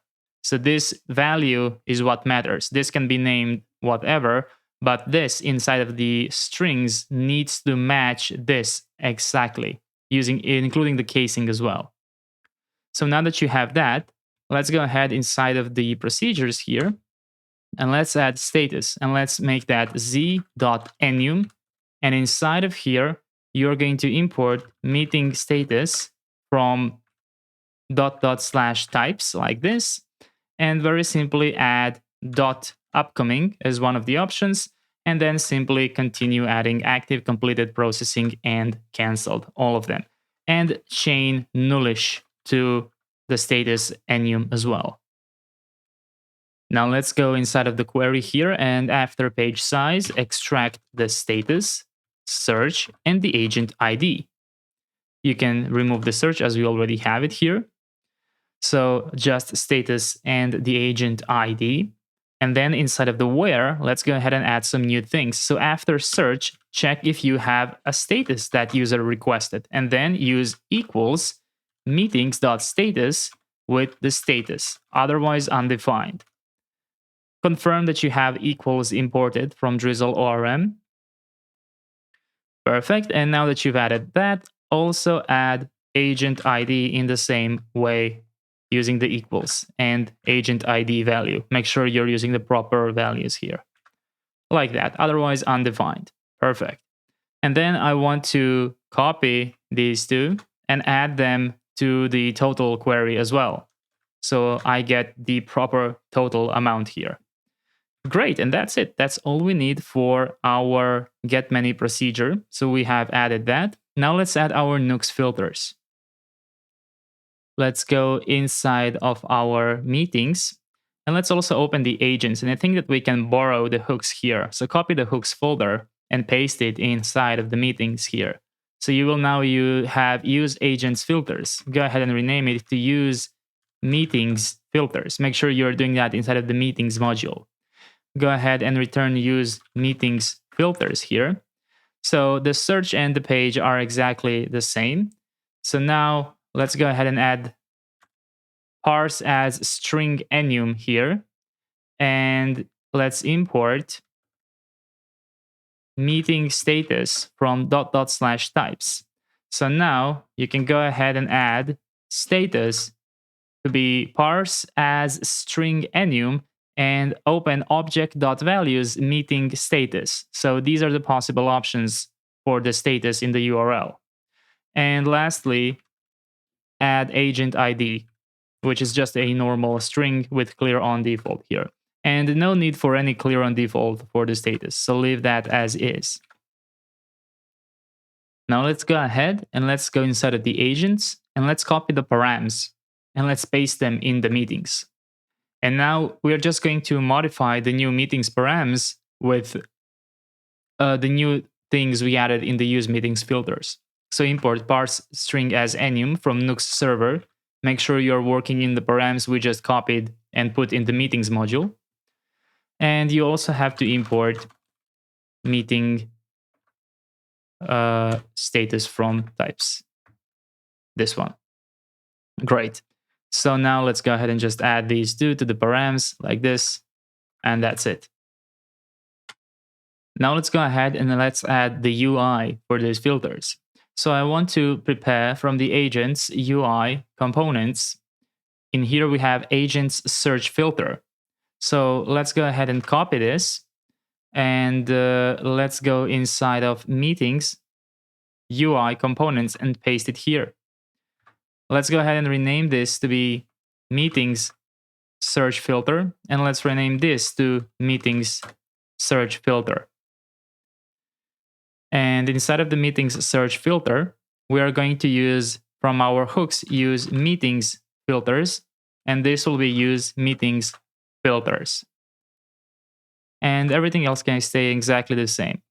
Yes, we probably could have done a better job and reuse this. If you want to, you can do this as a challenge for yourself. Find a way to reuse the search filter since it's exactly the same. The only difference is the hooks. Hint, it will be controlled from the outside of the component, not the inside. But I already built it this way, so I'm just going to continue. Now that I have the meetings search filter using the new use meetings filter, I will go inside of the meetings list header here.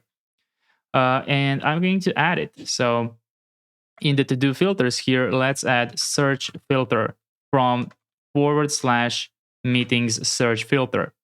So now right here, when I do a refresh, I should see filter by name. And then when I write test, my URL has changed to this, search equals to test. Now let's go ahead and let's build the status filter. So this will be a new component. So let's go inside of modules, meetings, UI components, create status filter.tsx. Let's go ahead and import the following from Lucid React: circle X icon, circle check icon, clock arrow up icon, video icon, and loader icon. After that, we're going to import our new command select component, which we've built in the previous chapter. Let's go ahead and import the meeting status from our types. And let's go ahead and import use meetings filters from hooks use meetings filters. Now we have to prepare the options for our command select. So this will be the following: ID of meeting status dot upcoming and the value of meeting status dot upcoming, like that. And then add a children, which is a React node. So open up a div here with a class name, flex, items center, gap x2, and capitalize, render clock arrow up icon, and render the actual text, meeting status dot upcoming. There we go. We are now going to do the same thing for all statuses. So after upcoming, go ahead and add completed. It's exactly the same, just using the completed status and circle check icon. After completed, let's add active, using the active and video icon. After active, let's add processing, using the loader icon. And finally, let's add the last one, canceled, using the circle X icon. And now we can export const status filter here. We can grab the filters and set filters using use meetings filters. And we can return command select. Inside of here, set a placeholder to be status, class name to be height 9, options to be the options constant from above. On select, we'll very simply grab the value and set filters with status value as meeting status. And value will be filters.status or an empty string. There we go.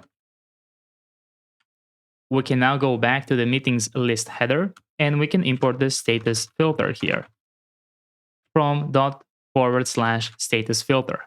And now in here, when I click, I'm able to select the status that I want. And you will see that my URL is now both the search and the status completed. And notice that I can actually filter, right? If I want to, I can search. But notice how that works differently than this, where in here, I actually query the database, right? So the way this works, and let me just see, is this a bug or is it just not loading here? Looks like we have a bug here. So I'll make sure to fix that. I will just do a refresh just to confirm that it's not something with my local server. All right, I just restarted my server and looks like it was just a connection issue. Everything is working fine with our filter here. So I can search for new and it actually queries the database for new. So the reason for the different behavior between the two is that our status filter does not use the onSearch, whereas inside of our meeting form, right, when we use the command select, we use onSearch, which basically tells the command select to not use the built-in filter. That's how that works, in case you were wondering. Great. So one more filter to build, and that is the agent ID filter. Let's go ahead and let's go inside of meetings, UI components, and let's do agent-id-filter.tsx. Let's import useState from React. Let's import useQuery from TanStack Query. Let's go ahead and import useTRPC from tRPC client, command select from components command select, and generated avatar from components generated avatar, and lastly, use meetings filters. Now let's go ahead and export const agent ID filter. And as always, let's go ahead and add our filters and set filters from use meetings filters. Let's prepare our tRPC here. And let's prepare the agent search and set agent search to be useState and an empty string. And then we can query the data using useQuery, pass in tRPC, agents, get many, dot query options. And inside of the query options, increase the page size to 100 and the search to be agent search. This is basically a way to guarantee that they can find their agent, right? The pagination will not be a problem here. And then we can go ahead and return command select. Let's give it a class name of height 9. Let's go ahead and give it placeholder of agent. And for the options, we're going to go over data, question mark items, or fall back to an empty array, map over an individual agent. And then in here, we are going to return an object, right, like this, with an ID of agent ID, value of agent ID, and children, which are going to be a React node. So give this a class name of flex, items, center, and gap x of 2 inside a generated avatar component, and give it the following props. Seed will be agent name, variant will be bots neutral, and class name will be size 4. And next to it, simply render out the agent name. The onSelect will be identical as in our status filter. So onSelect gets the value and sets the filter to agent ID for that value. And this time, we're going to have the onSearch prop, meaning that we are going to be using network filtering. So onSearch will change, and that will re-trigger the data here, providing us with the new data inside. And finally, the value will be filters agent ID. Perfect. Let's go inside of the meetings list header here, and let's add the agent ID filter. Make sure to import it from the right place. There we go. And now you should be able to select a filter. So for example, I select this, and now this is my URL. I have the search test, status completed, and an agent ID. And now let's add a button to clear all of that, and then let's finally connect it to the API. Let's go back inside of the meetings list header, and let's go ahead and add filters and set filters from use meeting filters, like this. Let's go ahead and define whether any filter is modified. Is any filter modified if status exists, or search exists, or agent ID exists, like that. Make sure to use double exclamation points. And let's also add a onClearFilters method, which simply resets the filters to their default states. Status is null, agent ID is an empty string, search is an empty string, and page as well. Perfect. So now what we can do here is we can import the button, and we can also import X circle icon from Lucid React. And we can go down here after the agent ID filter. If any filter is modified, render the button with the variant outline, which has an onClick for our new method onClearFilters, and render the X circle icon, which we just imported, with the clear button. So now I can click clear and everything is reset. In order to connect these filters, we have to go back to our meetings UI view, meetings view. And let's go ahead and let's simply add the filters here. So I will also add the router because we will need it in a second. So let's just move this here. And then let's also add our filters and set filters here from use filters. Use meetings filters, like this. And then inside of the query options here, simply spread the filters. So already this should now start working. If I select an agent like new one, I will get no results here. But when I do a hard refresh here, I'm getting this issue unauthorized. That is, of course, because our filters have not been synchronized with the React server component. So before we do anything further here, let's quickly go back to app folder, dashboard, meetings page. And let's go ahead and let's import load search params from modules meetings. And let's go ahead and just ask for params. There we go. And let's also import a type search params from Nux server. So then we can go ahead and create props for this page using the promise search params. We can then destructure the search params from the props here.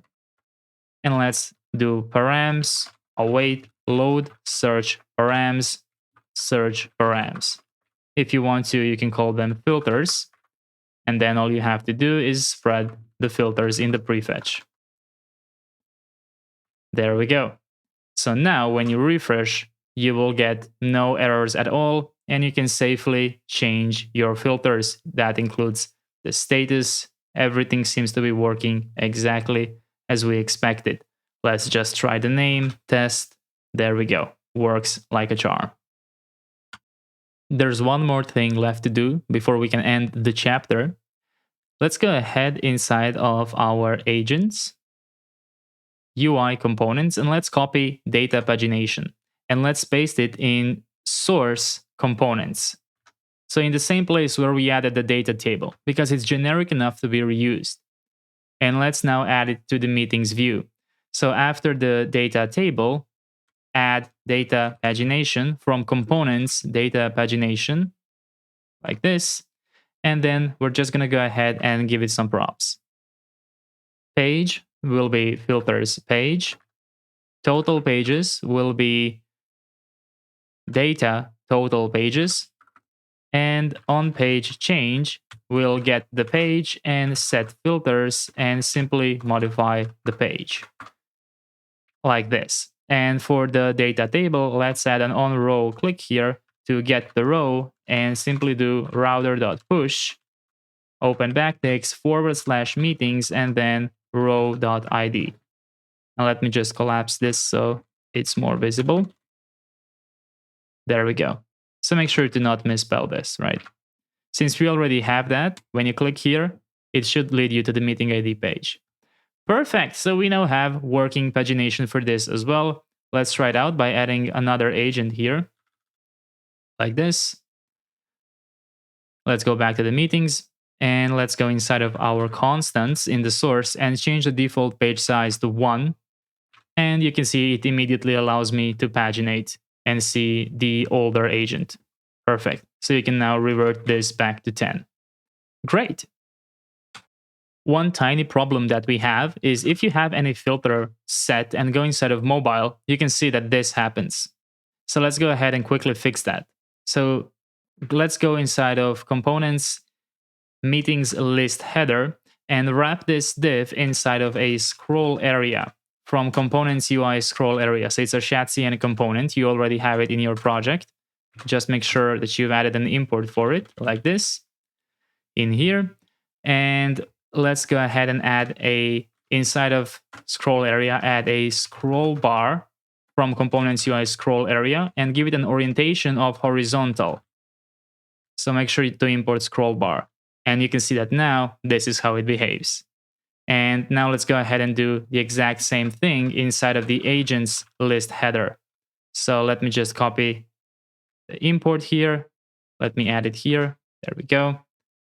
And yeah, you can also, in the meetings list, if you want to replace the magic number, you can use the default page from the constants, which will be the number 1. And you also have to copy the usage of it. So let's just wrap this inside of scroll area. Add this and close scroll area. Great. So I've just done exactly what we did in the meetings list header to the agents list header, including the scroll area and scroll bar. And I also replaced the number 1 with default page, which is number 1, but in a constant. So now the agents will also have, it's not really visible. It requires a very small screen, but this is also now scrollable in case it overflows. Great, amazing, amazing job. So that's all we wanted to do. We have done all of these. And now let's merge this pull request. So 19 meetings filters. I'm going to go inside of my source control. I will change my new branch, create a new branch, 19 meetings filters. Let me just double check. There we go.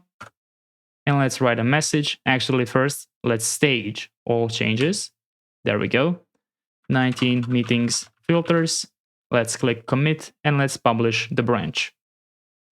And then let's go and review our pull request. And now let's read the summary of this chapter. Let's read through the walkthrough. This update introduces a comprehensive filtering and pagination to the meetings feature. It adds new filter components, state management hooks, and search parameter utilities.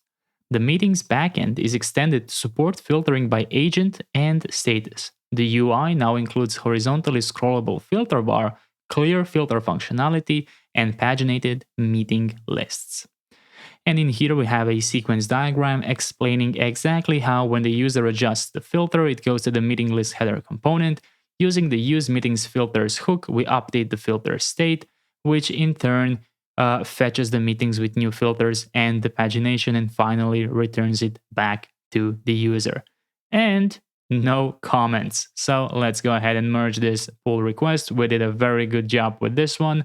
And after that's done, let's go back to our main branch and let's click synchronize changes to ensure that we are up to date. Perfect. After that, go inside of your source control and confirm that you see 19 merged to main. Amazing, amazing job, and see you in the next chapter. In this chapter, we're going to develop the individual meeting ID page. This will include modifying the agent's getOne procedure, adding the agent's remove procedure, and adding the agent ID page and the agent ID view. Let's start with modifying the getOne procedure. As always, confirm that you are on your main branch. And then let's go inside of our meetings procedures here and find getOne protected procedure. In the select here, after we spread our getTable columns, add an agent which will be a type of agents. And you can actually copy from getMany, right? So you can copy the duration here. It will work exactly the same. So just add it right here. And what we have to add is an inner join here. So we are only going to load this meeting if we can find the relevant match between meetings agent ID and agent's ID for each meeting that we are requesting, like that. Great, so that's what we had to do for modifying the agent's getOne procedure. And now let's go ahead and implement the remove procedure. So I'm going to copy the update procedure because it's quite similar. Let's go ahead and copy it. Let's paste it here and let's call it remove. Inside of the input here, we are simply going to call zObject and request ID of string like this. This will then be removed meeting, and instead of update, we will call delete. Remove the dot set and find where.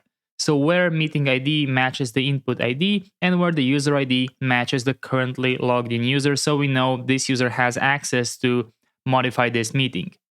And then let's work with if there is no removed meeting, meeting not found, otherwise removed meeting. That's it. That is our agent's remove procedure. Now let's go inside of the agent ID page. We can find that in source, app folder, dashboard, meetings, meeting ID. And in here, let's go ahead and let's prepare the following props, params, with a promise of meeting ID inside. And make sure that you didn't misspell meeting ID here, because that's how you will be able to access it. So be mindful of the case-sensitive items, be mindful of any typos. Now let's mark this as an asynchronous method. Let's extract the props and let's get the params here. Then let's go ahead and let's extract meeting ID from await params. Then let's go ahead and let's add our session protection here. So let's import auth from libauth. Let's import headers from next headers, and let's import a redirect from next navigation. Once you've added that, let's go ahead and prefetch the individual meeting. So let's get query client from get query client. You can import this from tRPC server and then void query client prefetch query tRPC meetings get one query options and passing the ID to be meeting ID. Add a to-do prefetch get transcript meetings get transcript. This doesn't exist yet. We are later going to implement it. Now let's add hydration boundary here. Let's add state to be dehydrate and pass in the query client. You can import hydration boundary and dehydrate all from TanStack React query. Now in here, add a suspense from React. Then add error boundary from React error boundary. Now let's go ahead and assign the fallback here. And let's just do to do. Make sure to import suspense from React and error boundary from React error boundary. Now let's implement the meeting ID view component. So I'm going to go inside of my modules, meetings, UI, views, and I will create meeting ID view.tsx like this. Let's go ahead and create a interface here, props meeting ID. Let's export const meeting ID view right here. Let's destructure the props meeting ID like this.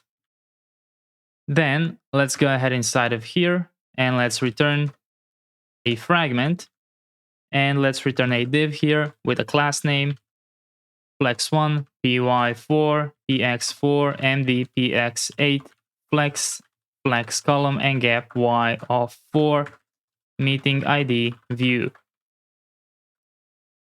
Then let's go back to the page and let's replace this with meeting ID view and pass in the meeting ID. Make sure to import this from modules, meetings, UI, views, meeting ID view. And now when you click on an individual meeting here, let's just do a refresh. You should see the new meeting ID view. Now let's go back inside of the meeting ID view. Let's prepare tRPC from use tRPC from tRPC client. And let's extract the data from use suspense query. Individual use suspense query from TanStack React query. Pass in tRPC meetings, get one, query options, and pass in the ID as meeting ID. Like that. Now that you have that, let's go ahead and do a JSON stringify data null 2. So let's go ahead and refresh. Let's go inside of meetings here. Let's click here. Okay, seems like something is wrong here. Inside of meeting ID view, we need to mark it as use client. That's it. That's what we forgot to do. Let's refresh now. And there we go. Perfect. Now let's build the error and loading states. So these are identical as to all the other places we've used them. So meeting ID view loading using the loading state and meeting ID view error using the error state. You can import the loading state from components loading state and the error state from components error state. The title loading meeting, this may take a few seconds, and error loading meeting, please try again later. And here I have both of those components added. Now that you have that added, you can go back inside of the page here, and instead of using to do, you can now use meeting ID view loading. And in here, you can use meeting ID view error like this. And let's just import it. Make sure to add all three, meeting ID view, the error, and the loading. So now when you refresh, you will have proper loading here, and we've already demonstrated error a couple of times, so no need to do it again.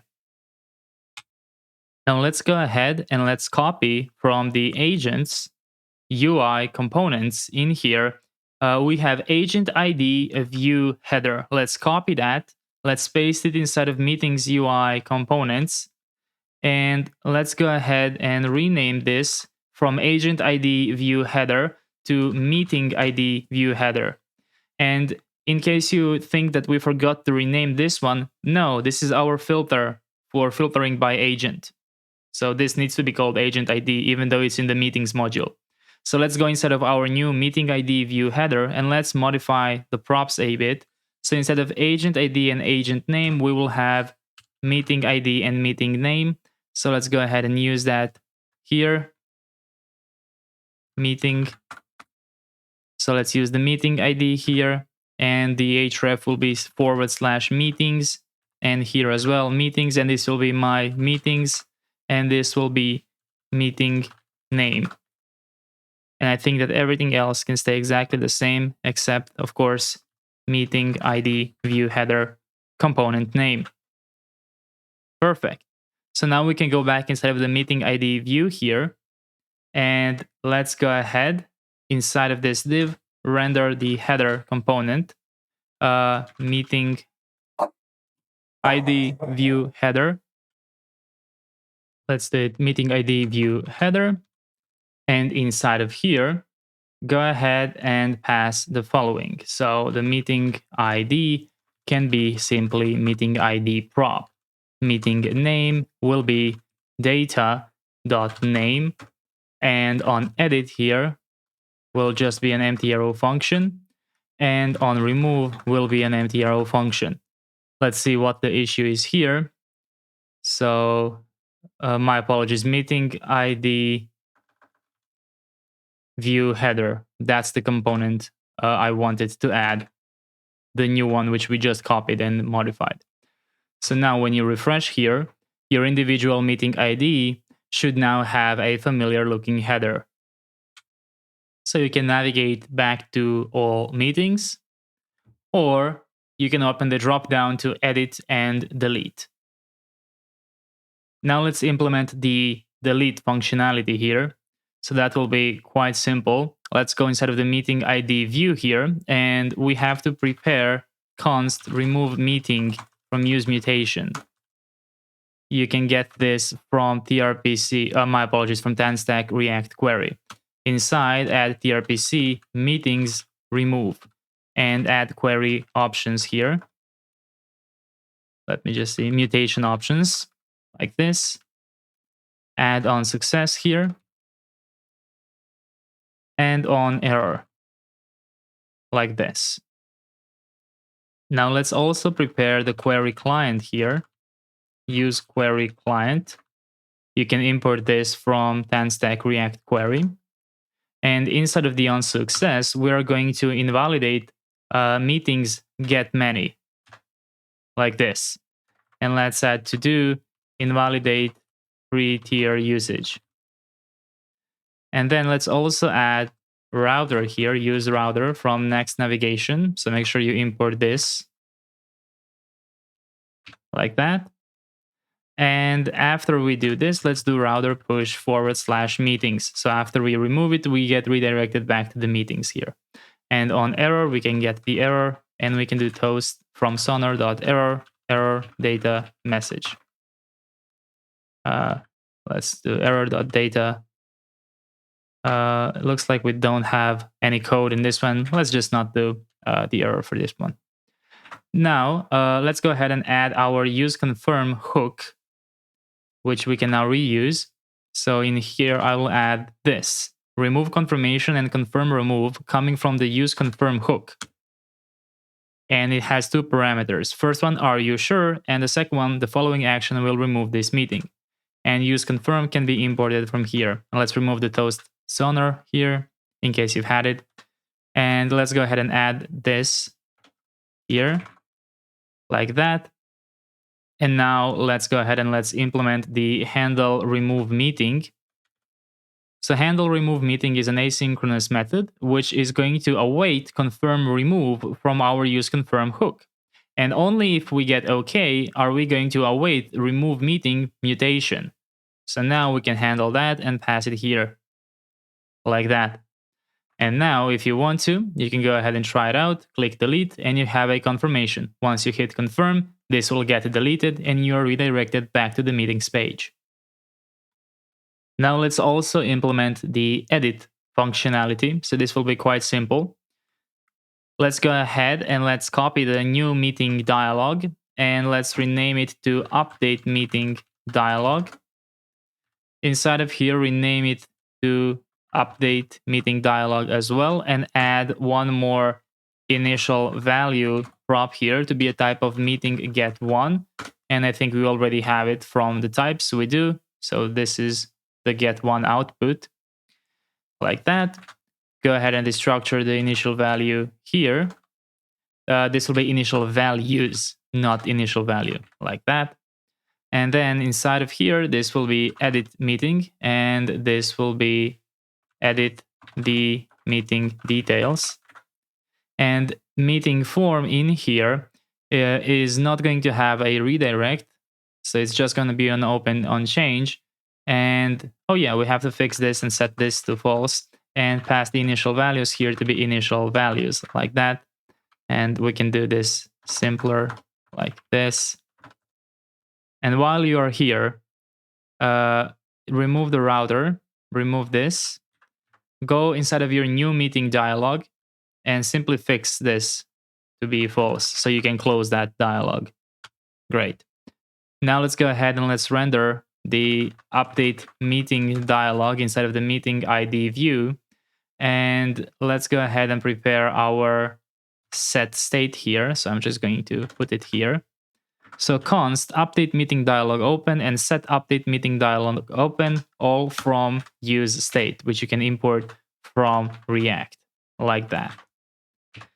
Now let's go ahead and use this right here in the update meeting dialog. So open will be update meeting dialog open, like that. And we're going to have on open change to be set update meeting dialog open, and the initial values will be data. And make sure to import this update meeting dialog from components update meeting dialog. And one more thing we have to do is set update meeting dialog open in the header here. So meeting ID view header on edit, set this to true. So now this meeting is called test, as you can clearly see here. But if I click edit, you can see how it also populates the agent. But if I call it test2 and click update, it should rename to test2. And it doesn't. If I go back, it's called test2. So that's all thanks to the work we did when we initially developed the meeting form. So it automatically uses update meeting and it refetches itself and get many as well. Great. Amazing, amazing job. So I'm going to stop this chapter here. And then in the next one, we're going to focus on the UI inside of here, and we can start the call very, very soon. Perfect. Let's go ahead and merge this. So I'm going to go ahead and open a branch 20 meeting page, create new branch 20 meeting page.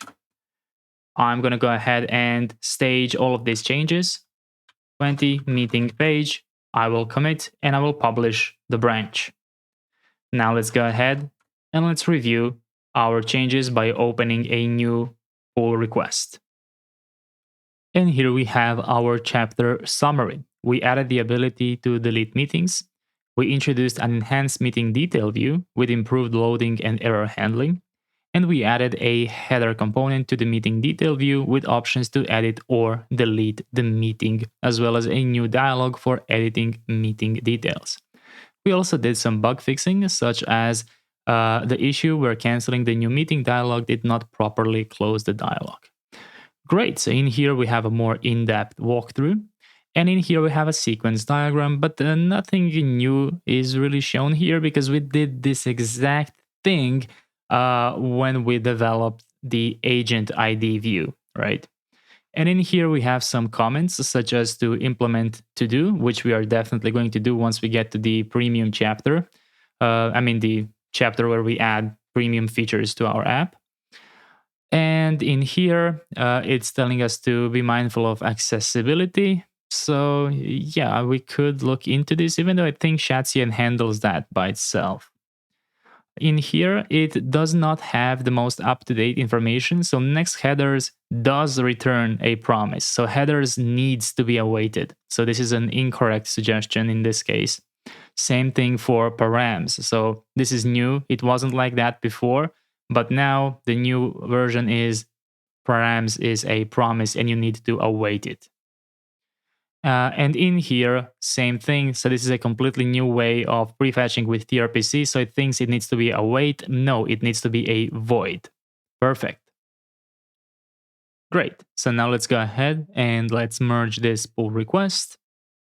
And after it's merged, let's go back to our main branch and let's click synchronize changes and OK.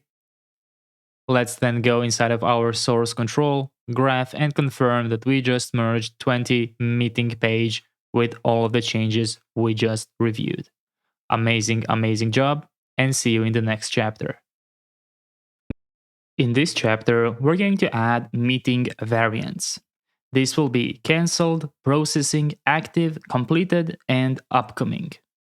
So let's go ahead and ensure that you're on your default branch. After that, go inside of the meeting ID view, inside of modules, meetings, UI, views, meeting ID view. And in here, go ahead and add the following constants. And instead of using meeting, we are directly accessing the data like this. So is active, is upcoming, is cancelled, is completed, and is processing. And in here, you don't have to be afraid of doing a typo because you will get an error because data.status is an enum because data is what we fetch from our database, right? So it can only be a specific thing that we defined in our schema. So just go ahead and add these values. And now let's go ahead and use them to render the current state. So remove the JSON stringify here and check if is cancelled. Let's go ahead and render a div cancelled like this. And then let's go ahead and repeat that for all states like this. So is cancelled, cancelled, processing, processing, completed, completed, and upcoming, upcoming. So right now, when you visit your meeting, you should see its state here. There we go. Now it says upcoming. But if I go inside of my Neon console here, inside of tables, meetings, and if I change the status to processing, for example, and click save and refresh here, it will now say processing.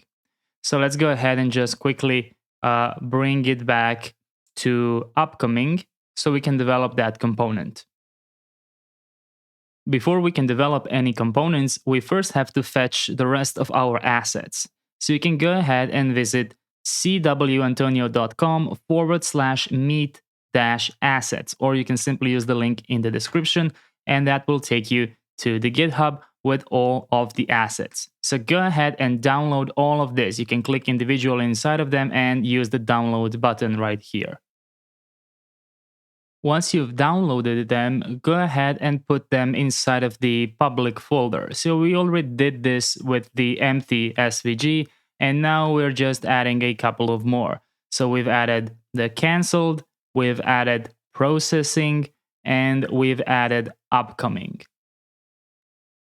Now let's go ahead and just close everything and go inside of source components, empty state. And in here, add a new prop, which is an optional image prop, and make it a default /empty SVG. And instead of rendering the hard-coded string here, put it like this.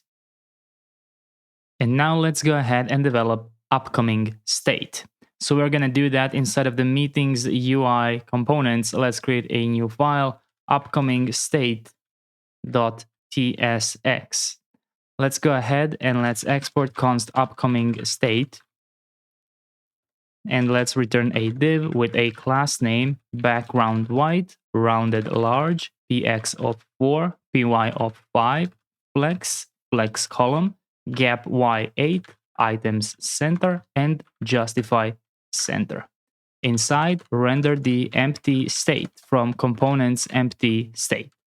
And inside, put an image to be forward upcoming SVG. So we just added that to our public folder. And then let's add the title and the description. This is what I'm going to use. You can, of course, use whatever you prefer. So let's go ahead now and go back inside of our views, meeting ID view. And instead of this upcoming, let's actually render upcoming state from components upcoming state. So now in here, when you refresh, if this is in the state upcoming, you should see not started yet. Once you start this meeting, a summary will appear here. Now let's go back inside of the upcoming state here, and let's import button from components UI button, and let's import link from next link. And let's also add video icon and ban icon from Lucid React.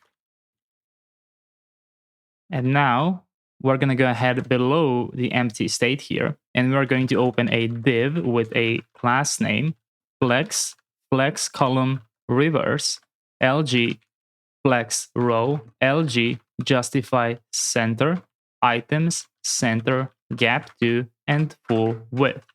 And now let's render the buttons. The first one will be ban icon and cancel meeting button.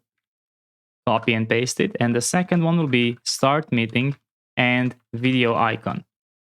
And this one will also be a link. So go ahead and wrap the content of the button inside a link and give it an href to the following. Open backticks forward call / and then we're going to do meeting ID. So let's just put 1, 2, 3 for now. Set this to be as child and class name with full LG with auto, and that would be it. And now let's go ahead to the button above, and let's go ahead and give it a variant of secondary, and let's give it the same class name here. There we go. And now let's go ahead and let's simply extend the props for this. So it will accept meeting ID, on cancel meeting, and is canceling. So we can now destructure that. Let's go ahead and do it. Meeting ID, on cancel meeting, and is canceling from the props here.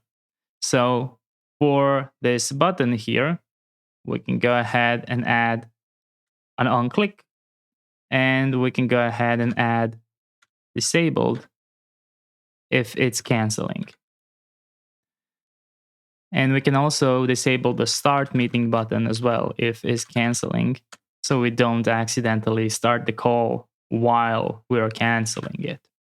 Now let's go ahead and also use the meeting ID here instead of the 1, 2, 3. So /call / meeting ID, like that. Now let's go inside of the actual meeting ID here, and let's render it properly. So I'm going to give it meeting ID. On cancel meeting will be an arrow function like this, and in is canceling will be false. There we go. So now we have the options to cancel or start the meeting. Now let's leave it like this, and let's go ahead and let's add a new state called active state. So in order to do that, we just have to copy the upcoming state, and let's go ahead and let's rename it active state. And for the props, it will just accept a meeting ID. Let's call it active state. And all we have to do is just modify the title and the description here. Meeting is active, and meeting will end once all participants have left. And we can use the exact same image here. And you can remove this div here. No need for it. And yeah, you can leave the class name as it is. Just remove the unused imports here. And yeah, my apologies. Bring this back, but it's just going to be a single button here. It's not going to be disabled. It will be a link to the meeting ID, and this will be join meeting, like that. Perfect. And I think we can leave everything else exactly as it is. So meeting is active, meeting will end, and just remove the ban icon from here. Perfect. Let's go back to the meeting ID view here, and let's go ahead and let's add is active and active state meeting ID. Make sure to import active state. So now let's go ahead and let's change this to active and click Save Change. And let's see this change. Meeting is active and we have a button to join the meeting, which is a 404 page at the moment because it doesn't exist yet. And now let's wrap it up with the processing state and the canceled state. So let's copy active state and let's rename it canceled state. Let's go ahead and remove the props as we are not going to need any. And let's rename this to canceled state. In here, we are using canceled SVG, and we just have to modify the title and the description, and we can completely remove everything below that. And let's remove all of the unused imports here. So that's the canceled state. So let's go inside of the meeting ID view down here. And let's go ahead and render the canceled state. Make sure to import the canceled state. And let's go ahead and change this to canceled, save change. And let's refresh and see it in action. There we go, meeting canceled. And let's do one more, which is the processing state. So let's just copy the canceled state. And let's rename it to processing state. Processing state. So we're in here, we're going to use processing SVG, I think, public processing. Yeah, so we have processing SVG here. But this is technically a completed state, right? We are going to say meeting completed because it was literally completed. We are just processing it. So like a summary will appear soon. Great. And now let's go back inside of the meeting ID view here. And let's use the processing state like this. There we go. Perfect. So the only thing left is the completed state. But this will not use any image. This will be an actual, completed state with information, and we can only develop it once we actually process a meeting. But let's just confirm this works by changing this to processing and saving it and refreshing. And there we go, meeting completed. The meeting was completed. A summary will appear soon. Perfect. So now just bring this back to upcoming, or just create a new meeting. It's going to have upcoming by default. And in the next chapter, we are going to enable these buttons right here. Now let's go ahead and let's see if we've done everything. We've grabbed the assets, canceled, processing, active, not completed yet, but we did add this. Perfect. And now let's go ahead and merge this. So 21 meeting variants. Let me go ahead and open a new branch here. Create new branch, 21 meeting variants. And let's click plus to stage all changes and add a commit message. And let's press commit and publish the branch. Once the branch has been published, we can go ahead and review our code. This one was pretty simple, so I'm not expecting much, but I am interested if we missed some serious issues here. And in here, we have our code summary. So as we've just learned, we have introduced new visual states, active, upcoming, canceled, and processing. And we have also added the images to represent those states. In here, as always, we have a more in-depth file by file change summary, a diagram representing our logic to show each visual state. And in here we have some comments. So it recommends using active SVG instead of upcoming SVG. Completely reasonable. It's not exactly clear. The component is called active state, but upcoming.svg is the one we need to use. In here, it suggests adding some class names here, but we don't need to do that because in the new Shadcn versions, button automatically separates the icons here. And let's go ahead here. It suggests removing the meeting on cancel. We are going to have an actual action to just cancel the meeting without removing it. Of course, in here, it suggests actually, filling this. And also it suggests adding an unknown meeting status. So that's something we might actually do, even though I'm not sure how this can happen. It's good to cover this kind of case as well. So let's go ahead and merge this pull request here. Let's go back to our main branch and let's click synchronize changes. So this button right here. And let's go back inside of our source control, look at the graph and confirm we just merged all of those new images and all of those new states. Great. That's it for this chapter. Amazing job, and see you in the next one. In this chapter, our goal is to implement a video calls. The plan for that is to start by obtaining Stream API keys, adding the Stream Video and Node SDK, adding a few methods, procedures, and finally UI elements. Let's start by obtaining the Stream API keys. So visit getstream.io and create an account. If this is your first time, you will have a prompt like this where you have to enter a unique organization name. So I'm going to call this Meet-AI, and I'm just going to go ahead and give it a number to make it unique. Let's click Save, and there we go. Our organization was just created. And in here, we also have our production app.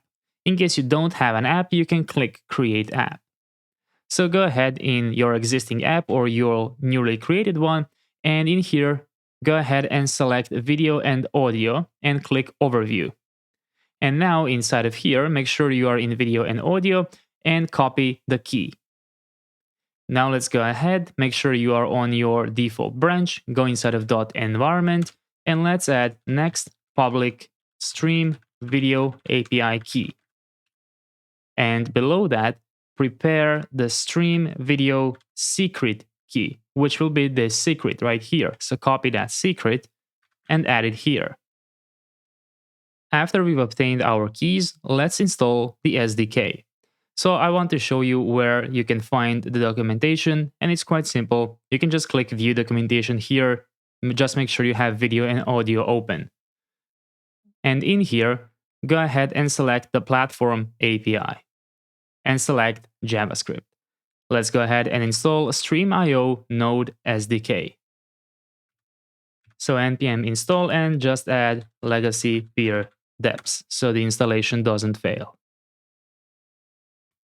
Now that it's installed, let's go ahead back inside of our project, source, library, and create stream-video.ts. Let's go ahead and let's import stream client from @stream.io node SDK and export const stream video to be new stream client.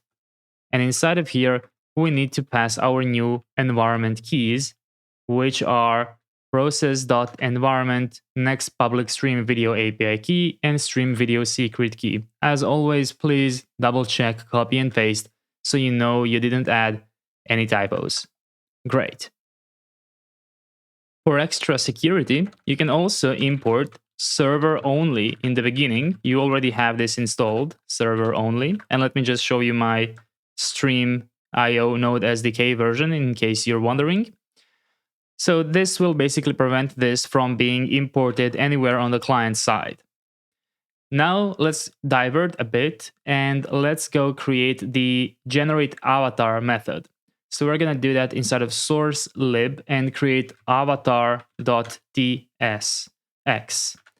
and import create avatar from Dicebear core, and let's add our two variants here. Now let's go ahead and create the props seed, which is a string, and the variant. They need to match the imports above. And then in here, create a very simple method, generate avatar URI, accepting the seed and variant props. And what we are doing is calling the create avatar method depending on the variant, and we are passing some specific options if it's initials. If it's bots neutral, we're just passing the seed. And we are returning to data URI. So this is a quick way to generate avatar URIs, but not the entire component as we have with our generated avatar component. So it's pretty much the exact same function, and we could probably reuse it here if we wanted to. Feel free to do that, but this one doesn't render any JSX. Now let's go ahead inside of our meetings procedures located in modules meetings server procedures, and let's go to the top here and let's create generate token procedure. It's going to be a protected procedure. Go ahead and add a mutation here. Make it asynchronous. Extract the context from here. And what you're going to do is await stream video from our newly added lib stream video. And in here, add upsert users. And in here, open an object and set the ID for this new user to be the currently logged in user. Give it a name for the currently logged in user. A role will be admin, and image will either be context out user image or our newly created generate avatar URI from lib avatar. And let's go ahead and pass it some options here. So we are going to use seed to be context out user name, and variant will be initials. There we go. So now we have prepared a user for the call. Now we have to create the actual token. So let's create the expiration time using this formula, which is equivalent to 1 hour. And let's go ahead and create the issued at using this formula right here. And then we can finally create the token using stream video, generate user token, passing the user underscore ID to be context out user ID. So this will now create a token for which user can join the call, and it's going to match the user ID of this user, which we just added to the list of members. So it's going to be able to read their image and their name, even though the token only knows the ID of that user. That's why we needed to upsert the user first. Now let's add the expiration to be expiration time, and the validity in seconds to be issued at. And since the generate user token does not return a promise, we don't need to await it. We can instead immediately return this token. Now we have to stay inside of the meetings procedures and go inside of the create protected procedure. And in here we have a to-do to create stream call and upsert some more users. Let's see what that's all about. So first, let's create a new call using stream video.video.call. The type of the call will be default, and the ID of the call will be created meeting ID. So we are going to associate the stream SDK call with our meeting ID. So that will be our unique identifier for this video call. And now let's await call create. Let's go ahead and add some data inside. This will be created by underscore ID context out user ID. And then we're going to add some custom fields here so we can render them in the call UI, such as meeting ID to be created meeting ID and meeting name to be created meeting.name. Be careful about the spelling here because there is no type safety here. These are our custom fields. So just make sure you don't misspell them. And now let's add some settings override here. We're going to immediately enable the transcription of the call using English language. Mode will be auto on, and closed caption mode will be auto on as well. And we are going to do the same thing with recording using mode auto on and quality 1080p. There we go. So we just created a new call every time we create a new meeting. So we are ready to join that call whenever we want. But we are not done yet. What we have to do now is we have to fetch an existing agent that this newly created meeting uses. So let's go ahead and do that. We can get the existing agent using await database select from agents where equals agent's ID matches the newly created meeting agent ID. And the first thing we are going to do is throw an error in case we were not able to find that, because we cannot upsert this user. And now we can finally go ahead and do stream video.upsert users. That's right. This agent will be treated as a normal user. So inside of here, let's add the ID and the name to be existing agent ID and existing agent name. Let's go ahead and give it a role of user because we already set the admin. And the image will be our generate avatar URI with the seed to be existing agent.name, and the variant will be bots neutral. Just like that. Perfect. And now we can safely create our meeting. And that's all we need to do with Stream Video SDK in this procedure right here. Now, let's go ahead and let's develop the following page, which we get access to in our upcoming state. If you remember, in the previous chapter, we created a lot of meeting variants. One of that was upcoming state, which allows the user to either cancel the meeting or start the meeting. So it's basically this screen right here. So when we start the meeting, we are redirected to /call meeting ID. Let's go ahead and work on that page now. The crucial difference here will be that it's not going to be inside of a dashboard. So it's going to be in its own folder, call. This means it's not going to have the sidebar because we don't want it to be anything other than full screen.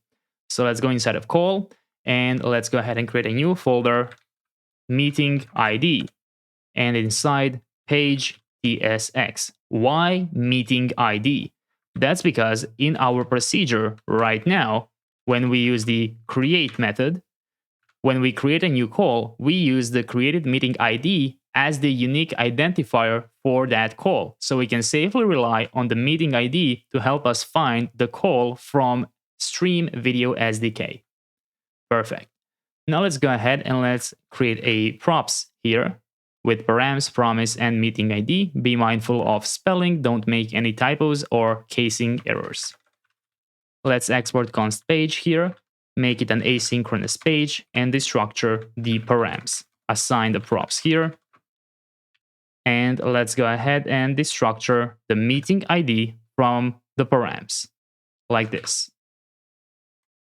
Let's also make sure that this page is protected. We can do that by using our familiar session from Auth, which we can import from libauth, get session, and pass in the headers from next headers, and the redirect from next navigation if there is no session available. So now only authenticated users can visit this page. Now let's go ahead and let's grab our query client from get query client. We can get it from tRPC server, and let's void query client prefetch query tRPC, which you can also import from the server here. And let's prefetch meetings get one, pass in the query options, and use the ID as meeting ID. Just like that. Now let's go ahead and return our hydration boundary here from TanStack React query and add the state as dehydrate from TanStack React query and pass the query client inside. Just like that. So we are doing the prefetching like we've always done it so far. So you can import dehydrate and hydration boundary from TanStack React query. And what I like to do is, for some reason, I like to destructure the params up here. Even though we will redirect, it just feels right for it to be here. Now what we have to do is we have to develop the call view component. We are going to develop that inside of a new module. So let's go inside of our modules and let's create a new folder called call. And inside of here, UI, and then finally, let's create views. And inside, call-view tsx. It's going to have an interface props of the meeting ID. And let's export const call view here. And let's simply grab those props here. So we are basically extracting the meeting ID here. So we can do tRPC. And so that we can extract the data using use suspense query from tRPC meetings get one with the query options ID meeting ID. So now we have that data prefetched here because we are prefetching it here. So we can now import call view and pass in the meeting ID as meeting ID. Make sure you have imported the call view from modules call UI views call view. The reason we still have an error here is because we don't return any JSX here. So let's go ahead and let's return a div hello. Or maybe we can do JSON stringify data null 2. Just like that. And make sure to mark the call view as use client. Now let's go ahead and test our app a bit just to see nothing's broken. So make sure that you go instead of a meeting which is in the state of upcoming. If you are unsure, you can go ahead and create a new meeting. I would actually suggest that you go ahead and create a new meeting so you can test the video SDK. So let's click create here and let's see if any errors pop up. Maybe we did something incorrectly.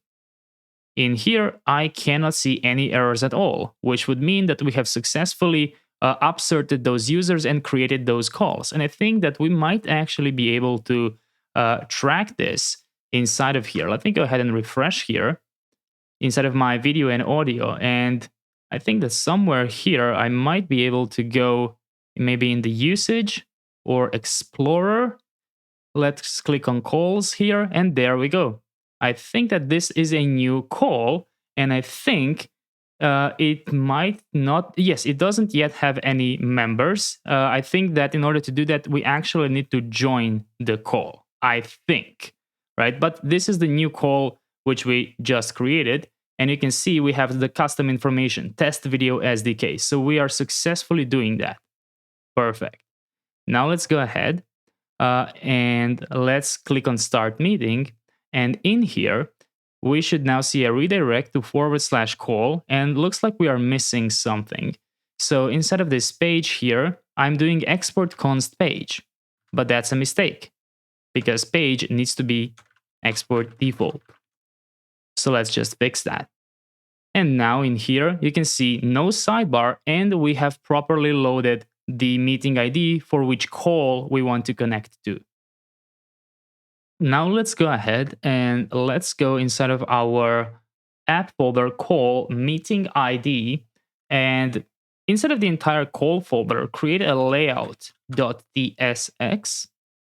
and it's going to be very simple. So interface props with the children, and just wrap the children with a hide screen and background color of black. So there we go. It's now just a black on black text here. So I just wanted to change the background for everything relating the call to be black. Now let's go back inside of our call view here. And first things first, let's check if data.status is completed. In that case, what I want to do here is I want to return a div with a class name, flex, hide screen, items center, and justify center. And I want to render the error state from components error state. And in here, I just want to alert the user that this meeting has ended and you can no longer join this meeting. So now we can test this out more easily by changing this to upcoming. So there we go. This is the error that the user will see, but only when it's completed. So make sure you change this to completed. So the upcoming user actually sees the JSON stringify for now. Now let's go ahead inside of call UI and let's create a new folder called components. Inside of here, create a call-provider component. Now inside of here, go ahead and mark it as use client. And go ahead and import loader to icon from Lucid React. Import auth client from libauth client. Import generate avatar URI from libavatar. And let's quickly create an interface props with meeting ID and the meeting name. And now let's export const call provider here. Let's assign the props and let's destructure the meeting ID and the meeting name. Let me just fix the capitalization issue. And inside of here, let's go ahead and let's get our current session using auth client use session. So now we have data and is pending here. So in case we don't have data or in case is pending is active, we are going to return a div with a loader to icon inside. Give the div a class name of flex, hide screen, items center, justify center, background radial, from sidebar accent to sidebar. I told you we're going to reuse that variables a few more times in the project. And give the icon size 6, animate spin, and text white. And now, down here, go ahead and simply return meeting ID inside of a div. Whoops. And meeting name. Just like this. And now let's go inside of the call view here, and let's return call provider from components call provider, and pass in the meeting ID to be meeting ID and meeting name to be data name. So now when you refresh this, you should now see a loading, and then in here you will see the name and the ID. It's just black text here. Now what I want to do is I just want to change the call provider from loader to icon to just the normal loader icon, because I don't think we use loader 2 throughout the project as much. So let me refresh here. Let's do a refresh again. Yeah, that's the loader that I want. Now we're going to go ahead and we're going to build a new component which we are going to render here, and where we are going to pass this to as well. And it's going to be inside of the same components folder. So create call-connect.tsx and create an interface props accepting the meeting ID, meeting name, and the new user data information which we await for here. So user ID, username, and user image. Let's export const call connect here. And let's go ahead and assign the props here. And let's destructure all of them. There we go. Now inside of here, I want to go ahead and return a div call connect. Like this. So let's go to the call provider here. And instead of returning this, let's return call connect component, which is a self-closing tag. Make sure you have imported it. And we are now going to pass the meeting ID and the meeting name, the user ID and the username, which we get from data, which we use here in the use session. And finally, we are going to get the user image, which will look for data user image if it exists. Otherwise, it will generate one using our generate avatar using seed data username and variant initials. Great. So now we can go inside of the call connect and we can continue developing here. So now we should actually go ahead and go back inside of the stream documentation, but this time go inside of React documentation here.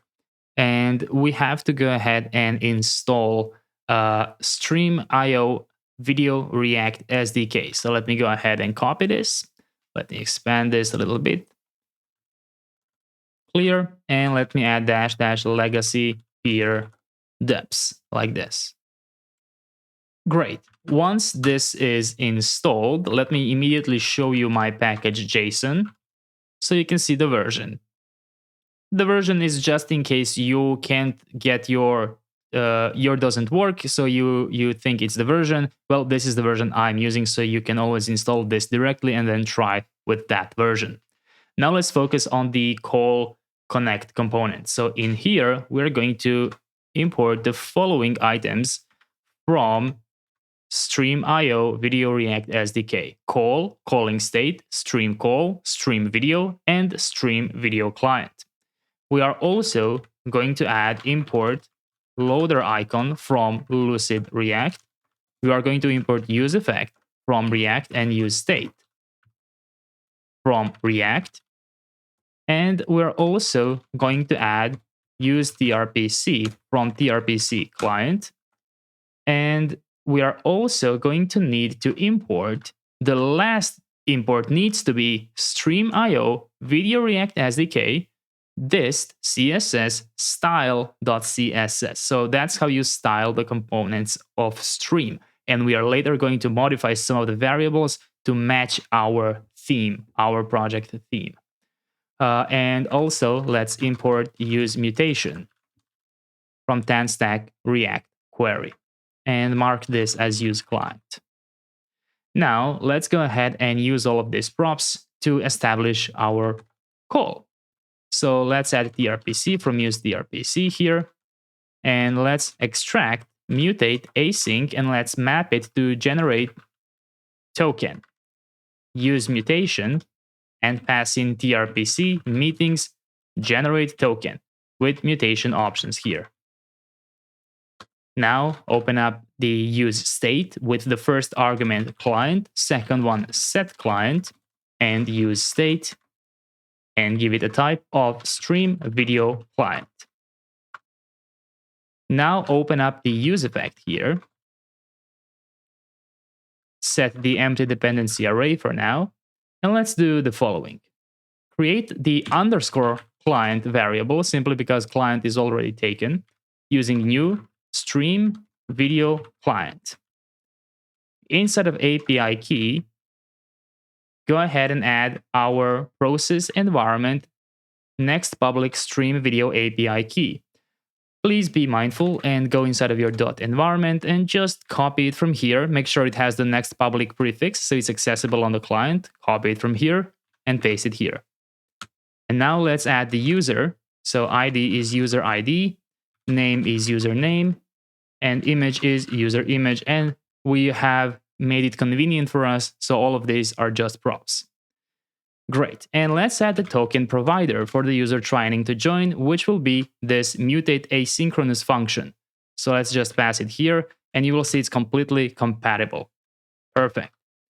And then let's go ahead and do set client to this newly created client, like that.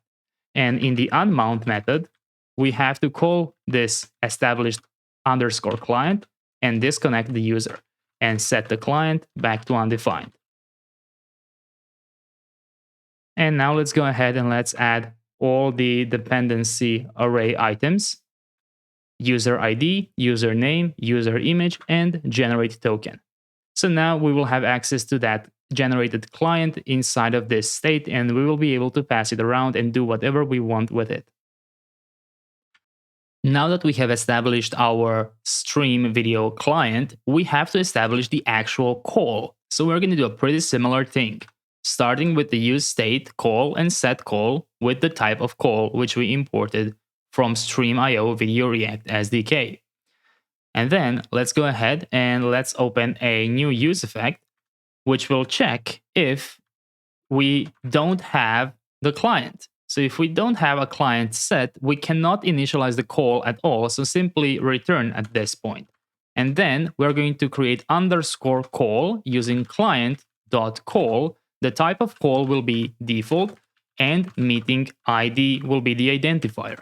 Let's go ahead and by default, disable the camera for this user, and by default, disable the microphone for this user.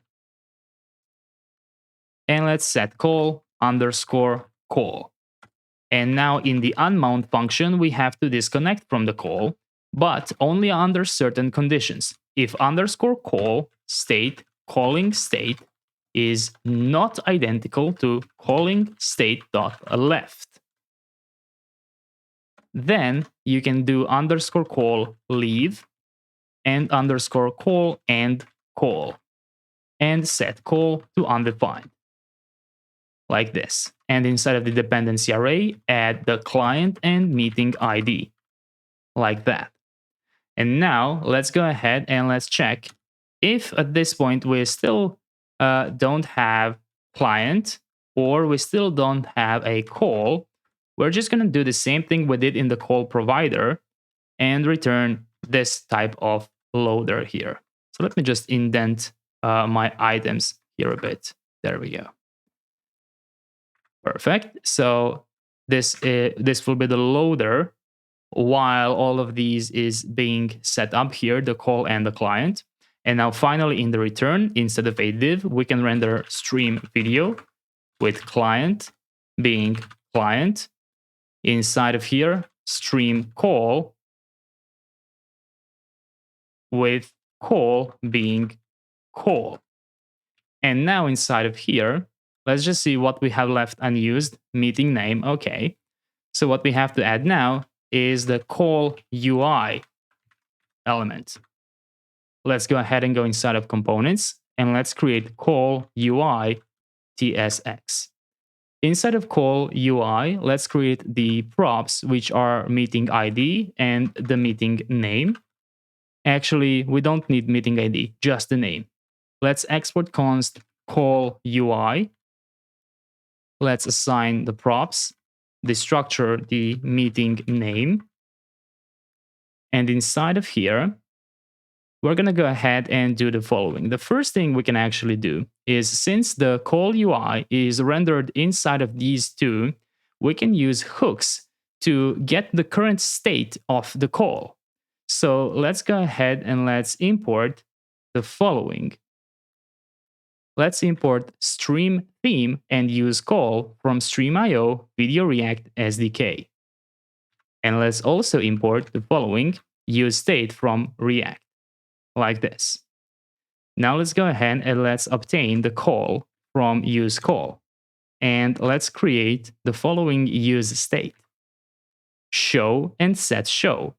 And the types can be lobby, call, or ended, with the default being lobby. And now let's create two methods. One is handle join, which is going to be an asynchronous method. If there is no call, we are going to break this method. And let's just do await call and join the call. And after that, we can set show to an active call. And let's do handle leave to check if there is no call and break the method as well. And do call and set show to ended. So we now have methods to start the call from the lobby and to leave the call from the actual, call. Let's go ahead and return stream theme with a class name of height full. And now if show is equal to lobby, we should go ahead and render lobby. If show is equal to call, we should render the call. And if it is ended, we should render ended. So let's go ahead now and let's use call UI inside of the call connect. So let's add it here, and meeting name is meeting name, like this. So I'm going to go back to my app here and I'm going to do a refresh. And let's just see what will happen. You can see I am in the lobby. It's very hard to see. You have to highlight it, right? Because we set our background to be black. But you can see the text now says lobby because I'm in the lobby by default. So now let's go ahead and let's create the lobby component. Inside of components, add call lobby.tsx. And in here, we're going to go ahead and do the following props on join. And let's go ahead and prepare the following imports here. So that's going to be login icon from Lucid React. And we're going to have a bunch of imports from Stream.io Video React SDK. Default video placeholder, stream video participant, toggle audio preview button, toggle video preview button, use call state hooks, and video preview. We're basically now building this page right here, the lobby, asking the user if they are ready to join and giving them an option to set up their video camera and microphone. Let's also go ahead and import link from next link. Let's go ahead and import auth client from lib auth client, button from components UI button, and generate avatar URI from our newly created lib. And let's also import the styles here as well. So Stream.io Video React SDK, this CSS styles CSS, like that. Now let's go ahead and let's export const call lobby. In here, let's destructure on join, props. And now we can go ahead and we can grab camera state and microphone state from use call state hooks. From these two hooks, the structure has browser permission for both of them, but since they are named the same, we will alias this one to has microphone permission and this one to has camera permission. And we're going to unify that into a single variable has browser media permission. So if we don't, we can then display to the user that they need to allow the browser to access the camera and the microphone. So now let's go ahead and return a div here with a class name flex column, items center, justify center, height full, background radial, from sidebar accent to sidebar. Inside, open up a new div with a class name py of 4, px of 8, flex 1, items center, and justify center. Inside of that div, let's open one more div with a class name of flex column, items center, justify center, gap y6, bg background, rounded large, padding of 10, and shadow small.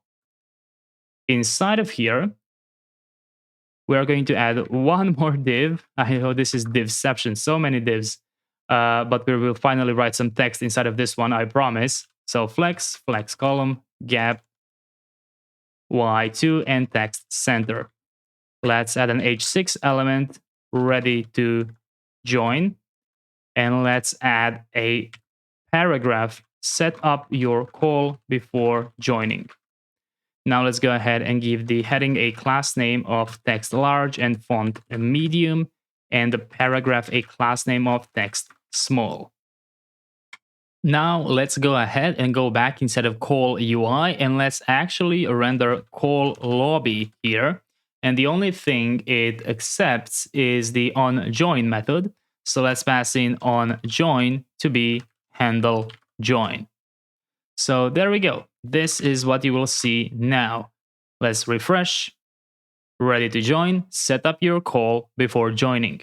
And now, instead of call lobby, we actually have to go ahead and render the video preview. So in order to render the video preview, we have to create the following. A const disabled video preview. And in here, destructure the data from auth client use session and return default video placeholder, which is a self-closing tag. And inside, add the participant prop, open a new object inside, set the name to data user name or an empty string. Image will be data user image, or generate avatar URI with seed data user name or an empty string. And let's just open an object here like this. And we also need to pass the variant here to be initials like this. And in order to get rid of the error, use as stream video participant prop here like this. So now we have the disabled video preview here, and we need just one more thing, one more component besides disabled video preview, and it's a very simple one. Allow browser permissions, just a simple paragraph. Please grant your browser a permission to access your camera and microphone. And now, outside of this div, add a video preview component and pass in disabled video preview to be the following. If has browser media permission, you will use disabled video preview. Otherwise, allow browser permissions like this. And there we go. Since by default my camera is disabled, you can only see my current user's image, which is Google login. So Google image is loaded here. Perfect. So it correctly loads the currently logged in user here. Now, below the video preview, let's add a div with a class name of flex gap x2. And inside of here, we are going to render toggle audio preview button and toggle video preview button. There we go. And now let's go ahead below here, open up a div with a class name flex gap x of 2, justify between, and full width. In here, let's add first button to be cancel and the second button to be join call with login icon. This one will also be a link with an href going back to meetings and give this an as child prop and a variant of ghost. The one below will simply have on click to be on join.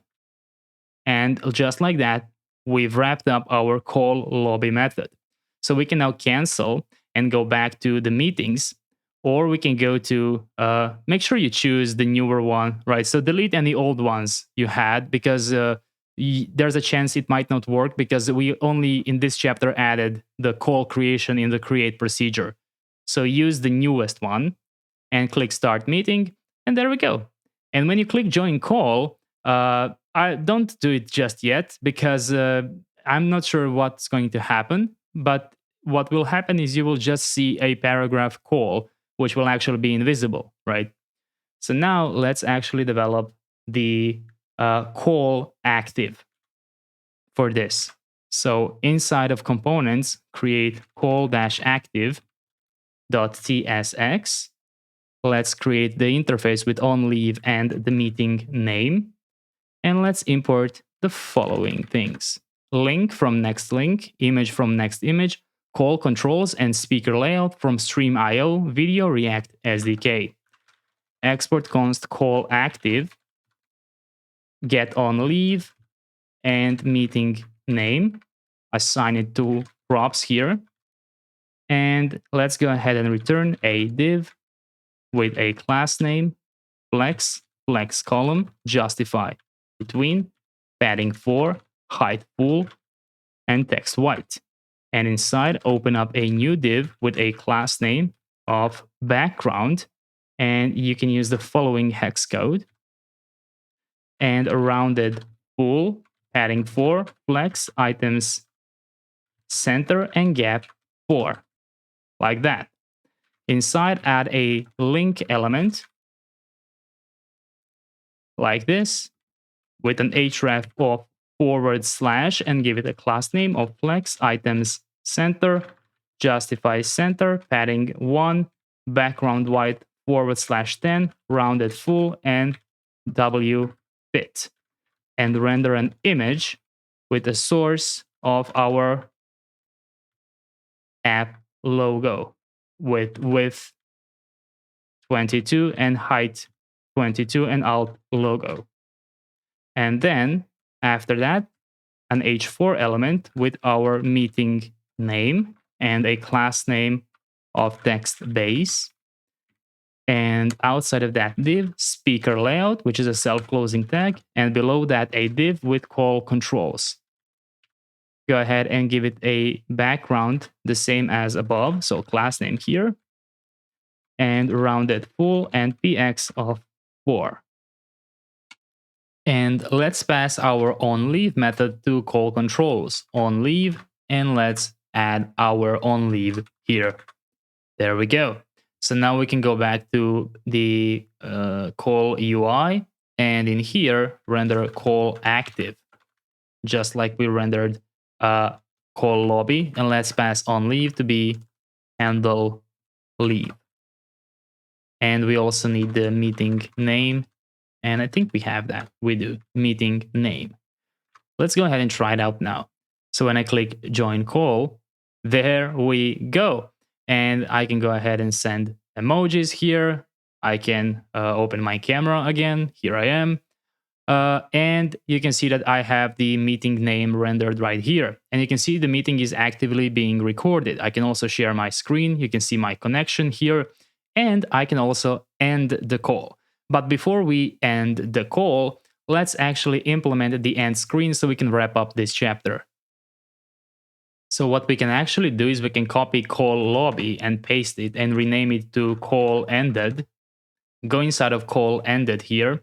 You can remove all props. You can remove this component. You can remove allow browser permissions. Rename call lobby to call ended. Remove any props from here. You can remove this. You can remove this.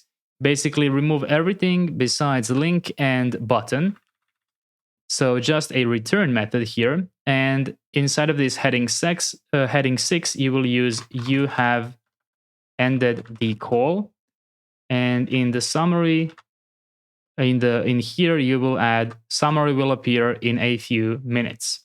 And then outside of this div, there will be no video preview, none of this, right? So let's go ahead and remove this. Let's remove this. And let's remove this as well. So all you're going to do after this is back to meetings button, because there will be no action to do here. So now we can go back to call UI and we can render call ended here, just like that. So now that we have all of these states, when I actually end the call, this appears. You have ended the call. So we have officially implemented the video calling. The problem is states are not being changed. So I can now start this meeting as many times as I want and join it and end it, right? But we have two problems. Agent is not joining and no actual background jobs are being done, and there is no communicating with our database. So that's what we're going to do in the next chapter to properly synchronize those states. But we did such an amazing job. We obtained Stream API keys, Stream Video SDK, we created these procedures, we added call page and call view, and now let's merge this.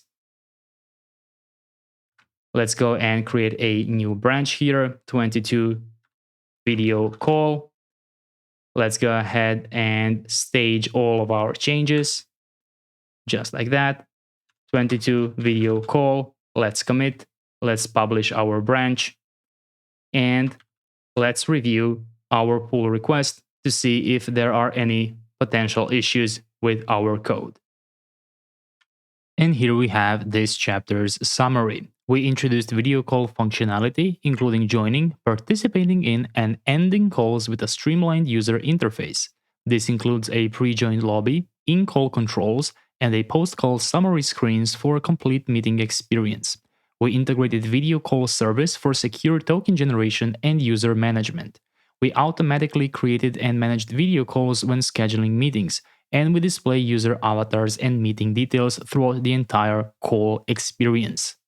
As always, in here we have a sequence diagram containing every single component that we just created in this pull request. This is absolutely insanely detailed. In case you're interested, I'm just going to try and target it, center it like this, so you can take a look and review this entire diagram explaining exactly what's going on in our code.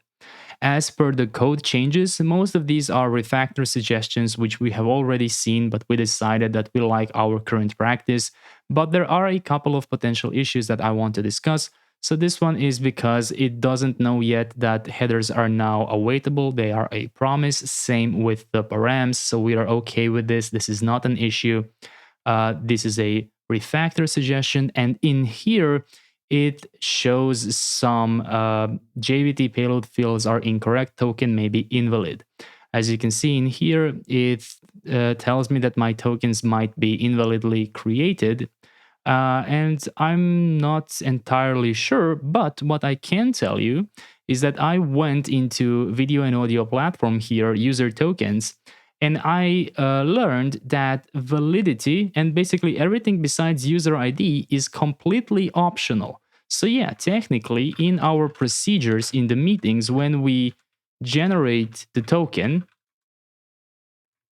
we don't even have to use these two. We can just pass. You can see there are no errors here. So if you want to, if it's causing you any problems, if it's expiring too soon, you can delete these two fields and this generation and just use the user ID. So that's the new thing I've learned here, thanks to Rabbit's potential issue. With the rest, I am satisfied. So I'm going to go ahead here and merge this pull request. And that marks the end of this chapter. Let's go back to the main branch and let's go ahead and synchronize our changes.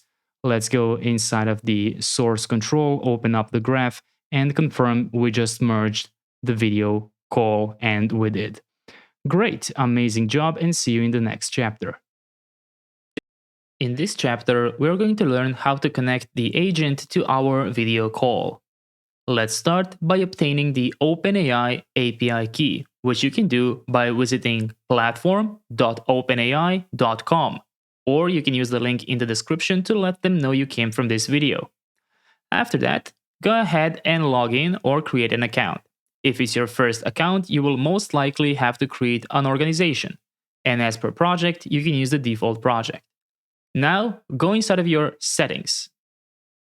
Once you are in your settings, go inside of billing and confirm you have sufficient credit balance. $5 or $6 will be more than enough for you to complete this project. And after that, go inside of API keys and click Create New Secret Key. I'm going to call this Meet AI, select the default project with all permissions. Let's go ahead and copy our key. Inside of your IDE, make sure you are in the default project. Go inside of .environment here and set OpenAI API key to be your newly copied key. The next step we have to do is set up ngrok to expose our localhost so webhook handlers can communicate to it. So head to ngrok.com and create an account, or you can simply use the link in the description to let them know you came from this video. Once you create an account, you will see a welcome screen like this. In here, select your operating system and simply follow the installation method. And once you've added your token, go ahead and try running this command right here. In order to properly test it, first make sure you have your app running on localhost 3000, and after that, change the command to target, well, localhost 3000. This will generate the following forwarding URL using HTTPS protocol.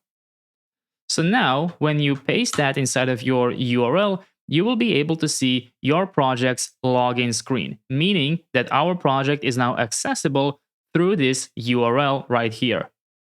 The only problem with this is every time that you run this command, a new URL will be generated, and that's quite difficult to work with. So, what ngrok offers is a static domain. If you can't find it here, you can click inside of domains here and then find it down here. And then you can find Start a Tunnel button, and you can copy this command. So now, you can go ahead and run the following, which basically adds your static URL here and change the port to 3000. So what happens now is every time you run this command, you will have your own static URL. There we go, our app is accessible through that URL. Keep in mind that it's not intended to access our app through that URL. You shouldn't use that to share your app with someone else. We will have a deployment for that because this will cause many things to fail. The only thing we need this for is webhooks. So what I want to do now is I want to go inside of my package.json here, and I want to add dev webhook command, and I simply want to run this. This is the command I want to run. ngrok http and then your static URL. So now every time you're starting your project, in one terminal simply type npm run dev and in another npm run dev webhook. As simple as that. So now that we have that, let's go ahead and let's set up stream webhook handler. So the first thing you're going to have to do is just copy your URL, your static domain URL, and go inside of Stream Dashboard, specifically video and audio, and click on Overview. In here, go ahead and scroll down until you find webhook URL and paste it here.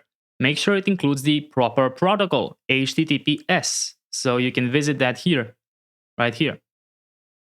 And change this to be /API/webhook. Make sure to not misspell it. And for the events you want to listen to, we won't be needing all of this, but feel free to leave all of them selected so it's easier to develop right now. Just make sure you have all of them selected regarding call. And after that, make sure you click Submit. Perfect. So now let's go ahead and let's actually build the endpoint. So we're going to do it in the place we just added, API webhook. So inside of source, app folder, API, create a new folder called webhook. And inside of here, route.ts.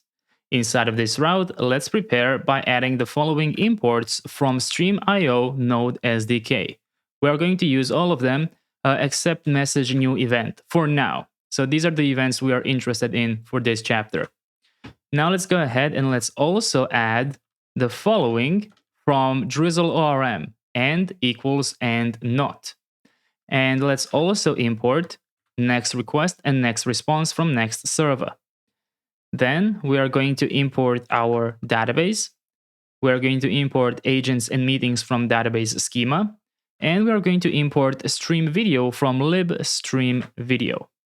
What we have to do now is develop a method to verify the signature for whoever is trying to access this webhook, because this will not be protected via our auth. Instead, it will be protected via a signature. So we're adding a function called verify signature with SDK, which accepts the body and the signature and calls a stream video util verify webhook using the body and the signature. Now let's export asynchronous function post with request next request here. And what we have to do now is we have to obtain two headers, signature and API key, from request headers get and then their respective header names.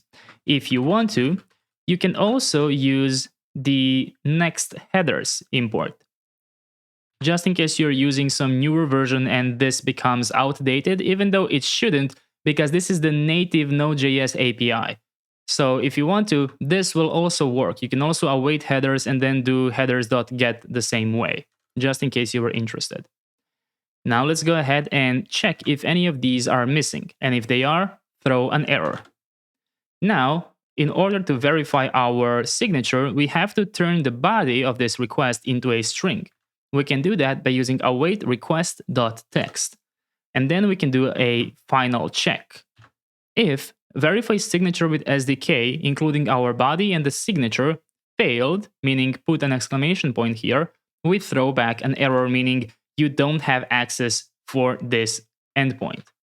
Now let's define our payload to be unknown, and let's attempt to parse the string which we just created here. So we are attempting to parse it, and if we fail to parse it, it means it's not a valid JSON, so we can't work with it. And then, after we successfully parse it, let's prepare a constant event type. We have to assign the payload to be a type of object, and then simply extract .type from it. And now we can finally check if event type is one of our events that we need. The first one will be call session started. But before you do any development in here, what I want you to do is I want you to go outside of this if clause and simply return a success message at the end, because otherwise all other events which were not handled would be throwing an error. And that would eventually cause Stream to stop sending our webhook any events. So make sure to add that. Great. Now let's go ahead to our call session started here. And let's add two things. The first one will be event payload with a type of call session started event, which we imported from here, from Stream.io Node SDK. And then we destructure the meeting ID from event call custom meeting ID. Make sure to put a question mark here. So what is custom? If you remember, in our meetings procedures, when we do the create, we do await call create, and we add the custom fields here, meeting ID and meeting name. So that's how we access the meeting ID here, even though it's a webhook with no meeting information. So that's why we needed it. And we can actually remove this to do text now. We fixed that. Now in here, we have to check if we don't have a meeting ID, because then we can just throw the error. What we have to do now is we have to find an existing meeting under certain conditions. First of all, including the matching meeting ID. So existing meeting, await database select from meetings where the matching meeting ID is found, but also we have to ensure that its status is not completed or active, right? And we can also add if it's not canceled. So under no circumstances should we find this meeting. The only one we should actually look for is upcoming. So if you want to, you can actually set equals meeting.status upcoming, right? Or you can simply use the reverse values if you want to be explicit. Great. Now let's go ahead and let's throw an error here if that kind of meeting was not found. And immediately what I want to do here is update this meeting to a status of active, just in case this fires twice, because I found some rare cases where that can happen, especially if it's been errored and then it may be retried. So it's important to update the meeting status to active as soon as possible, because what we're going to do now is connect the agent. So if this event accidentally fires multiple times, it will connect multiple agents, which is not good, right? So that's why we immediately set it to active. So even if it fires next time, this will fail, right? Because in here, we explicitly say that it must not be active. And you can also add not processing here. There we go. So now we explicitly add all states that we don't want to have access to. Or you can use the reverse and just target the upcoming ones. Great. So now what we want to do is we want to find the existing agent for this meeting that we just updated. So existing agent using agent's ID that match existing meeting agent ID. If such an agent does not exist, we throw an error. And now we can connect to the stream video call using the exact same method as we did in our create procedure here. So now that is the same instance. And before we go any further, we now have to install a package for OpenAI agent to connect. So I'm just going to shut this down and I will do npm install stream-io OpenAI real-time API -- legacy peer deps. And I will do npm run dev here and just make sure you have your webhook running here. And then inside of my package JSON, I will simply show you all of my stream versions, just in case yours keep failing and you don't know why. It might be due to newer versions. So you can always use the exact same versions as I do if you prefer doing so. Let's go ahead now and let's actually connect the agent.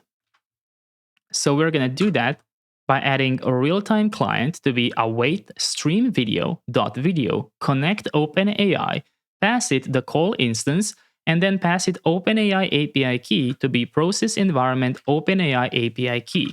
Always double check this by copying it from your .environment and pasting it here.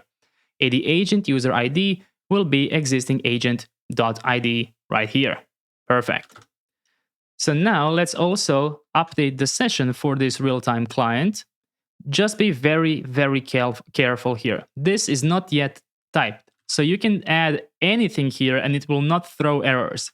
So be very, very careful to correctly type this. Update session instructions existing agent.instructions. Like that. And that is it. That's all we need for connecting the agent to our call. But before we test it out, let's add one more event here. So let's do else if event type is call session participant left. So if anyone leaves the call, first of all, let's establish this to be the payload type call session participant left event, which we imported. And let's get the meeting ID.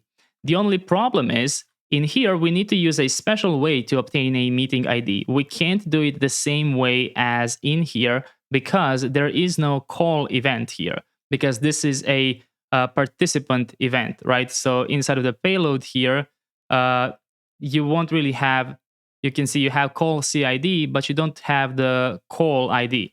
So you have to access the meeting ID like this. And if you're wondering why that format, it's because it's formatted as type and then colon and then the ID. So that's why we need it like that. But in case we cannot find the meeting ID, throw an error, and then let's go ahead and connect to the call again. So just as we did here above. And what we are going to do is we are going to end the call. So the reason we are doing this is as a fail-safe, just in case, so we don't leave our agents hanging in the call too long and they increase your usage on stream. So I think we are now ready to test this out. If you want to, you can comment out these 3 events so you don't have any errors here. And make sure you have your localhost running. Make sure you have your ngrok running. And now what I highly suggest that you do is, first of all, clear all of your meetings. So I'm going inside of my Neon tables meetings here, and I have deleted all of my meetings here, and make sure to create new meetings. You can ignore the fact that one of mine is active. I was testing it out. So let's go ahead and create a new one, math consultations, and I created an agent math tutor, and I will click create here. And just to show you this new agent of mine, what instructions it has, so I just added, you're a helpful math assistant. That's it. And now I will click start meeting here, and then I'm going to click join call. And this will fire an event. And as you can see, math tutor has joined the call. And you can see it immediately starts recording. Now I'm going to ask it a question. What is 1 plus 1? It's a classic. 1 plus 1 equals 2. Now, I don't know if you're hearing the answer, but it's actually telling me the answer. Perfect. So now what I'm going to do is I'm going to go inside of my Neon console and just refresh my meetings. And this should now have a status of active. And it does. Perfect. And now what we can do here is we can just end this call and go back to meetings here. And you can see it still says active. And that's fine because we don't yet have a event which will turn it into processing or completed. So it's completely fine that it still says active. And in here, you should now see this kind of screen here. Amazing, amazing job. So that's exactly what I wanted us to do in this chapter. And we're going to leave the rest in the next chapter when we actually add some background jobs to process what we just had. So let's go ahead and merge this now. So I'm going to go ahead and create a new branch, 23 connecting agents.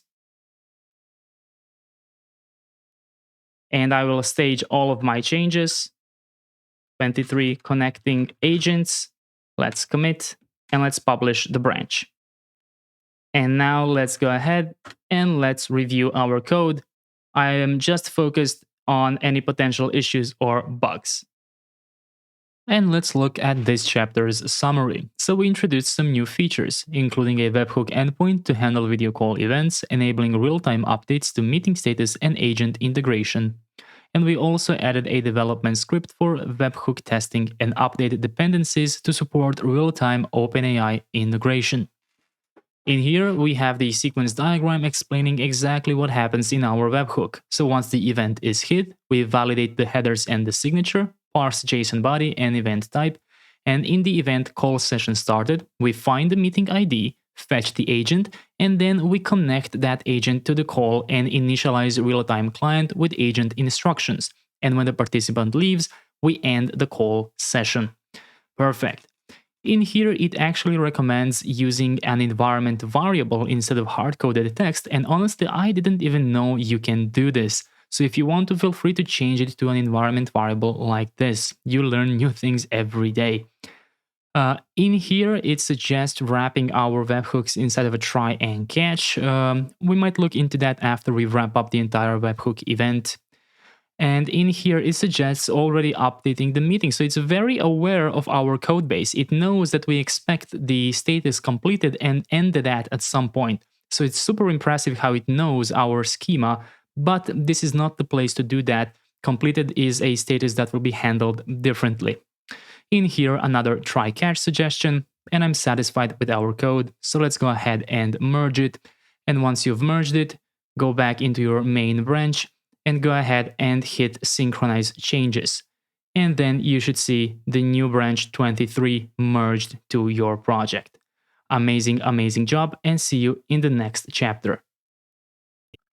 In this chapter, we're going to implement background jobs into our project. Let's start by completing these 3 webhook events from our previous webhook implementation. So right now I don't have anything running and I am on my main branch.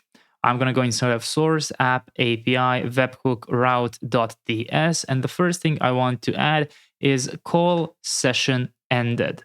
So let's go ahead and add an else if here. Event type is equal to call session ended. And inside of here, I want to get the event as call ended event, which we can now uncomment as well as these two.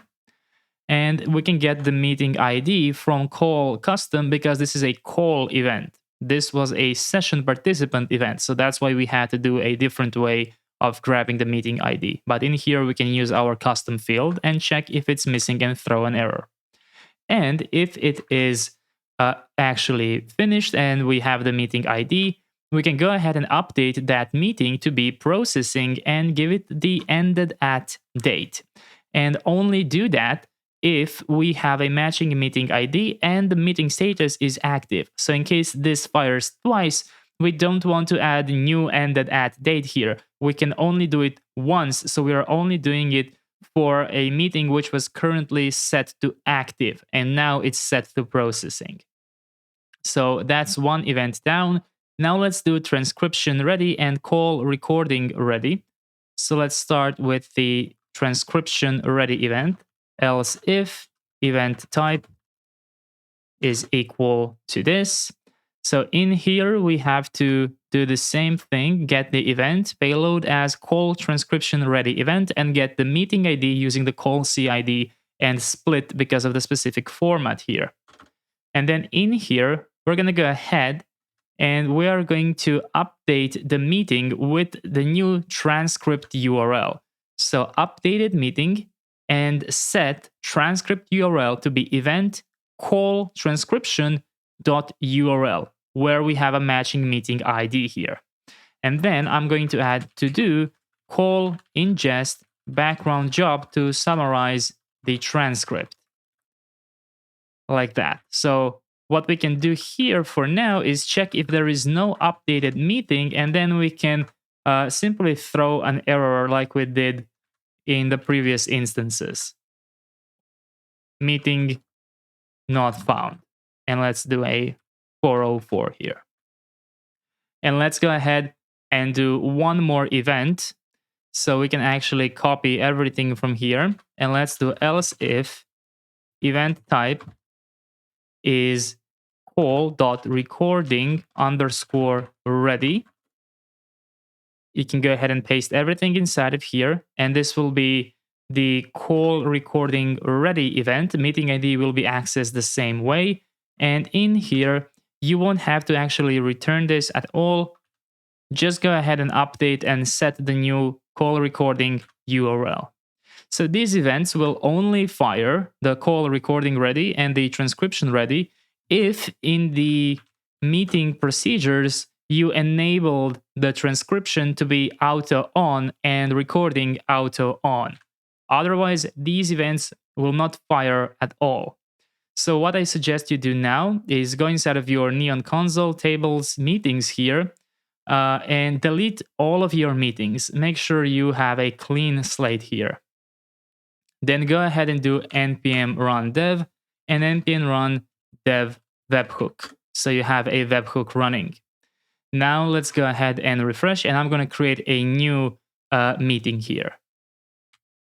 Okay, so I just created a new meeting and I'm going to start the meeting, and I will have just a quick conversation with the math tutor, which should join any second. And now that it has answered my question, I will simply end the call and I will go back to meetings here. And you can see that now this is actually set to processing because it actually captured my call session ended and it set it to processing here. And what should be happening now is I should be receiving my transcription ready and recording ready events. And I should be able to see that in here. If it's finished, I can see the transcript URL and the recording URL. So in the transcript URL here, you can see what we talked about, right? And in the recording URL, you will be able to see the actual recording of the event. Perfect. So both of these are actually working. Looks like we have successfully created recording ready and transcription ready events. Now that we have finished all of our webhook events, let's go ahead and let's implement a proper background job by configuring Inngest. So you can use the link in the description to let them know you came from this video.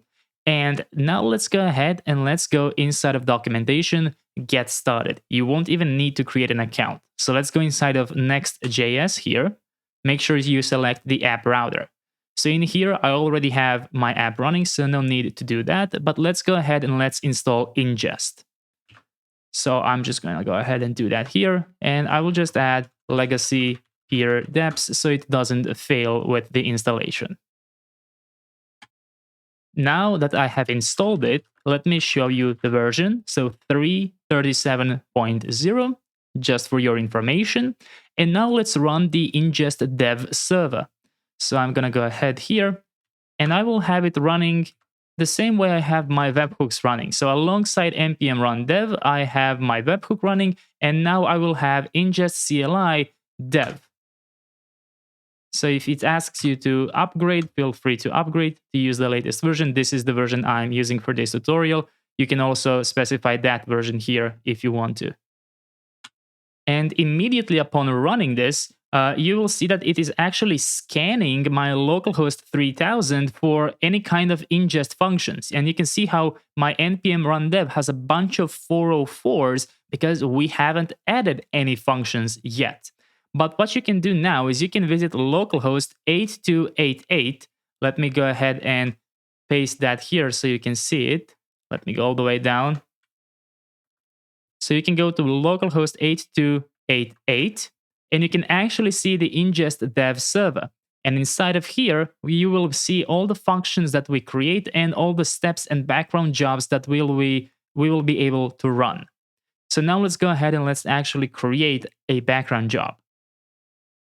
For that, we can simply follow the documentation. So let's just go back here. After we run this, let's go ahead and let's create the Inngest client. So I'm going to close everything here. I'm going to go inside of source and I will create a new folder called Inngest, like that. And inside I will create a client.ts and I will paste this inside. And I will call this Meet AI 2 simply because I already named one Meet AI, so I don't want any conflicts just in case. After that, let's go ahead and create an API folder with the Inngest route. So this server will actually be able to find it and it won't have to scan for 404s. Let's go inside of app API. Let's create a new ingest folder. And inside, let's create a route.ts. And let's go ahead and copy this and let's paste it inside. And I will just change this to use our @ sign. There we go. So make sure to put it inside of API ingest route.ts. It needs to be called Inngest. And finally, you can now see this npx ingest CLI is hitting the correct route here. So it finally found ingest in our project. And now let's go ahead and let's write our first function here. So I'm going to go inside of ingest and create functions.ts, and I will paste the hello world function here, and I will import this from Inngest client. So it will be called hello world here, and you can see it accepts some data. It even waits for a second. Now that we have this defined, we're going to have to add this back to our route. So let's go inside of the route here. And my apologies, the functions.ts files should be created in ingest folder here next to the client, not in the API route. My apologies for that. So the API ingest should just have a route, and the actual source ingest should have the functions. Now let's go inside of the ingest route, and inside of here, let's add our hello world from ingest functions. And immediately upon doing that, if you go inside of your localhost not 3000 but 8282, you will see in the functions a hello world function. And in here you can invoke it, and you can pass email to be hello@mail.com and click invoke this function. And you can see you now have a run here, which first waits for 1 second and then says hello and your email. So that's how these background jobs will work. But instead of triggering them from this dashboard, we are going to trigger them from actual code, and they will simply work in the background. You won't have to await it. You can tell your user to log out and they can take a walk, and this will still be completed without them. That's the power of background jobs. You don't have to worry about them timing out or erroring, because these individual steps will retry themselves until they succeed or until you put a limit on retries. So now that we have established this, we can go ahead and we can actually create everything we need. So let's create our own ingest function now. So the way we're going to do that is by going back inside of the functions here in the ingest, and let's remove the hello world function. And instead, we are going to add export const meetings processing to be ingest.create function. The ID will be meetings/processing, and the event will be meetings/processing. And then we're going to have an asynchronous function which destructures the event and the step. And inside, we're going to start defining the steps we need to process our meeting. Now, the first step here will be to fetch event data transcript URL. That's because if you go inside of our webhook route, when we call transcription ready here, we added a to-do. Call the ingest background job to summarize the transcript. So at the point that this function is called, we will have this stored inside of the updated meeting. So we are going to pass that along here as transcript URL, and we can use ingest's step.fetch as an optimized way to fetch in a background job. So no matter how long this takes, background job will take care of it. You won't have to worry about it failing or anything else. Now, what we have to do is we have to parse this, because this is currently in JSON-L format. So it's not exactly workable in JavaScript by default. So what we have to do is we have to add npm install JSON-L parse stringify. And let's add legacy peer deps here. Once it's installed, you can exit. And let's go ahead and import it here. JSON-L. From JSON-L parse stringify. And in here, what we're going to do is call this a transcript and do await step.run. And this will be a custom step called parse transcript, like that. Let's open up an asynchronous method here. And first things first, let's go ahead and await the response which we just fetched above and turn it into a text. And then we will simply return JSON-L parse and pass in the text like this. The only problem is currently we don't really know the type that is waiting for us. But thanks to this JSON-L parse function, we can actually add the type. So let's go inside of our modules, let's go inside of meetings, and let's go inside of types. And down here, I'm going to add a new type called a stream transcript item, including speaker ID, type, text, start, and stop. How do I know that these are the ones I need? Because of our transcript URL, right? So I just visited my previous transcript URL, which we demonstrated to confirm it's working. And in here, you can see speaker ID, start timestamp, stop timestamp, type, and text. So that's why I know that those are the things I need. So inside of here, I can now append stream transcript item from modules, meetings, types, like this. And now when I hover over a transcript, you can see exactly what I expect inside. Perfect. Now the problem is I can't really do much just by having speaker IDs. We need to populate them and connect them to the users from our database. Quick interruption from future me. Just a heads up. Right now, we're using step.fetch, and this works fine locally during development. But once we deploy, which will happen in a few chapters, this line will break in production, causing a malformed JSON object. The fix, though, is very, very simple. All we have to do is modify from step fetch to this, basically calling your normal fetch inside of a step.run, and then chain.then, and turn the response into text. The problem now is that we also have to modify this line, but that's not a problem either. Instead of using the response.text here, in this step, we're just going to go ahead and parse it and do nothing more. So this is what I would suggest you change your code to. Even though the code will switch back to the old version once I unpause this interruption, I recommend using this updated version going forward to avoid any issues later on. Alright, now back to the current timeline. So let's add another step called transcript with speakers. Step.run add speakers.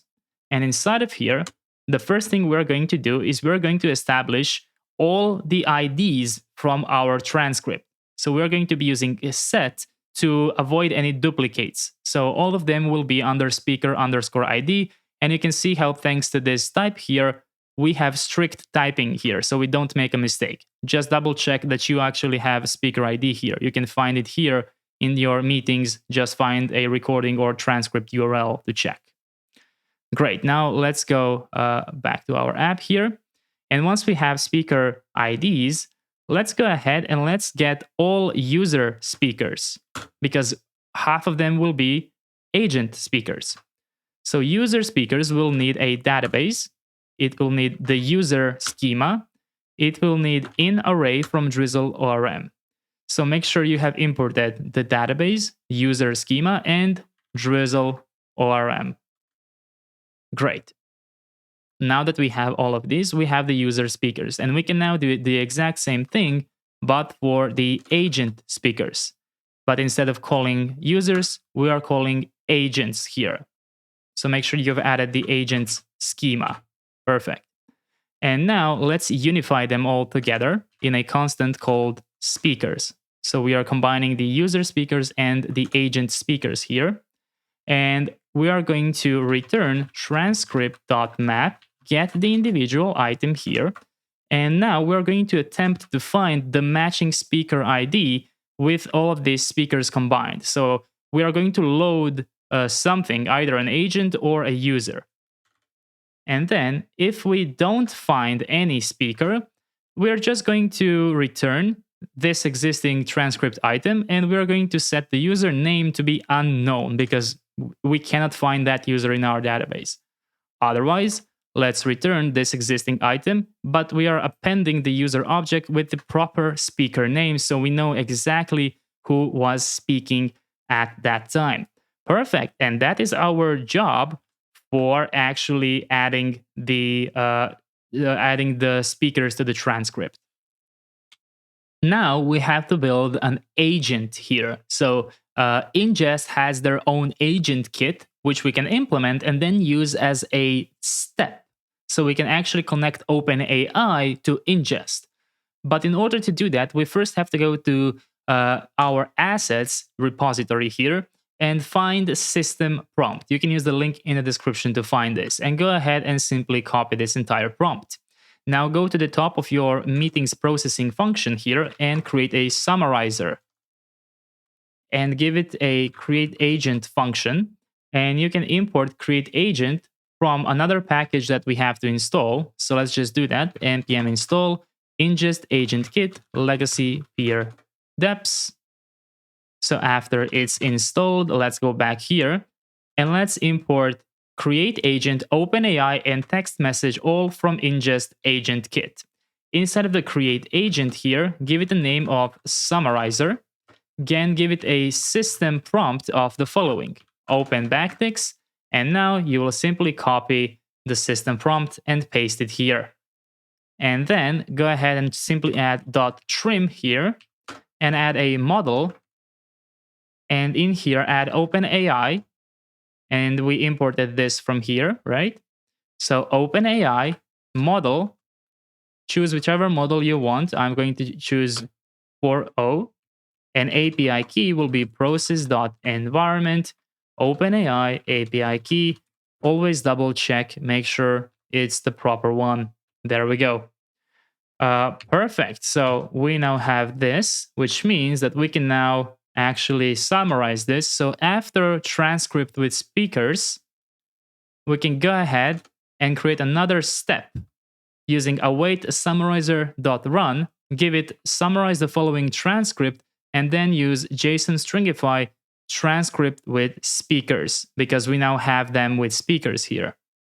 And once you actually have the output, you're going to add one more step, step.run, and add save summary asynchronous method, and await database, update meetings, and set the summary here to be output first in the array as text message, which is our type we imported from Inngest agent kit, dot content as string, and set the status to completed finally.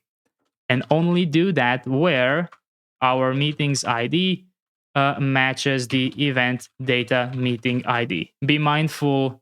Oh yes, let's import meetings from database schema. My apologies. And let's import equals from Drizzle ORM.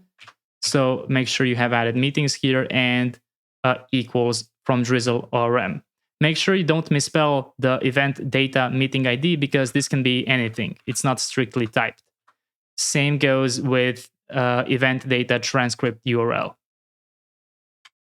All that's left to do now is go back inside of our webhook here, find the call transcription ready, remove the to-do here, and do await ingest, which you can import from ingest client. Dot send name will be meetings processing. So just make sure you don't misspell it. You can copy it from here and then paste it here. And data, and simply pass in the meeting ID and the transcript URL from this updated meeting, which we've had right here. Perfect. And we must not forget to now go inside of API ingest route, and instead of hello world, add meetings processing here. And you can confirm you've done it correctly by going inside of your functions here. Let's go ahead and refresh, and you now have the meetings processing. But if you try it with this data, it will just fail. So the best way to test this out is to go ahead and have a new meeting. So that's what I'm going to try out now. So I just started Math Consultations 3, and I will simply ask a question here, and then we're going to look if any runs will start automatically here. I'm now going to end the call, which will now trigger the processing mode for that consultations here, and it will also wait for the webhook to hit. And once the webhook hits, you can see that we run the meetings processing function. So the first step was to fetch the transcript URL, which you can see right here worked. It has the speaker ID here and everything. Then we parse the transcript, so we turn it into JSON. Then we add the user names. So this is me, John Doe, and this is Matt Tudor. So we used the speaker ID to find that. And then finally, we used ChatGPT to summarize the transcript. And you can see that we have the content result here, and we saved that summary. And now, if I refresh my database here, I should see a summary text inside of here, and I will also see the status to be completed. So if I go back here, this now finally says completed, and you can also see we have proper duration here. Amazing, amazing job. So we now have everything ready to display the last components for this app. So now let's review and merge this pull request. I'm going to go ahead and open a new branch, 24 background jobs. Once I'm in a new branch, I'm going to stage all of my changes, and I will write a commit message. Let's commit and let's publish the branch. And now let's review our pull request. And here we have the summary. So what I'm interested in here is the walkthrough. This update introduces ingest-based event-driven processing for meeting transcripts, adds new dependencies, and expands webhook logic to handle additional event types. We implement a function for AI-powered meeting summarization, and we update database records accordingly. We also introduced a new type for transcription items and some minor formatting changes. So this is basically the goal of this chapter. Ingest-based event-driven processing, background jobs, something the user doesn't have to wait for, and something that we don't have to await or be afraid that it will fail, right? The user can take a walk, the user can go away. That's the power of background jobs. They can simply do whatever they want while they wait. So once the webhook reaches the proper event type, we update the meeting status and fields, and we dispatch the meetings processing event with meeting ID and the transcript URL to ingest. After that, we trigger the meeting processing function, and we fetch the transcript URL and speaker info. We then send the enriched transcript to summarization to AI, and we return the summary and notes, and finally update and set it as completed. In here, we do have some recommendations, and this is not an SDK does not accept this kind of format, so it actually gives you a suggestion even in that case. If AgentKit doesn't support this format, at minimum use template literals. So it's basically suggesting us to use template literals instead of joining like this, basically to avoid potential prompt injection. So if you want to, you can change this. I might change it in the next chapter.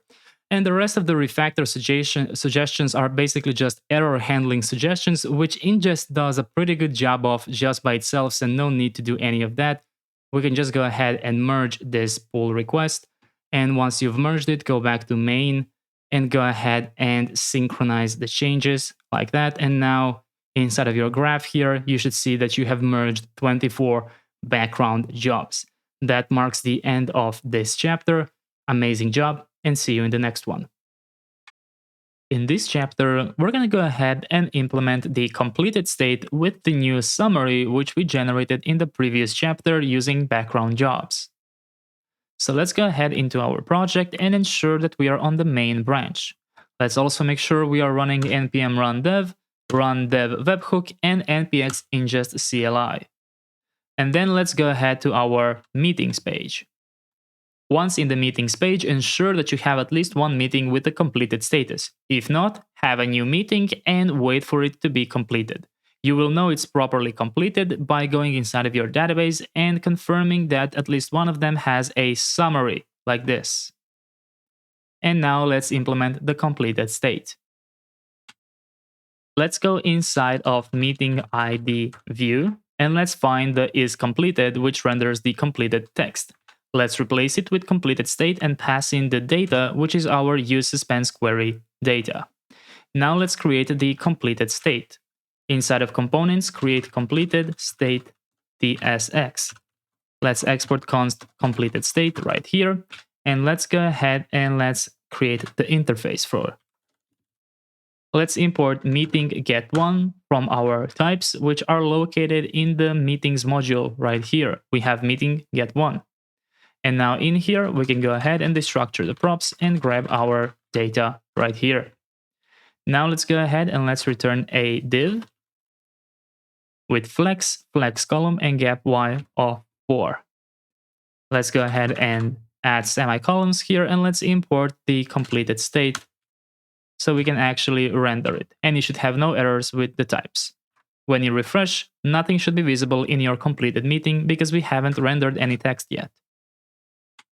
Now let's go ahead and let's import everything we need from our Components UI scroll area and Components UI tabs. So we haven't used tabs yet, but you have them inside of your source Components UI tabs. We've added that as well as scroll area when they initialize Shadcn UI. Now let's go ahead inside of here. And the first thing we're going to do is activate the tabs like this with the default value of summary. Then inside of the tabs, we are going to add a div with a background of white, rounded large, border, and px of 3. Then we are going to open the scroll area, and inside we are going to render the scroll bar. The scroll bar will have an orientation of horizontal. Now inside of the scroll area, let's go ahead and let's open the tabs list component with class name padding 0, bg background, justify start, rounded none, and height of 13. Now inside of here, let's add the tabs trigger component, and let's render an icon, book open text icon, which you can import from Lucid React. Make sure to add that. And let's give the tabs trigger a value of summary. And now if you take a look at your app, you will see the summary tab right here. Now let's go ahead and let's import actually all icons we need from Lucid React. So that will be sparkles icon, file text icon, book open text icon, file video icon, and clock fading icon. Let me just move them to the top here. And now let's go ahead inside of this tabs trigger and let's move this down here because we are going to add a pretty large class name here. So I'm going to paste it here. And you can pause the video and copy it. So basically text muted foreground, rounded none, BG background. And now this is important. Data state active and shadow none are one class name, right? So let me just temporarily remove this so you can see. This is how the class name looks like. So whenever you write data state active shadow none, it's one class name. It's just that I use this collapse line settings which collapses them. So if I zoom out, you will see that my data state active are all in one line. So whenever you see data state active, just know that they are supposed to be together with whatever comes after the column, like this. Same is true for hover. Okay. So after you've added this, yours should look like that. There we go. And now we're going to go ahead and copy the tabs trigger again. And the second one will be transcript. And we're going to use the file text icon and transcript. And then we're going to have the recording one. So I'm basically just copying exactly as it is. All of them have the same class names, right? This one will have file video icon and the recording text and the value of recording. And this one has the value of transcript. And then the last one we're going to have is the chat value, sparkles icon, and ask AI. So the class names are identical in all of them. We are just copying from the first one, changing the icon value and the label inside. So now you have the transcript, the recording, and ask AI. And now we have to actually create the content for each of these tabs. A pretty easy tab to make is the recording tab. So let's just go outside of this div, but still inside of the tabs. Oops. And let's render tabs content with value recording. Just make sure that it matches the value here, that you don't have any typos. And the only thing we're going to do is the following. We're going to add a div with background white, rounded large, and border. And then we're just going to add some padding as well. So let's just do that right here, px4 and py5. And the only thing we're going to do is we're going to render a video. So normal video and source data recording URL with an exclamation point, because without it, it can be undefined. But we know that since it is in the completed state, it's always going to exist. So we can safely just put an exclamation point at the end. With full and rounded large. And let's also add controls. And when you click on recording now, you will see the actual recording that exists in the recording URL here. Just one tip. Recordings, storage for recording and transcription. These URLs here, they have an expiration date. They are retained for 2 weeks before being automatically deleted. But don't worry, if you want to keep them forever or just not store them with Stream, you can use your own storage like Amazon, Google Cloud, or Azure. So go ahead and visit Video and Audio, select Platform, and Recording Storage and Transcription Storage, and follow the documentation to add your own external storage if you don't want this to expire. Great. So it was that easy to add the tabs recording, and now we're going to go ahead and add the Summary tab.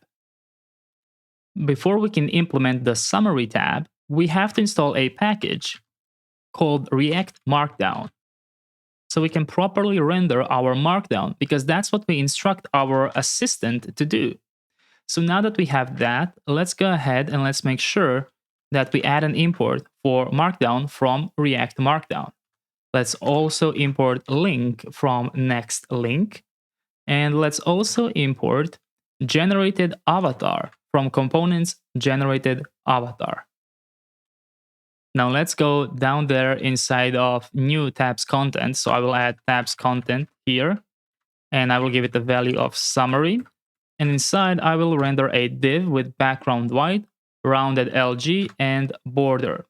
Then inside I'm going to render another div with px4, py5, gap y5, flex call, and call span of 5. Inside, I'm going to add an h2 element with text to Excel, font medium, and capitalize, rendering the data name. And you can see that now when I click on summary, I can see this meeting's name. Just make sure you didn't misspell the default value, the value in the trigger, and the value in the tab's content. Below the meeting title, we're going to add the current agent that was inside. So add a div with flex, gap x2, and items center, and add a link element. We're going to give the link an href of /agents and then data agent ID, like this.